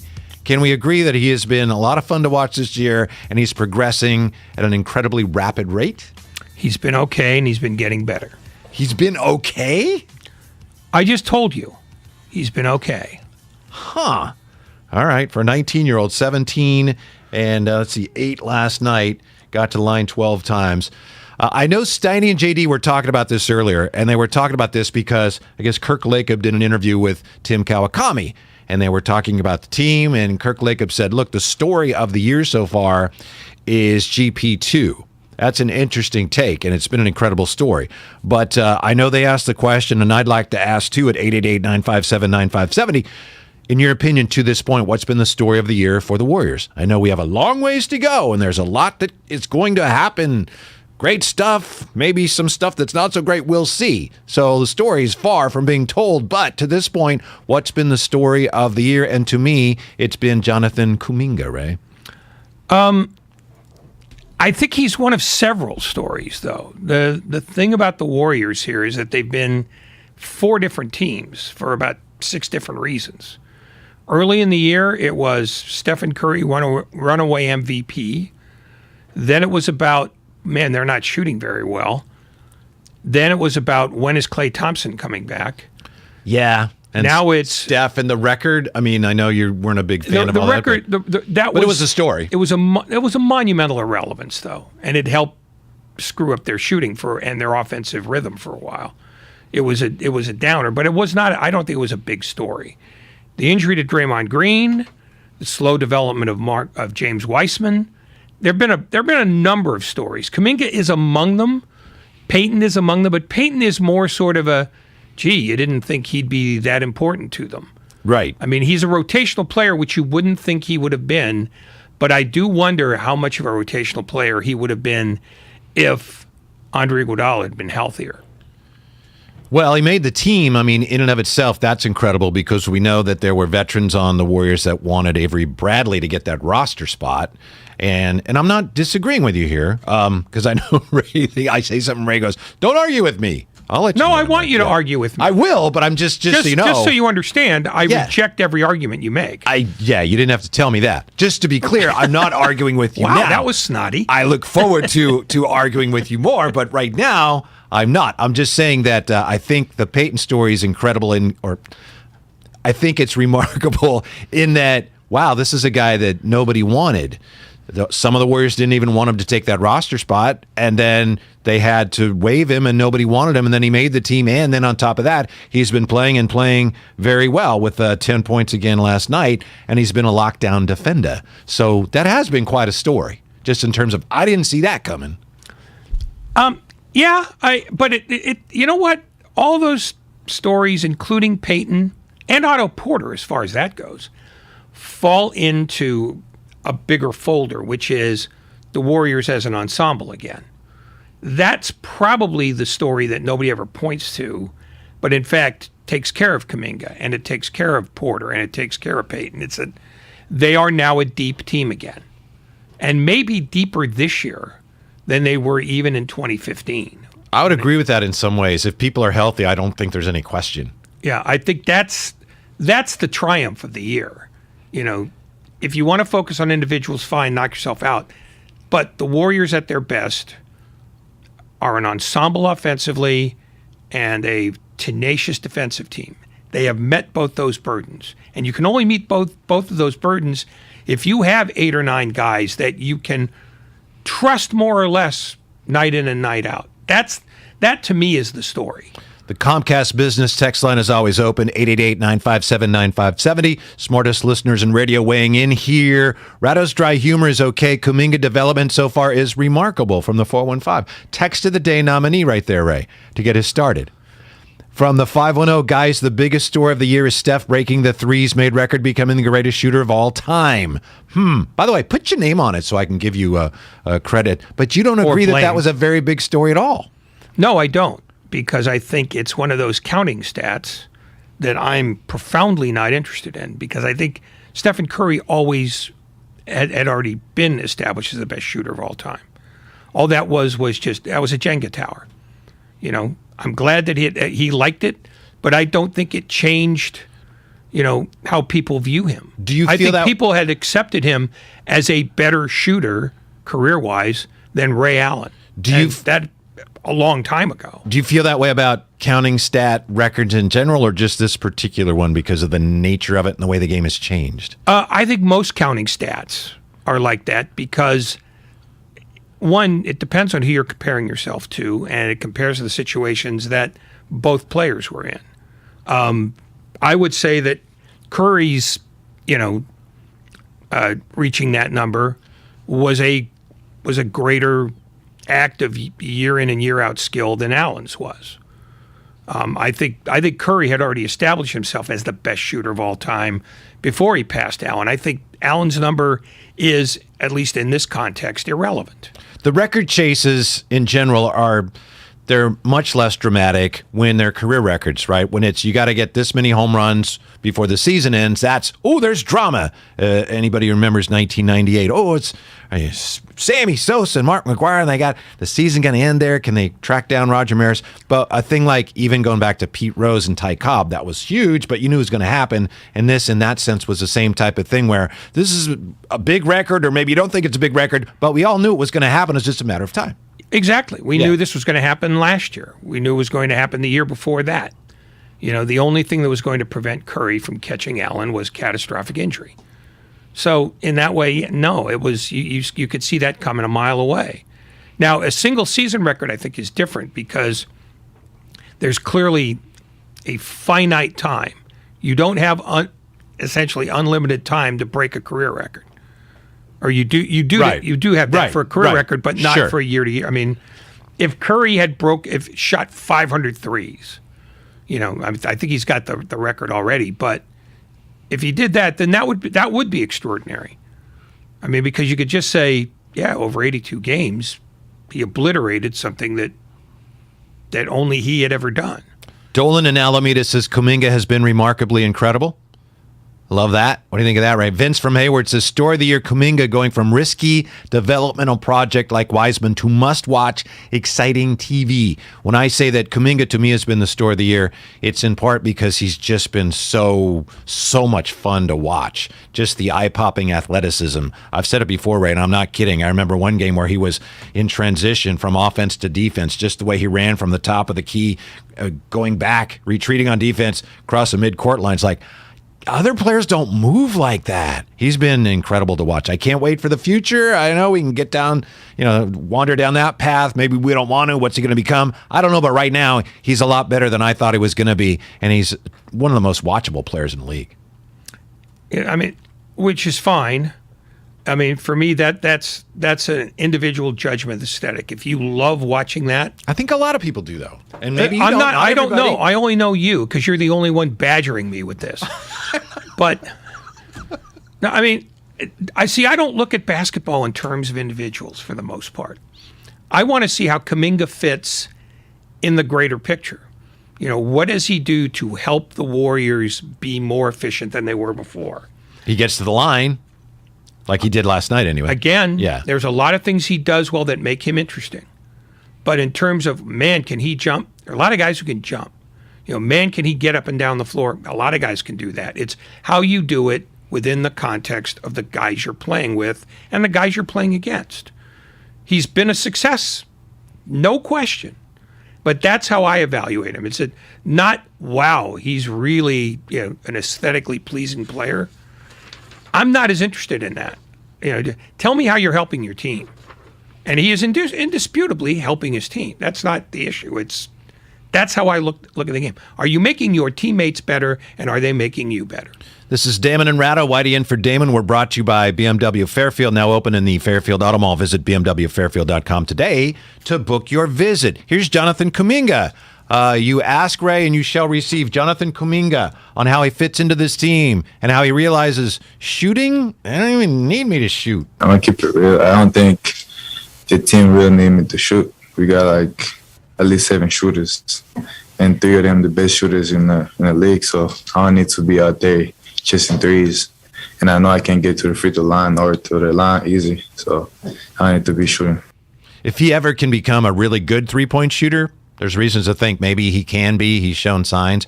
You never know. It's really difficult. It's a long shot. If he ever becomes a really good three-point shooter, 37% or higher, I don't know how anyone's ever going to stop him.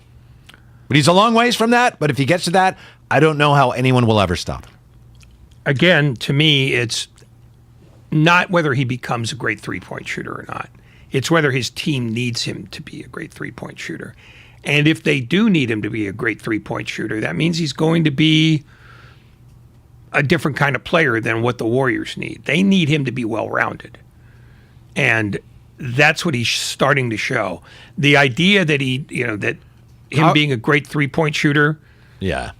If he's say they need him to be well-rounded, but that they don't want him to be a great three-point shooter? I'm not saying that he's going to shoot 33s a game, but if he can make that shot consistently, he's more well-rounded. But how many times do you want him to shoot the three in a game? What's he been? I don't know what his averages are. We've seen him when he's actually playing. Like last night, he probably didn't take many. He took a couple last night, 3 or 4 a game. If he's to a point where he's taking 3 or 4 a game and making a couple of those at some point, he's going to be really hard to guard. I'm not saying that someday he's going to be shooting 15 threes a game. See, he's taken 2 a game now. I'm fine with that. Yeah. I don't need him to take more. Do you have his percentage there? I don't. It's not great, I don't think. He's going to have to bring it way up, but he's had his... It's 320, 326. And that's not... Okay. That's not good. Yeah. But for a 19-year-old, you can work with that, assuming he's trending upward. Yeah. Yeah. I don't know how he's trending up. This is an entire trend. Because he's just played this year. 1 for 2 last night, therefore I believe he's trending upwards. That's 50% last night. God. Am I right? Trending upwards. Come on. It's math. It's not that hard. God. 2 for 2 against Denver. Thank you, Mark Randy. So are we talking about 3 for his last 4? Oh, my goodness. We've got a trend. Steph Curry's finished. Get that old coot off the floor. I think whatever he does that makes the Warriors better is sufficient. And if he doesn't take another 3 the entire year, but they get help from him defensively, if they get the other things that they're looking for, they don't trot him onto the floor to take threes. If all of a sudden he wants to take 5 threes a game, I think he's probably hurting the team. I do think it's really remarkable, worth noting, that here we are with this Warrior season. It says a lot about what's going on this year, that the instant answer to this question isn't, boom, it's Klay coming back. Because that was so enormous for the fan base, for the organization, and it's gone well and it's still an ongoing story. But the fact that that isn't far and away the number one answer really speaks to how interesting this season has been. But it's also a long season, which means that there are a lot of different narratives. The narrative in Philadelphia was different at the beginning of the year than it was in the middle of the year to what it is now. I think all teams go through shifts in what their season looks like. The Warriors just happen to have more of those because they've had more circumstances that way. Again, early on, story was Curry. Then it was, when's Thompson coming back? And it wasn't it, pardon me for interrupting, but wasn't it how well they were playing early on? I mean, well, that was part of it, yeah. Although, you have to put that in the context of who they were playing against. And the context of how well Phoenix was playing at the same time. Because normally if you go 18-2, you've built a gap between yourself and the second best team. They didn't build any gap because Phoenix won just as often as they did. So to me, that was less a story than it seemed like a bigger deal at the time. But I think with hindsight, we could see, no, it's not that compelling a story because while it helped the Warriors, it didn't separate them from Phoenix. And now you can look and see that Phoenix has separated themselves from the Warriors. The reason I think it was huge is because you had that terrible gap year, and then we had the pandemic, and then you had last year where they barely got into the play-in, and then, they got bounced out of the play-in, and we got an aging core. Can this team still win another championship? We don't know the answer to that, but the way they started this year convinced everybody that was on the table still. That's why I think that was huge, because all of a sudden, especially, and I know I've mentioned this before, but after winning at Phoenix on Christmas and at Utah on New Year's Day, no one could deny that this was a championship caliber team. We don't know what's going to happen, but that was a huge story because last year, play-in is like, is this a championship team? And the fiercest, most faithful fans thought yes, but I think a lot of basketball people wondered about that. I think they still do to a certain extent. To a certain extent, but not as much as they were before the season tipped off. If they had played the first 20 games the way they have played the subsequent 40, they'd be third and being chased hard by Utah. And I think a lot of the other narratives would change based on that. So you're right. Going 18-2 was an important thing. Make sure we keep that where Ray actually said you're right. Can we keep that? And because I just want to have a record of that. Go ahead. It's nice. I appreciate it. I'm not talking to you anymore. Please continue. I apologize. No, I condemn you. No, I think the 18-2 part was interesting, but it became less interesting when all the other storylines came up. When is Klay Thompson coming back? What happened to Draymond Green? Jonathan Kuminga becoming an active rotational player. Gary Payton becoming a rotational player. Draymond Green going down. When is James Wiseman coming back? What happened to their shooting after Game 20? How did they become a great defensive team again? I mean, there are like 6 or 7 compelling narratives to try and figure out who they are and how they got to where they are, not to mention where they intend to go from here. Mark Randy had a very interesting point. I know he didn't. Which is no surprise. Some fans tend to be critical of Steve Kerr because they feel he doesn't change things enough or he doesn't adapt. But obviously changed up the starting lineup, had Peyton in there again last night. And I thought it was interesting how small the Warriors win at times. Again, some of that was dictated by who they were playing and the fact that Portland, they don't have a lot of guys. They don't have Nurkic. But the Warriors going small and trapping. And some of that, I'm sure, is to try to energize the defense, but some of it was just a realization that we have the type of personnel where we can do this. It's going to be a lot of fun to watch going forward. But I thought we saw some new looks from the Warriors last night. I think you hit the nail on the head with the first explanation, which was he wanted to energize the defense. And the best way to energize a defense has always been, all right, we're going to make you work harder. Right. Chop. Yeah. Yeah, we're going to call defenses where you have to show lateral movement. You have to react to the ball quicker. I think that's what that was about. Because I think they had hit sort of a malaise defensively, and Steve Kerr didn't like them very much because of that. As to the notion that he doesn't adjust to things fast enough, to call that nonsense is to give it too much credit. I agree with you. Because Steve Kerr coaches to a different standard than what happened in the last game. And the idea of what the average fan thinks is an adjustment and what they think is an adjustment is radically different. They did all this stuff last night because they could. Do I think they're going to do it, against other teams? No. They got to bully a bad small team last night, so they did. But they have that in their pockets if they need to go there. Here's Coach Kerr on going small last night to change the pace of the contest. We went small, when we took Loon out, we went small with JK and Otto, and Otto's just so smart. He's the guy who's going to flash to the middle of the zone. I think he found Gary for a dunk. It might have been Gary. No, it was JK, I think, when he flashed to the middle and found JK on the baseline. Otto's just always in the right spot, making the right play. And defensively, he's a great communicator, always in the right place. He's such a smart player, and he's also really, really skilled as a scorer and passer. So he's been a great addition to our team. So what, in your estimation to this point, has been the Warriors' story of the year? Kirk Lacob told The Athletic, and I know Steiny and JD talked about this, he thought it was Gary Payton II. Comcast Business Text Line always open, 888-957-9570. What say you? Kuminga, I think, is the leading vote getter so far, Ray, on our show for what that's worth. Clay getting a lot of mentions.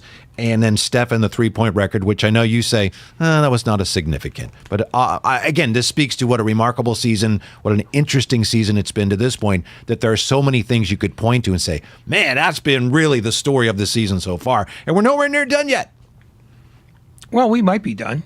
Well, when I say we, I mean the season. You I, yeah. No, the season has 3 more months. That's why I don't get too worked up about the story so far. Because like I said, there have been a lot of stories. It's one of the reasons why they're 43-17, because there have been a lot of stories. I mean, why is Otto Porter not on that list? I mean, Otto Porter's been really good. I think just Andrew because Wiggins, for the most part, has been really good. Right. Wiggins making the All-Star team. No mentions. You know why? Because he's invisible. Yes. He is less visible to casual fans than Harrison Barnes was in 2015. I'm not sure and that's why. not a criticism of him. Yeah. He's just, this is what I give you, night in and night out. Every time I mention Wiggins, you think I'm taking shots at him for some reason. And You're mildly dismissive of him. This is so funny because the day they traded for him, I was trying to convince you that I thought it would work.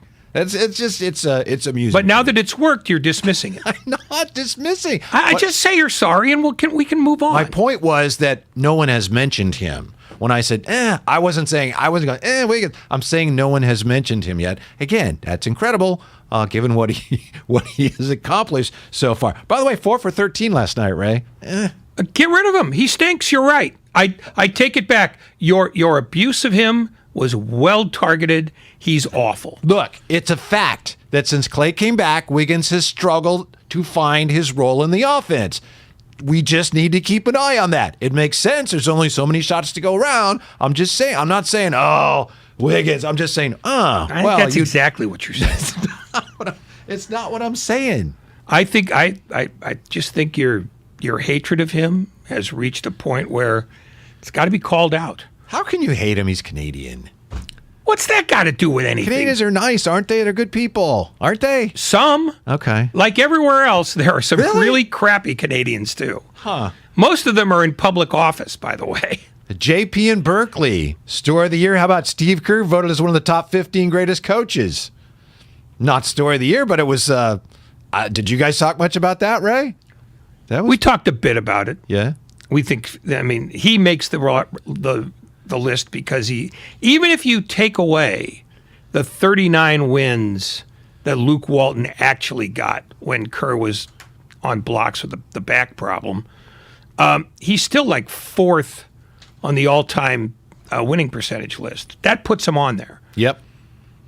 I think I've said this before, I think everybody who's been there for a long time, they all deserve credit for holding this thing together. It's not easy to do in any situation. Coaching, managing, we've seen things start to disintegrate much sooner in other sports and with other teams, and they're holding it together and coming out of that terrible year, that gap year, and then last year, and it's all come together again this year. He and everybody on the team deserves a lot of credit for that. Here's a goofy stat. If you take all the coaches in the 4 major sports and look at their coaches, look at their list of successive years in one job, Kerr ranks 10th. Really? That's out of 134, I think. I mean, it doesn't seem like he's been there that long, but like he's a mini Belichick. Yeah, he's been there a long time, and also they've been through a lot. Yeah. Right? Yeah. And he looks a lot older than he did 8 years ago. Mention that to him when he comes on with us. I at will. 5. Yeah. All right. Have you considered any skin treatment, Steve? Maybe moisturize more. Damon and Ratto, Whitey in for Damon on 95.7 The Game. Coming up, we are talking to Steve Kerr today. We're talking to Michael Thompson today. And with Harden making his Sixer debut, our super teams fading away. Ray won't hear of it. I'm trying to convince him what's going on next. And we are presented by Fremont Bank. Full service banking, no compromises. Listening to Willard and Dibs has never been easier with the Odyssey app.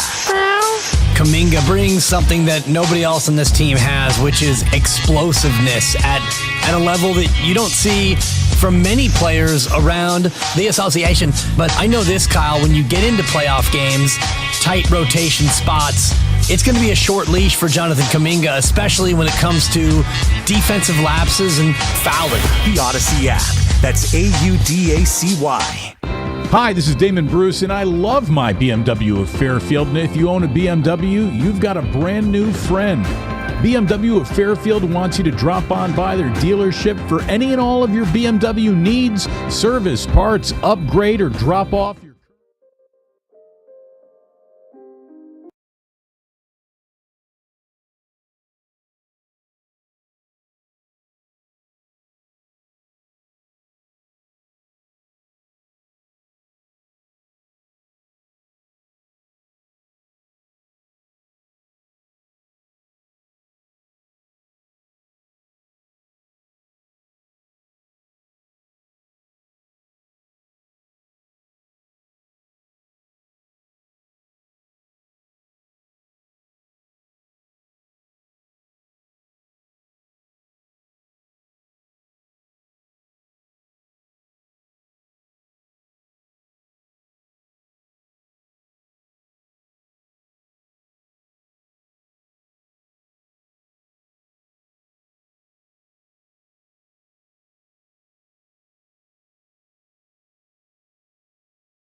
no extra charge. Plus a Cricket Dream 5G phone free when you switch.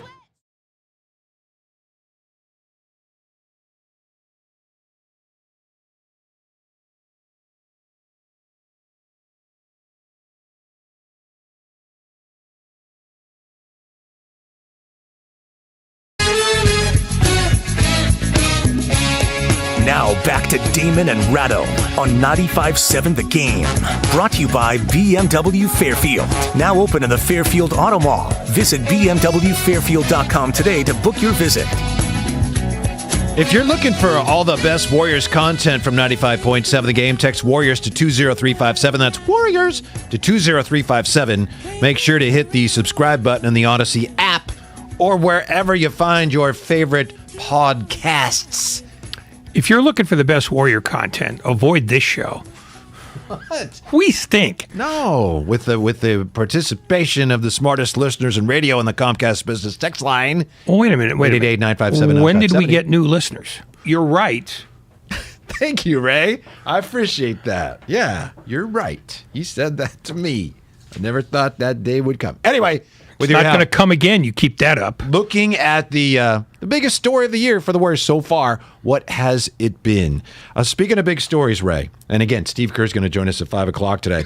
This is this breaking news? It's current. Sean McVay, coach of the Rams, told ESPN today that he is not pursuing any television opportunities. And the coach of the Rams is committed to helping the Rams defend their Super Bowl title. So, Sean McVay is not going to be going to a broadcast booth near you, at least not for a while.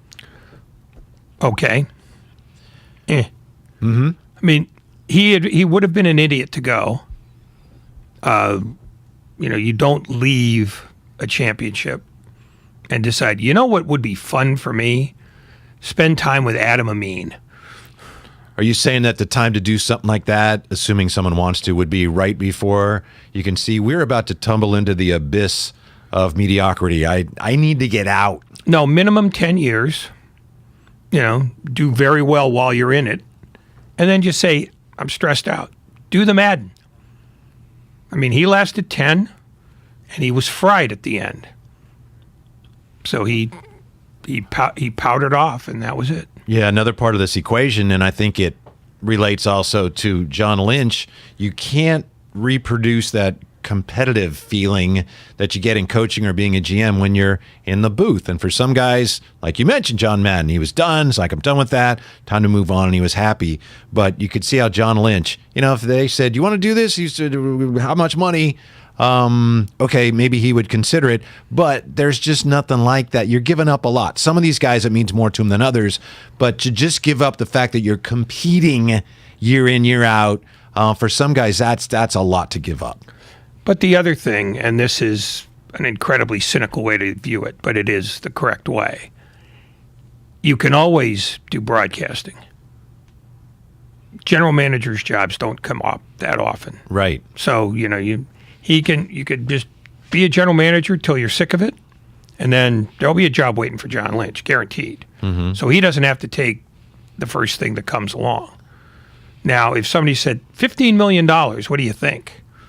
Well, that's a different equation entirely. Being second in command for probably $5 million, or just do a lot less work for 3 times as much money.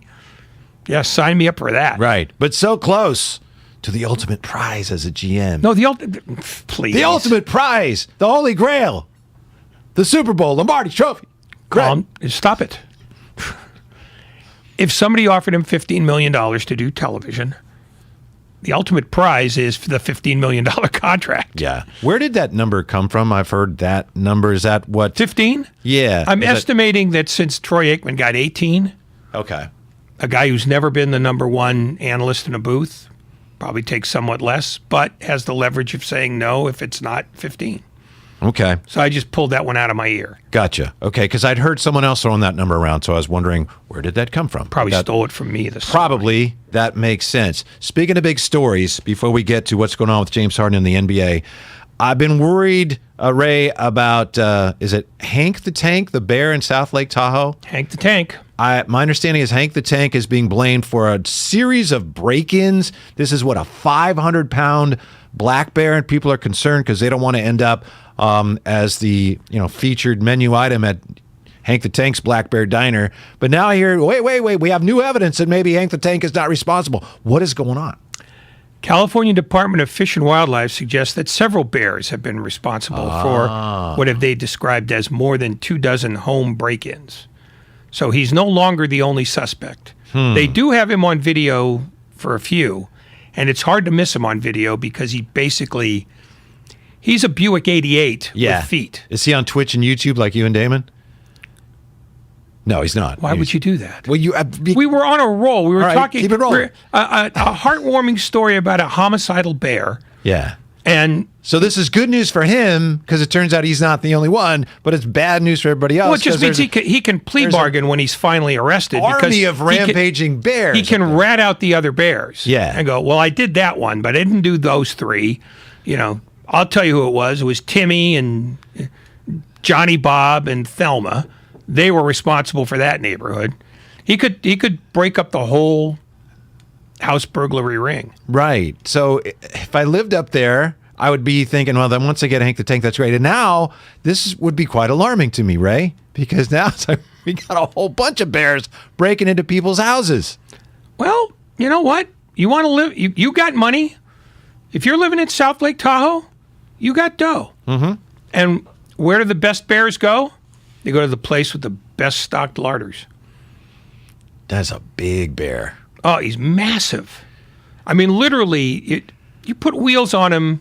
You got to have a truck driver's license to get on that pig. Mm-hmm. He's enormous. Yeah. So he's probably guilty of some of the break-ins, but he's not guilty of all the charges. No, they're saying DNA evidence indicates that at least 3 bears are responsible for this, and perhaps more.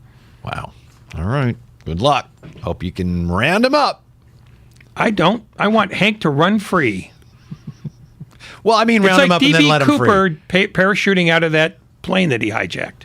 Round him up and then, set him free somewhere. Well, they're not going to set him free. They're going to put him in some zoo and mistreat him terribly. No, he must. Won't they take him somewhere to the Sierra and just let him go? And they're going to take him to Uncle Billy's farm? What are you talking about? Take him out into the wild. And then he comes back. Magnificent creature. And then he comes right back to South Lake Tahoe and starts terrorizing another neighborhood. Bears are smart. Yeah, they are. They certainly are. So, no, he must never be caught. Yeah, but you can't get rid of all the bears. I mean, you don't want to eradicate the whole area of bears. That's impossible. I don't want them to eradicate any of them. All right. I want them to defeat the humans. Chase those people out of there. Return the lake to its pristine state. So the efforts to round up the culprit up there, Hank the Tank, have not gone well. And I don't think what they're doing in Philadelphia is going to go well either, Ray. Talking about James Harden. There you go. James Harden now joining the Sixers. Nice and segue. Makes his debut tonight. And I have predicted, we'll see how it goes. It could go any which way. I think it's going to be a total disaster for James Harden and the Sixers. I think Joel Embiid and James Harden, both fine players. I don't think they complement each other. We'll see. What's a total disaster in your mind? If they end up, the tension would be obvious. That would be a disaster if they don't mesh and they get frustrated. If they're out if they don't get into the third round, if they're out in the first or second round, I think that would be a massive failure for them. That seems like a high bar. I think the two teams that you look at in the East and say that not getting to the conference final would be a disappointment are Miami and Milwaukee. That means Philadelphia can't be a disappointment by that definition. I mean, giving up what they've given up to get him and the trouble they've gone through, and their season's been on hold in a way as they've waited out Ben Simmons, then you're going to bring in James Harden. I think, if they're pretty good, that's one thing, but I'm predicting that it's going to be a miserable failure, and it's just clearly not going to work. But what you're saying is if they don't get to the conference final, it's a miserable failure.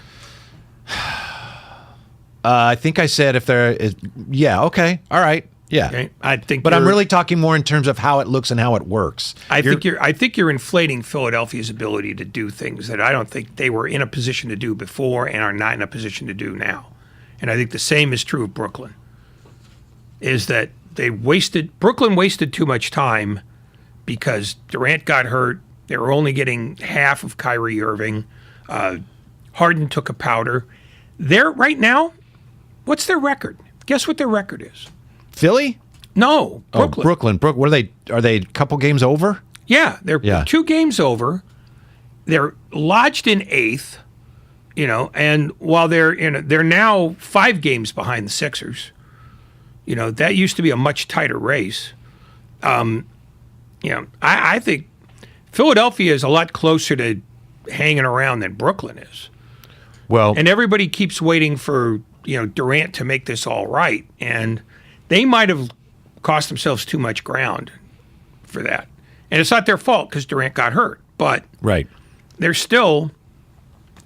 a mediocrity right now.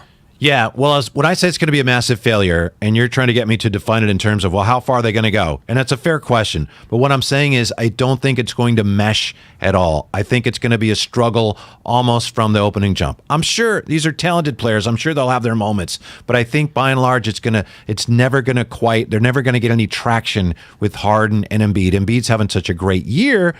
I think he's really going to struggle as much as he's going to have to share touches with Harden. And Harden, we know he's at his best when it's him, right? And I know he played well at times with the Nets last year. I just don't think their two styles are going to mesh. That's why I think it's going to be a big failure in that regard, where it's going to be, well, this just isn't working. We're not better because we did this. And they went to a lot of trouble and spent a lot of time trying to pull this off.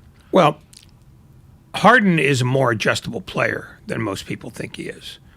And this is still Embiid's team. As to how much they gave up, they were trying to get rid of a headache, just as Brooklyn was. So both teams gave up a lot to be rid of that dull throbbing sensation in their foreheads. That's why Philadelphia went out and got Harden, and that's why Brooklyn took Simmons. There are two teams with massive headaches that were preventing them from being as good as they could be. With that, we welcome you to your 4 o'clock hour. You're listening to 95.7 The Game, KGMZ FM in HD1 San Francisco, an Odyssey station. Brought to you by DuckDuckGo. Privacy simplified. This is Damon and Ratto. Whitey Gleason in for Damon today on 95.7 The Game. Steve Kerr is going to join us at 5 o'clock. And Clay's dad, Michael Thompson, is going to join us coming up this hour as well. We're breaking down what's going on in the NBA tonight. James Harden making his Sixer debut. I don't think this is going to work, and I think in a way, Ray, what we're seeing here is the beginning of the end of the NBA super teams. When you look at the teams that have really made progress the last couple of seasons, Memphis, man, and I know they lost last night. They built through the draft. They hit on, especially the John Morant pick. They're an up-and-coming team. A lot of fun to watch, sensational. You also have the fact that Milwaukee, they kept their guy, Giannis. They won the NBA title. He could have left, gone somewhere else, tried to form a super team, didn't. They won the title.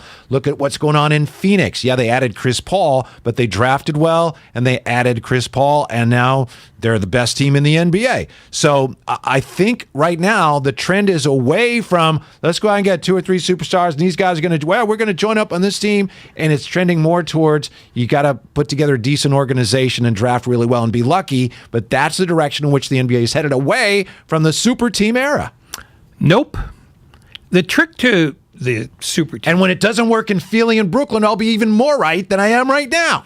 Well, since you're not right at all, that's an easy thing to achieve. How can you say I'm not right? I mean, that's irrefutable evidence that I gave. No, it's not. It's selected evidence. What super team? You cherry-picked that. Tell me which super teams are, woo, boom, this is working. Well, I can go all the way back to 2017 when the Warriors picked up Kevin Durant. Who was the 4th best player on that team? That would be Draymond? Correct. Yeah. What else did they have in that season? They had Andre Iguodala, still pretty functional. Mm-hmm.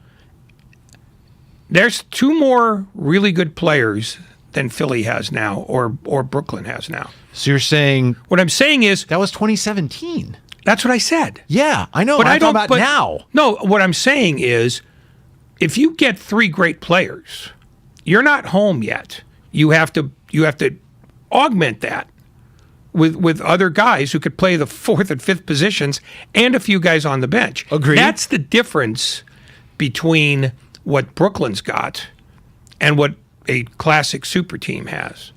Brooklyn gutted everything else about its roster to get those three guys. So in some ways, they took the super team concept and stopped short. I would suggest that that's one of the reasons why teams are going to be, why I think things are trending away from the super team. It costs so much money to bring in those players. Sometimes you already have one of them, but then you don't have anything left to build around them. I think that happened to a degree to the Nets last year. Of course, they had a lot of injuries too. Yeah, but the point is, you're not forbidden from picking up other players that are more useful than the ones that the Nets have. The Nets, their great failing was they got three guys, and then they just said, well, we don't need anything else. That's what's out of fashion. The idea that three guys alone can carry you. When in fact, none of these, quote, super teams that you can refer to through history stopped at three. They had other guys who were in supporting roles that were important and useful on a night-in, night-out basis. I think you can also look at the Lakers, and yes, I know they won a championship, and flags fly forever, but look where they are now. Look where that's gone since they won that championship. I just think the trend is starting to move the other way. 888-957-9570. Go ahead. The Lakers proved my point, is they got down to two guys, and then they said, I know what we need. We need Russell Westbrook, and we don't really need anything else. I mean, the rest of the team is old, just sort of clunky, doesn't mesh at all. That's part of the problem with putting together a super team. It's not part of the problem. You can get around that if you're more creative than the Nets and the Lakers have been. Philmo Mike joins us on 95.7 The Game. Happy Friday, Philmo. What's up? Happy Friday, man. I think super teams is all in the eye of the beholder. You know, some people will call the Warriors a super team. Some people, they want to say the Warriors a super team, but then at the same time, they say Draymond sucks. You know what I mean? The Bulls, did they have a super team? Chicago Bulls, did they have a super team? The Lakers, you know what I'm saying? Like, it's all in the eye of the beholder. That's all I want to say. So, like, I agree with Ray. You need quality players throughout your roster, no matter what you're trying to do. So you might want to call it a super team. Milwaukee Bucks, Drew Holiday, Middleton, and Giannis, those are three top, 30, 50 players in the league? I don't know if you call it a super team, though. All right, thank you, Mike. Here's what I'm saying. Yeah, it's great to have a super team, a really good team. But I'm talking about a super team in terms of you going out and bringing in multiple superstars and going, all right, look at that. Like the Nets just did. You mentioned the Bucks. Super team, they're champions, but they built around Giannis, whom they drafted. Even the Warriors, and I know they added Durant, but the core players they drafted. You talked about the Chicago Bulls, Philmo. I mean, Pippen and Jordan, they drafted those guys. I'm not talking about super teams in terms of, that's a really good team with three really good players. I'm talking about going out and assembling a super team built on free agents. Let's get that superstar, that superstar, that superstar, bring them in like the Miami Heat model. I think the trend is going the other way. That's my definition of super team in this instance. But it's not a trend. Super teams are hard to build because a super team is not just three guys. When you stop at three, you don't have a super team. You have three guys. And the definition of a super team has three great guys, but that actually achieve something. I mean, the Lakers, got old, and they just said, you know what we need? We need one more old guy. And a guy who basically is well on the way to being an afterthought in the league, and that's Westbrook. So that, to me, defeats the purpose of having that as a strategy if that's your third guy and you've got nothing else behind it. The super team is not defined just by the three guys you get. It's what you put around them. And the Lakers, and to a certain extent, the Nets, failed to put anything around them. And that's one of the reasons why people think the Nets got the better of the Simmons-Harden deal. Not because they got Simmons and got rid of Harden, but because they got Steph Curry. They got pieces around them for the first time. That's when I look at a team and go, potentially a super team. They're not done. Their roster's still incomplete. But it's better than it was because of the other pieces they got. 888-957-9570. Comcast Business Text Line. It's always open. Here's Eric and Millbrae on 95.7 The Game. Eric, what's up? Yeah, what's up, guys? Yeah, to me, I just don't think the super team model is going to work as much because you have to gut your franchise so much, and there's only so limited players that can get you over the top. I think the Warriors was such a specialized circumstance because that happened to be they developed their three stars. Right. Nobody expected Draymond, the second-round pick, to be undiscovered, and plus the cap went up at the same time. They were able to fit in KD at that time. I just don't think it's going to be as doable as much as you're seeing in L.A. with the Lakers. Westbrook and the rest of the roster around LeBron. And to me, AD's not a superstar. He's a good number two, but he's way too hurt and too inconsistent to be counted on. And if you look in Brooklyn, to me, Ben Simmons is an offensive liability, so he is not going to matter. I think Steph Curry is going to be a bigger impact in Philly. As great as Embiid is at an MVP level, Harden's a choker in the playoffs. So I still do think, even after all the trades, to me, Miami and the Bucks are still the best two teams in the East, and we'll see with Chicago with the way DeRozan is playing. Those two teams might be battling Chicago for third. So I think it's specialized circumstance. I think it's better to build naturally around one elite talent like the Warriors have now done a second time, and I think them and Memphis and Phoenix now with CP and Book. I think those are the teams that are the teams that beat. I just don't think Philly and Brooklyn are really going to even challenge Miami or the Bucks or maybe even Chicago to get to the finals. I think it's in the West. It's the three-horse race. It's the Warriors, Memphis, and the Suns, and we'll see with Denver if Murray gets back. That's my thought. Thanks. Thank you, Eric. Eric spitting fire. Eric spitting facts. That's just the direction in which the NBA clearly is headed, Ray. It's hard, and you kind of bolstered my argument in trying to convince me I was wrong and trying to contradict me. It is really hard to build a team that old traditional super team way. Get three guys, bring them in, big money free agents, here we go. And I think teams are realizing that, wow, it's trickier in some ways than just going out and drafting smartly over a longer period of time. A super team does not, depend. Drafting guys you can still end up with a super team. The Warriors did that. Well, they added one piece. Yeah. That became a super team too. Right. But the point is, they still had players around those guys. Yes. Definition of terms, yeah. Well, but the definition matters. You're trying to say that you can't just go out and buy three guys and gut the rest of the roster. Right. And I don't think anybody disputes that part. It's not the buying of the guys that's the problem. It's the rest of the roster that's the problem. That's why Brooklyn was incomplete. And that's why they didn't look like they were, even if they got all three guys healthy, that they were going to be able to do this. Because it's not just three guys. Teams win championships. That's why everybody who looks at the NBA as a collection of individuals, like they're just separate Lego pieces, misses the point. They always miss the point. That's not a nice thing to say about Vlade Divac. He put his team together that way, is my point. He did not. Tried to. Well, yeah, he only fell three superstars short every year. I mean, to bring up the Kings, it's just no, because what you're saying, Lego, that's some teams have done that. The Kings did that. It's like, we have our forward. Okay. Now we have a guard, good, and a shooting guard. We have Harrison Barnes. Now we need a center, and there we go. And it doesn't work that way. I'm agreeing with you. But when you say words like Vlade Divac, you stop me. Okay. I'm going, where is he going with this other than his Kings fixation, which is we're on in Sacramento, which is weirdly almost psychosexual. Okay. I have to stop you now because we have to take a break here. Damon and Ratto, as you probably know, streaming live on Twitch and YouTube. Hi, Twitch. Hi, YouTube. Head to twitch.tv/957thegame and youtube.com/957thegame to watch us live, see what's going on inside the studio. Here's what's coming up. Thanks for all the calls, by the way, in the Comcast Business Text line. It's always open, 888-957-9570. Coming up, Michael Thompson, Laker broadcaster, ex-NBA champ, Clay's dad. What does he think of Clay's development, his progress, and the Lakers and the rise and fall of the super teams? That's next year with Damon and Ratto. Whitey in for Damon, 95.7 The Game.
BMW Fairfield on 95.7 The Game.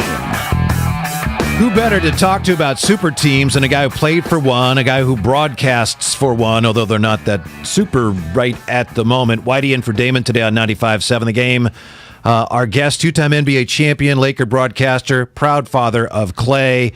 It's a pleasure once again to talk with the great Michael Thompson. Michael, I'm making the case here that when you look at Phoenix, Milwaukee, Memphis, and you look at how some teams like the Nets have struggled, that maybe there's a trend away from that super team going out and getting the superstars and growing the franchise more organically. Am I right? Is that becoming a trend in the NBA, sir? I mean, the way the Warriors did it before KD got there, the way the Cavaliers are now doing it with that young core that they have, you can do it that way. It looks like Oklahoma City's going to try to do it with the 50 first-round picks they have over the next 5 years. So, yeah, you can do it that way. But if you got a super-duper star, an elite superstar who's in his prime and wants to join your team, you still go out and do that, baby. You don't turn that down. First of all, of the 50 first-round draft picks that Oklahoma City has, how many does Sam Presti have to hit on to not be fired? Is it 25? Is it 30? Is it 20? Oh, I think he's going to be fine, Ray, because this guy, he found Josh Giddey. You know, he traded for Shai Gilgeous-Alexander. His track record of drafting talent has been great. So I think he's going to find – he has a knack of going out and finding those gems in the first round, even if they're late in the first round. So I don't think he's going to worry about getting fired because he knows how to build a solid team in Oklahoma. Oh, no, I was just being facetious because the only thing I would say about all the draft choices he's got is that Danny Ainge did the same thing and choked on him. But right. let me get to the question I actually wanted to ask, which is, in terms of, and we're really talking here about Philadelphia and Brooklyn, in doing what they did when they did it, did they waste too much time? I mean, is Brooklyn now sort of hopelessly behind the curve and can never really get up to speed?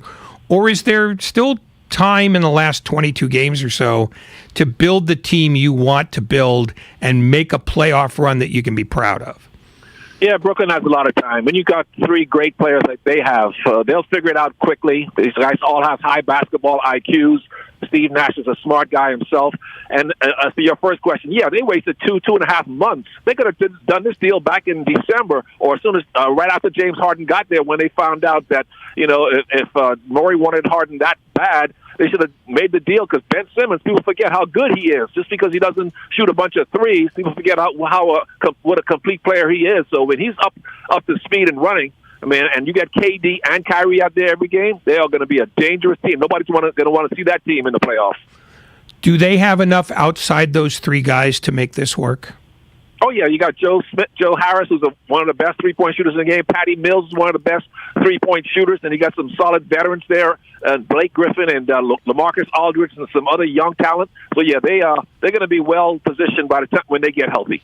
Michael, you see what I have to work with. Ray asked you a question. Then he says, well, that's not the question I wanted to ask. He asked you another question. Then he puts his finger up for a follow-up. So that's three questions. Michael, I know I'm just filling in, but I'm not getting the touches working with Ray. I'm not getting the touches I need, you know? You know how it is? Well, that's how it is. He's the Michael Jordan, and you are the Brad Sellers. Brad Sellers? Yeah. Why do you hate Brad Sellers? No, just that Brad was a role player, and he knew his place when he's playing with Michael Jordan. That's all. That's all. He's killing you, and I don't even have to work at it. I know. I asked for it. I walked right into it. I wanted to ask you about Clay, of course. How much better have you seen him, Michael? How much better have you seen him get since he came back? And in what areas do you think he's going to really continue to improve here as he starts feeling better and better? Oh, he looks great. His movement is good, and that was the main thing everybody's concerned about. We knew his shot was going to be there, but his movement looks good. He looks fluid, and he's moving his feet well defensively, and his defense is going to get even better as time goes along. Is he still sort of a work in progress, though, in terms of figuring out everybody around him? Because really, on this roster, the one guy he really knows is Steph, and Draymond Green is out. So is he still sort of in progress of trying to figure out who he's playing with and what he does? Is it natural yet for him on that offense? It's natural because that the offense is so free-flowing and so fluid. that you just have to know how to move it up the ball, how to make the extra pass, and he looks like he's fitting in just fine, like he hasn't missed a beat. What did you think of Clay scoring 33 against your team and then pointing out that, I like to do that in front of my dad against his team? How'd that make you feel for all you've done for him? Yeah, that made me feel really nice because Clay is so aware and so locked in when he plays. I didn't even know if he realized I was at the game, calling the game for the Lakers. So I was surprised he knew I was even there. Well, that's nice.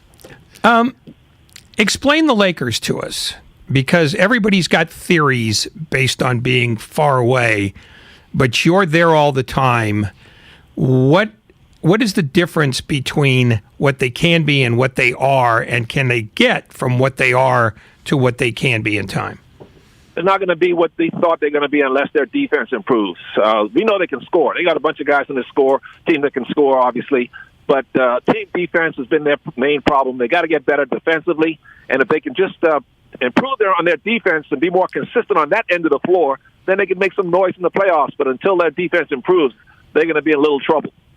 Michael Thompson with us here at 95.7 The Game. Michael, where do you see the Warriors fitting into the West down the stretch run of the season? Obviously, they're having a wonderful season here. They got Draymond still out. You got so many moving parts in the conference. How do you see this thing developing between now and the time we actually know who the Western playoff seedings are come playoff time? As long as Draymond and Wiseman get back and stay healthy and everybody else stays healthy, it's right now the favorites come out of the West are Phoenix and Golden State. Everybody else has to be respected too. Memphis, Utah, Denver, even the Lakers with LeBron and Anthony Davis, of course. The Clippers have been playing well, and Paul George will be back soon. But if everybody's healthy, the Suns and the Warriors are the favorites to represent the West. Let me do a hypothetical. If Draymond Green isn't back healthy, where do the Warriors fit if they go into the playoffs without him? They can win, but boy, it's going to be a whole lot more difficult without Draymond. He's so vital to that team and everything they do on both ends of the floor. He's a defensive leader. He can instigate their offense, initiate their offense. So they definitely need Draymond. To get to the finals easier, they're going to need Draymond. There's no doubt about that.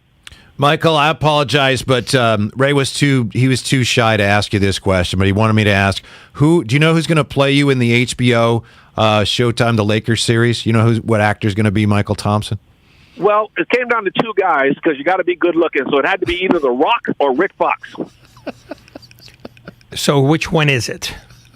I'll have to go with my Bahamian buddy, Rick Fox. I think he's the handsomest man in America and the Bahamas. So he's the best-looking guy in two countries. So I got to go with Rick Fox to represent me. Oh, okay. So it sounds like that hasn't been determined yet.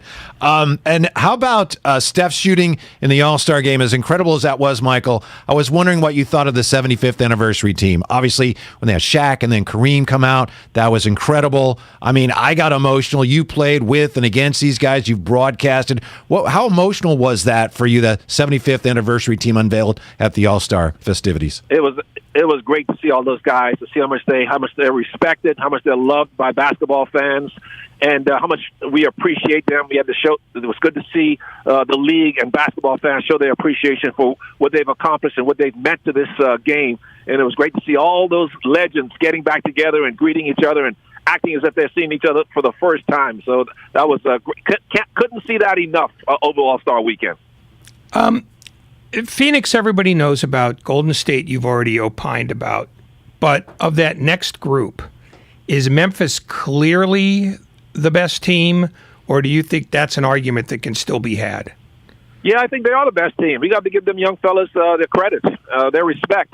This is not a fluke, what they're doing. Ja Morant is either first or second team All-NBA. I mean, DeMar DeRozan and Steph might beat him out, but he's right there with them. And he's probably going to get some MVP consideration. And they remind me of where the Warriors were in 2014, 2015, a young, up-and-coming team that's going to have the possibility of making some serious noise in the playoffs. Sort of like what the Warriors did when they won the first round against Denver. People didn't expect that, and that sort of set the Warriors on their way. I can see Memphis making that kind of step this year. Michael, we appreciate your time very much. Before we let you go, how's Trace doing, and does he give you any indication of when this baseball thing might be resolved? Yeah, I asked him about it, but he has no idea. He's on the outside looking in like all the other players, of course. So we're just waiting and hoping that it can be resolved within the next week. So like Rob Manfred said, they can get this season underway and play all 162 games. Thank you, Michael. We appreciate it. Have a great weekend. We'll talk to you again soon. Okay, guys. An underrated player, as was, by the way, Brad Sellers. Brad Sellers was a pretty good piece of the puzzle.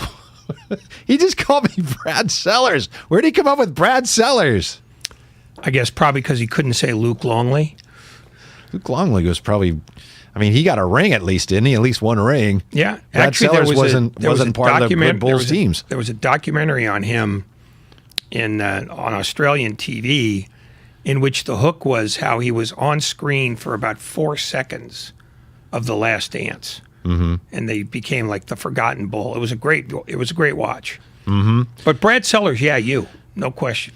Okay. Don't just sit there and shrug. Okay, it's just such an odd.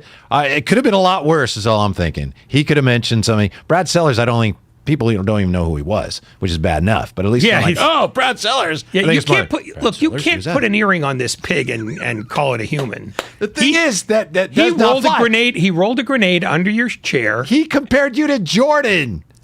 Well, look, that's dumber still. But exactly. But I think he was in the ballpark with you and Sellers. Yeah. Well, that's like when we had George Sedano on, and I compared him to Carl Landry, and I meant it as a compliment, and he did not take it as a compliment. Do you remember that?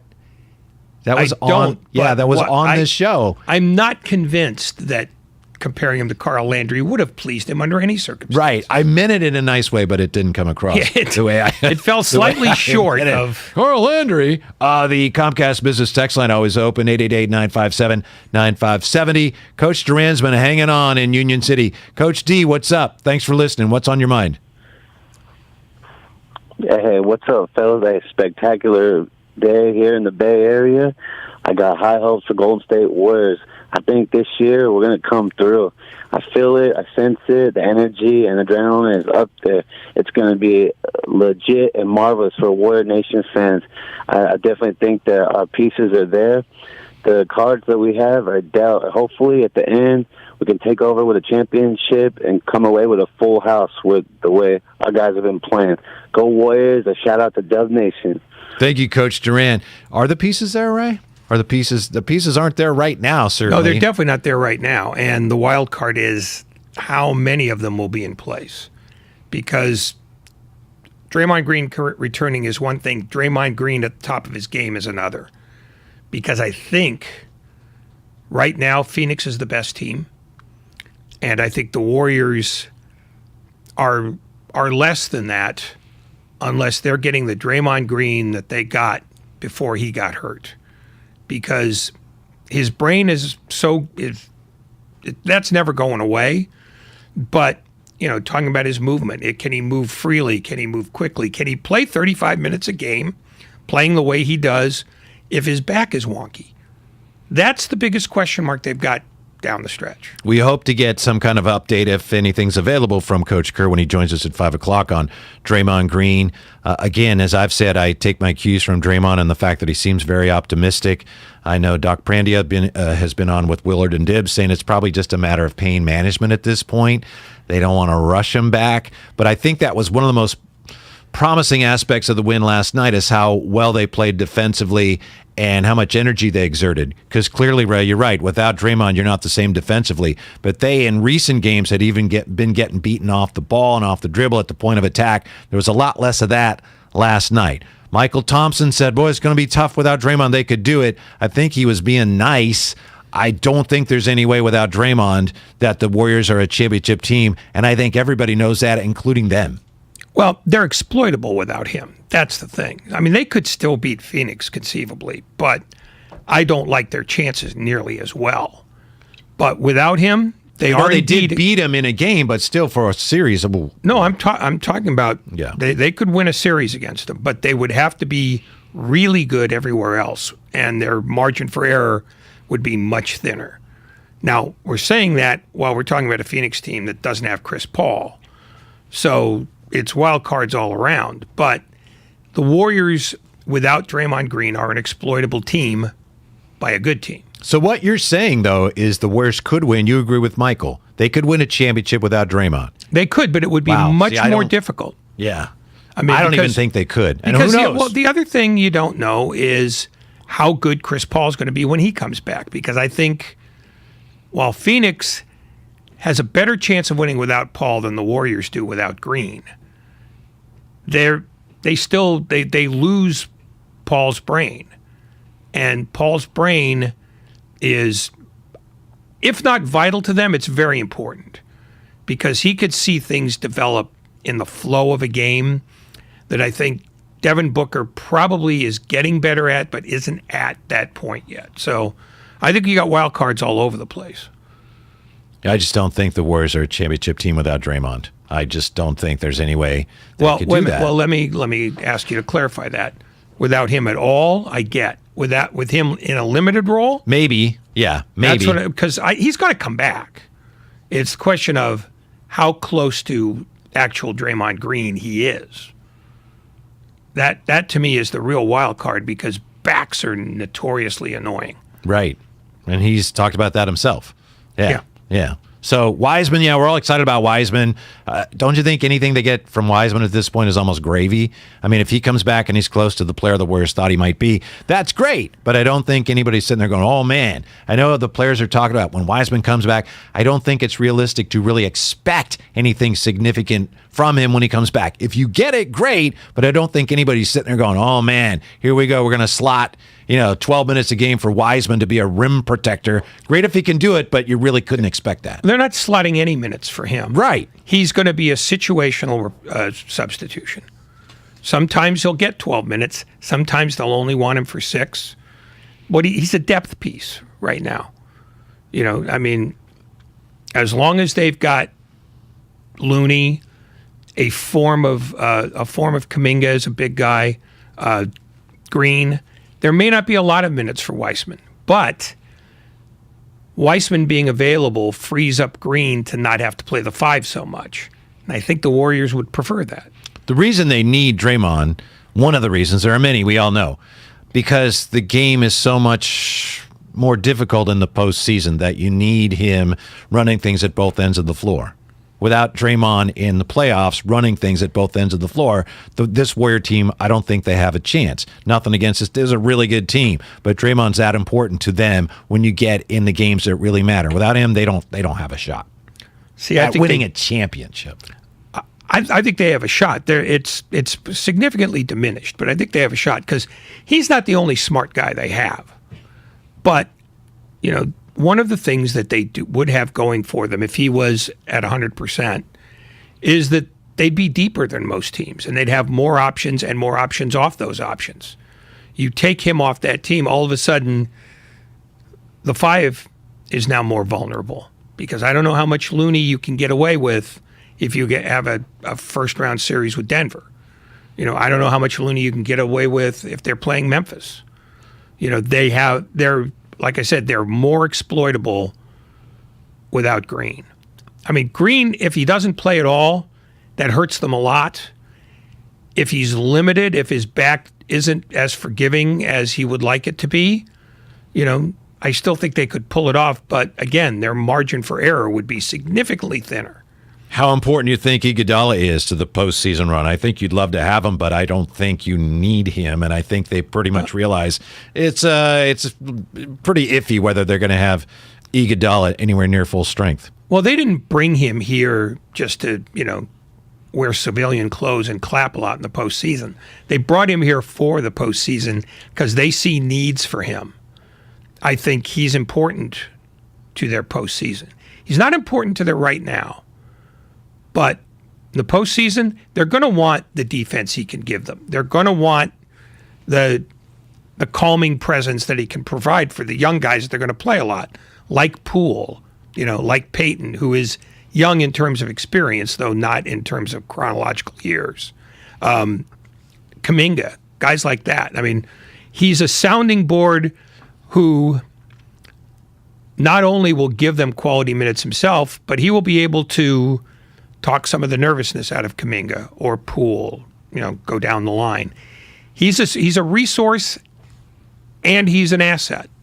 So in those two ways, they do need him. He's just not going to be a 25-minute-a-game guy.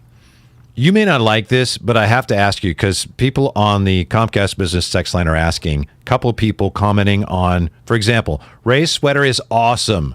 Where can I get one? Is there anything you can share with your viewers and listeners, of course, but viewers especially? It's a beautiful, it's almost like a rugby sweater with white and navy and gold. It looks like a Cal sweater. People love it. I love it. It's gorgeous. It makes you look cheery. It's really nice. I'm telling you, people are commenting on it.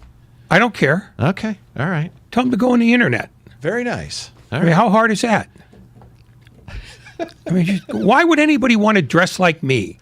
That's an admission that you failed at life. People look up to you. You've already been compared to Michael Jordan today. Right there. Michael Jordan. That's why I hate the text line. You have rogue lunatics saying stuff like that. And your job... All right. As the captain of the ship. We move on. No, we don't move on. We're finishing this point. I thought it was a good point. No, it was a terrible point. Now there's so many people commenting on your sweater. Now comes the good point. Yeah. And if you're not on Twitch or YouTube, what's wrong with you? You got to get on there just to see Ray's sweater You, today. as the captain of the team, are supposed to filter that nonsense out. I'm Brad Sellers. What do I know? It's not my fault. Wow. What am I supposed to do? Play quality minutes. Make the right decisions. I'm going to get traded for Scottie Pippen. I think wasn't Brad Sellers traded for Scottie Pippen? I believe he was. Well, if that's the case, then you served the franchise in your departure. Huh. There you go. I'll just look up grumpy old man sweater and maybe I'll find it. Thanks, Ray. That's from the 574. Oh, God. Yeah. Stop doing... You asked for that. We've spent the entire week establishing... You asked for that. Establishing that this is a bad idea, and yet you keep going back to it. I honestly When will you learn? Yeah, I honestly do think here as we get ready for James Harden's debut with the Sixers, I can't wait to see it. We don't know when, by the way, we don't know when we're going to see the Nets and their debut with Ben Simmons, do we? I need some time, but we don't even know when that's going to be. I don't think it's going to work, and I think the NBA, there's a trend now away from assembling teams through multiple max deal free agents. As a super team, people start to try to muddy the waters. I just don't think that's the way going forward. I think that trend is fading. I think it's becoming extinct. More and more teams are seeing draft well, keep your guys, invest. Isn't it incredible that the Suns, who have bad ownership, have a really good basketball organization? That's very rare in professional sports, is it not? Bad owner, really good organization. Is it a really good organization? Well, in terms of basketball ops, I'd say it is. I mean, coaching and Monty Williams for sure, no question. But did they just get lucky with Chris Paul? I don't know, but they drafted Ayton, they drafted Cam Johnson, they brought Crowder in, Devin Booker, and I know that was somebody else, but I mean, well, but see, McDonough, that's I think drafted him. But that's my point. It's that do they have a good organization today? I mean, if they get back to the final, you could probably make that assessment. But it also probably says that Robert Sarver isn't involved in the day-to-day of the basketball. He's probably hard at work trying to figure out how to make this investigation into the toxic workplace he ran go away. Maybe he's distracted by that. I just don't think you see that a lot. That's all I'm saying. Yeah, but Monty Williams is a very good coach. Here's what's coming up on 95.7 The Game. Guess which NBA team gets the best TV ratings, and it's not even close. It's Damon and Ratto, Whitey in for Damon today, and we are brought to you by Fremont Bank, full-service banking, no compromises. Don't miss a second of Steiny and Guru with the Odyssey app. Is there a chance that 5 teams, when this all gets underway, think to themselves, Garoppolo looks good? What about the idea that just one team, if one team really wants him, they will give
Then he puts his finger up for a follow-up. So that's 3 questions. Michael, I know I'm just filling in, but I'm not getting the touches working with Ray. I'm not getting the touches I need, you know? You know how it is? Well, that's how it is. He's the Michael Jordan, and you are the Brad Sellers.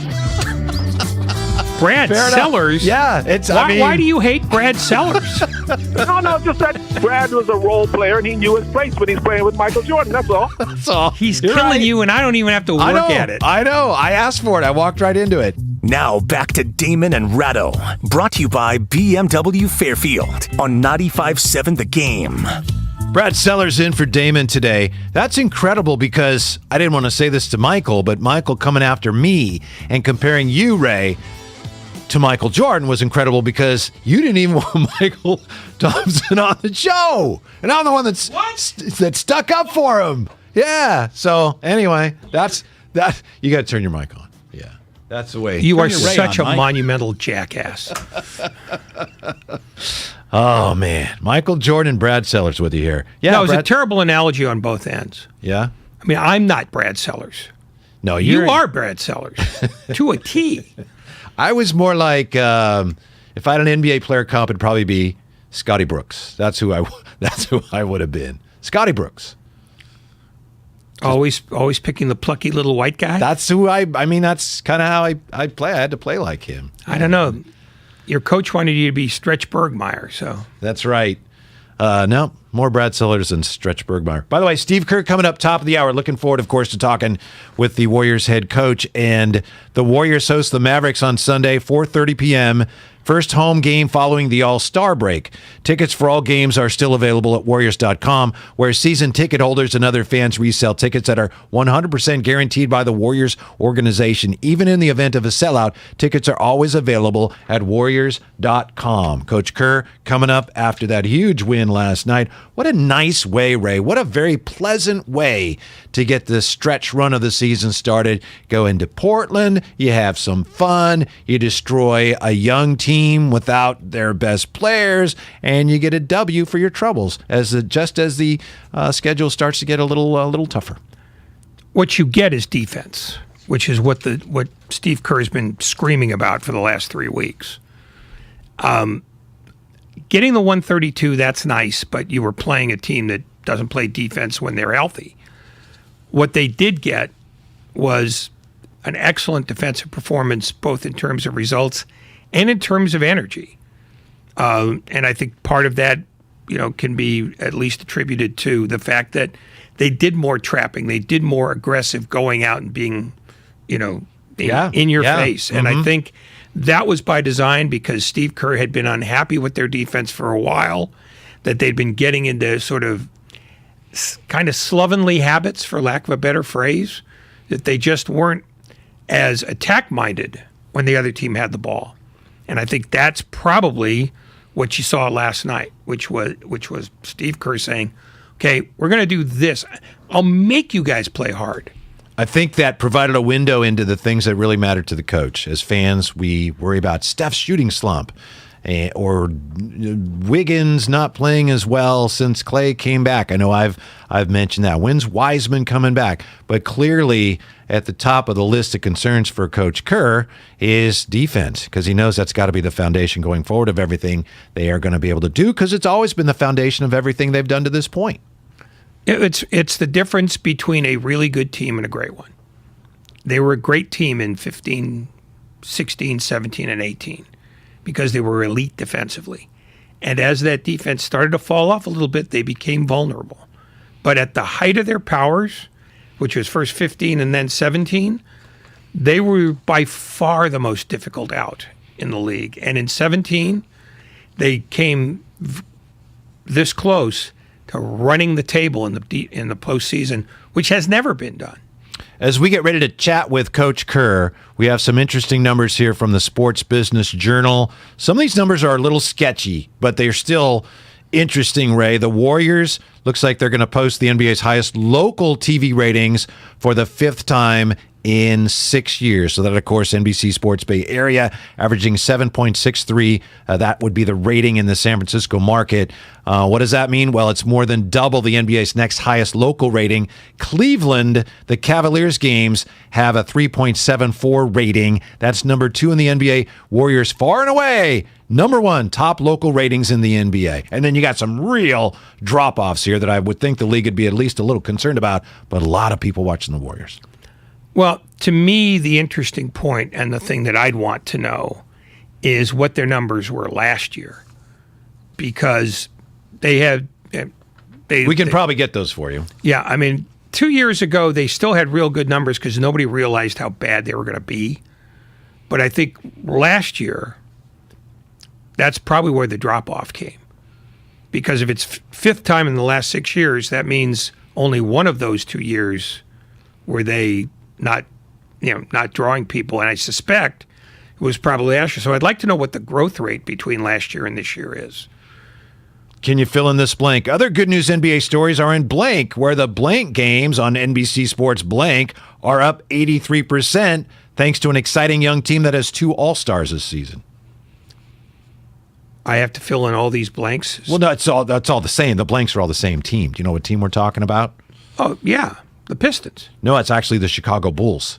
The Bulls are up 83%, and they got DeMar DeRozan and Zach LaVine. Phoenix games on Bally Sports Arizona are up 55%, 4th consecutive year-over-year increase, time period that has seen its average rating nearly triple. Turns out fans like to watch teams that win all the time. It's more fun. Fans like to watch teams that win, but they also like to watch teams that have immediate drawing cards, because the difference between your standard number and high numbers is casual fans.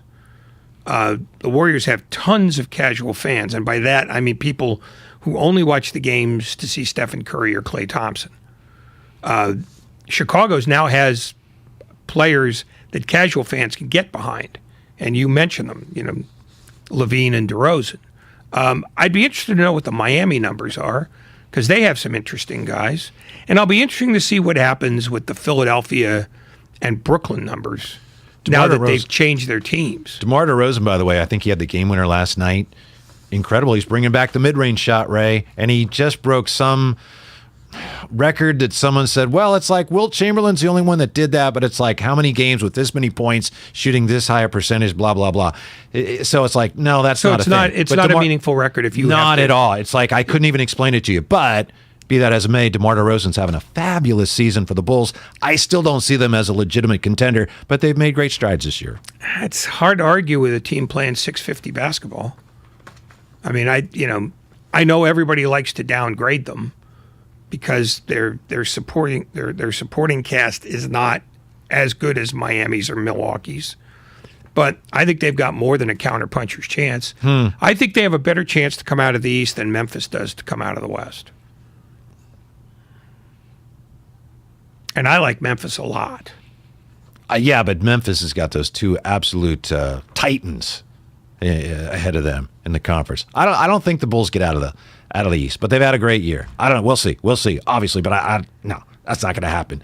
Let's see some of the tougher NBA stories, Ray. In Houston Rockets games, a 1.01 rating.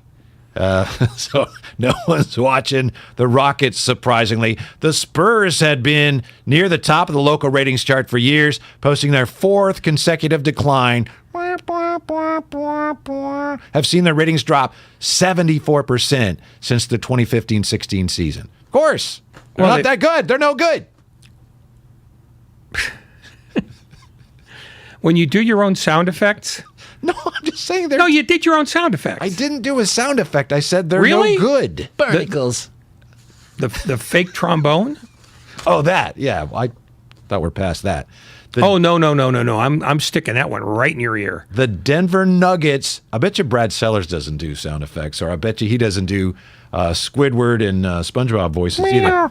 The Denver Nuggets' .19 rating is on pace to be the lowest NBA local rating for at least the last 15 years.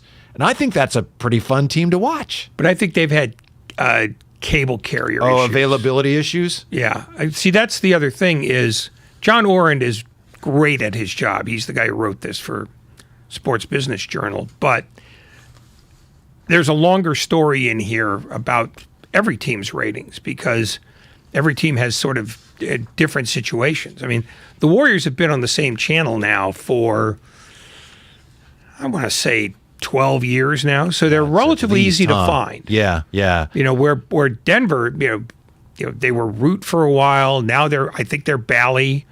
You know, and you change it around, and it's, you know, you'll lose some people there. Bally doesn't have the same sort of coverage rate area that Root used to have. So I think there are a lot of things involved in the Denver numbers. Coach Kerr's coming right up first. We welcome you to your 5 o'clock hour. You're listening to 95.7 The Game, KGMZ FM in HD1 San Francisco, an Odyssey station. Brought to you by DuckDuckGo. Privacy simplified. And now brought to you by Xfinity. Stay connected, protected, and entertained. It's a pleasure to welcome back to the show outstanding head coach of the Warriors. What a win last night over the Portland Trailblazers, 132 to 95. Pardon me. Steve Kerr with his coach. 36 assists to only 12 turnovers last night. You had to be thrilled with the ball movement and the way your club just destroyed the zones and the traps that Portland showed you last night. Yeah, it was a good feel-good win for us, you know, coming off the break and especially coming off that really tough loss to Denver last week. So it was fun just to watch the guys really play well and get into a groove and have a very satisfying night. And hopefully that's a sign of what's to come.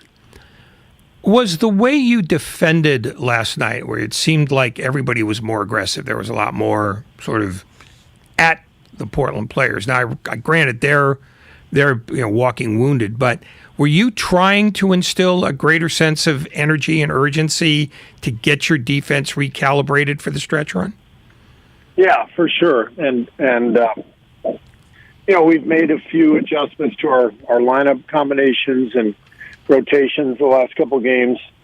But I think more than anything, the guys just needed a break. I think we were fried before the All-Star break, and so there was a renewed sense of energy and, you know, fresh legs, and everybody was clicking, and obviously, you know, Portland was missing Nurkic, which was a big factor in the game because they'd really been playing well. They had won 4 straight, including road wins over Memphis and Milwaukee, and you know, so this is a team that, as they showed in the first quarter, you know, they've been playing with confidence and playing well, but losing Nurkic was a big factor for them, and we were able to kind of wear them down, you know, as shorthanded as they were. To that end, Coach, at the defensive end, what would you say pleased you the most about the defensive effort and the results, and what, if not troubled you, maybe annoyed you the most about the slow start at that end for your club? Well, the transition defense was a problem early. You know, they were really playing fast and coming downhill at us. And then once we took care of that, we were able to take control of the game. And I think the guys were locked in. The rotations were good. You know, we weren't, for the most part, we weren't allowing back cutters and, you know, giving up offensive rebounds. We took away the easy stuff, and that's what we always talk about, you know, every night. That's what the most important thing is in the NBA is, can you take away the fast break layups, the back cut layups, the free throws on ill-advised fouls. There's always I always say there's like 20 points or so that are hanging in the balance of every NBA game. And it's, you know, it's up to you as a team if you can deny those from happening or not. The other 90 points are just going to happen regardless because NBA players are so skilled, they're going to score. So you got to take care of the little stuff, and I thought we did that last night. What was the biggest benefit to being able to play your bench 130 minutes and your starters only 110? What was the thing or things you learned most about your team last night because you could play your starters as little as you did? Well, it's a feel-good win, you know, where everybody can go into the locker room and feel like they contributed. And, you know, Raymond told me on the way in that the starters and the bench each scored, I think, 66 points or whatever it was, the exact same number of points. So you walk in and everybody feels good about what they contributed, and from a scoring standpoint, but also defensively. And the advantage is, we've been playing Steph pretty heavy minutes this year, heavier than ever, at least since I've been here. So to have a game where you only have to play him 27 minutes is great, because there's going to be some coming up where he's going to play 38, 39, and you don't want to wear him out. Speaking of Steph, and Steve Kerr, our guest here, of course, on 95.7 The Game, with teams focusing on him defensively so much, was last night 14 assists maybe, Coach, a preview of one of the roads forward for him if teams continue to send 2 and 3 guys at him defensively? I just thought Steph was brilliant last night as a playmaker, as a patient game operator, recognizing what we needed to do against Portland to be successful. It was a game where we knew if we were patient and moved the ball, we were going to get really good shots. And Steph picked his spots wisely and really did a good job of just controlling the whole game. But his passing was brilliant. They were trapping him everywhere, and he was getting the ball out cleanly and creating 4-on-3 advantages all over the floor. And I think so much of the focus this year with Steph has been on his shooting. He went through the spell for whatever it was, 3 or 4 weeks, where he didn't shoot as well as he normally does. But what I noticed during that span was he was really running our team well. And in the absence of Draymond and Andre, Steph understands he's got to be a more traditional point guard than normal, because those two guys have the ball in their hands so often for us. Steph can play off the ball, but when they're absent, Steph really needs to take control of the game and manage it and operate it. And I thought he did a great job of that last night. How long did it take for him to sort of come to the conclusion that he needed to be a more traditional point guard given the circumstances around him? Did he take to it right away, or did it take a couple of games? I think it took a couple of games for all of us, myself included, because when Draymond is out and then when Andre is out too, our team really changes. Those guys are, and they have been for years, the guys who sort of get us organized, handle the ball, point forwards who push the ball and kind of change the chessboard in terms of what the defense is looking at. And so you remove them from the equation, we become more traditional. But that means we have to alter our lineups and we have to figure out the right combinations. And so I think, over time, I think Draymond has missed about the last 20 games or so. All in all, we've done pretty well, but it has definitely taken some experimentation to kind of figure out the right combinations to play. And Steph, along with that, has really sensed that he's had to alter his game as well. I just think he's had a brilliant year, doing everything that he does for us. The focus is always on his shooting, but he does so much more, and I think he's been fantastic all season long.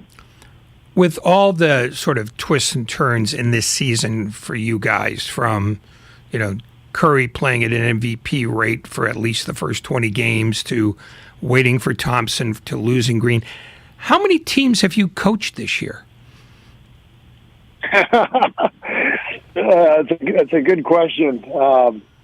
Yeah, we've. It feels like most teams in the league, though, are in the same boat. There's been so much weird stuff, whether it's injuries or you look at Philly and Brooklyn and all the issues that they've had with guys sitting out and vaccine stuff and city mandates and trades, and I mean it's been a crazy year across the league. So we're not alone, but the injuries have given us, I look at the silver lining, the injuries have given us a chance to really develop Jonathan Kuminga.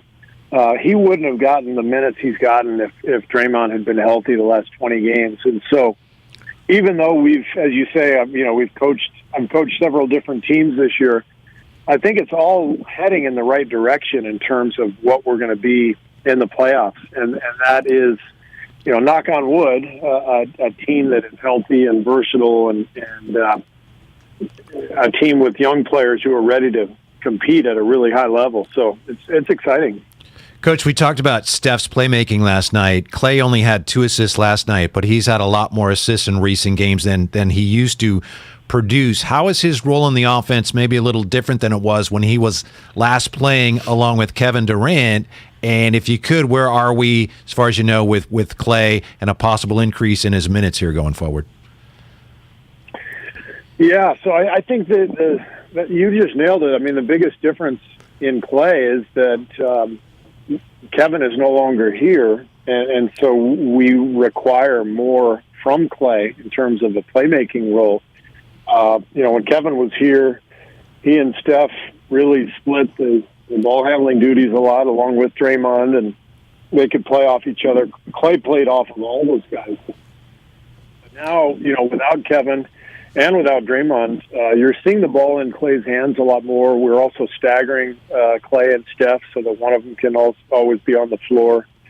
So Clay has had the ball in his hands a lot more. He's creating shots for himself and for others, and I think he's doing great. He's still at a 30-minute game limit right now, minutes restriction-wise, but over the next week or two, that's the plan is to ramp that up, and that's a good sign. We're really heading in a great direction to the point where we feel like by the time playoffs start, Clay will be able to play his full minutes load.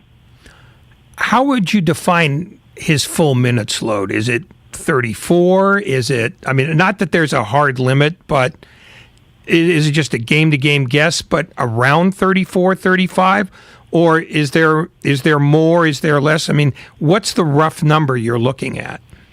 Yeah, 34 is kind of what we map out for Clay and Steph, 34 to 36. Steph has gone over that quite a bit this year, just out of necessity. When the playoffs come, 34 to 36 becomes 36 to 39. So we're still, I guess, 6-7 weeks away from the playoffs. So as Clay continues to improve and ramp up the minutes, I think that's where we're heading, where he's gonna be fully capable of playing a 38-minute playoff game without any problem. Steve Kerr with us on 95.7 The Game. And, Coach, as you pointed out, we know that Portland right now, they're having a hard time putting their best foot forward. But that said, you had 8 players in double figures last night. And to me, that's always a great barometer for how well the offense is functioning. And isn't that especially true of an offense like yours that's as democratic as it is? Yeah, the ball was really moving. I think we had 36 assists, and it was really fun to see. And in the fourth quarter, the game was in hand, and our bench came in, just did a fantastic job of finishing the game, making the right plays. I thought Juan Toscano-Anderson, Damian Lee came in, gave us great minutes.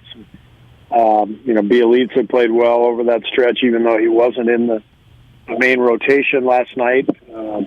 He came in and was ready and prepared, and that's what it takes, because these guys who are coming off the bench, when you get to the playoffs, it literally becomes a game-by-game, series-by-series equation where it might just be one game or one series where you need one guy, and another game or another series where you need another guy, and if you don't have those options off the bench, real professional guys who are talented and can contribute, but also maintain their energy and their spirit when things aren't going their way, it's really hard to win in the playoffs. So I'm really enjoying coaching this group because I feel like we've got great veteran players who understand all of that, and they are doing a good job of mentoring our young guys, and you can see the growth that's happening with Jordan Poole and Jonathan Kuminga, especially those two. And it's just fun thinking about what's around the corner. You were talking about your rotation a second ago.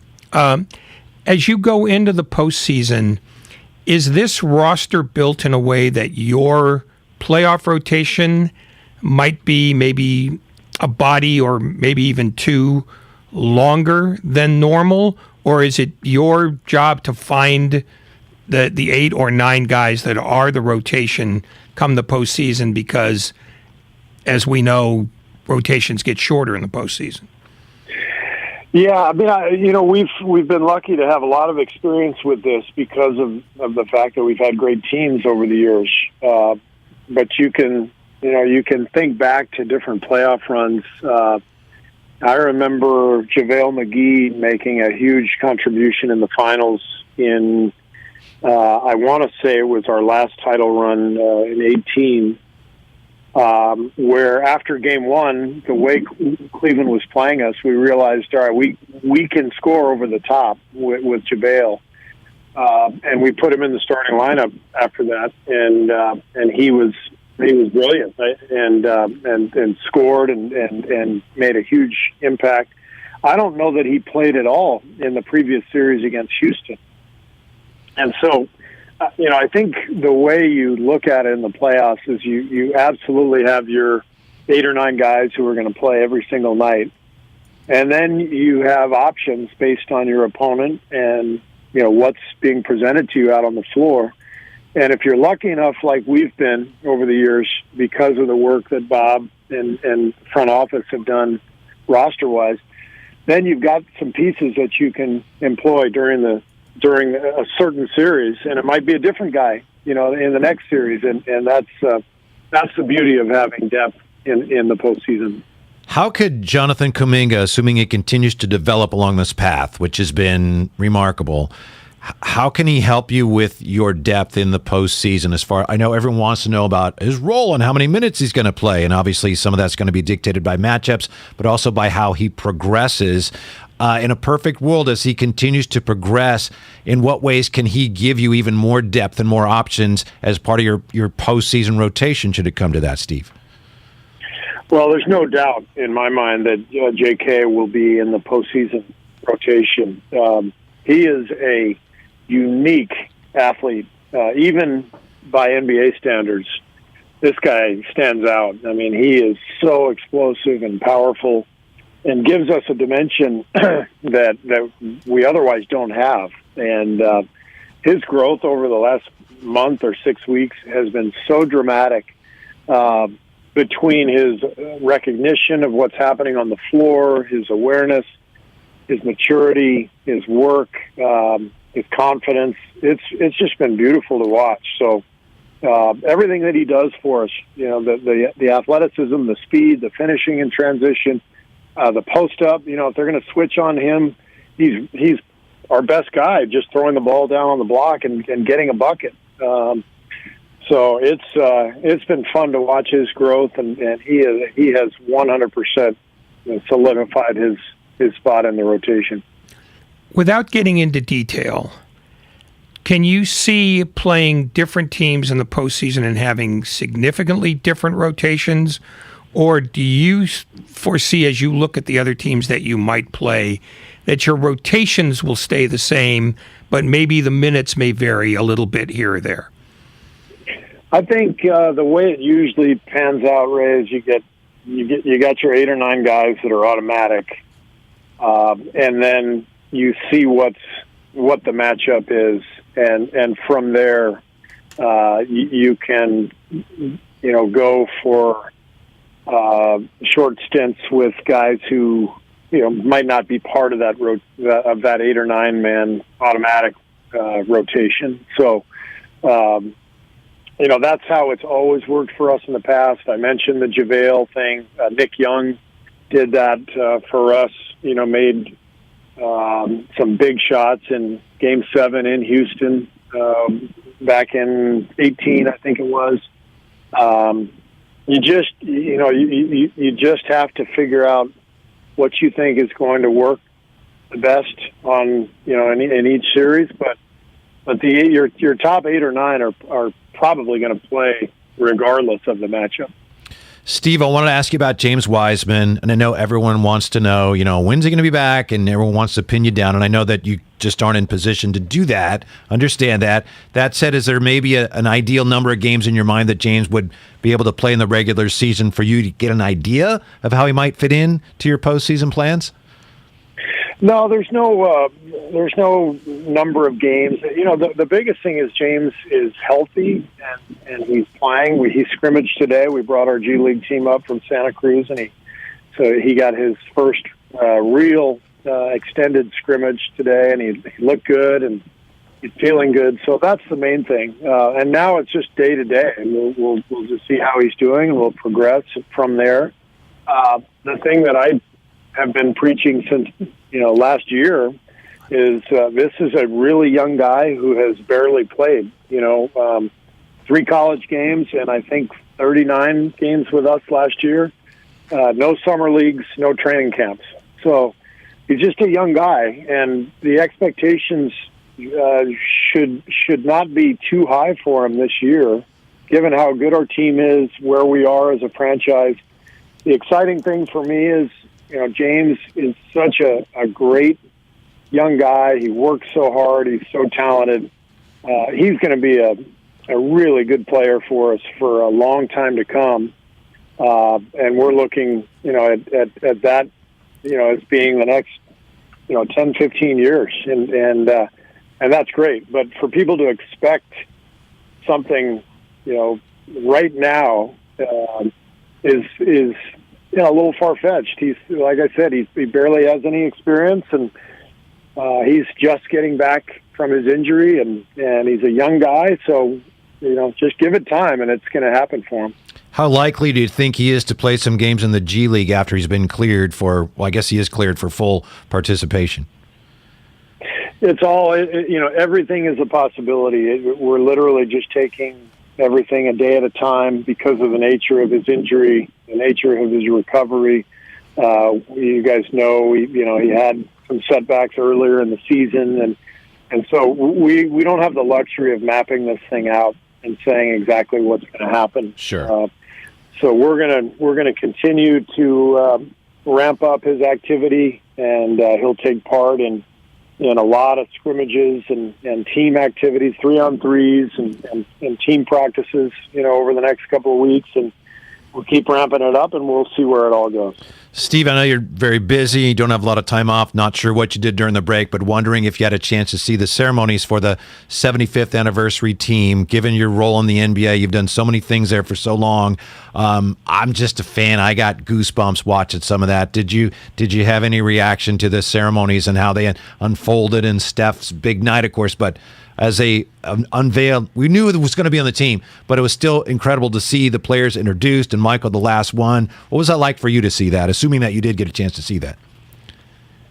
Yeah, it was amazing. I had a chance to talk to Steph about it, and he said, one of the reasons he did what he did in the All-Star game is that he was so excited about meeting all those guys and being part of that celebration of 75 years in the league and the top 75 players and everything else.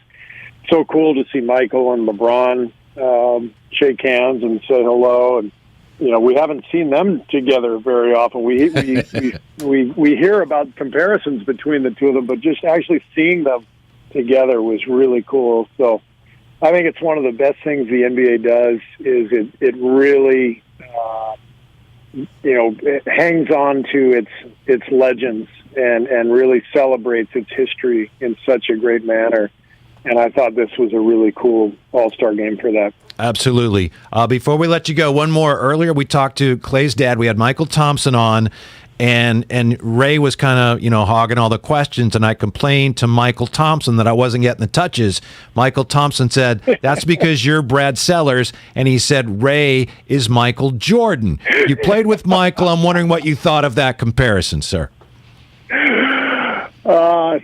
Sellers, wow. Yeah. I think you're more Craig Hodges. I think you've played a bigger role in love that playoff game. Yeah. Let's go Craig Hodges instead. But how about Ratto as MJ? Yeah. Did you throw up in your mouth when you heard that? I was thinking more Will Perdue, but that's just me. My God, look at the time. Awesome. Best of luck the rest of the way, Coach. We appreciate it. Talk to you next week. All right, guys. Thanks for having me. Steve Kerr. I'm really glad we talked to him now. That was nice. And, of course, I think next week Damon will be talking to Coach Kerr. I won't be. You guys will be talking to him. I want to make sure people are clear because people are wondering, where's Damon? Damon will be back, I think next Thursday. But, yeah, anyway, how about that, Will Purdue? Hey, Brad, calm down. Well, I don't have to answer to that anymore. No, you're Craig still Hodges. You're still answering to Stretch. Wasn't Craig Hodges a three-point shooting champ? Didn't he win the three-point shooting contest? If you know that, it's because you didn't date much as a awesome. kid. That's awesome. Craig Hodges. Yeah. Craig Hodges is suing. What'd you say, Will? Will Purdue? How you doing over Don't there? start this. All right. It won't end well for you.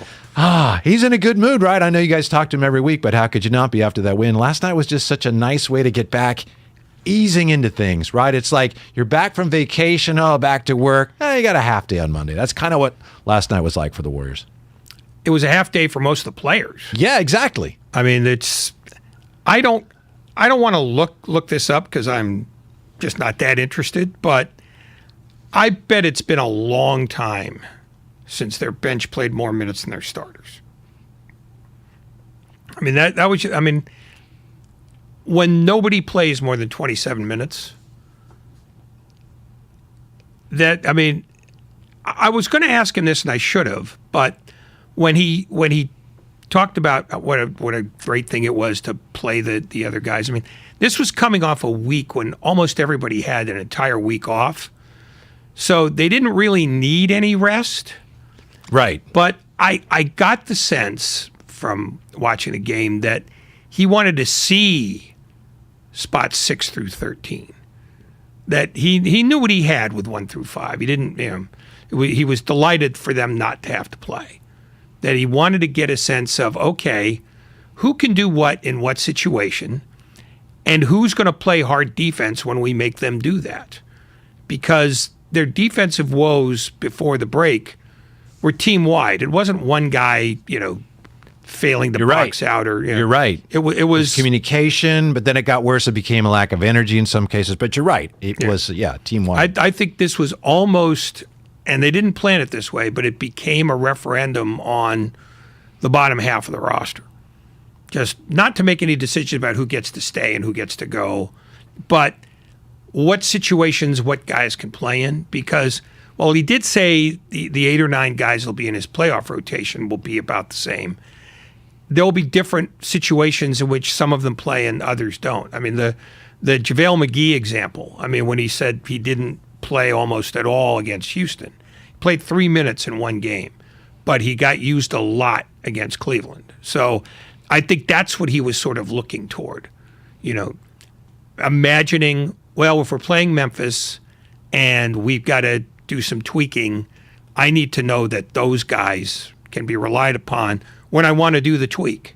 It was very interesting what Coach had to say about James Wiseman. Basically said, you can't have any expectations. And we were talking about that earlier. I know a lot of fans like to think when Wiseman comes back, look out, he's going to be a rim protector, and maybe he will be. But right now it's clear, given that this has been almost a lost year for him, coming back from injury, the Warriors have no expectations. Maybe he exceeds that. Maybe he's like, oh, okay, he's further along. But I thought that was interesting. Coach Kerr saying it's not fair right now to have any expectations of him when he comes back. I think they have expectations for him. They're just not going to tell anybody what they are. What would you guess they are? I would say maybe 6 to 10 minutes a game as needed. And run the floor. That they don't have anything. Don't foul and run the floor. Seriously, I think that's what it would be. Or maybe foul. Well, yeah. Maybe they want to spend some fouls.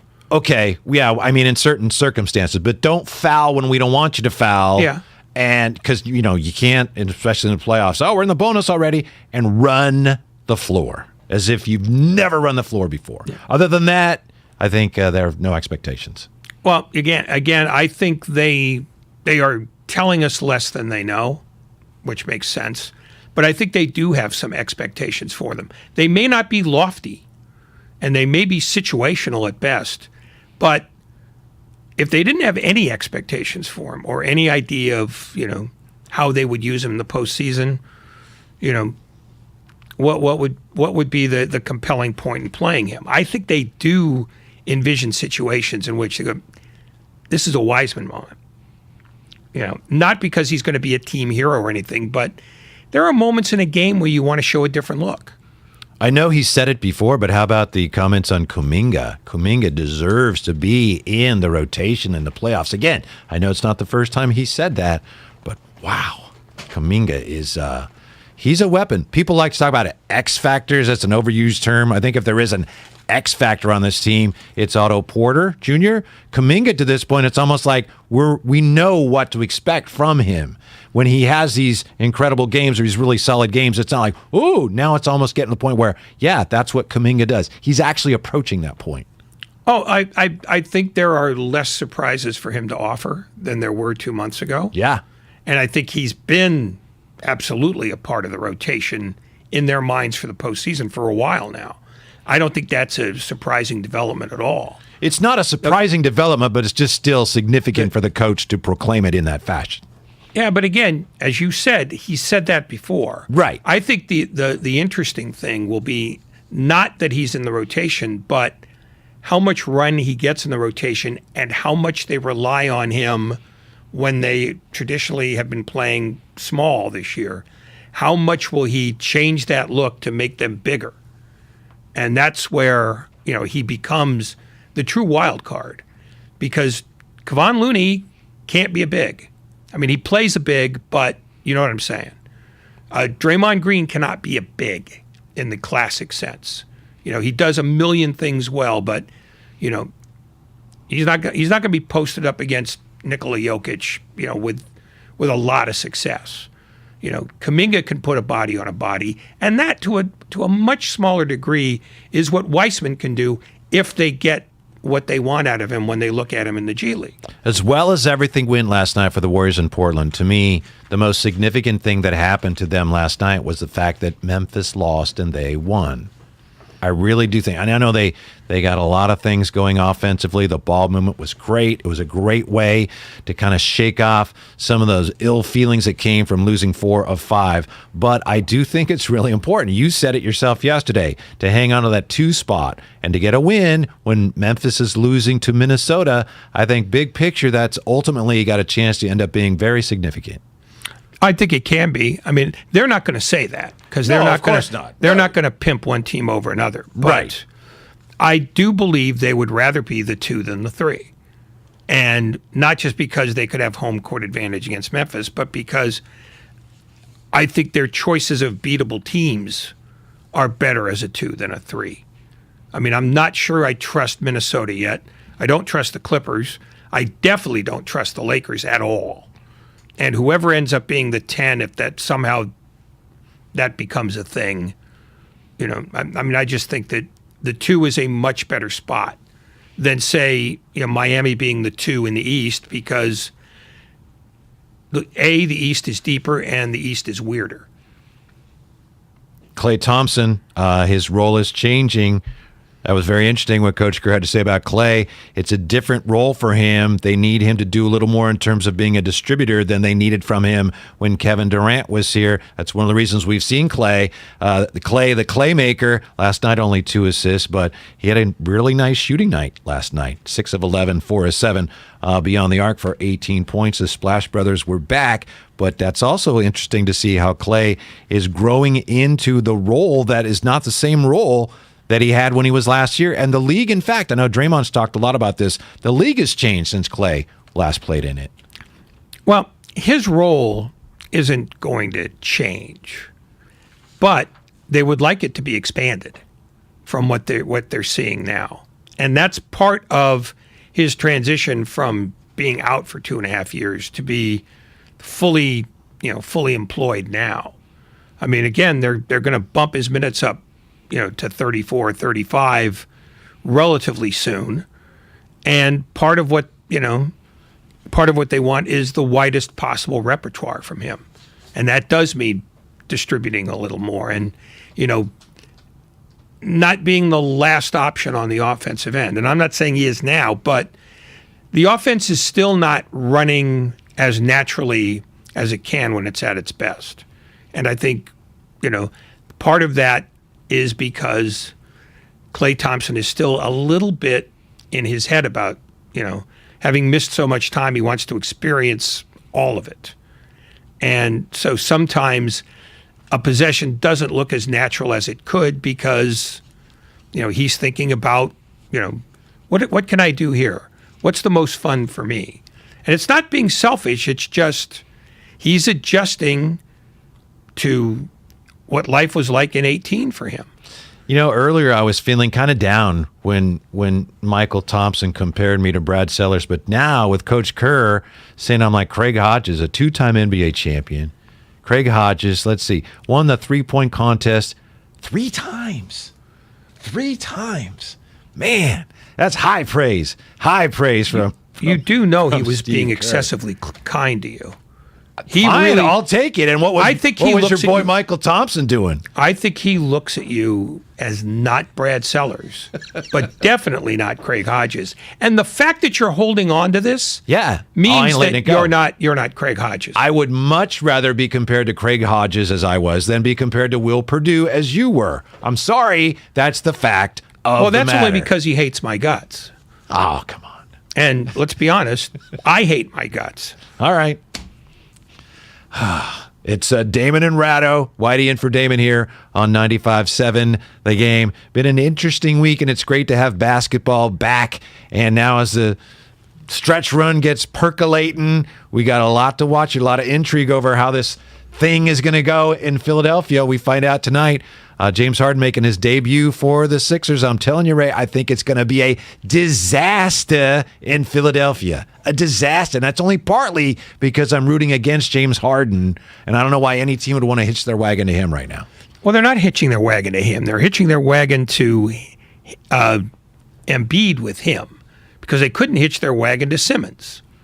So it's not really about James Harden is suddenly the center of that team. The center of that team, both literally and figuratively, is still Joel Embiid. You don't think they're hitching their wagon to? Okay. No, I don't. Who's their best player? They clearly are. Who's their best player? Their best player is Joel Embiid, but they didn't think he was enough, so they hitched their wagon to James Harden because, hey, we ain't going to get from here to there with Joel Embiid, so we need to hitch our wagon to James Harden. Except that they didn't choose Harden as much as they chose to get rid of Simmons because Simmons wasn't playing at all. I mean, again, this is a trade where 2 general managers with 2 screaming headaches exchanged headaches. Daryl Morey can talk about James Harden all he wants, but he knows that team runs the way Joel Embiid wants it to run. Sixers leading the Timberwolves by 9 late first quarter, by the way, for what that's worth. Oh, it's over. I mean, there's no that game is over. Philadelphia will win 148-91. Well, Minnesota played last night. So Don't that's care. A nice soft landing spot for the Beard. Oh, you want a route? Here's a route for you. The Raptors, who are injury ravaged. Oh, my goodness. They're losing 95-54 to Charlotte. And that's in the third quarter. Yeah, they've been outscored by 9 in the first quarter, 14 in the second, and 18 in the third. Other than health here, Ray, what do you think the Warriors' biggest concerns are between now and the end of the regular season? I know you said you want to get your defense in order, but what are your concerns here in terms of getting everything in your house in order for the playoffs? Well, that's the only answer to that is health. I mean, the fact is you can't get your house in order if you're not healthy.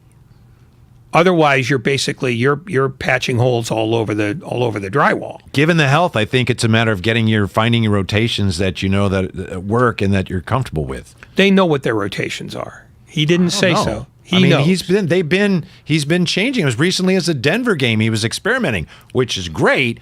I'm not criticizing him, but don't tell me they know what they are when they're still changing them. They're changing them now because Draymond Green is out. I mean, that changes everything they do. But come the playoffs, on the assumption that Green is back and close to 100%, they know exactly what their rotations are. It's just the ratios within the rotation might change a little bit here or there depending on who they're playing and what the game situation is. But they know who they're going to play. They know that. I mean, and Quite frankly, Steve Kerr all but said it. I don't think they do. They know who they want to play, but they don't know who they want on the floor at a particular time. They're still figuring out the best groupings. I'm not talking about who's going to play and who's not, but they are figuring out which groups work the best. That's still something they have to sort out. I think they've sorted that out in their heads. They're showing you different looks now, because they don't have to reveal their absolute stone cold playoff rotation yet. And because Draymond Green being out and being able to play as many ways as he plays makes a lot of things move. When he comes back, all those roles are going to be solidified. It's just right now they look like they're a different team night in and night out because Draymond Green's absence makes them look different night in and night out. Yeah, but you also have a lot to sort out with which groups work best together. I do think that's one of the most important things they're doing here the rest of the way.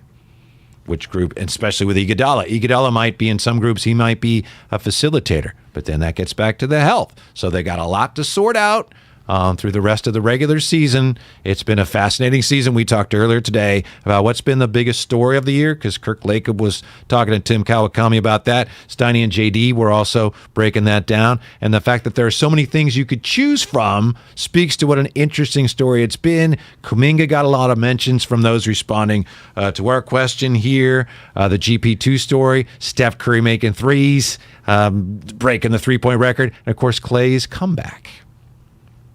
Stories of the year for the Warriors. Yes, and there's plenty of them. That's the story of the year. So there's a lot of things going on. With a team that you would think would be pretty well settled given their record, but they are anything but. If you haven't already, make sure you subscribe to Damon and Ratto on the Odyssey app or wherever you find your podcast. Coming up next, we know who is going to be making an offer to Brady, as in Tom Brady. Next on Damon and Ratto, Whitey in for Damon, 95.7 The Game. Listen to the Morning Roast with the Odyssey app. Adam Schefter has had a horrible year. Just look at the year that he's had. It started off with him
BMW Fairfield on 95.7 The Game. In for Damon, Kevin Michael, Whitey Gleason. Great to be with you. Hope you have big weekend plans. I tell you, Ray, I'm learning more and more to be grateful for things, and I'm so grateful today to be with you or whatever. But No. Yeah, no. I got to say that. That's not. No. I'm just grateful to be here, especially because I think it was Sunday. Might have been Sunday morning. I'm in here and I come in and I got my snacks to eat. This was in the morning, and I got my water and I got like an orange, and I sit down at the computer here at 95.7 The Game, put my stuff down, and I'm checking things and I'm getting ready for a show, and I get to the bottle and I take a swig of it and I realize that's not my water. And it was an open container water that was sitting there on the desk. And that was about a week ago, and I'm still here, and I feel okay, and I'm just very grateful because who knows whose water that was. I'm just glad I don't have berry or something. Whitey, that was formaldehyde. That's fine. That just means that I when made it. you do drop dead over the weekend, your body will not decompose. That's fine. You did the Undertaker a real favor here. Yeah, I was a little fearful of what I might end up with, but I feel great. Again, give it time. We just talked to Steve Kerr. Fascinating interview with Steve Kerr, who had an interesting thing to say about James Wiseman's expectations when he returns. The thing that I have been preaching since last year is this is a really young guy who has barely played 3 college games and I think 39 games with us last year. No summer leagues, no training camps. He's just a young guy, and the expectations should not be too high for him this year, given how good our team is, where we are as a franchise. The exciting thing for me is, James is such a great young guy. He works so hard. He's so talented.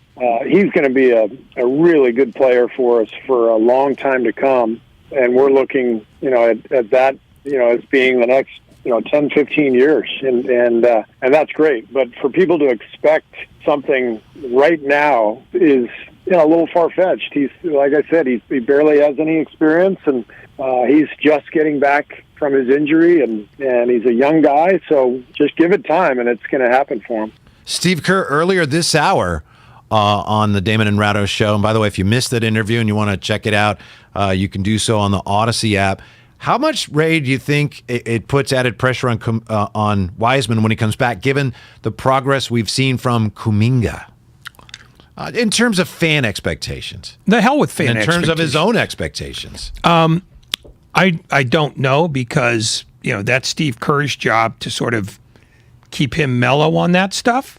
In terms of fan expectations, they wanted Wiseman to play 35 minutes a game on game 1 last year. Right. So their expectations went from they've got to play him all the time to, oh my God, get him off the floor, to when is he coming back? And once he gets back, are they going to play him 20 minutes? Are they going to play him 3 minutes? Fans don't know. Fans don't know. So their expectations are not relevant. Right, but they do have to be addressed because, Why? Well, Steve Kerr just did. He addressed what his expectations were. Well, I think he's talking about big picture. When he comes on with you guys, it's to tell the fans this is what's going on. And he's saying, hey, we shouldn't expect too much from James Wiseman. By the way, I think that's the way the organization is looking at it. I think you said, they probably have some real expectations, but I also think potentially it is significant how James Wiseman feels about all this. Oh, man, it's been a lost year. I don't know what you can do about it. And then you see Kuminga, and my goodness, everyone loves Kuminga, and he's playing great. I just think it puts a little more pressure on Wiseman. I think that's part of what Steve Kerr is saying is like, hey, no expectations right now, or very low expectations. That's just where he is. And it was also interesting that Coach Kerr mentioned how good the team is. In other words, he's not going to play when he comes back. I don't think we know that. I think he'll play and he'll be a situational substitute. I think he might play a little bit. Yeah, I mean, no, they're going to want to play him to see where he is. To see if they can rely on him to be on the playoff roster. I mean, of course, I don't think there's any question he's going to play some. I just don't know how much, and I just don't know in what situations, because nobody does except Steve Kerr and Bob Myers, and they're not saying. What I hear Steve Kerr saying there is, and of course anything can happen, but what I hear him saying is it's probably unlikely that he's going to be playing any significant minutes for us late in the year and into the postseason. Yeah, we'll give it a shot, see where we are, but I don't think the Warriors are expecting Wiseman to be anything close to a significant part of their playoff run. No, I think they don't. I don't think they see him as a significant part either, but he might be a timely one. I mean, the whole idea behind playing him is to see where he's at, and if he pleases them, he'll find some time, but I don't think he's going to be in the 8 or 9 playoff rotation. I think we all know that. I think the only question is, of minutes available to him, how are they going to use him? Is it go in there and foul Jokic a couple of times, make him go to the line? It could be anything from that to... Why would you do that? What? Jokic is a good foul shooter. Well, but do you want him, doing all the things he can do in the open court, or do you want to have him static and at the free throw? I don't think Wiseman is big enough or has the stature to be that guy. Like, go in there and go toe-to-toe with Jokic. No, but he can give you like a few minutes where, you're not wasting fouls with Green or Kuminga. I mean, it's just, nobody's asking James Wiseman to emerge fully formed from this injury or to suddenly be an impact player in the playoffs. It's just spot here, spot there. Maybe. By the way, I know you don't like me to read the text line here, but then don't. Well, somebody from the and I appreciate you don't it. have to do this, from Whitey. the 510 Comcast Business text line, always open 888-957-9570. Really been liking the Ratto and Stretch Birdlong show this week. My name was never going to be Stretch Birdlong. It was going to be Stretch Bergmeyer. So I just have to correct. Stretch Birdlong, that wasn't what my name was going to be. Anyway, you thought that was important for America to know. Stretch Birdlong? I've already been compared to Brad Sellers. I'm not going to be called Stretch Birdlong, at least not today. Hey, there's been a lot of talk about Tom Brady, as you know, Ray. Where's he going? Is he going to come back to the 49ers? We now know that there are reports that you got 2 outfits here that are going to reach out to him. Both Fox and Amazon will call Brady about significant vacancies they're currently trying to fill in their broadcast booths. It's according to Andrew Marchand. So Fox and Amazon are going to call Brady about some of the openings they're trying to fill. So they want Tommy to be a broadcaster. How good do you think he would be at that? I think he'd be bored out of his mind, and I don't think he'd do it. He's too big for television.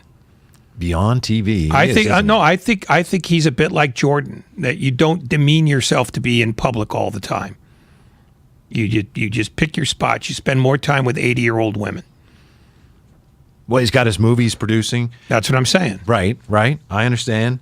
So everything about him maybe letting the 49ers, letting it be known, hey, I might want to play for you. You're not buying that scenario, are you? The way Mike Sando breaks it down kind of makes some sense, but the fly in the ointment to that might be Tampa Bay. Why would Tampa Bay go, okay, we'll trade you to the 49ers so you can play for them? He's not playing. Yeah, I mean, stuff makes sense. Stop ruining my dreams. I don't even want to think about what you dream about. No, I'm with Horrible. you. That ain't happening. But what is happening is that we've got Devon and Shamari coming up. Thanks, Ray. Thanks, Lucas. Thanks, Brian. Thanks, Mark Grandy, our friend. I'll talk to you next week. See you, Brad. Yeah. All right. Will Purdue. Devon and Shamari next right here. Have a great weekend. 95.7 The Game. Ladies and gentlemen, The Weekend. Hi, I'm Brian Bakhtiari, Executive Manager of Stevens Creek Subaru. Every new year brings on new challenges, ambitions, and adventures. At Stevens Creek Subaru,